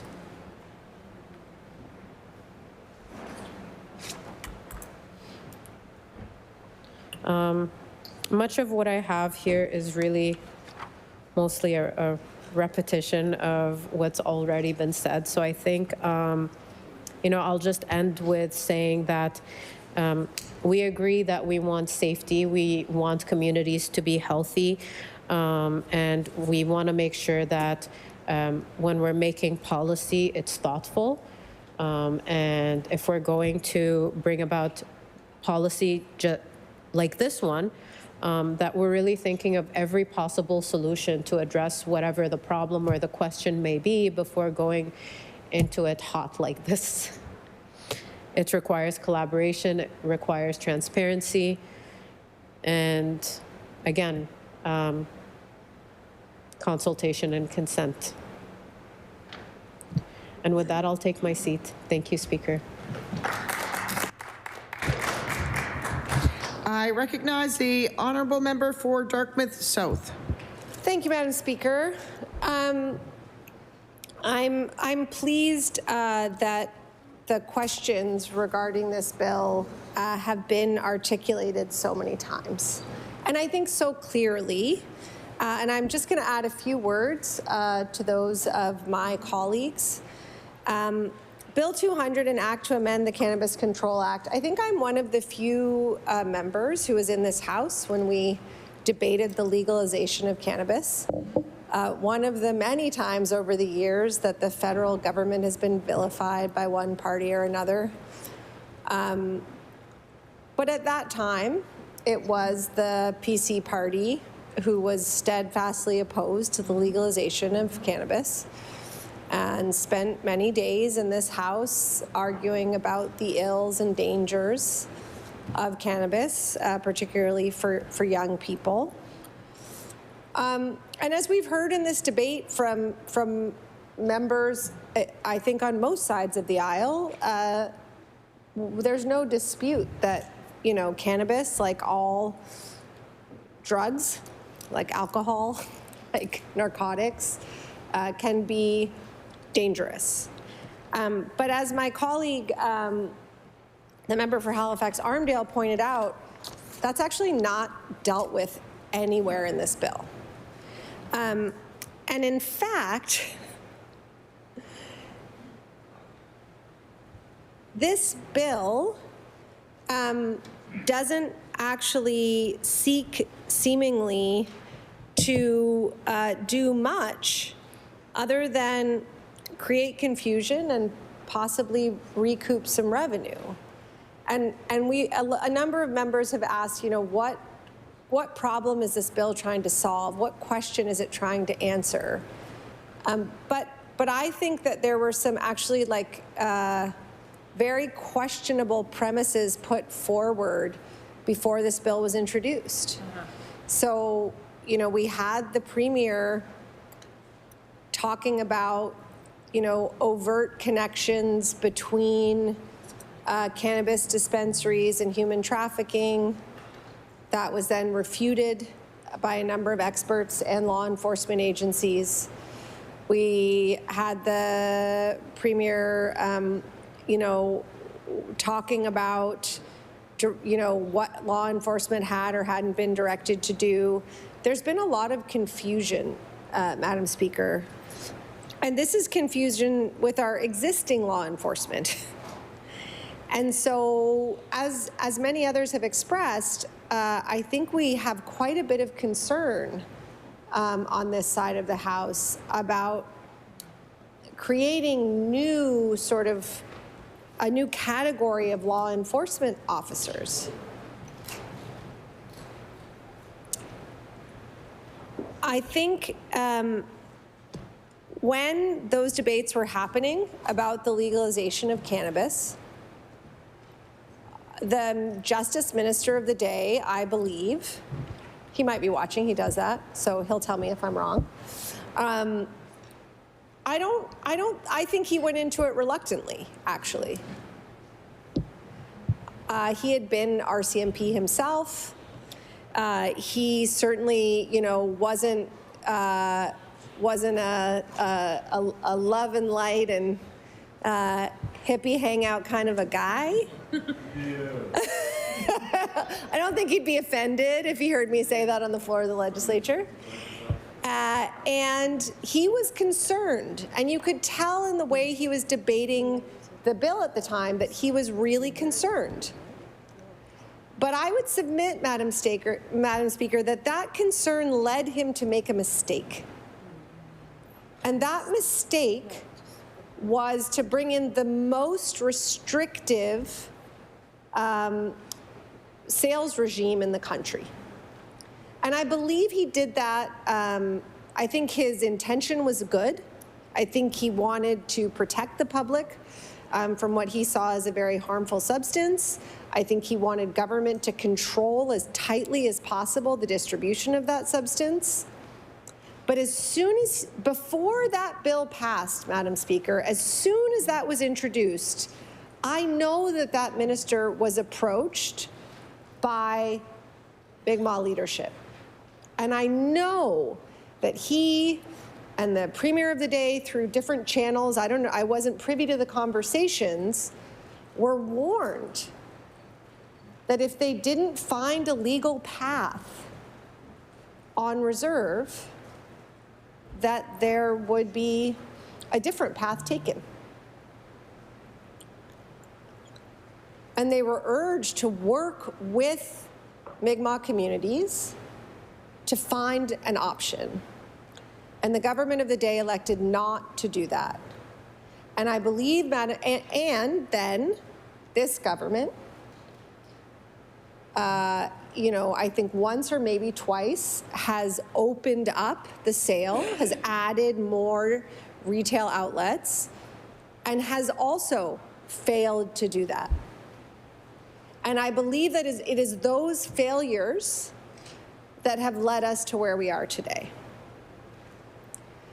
And so we are debating a bill that is going to criminalize activity that never needed to be criminal at all.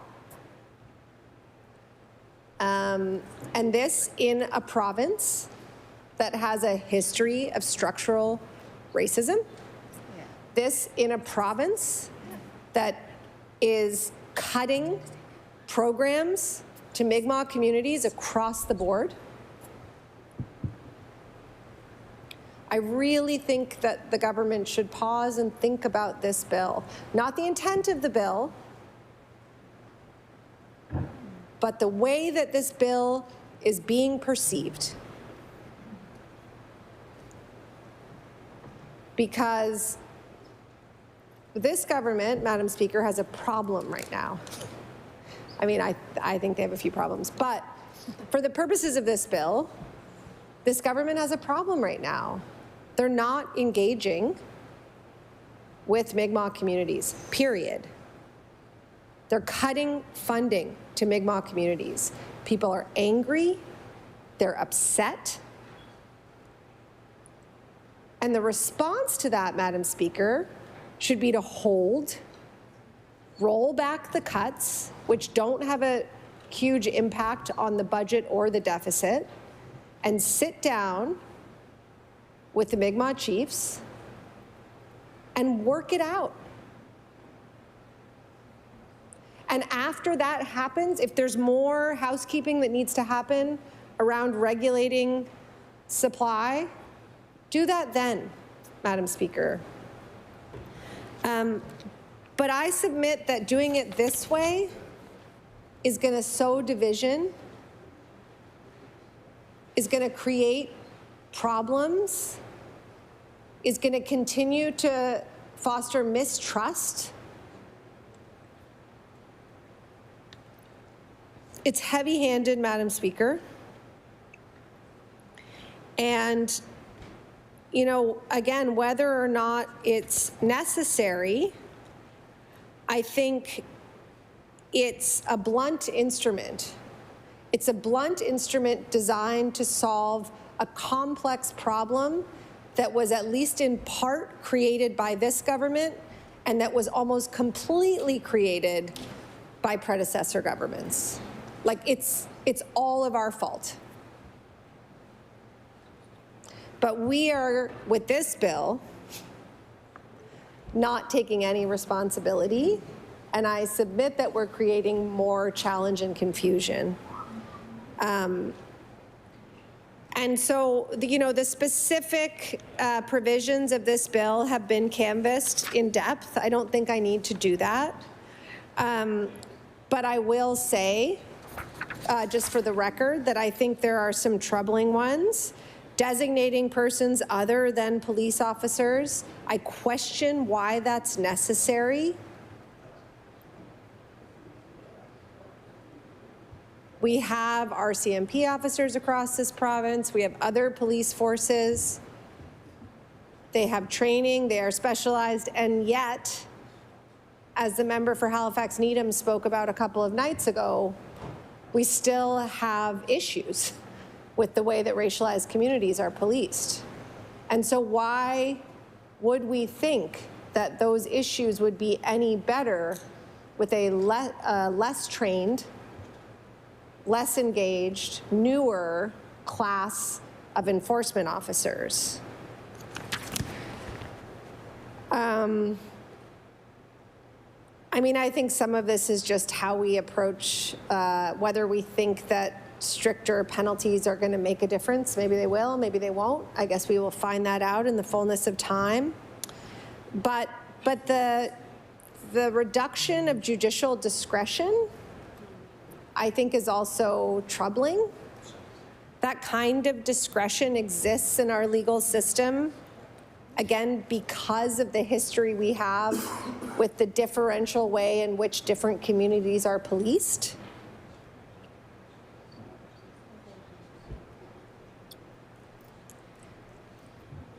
And the idea that we don't have to go through testing, my colleague, the member for Timberlea Prospect, talked about that. You're giving untrained, non-professional law enforcement pretty sweeping powers with this bill. And we still don't know why. And so I think myself and my colleagues have put forward a lot of questions about this. I think that the minister and the members are going to hear a lot more at public bills. I know they're receiving correspondence. And I hope that they will take the time to pause. No one disagrees that drugs can be harmful. No one disagrees that illegal sales can have terrible and far-reaching consequences in some circumstances. We've seen it in communities. But what I think we don't agree on or even fully understand is why this approach is being taken and why it's being taken without consultation. And so we would ask the members to pause, consult, bring the bill back. You can pass the bill anytime you want. You've got a super majority. So, given that power, with great power comes great responsibility. Consult. Whether or not this government thinks it's a treaty right, it doesn't matter. Consult. Why not? You have the leadership of the Mi'kmaq Nation united in asking this government to come to the table and have a conversation. And if they don't want to do that, I would like to hear why. Thank you, Madam Speaker. If I am to recognize the Honorable Attorney General and Minister of Justice, it will be to close debate on second reading. I recognize the Honorable Attorney General and Minister of Justice. Well, thank you, Madam Speaker. I'm going to hold my comments in answer to my colleagues for third reading. So with that, I close debate on second reading of Bill 200. The motion is for second reading of Bill 200, Cannabis Control Act. Would all those in favor of the motion please say aye? Aye. Contrary-minded, nay. The motion is carried. Bill 200, an act to amend Chapter 3 of the Acts of 2018, the Cannabis Control Act. Ordered that the bill be referred to the Standing Committee on Public Bills. I recognize the Honourable Government House Leader. Speaker, would you please call the order of business government motions? Government motions. I recognize the Honourable Government House Leader. Speaker, I move that you do now leave the chair and that the House resolve itself into the Committee of the Whole House on Bills. The motion is carried. We will have a short recess while the committee sets up.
Order, please.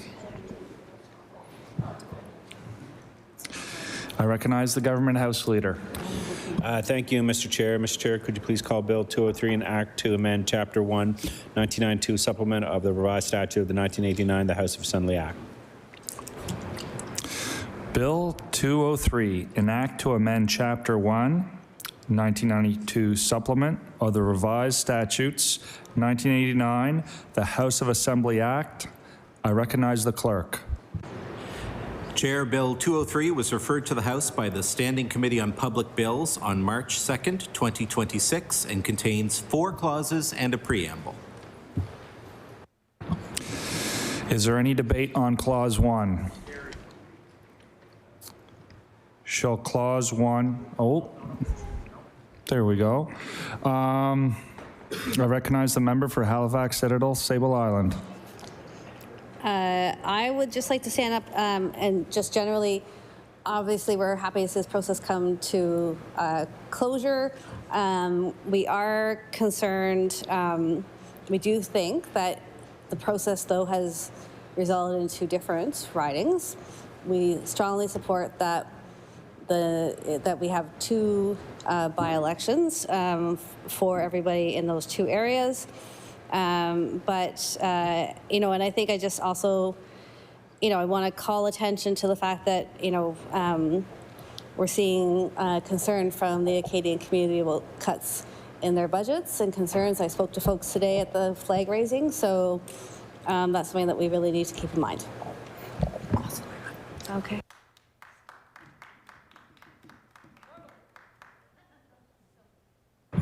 Shall Clause 1 carry? Carried.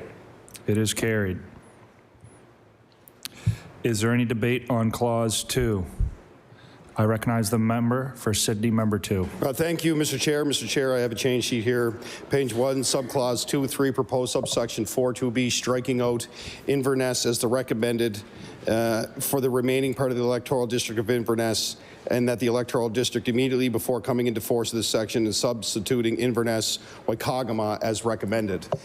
This is a legal debate on this. This was part of the recommendations, that this was the name that came forward from the report, that the new name would be Inverness Waikagama.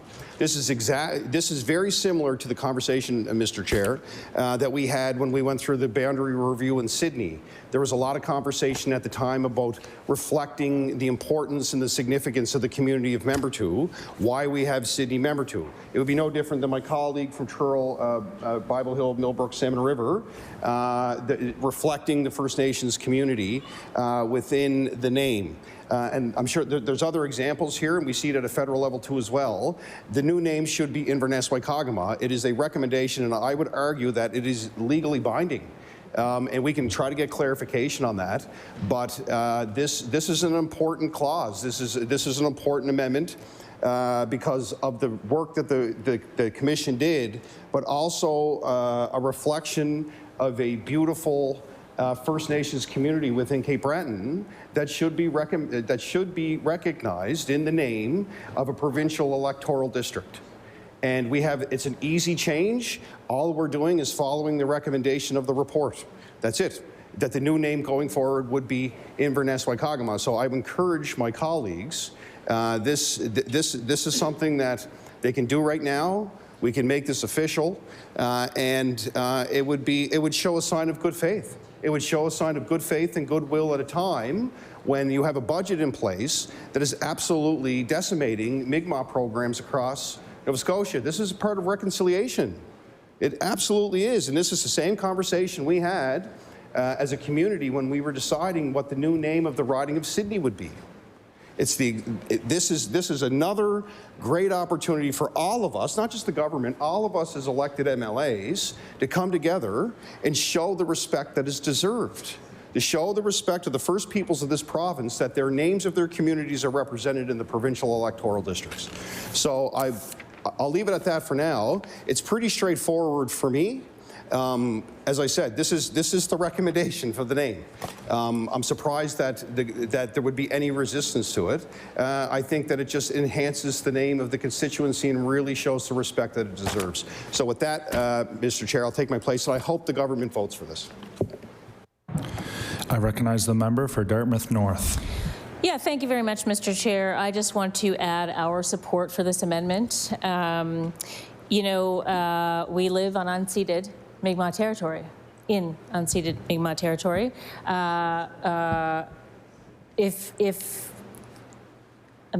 All but one of the, I believe, but one of us is a settler on this land, and we function in a colonial system here. This is a colonial system of government, and in many cases, I think the Mi'kmaq or many Mi'kmaq people don't want to interact with this colonial system of government, and that is absolutely their right. But for those who do interact with it and have nation-to-nation relations, or who actually function within this system, I think this is a really important change to make. As my colleague has said, it is what was in the legal report from the Commission, but also it is a sign of reconciliation. It is an acknowledgement that we are settlers, and the Mi'kmaq are the first peoples of this land.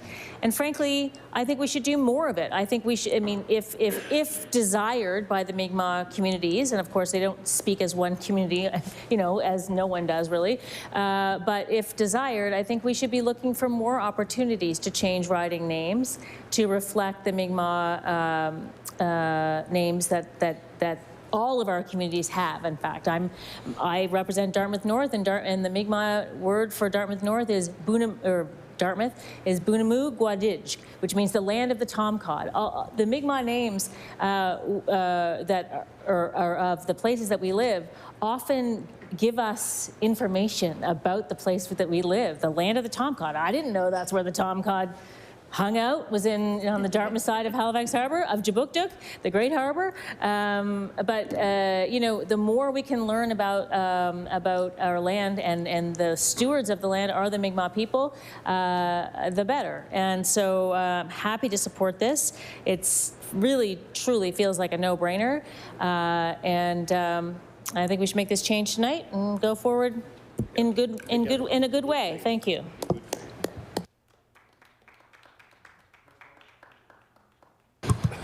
Do any other members want to speak to this? Is there a motion to carry?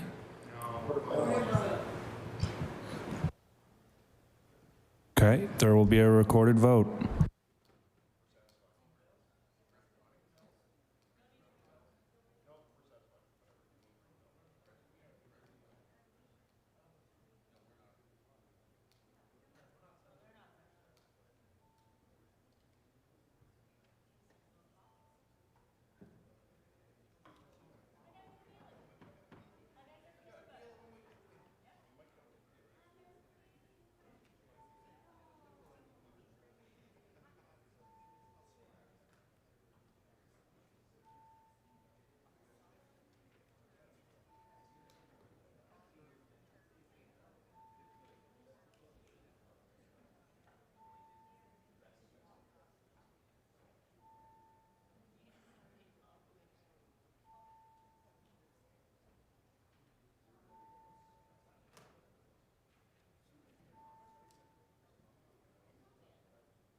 Order, please.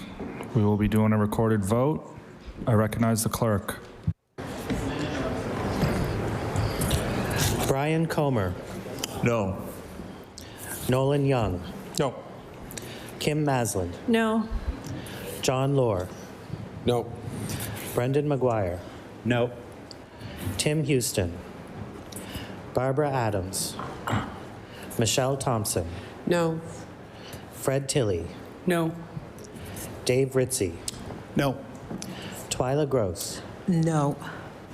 Tom Taggart. Brad Johns. No.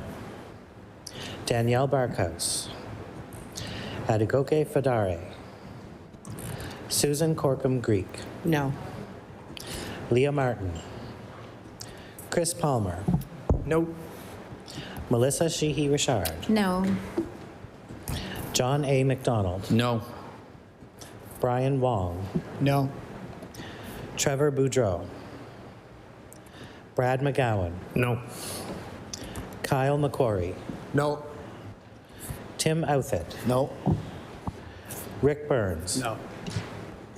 Julie Van Exen. No. Diane Timmons. David Bowlby. No. Nick Hilton. No. John White. No. Tim Hallman. Scott Armstrong. No. Jill Balzer. Colton LeBlanc. No. Claudia Chender. Lisa Lachance. Yes. Susan LeBlanc. Yes. Ian Rankin. Derek Mombercat. Yes. Elizabeth Smith McCrossan. Yes. Paul Wozni. Susie Hansen. Kendra Coombs. Kent Smith. No. Greg Moreau. No. Tori Rushton. No. Ryan Robichaud. No. Becky Druin. Yes. Damian Stoyloff. No. Danny McGilvery. No. Krista Gallagher. Rod Wilson. Lena Hamid. Yes.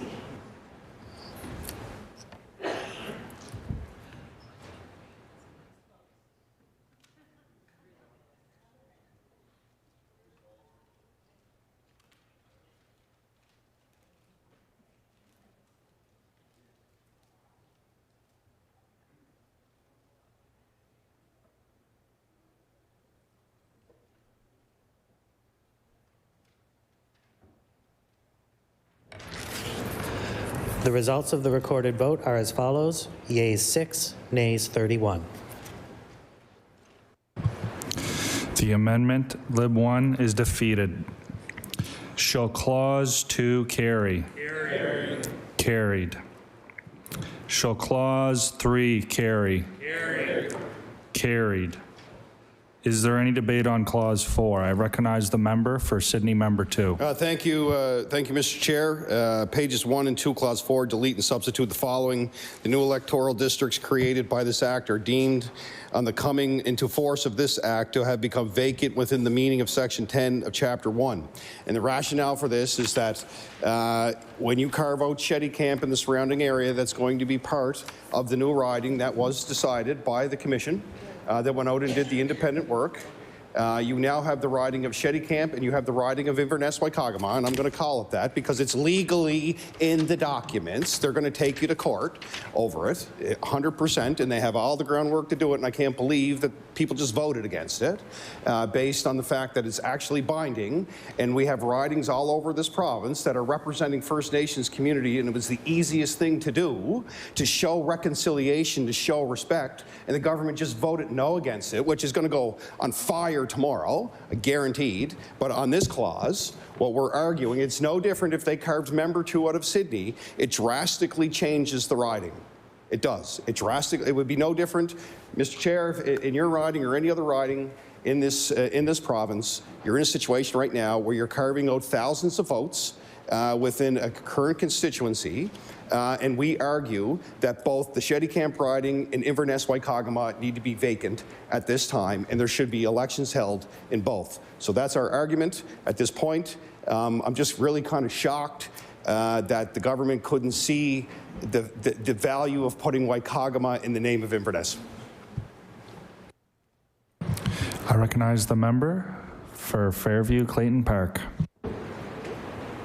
I'm going to be very brief, but what's happening is, again, we have two completely different ridings that are coming out of this change. And so it only makes sense that there are two elections being held for that, particularly considering that in the last provincial election, there was not very much voter turnout. And so, you know, what if this could really change things on the ground? And so I do agree and believe we support this, that there absolutely should be two elections, because what's coming out of this change is two completely different ridings from what it was when this election, provincial election, took place. Shall Amendment Lib 2 carry? It is carried. Excuse me. It is defeated. I misspoke. You got to get better at those spots. Shall Clause 4 carry? It is carried. Shall the preamble carry? It's carried. Shall the title carry? It's carried. Shall the bill carry? The bill is carried. I recognize the...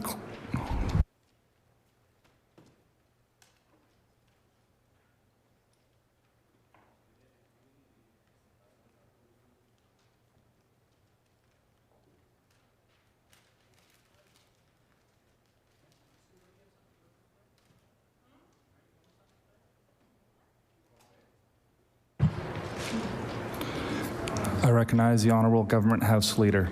It's the 1 second, please. One second, please.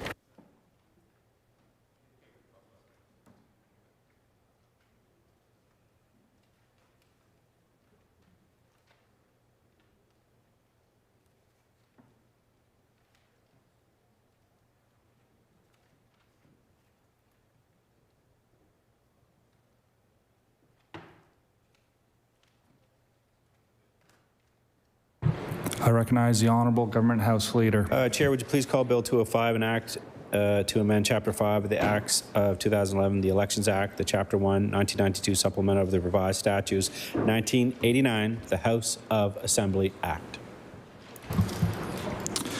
Bill 205, an act to amend Chapter 5 of the Acts of 2011, the Elections Act, and Chapter 1, 1992 supplement of the revised statutes, 1989, the House of Assembly Act. I recognize the clerk. Chair, Bill 205 was referred to the House by the Standing Committee on Public Bills on March 2nd, 2026, and contains 42 clauses. Is there any debate on Clause 1? I recognize the member for Halifax Citadel, Sable Island. Thank you very much, Mr. Chair. I'm just, there are many housekeeping items in this bill, we're supportive of those. I think what I wanted to rise and say, though, is what I said in second reading too, is that we have a voter engagement problem in this province, and I can't imagine that any of us would argue that. We had the lowest voter turnout we've ever had in the provincial election, in the last election. And, bluntly, I would just say that this government has done nothing but try and dampen voter engagement. So from having Bill 1 as a fixed election date and then being like, oh, it's not really fixed, that's okay, to having an election in November. I could go on and on. I would just say that lots of what's happening here in this House, every I want to say in French, projet de loi, every bill that's tabled, if we had actual like citizen engagement and consultation, guess what? People would be like more engaged in the whole process and more people would turn out to vote in the actual election. But what we have here are systems and an approach of this government that cuts Nova Scotians out.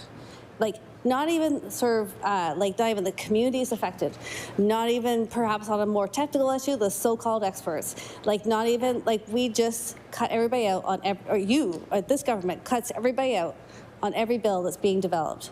And that does nothing but create voter disengagement. And so this is fine, but we could do a lot better than this in supporting strong elections in Nova Scotia.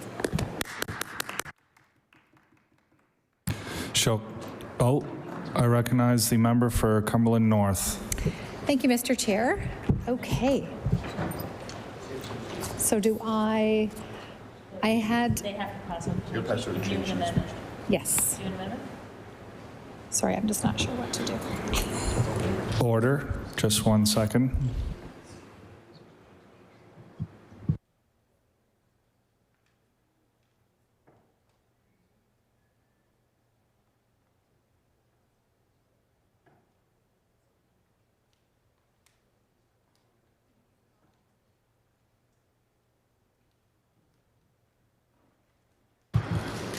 I recognize the member for Cumberland North. Thank you, Mr. Chair, and I'm pleased to be able to stand and speak to the Elections Act. I do have some amendments that I'm proposing to this bill, and a lot of the arguments that I'm going to be posing and looking for support with these amendments have to do with our Constitution and ensuring fairness for all people in Nova Scotia.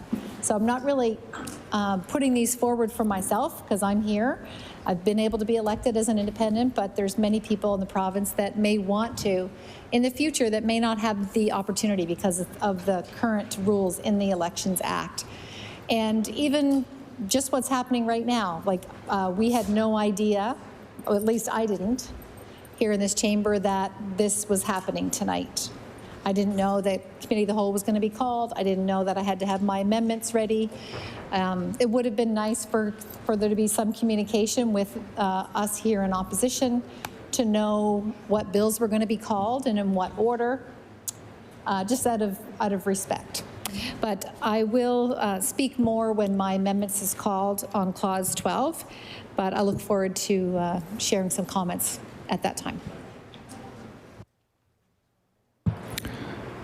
So shall Clause 1 carry? Shall Clauses 2 to 11 carry?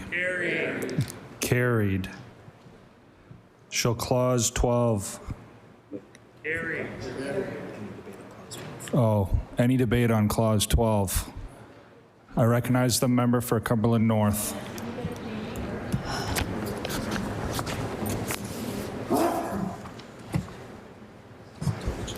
All right, we'll take a brief recess until everyone has the change seats.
Order, please.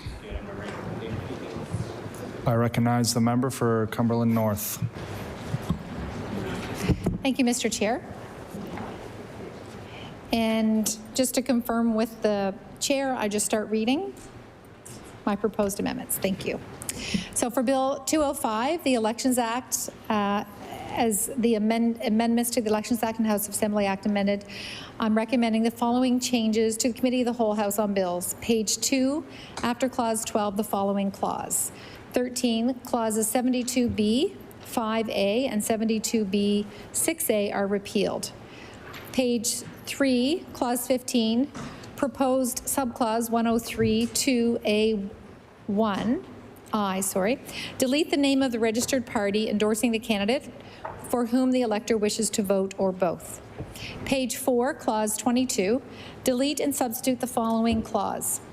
22(1), Clause 142(3)(a) of the Chapter 5 is repealed and the following clause substituted. A, use a pencil or pen to mark the ballot by printing or writing on it in the space provided the name of the candidate for whom the elector intends to vote, or 2, a cross, comma, an X, a check mark, a line, or another mark opposite the name of the candidate for whom the elector wishes to vote. 2, subclause 142(3)(a)(d)(2) of Chapter 5, as enacted by Chapter 8 of Acts 2020, is amended by striking out few and substituting view. Page 5, add after Clause 27 the following clause. Section 173, 28, rather, Section 173 of Chapter 5 is repealed and the following section substituted. 173(1), to be eligible for appointment as an auditor for an election district association, a registered candidate or a registered party, the person to be appointed must be a chartered professional accountant with the meaning of the Chartered Professional Accountants Act. And 2, no training requirements or additional eligibility requirements may be imposed with respect to an auditor for an electoral district association, a registered candidate or a registered party. Page 5, after Clause 28, the following clause. 29, Chapter 5 is further amended by adding immediately before Section 194 the following section. For the purposes of Section 194 to 201, registered party or leader of the registered party includes an independent candidate and an independent member of the House of Assembly. Oh, it's a long, sorry about this. Page 6, add after Clause 33 the following clause. Chapter 5 is further amended by adding immediately before Section 252 the following section. 251A, for the purpose of sections 252 to 258, registered party, includes an independent candidate and an independent member of the House of Assembly. Page 6, add after Clause 34 the following clause. 35, Section 253 of Chapter 5, as amended by Chapter 8 of the Acts of 2020, is further amended by adding immediately after subsection 3 the following subsection. 3A, notwithstanding subsection 3, an electoral district association for an independent candidate or an independent member of the House of Assembly may issue tax receipts, and the provision of Section 252 to 258 applicable to registered parties apply, with necessary changes to that electoral district association. Page 7, add after Clause 35 the following clauses.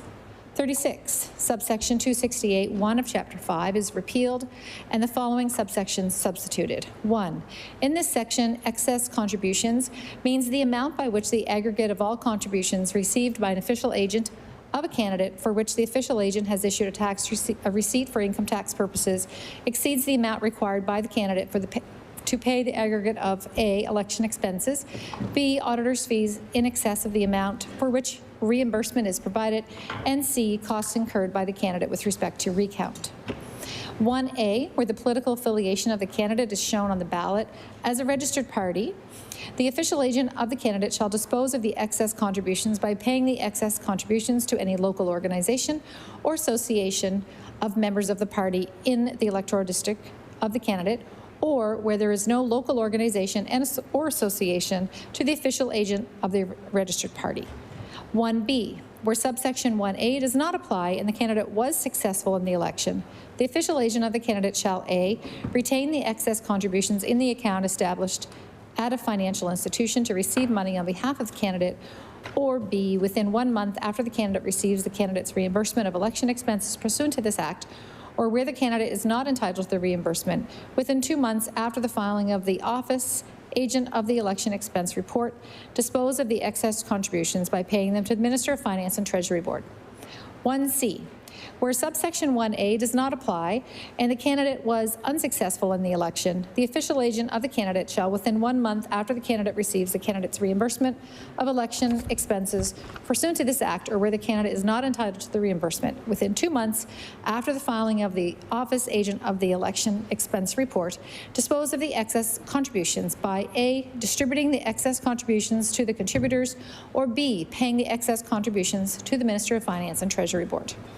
37, subsection 287(1) of Chapter 5 is amended by striking out "or at the request of another person" and substituting "and at the request of another person shall."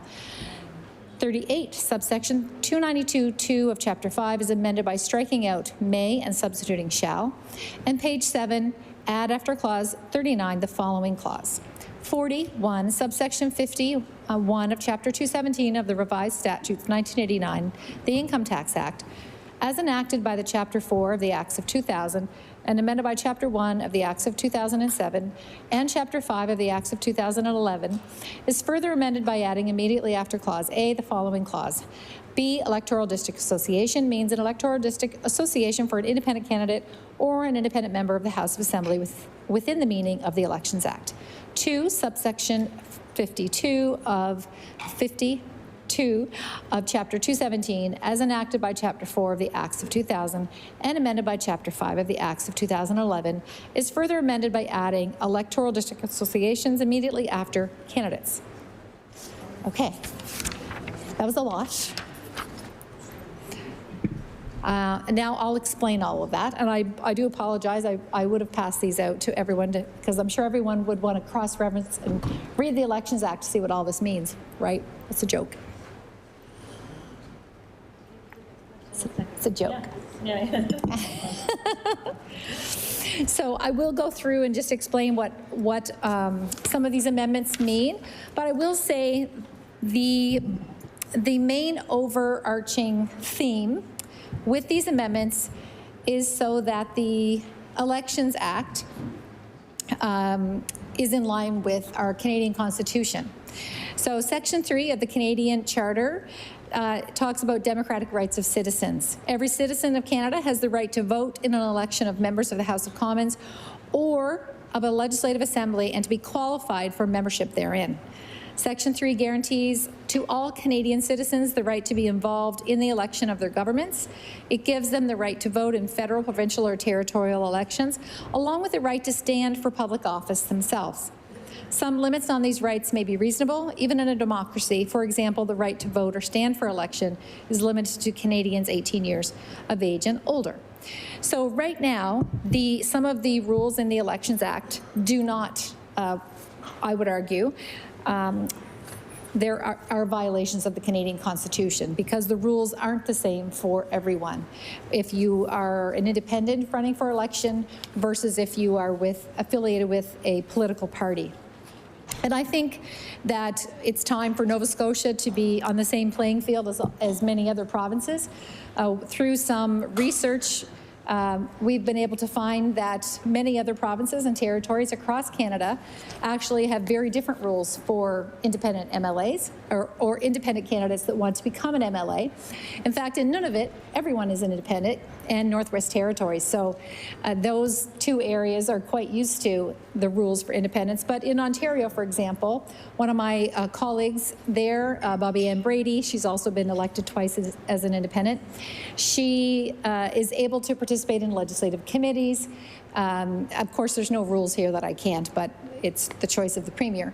But she's also allowed to have an EDA, an electoral district association. She can issue tax receipts, whereas right now in Nova Scotia that is not the case.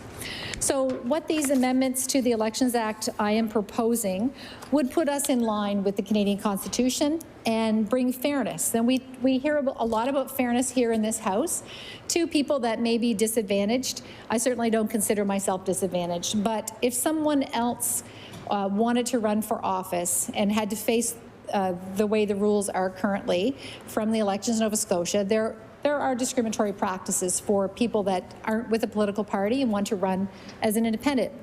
Based on the Canadian Constitution, you do not have to belong to a political party to run for public office, and therefore the rules of Elections Nova Scotia should change. So currently, right now in Elections Nova Scotia Act, you are not allowed to have an electoral district association unless you are affiliated with a political party, and you are not allowed to issue tax receipts outside of the writ period. So we all know it takes money to run a campaign, so right there you are at a disadvantage if you can't issue tax receipts. Now, thankfully, in my position, I had a lot of well-established supporters, and many of them didn't request a tax receipt, and that wasn't so important for them. But for many people, that is an important part of making a political contribution to their candidate of choice. And if you run as an independent or with the PCs or Green Party or NDP or the Liberals, you should have the same fair playing field. The clauses that refer to the auditor is something that's fairly new, and many of you may not realize that there were changes made in 2021 to make it harder for people to run for political office here in Nova Scotia. So you used to have to get, or you had to get an auditor to be able to be willing to audit your books. And after 2021, they made the list much shorter. So it's very hard to actually find an accountant, a chartered accountant in the province that wants to audit election papers. Like, most people don't want to do that. They're quite cumbersome. So, in fact, some of you may know this, there were 18 candidates that wanted to run as an independent in the last election that were disqualified. They weren't allowed to run because they couldn't find an accountant that was on this list of approved accountants. So there used to be no requirement for a chartered accountant to have to do a certain course. Now they can only be on that approved list if they take this extra training course.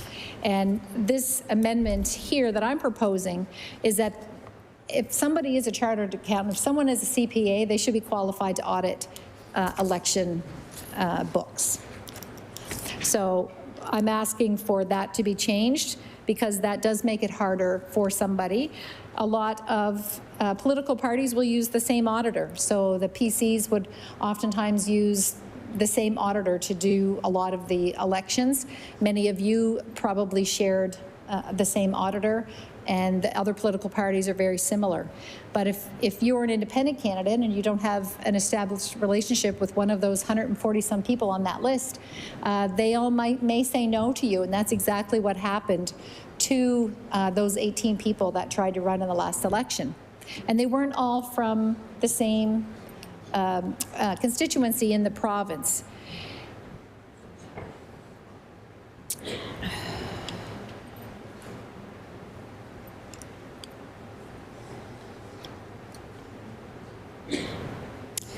One of the pieces of the Elections Act is that you actually don't need an auditor if you spend less than $5,000 in your election campaign.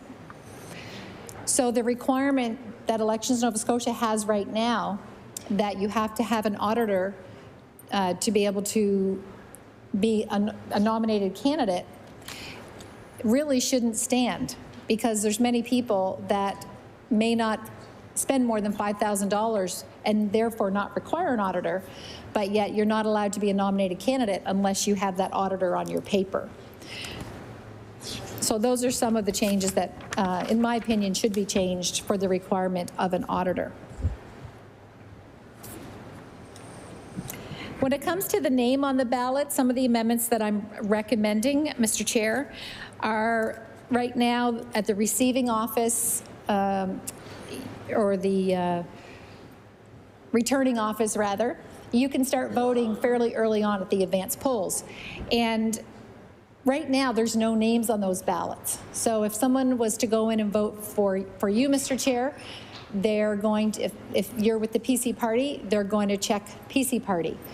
And if you're an independent, there's no name there. And it's very confusing for a lot of constituents. And the first time I ran as an independent, I had so many people come into the office that they were like, they don't even have your name on the ballot. That's not right. And we found out those were actually the rules, that no one's names are on the ballot until registrations are closed. So, and then even once the registration is closed, if someone is doing a mail-in ballot, and a lot of the polling stations in nursing homes, they continue to use ballots that don't have any names on it. So it does disadvantage, or rather advantage, those people that are running with the political party versus someone that may be running as an independent.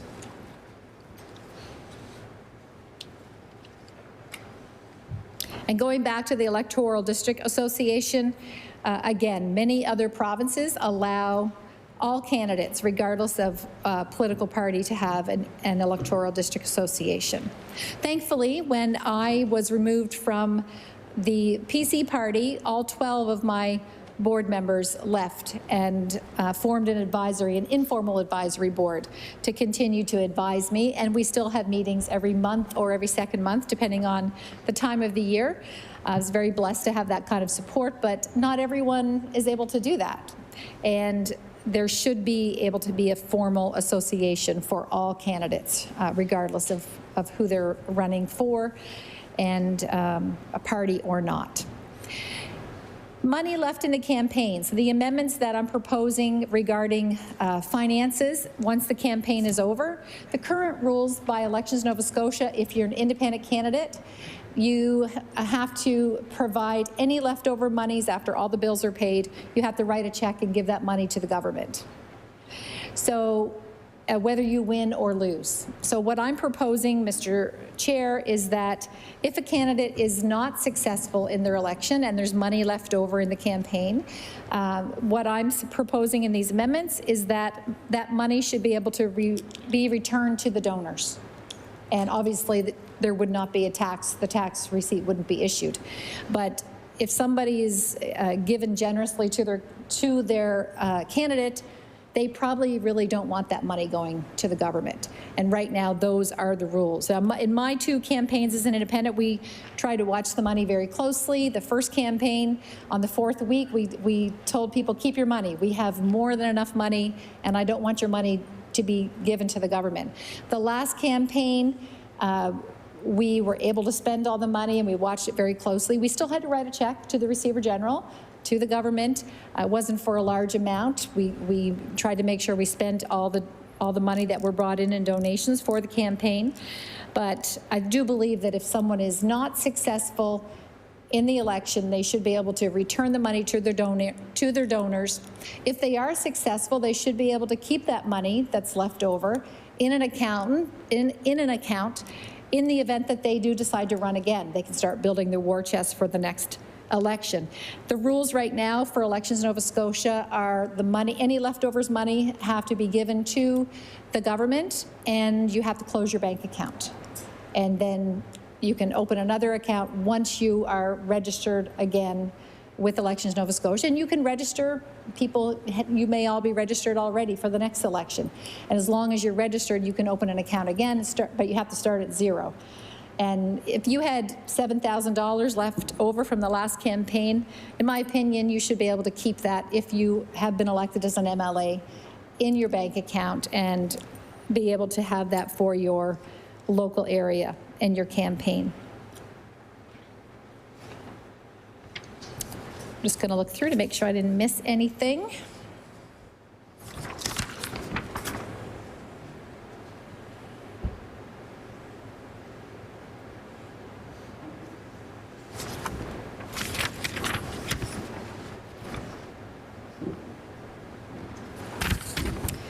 I think that just about covers it. I hope that everyone will consider voting in favor of these amendments to the Elections Act. Like I said, I'm not looking for myself. I think that it's important that any future people that run as an independent, if they choose to do that, that they have a level playing field. And the reality is this could be challenged in court because of the constitutionality of it. And my local advisory team that are now my my former EDA that are now my advisory team. For about 5 years, they've been wanting me to challenge it in court because they see the unfairness of it and the discrimination. And I really didn't want to go back to court. I really was not feeling up to that at that particular time. If these amendments don't pass, then that's always a possibility in the future of taking that approach to ensure that there is election fairness here in the province of Nova Scotia and that our Elections Act is in line with the Canadian Constitution. And I hope people will consider supporting these amendments. Thank you, Mr. Chair.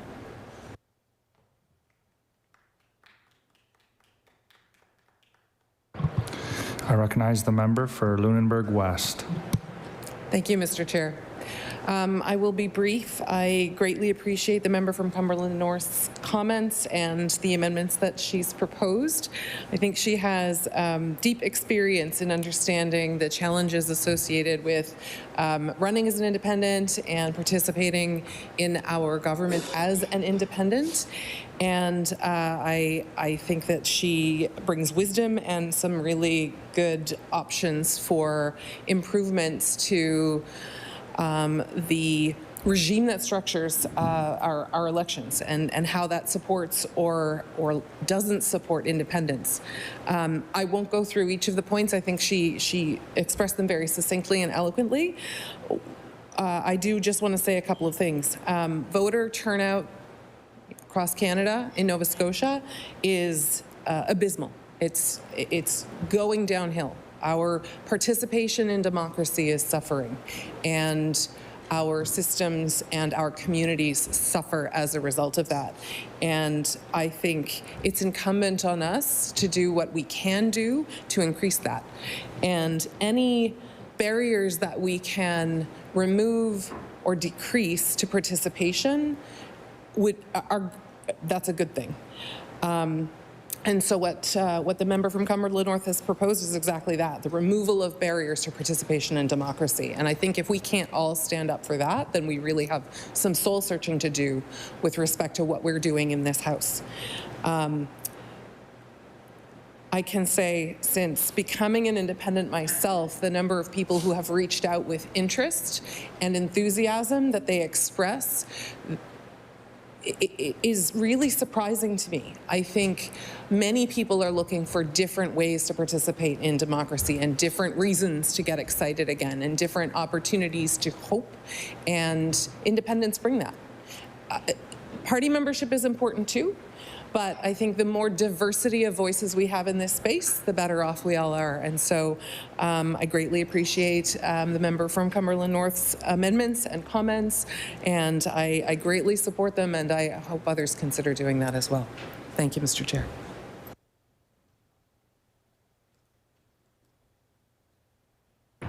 Shall Amendment Independent 1 carry? No. It is defeated. Shall the remaining clauses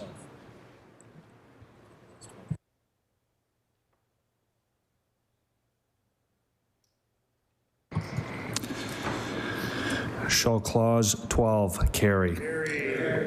It is carried. Shall the remaining clauses carry? They are carried. Shall the title carry? It is carried. Shall the bill carry? The bill is carried.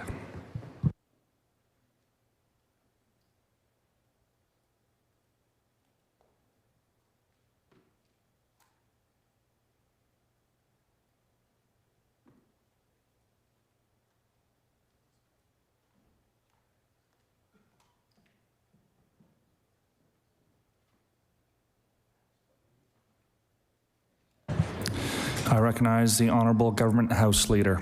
Thank you, Mr. Chair. I ask that you rise and report the bills back to the House.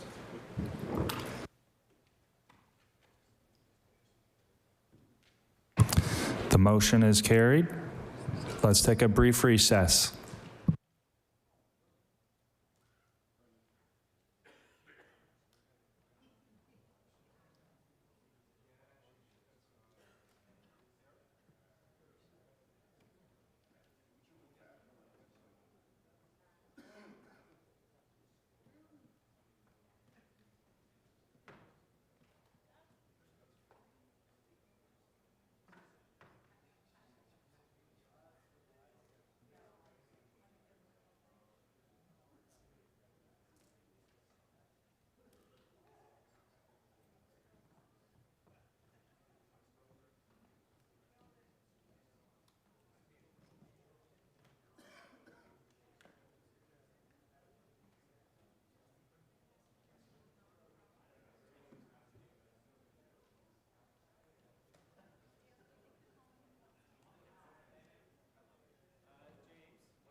What's the date?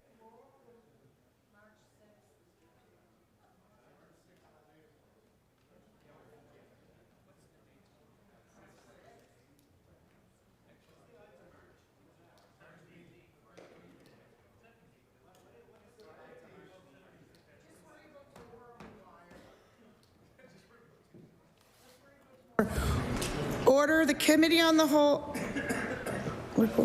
Committee on the Whole on supply reports, or sorry, on bills support. That the Committee of the Whole House on Bills has met and considered the following bills. Bills 203 and 205 without amendments, and the Chair has been instructed to recommend these bills to the favorable consideration of the House. I recognize the Honourable Government House Leader. Thank you, Madam Speaker. What a pleasant day. Madam Speaker, this concludes government business for today.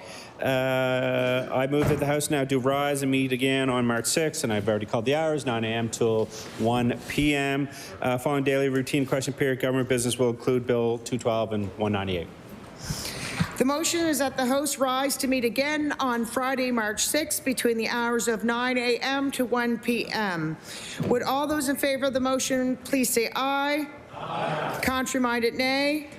The motion is carried. We stand adjourned until Friday, March 6th.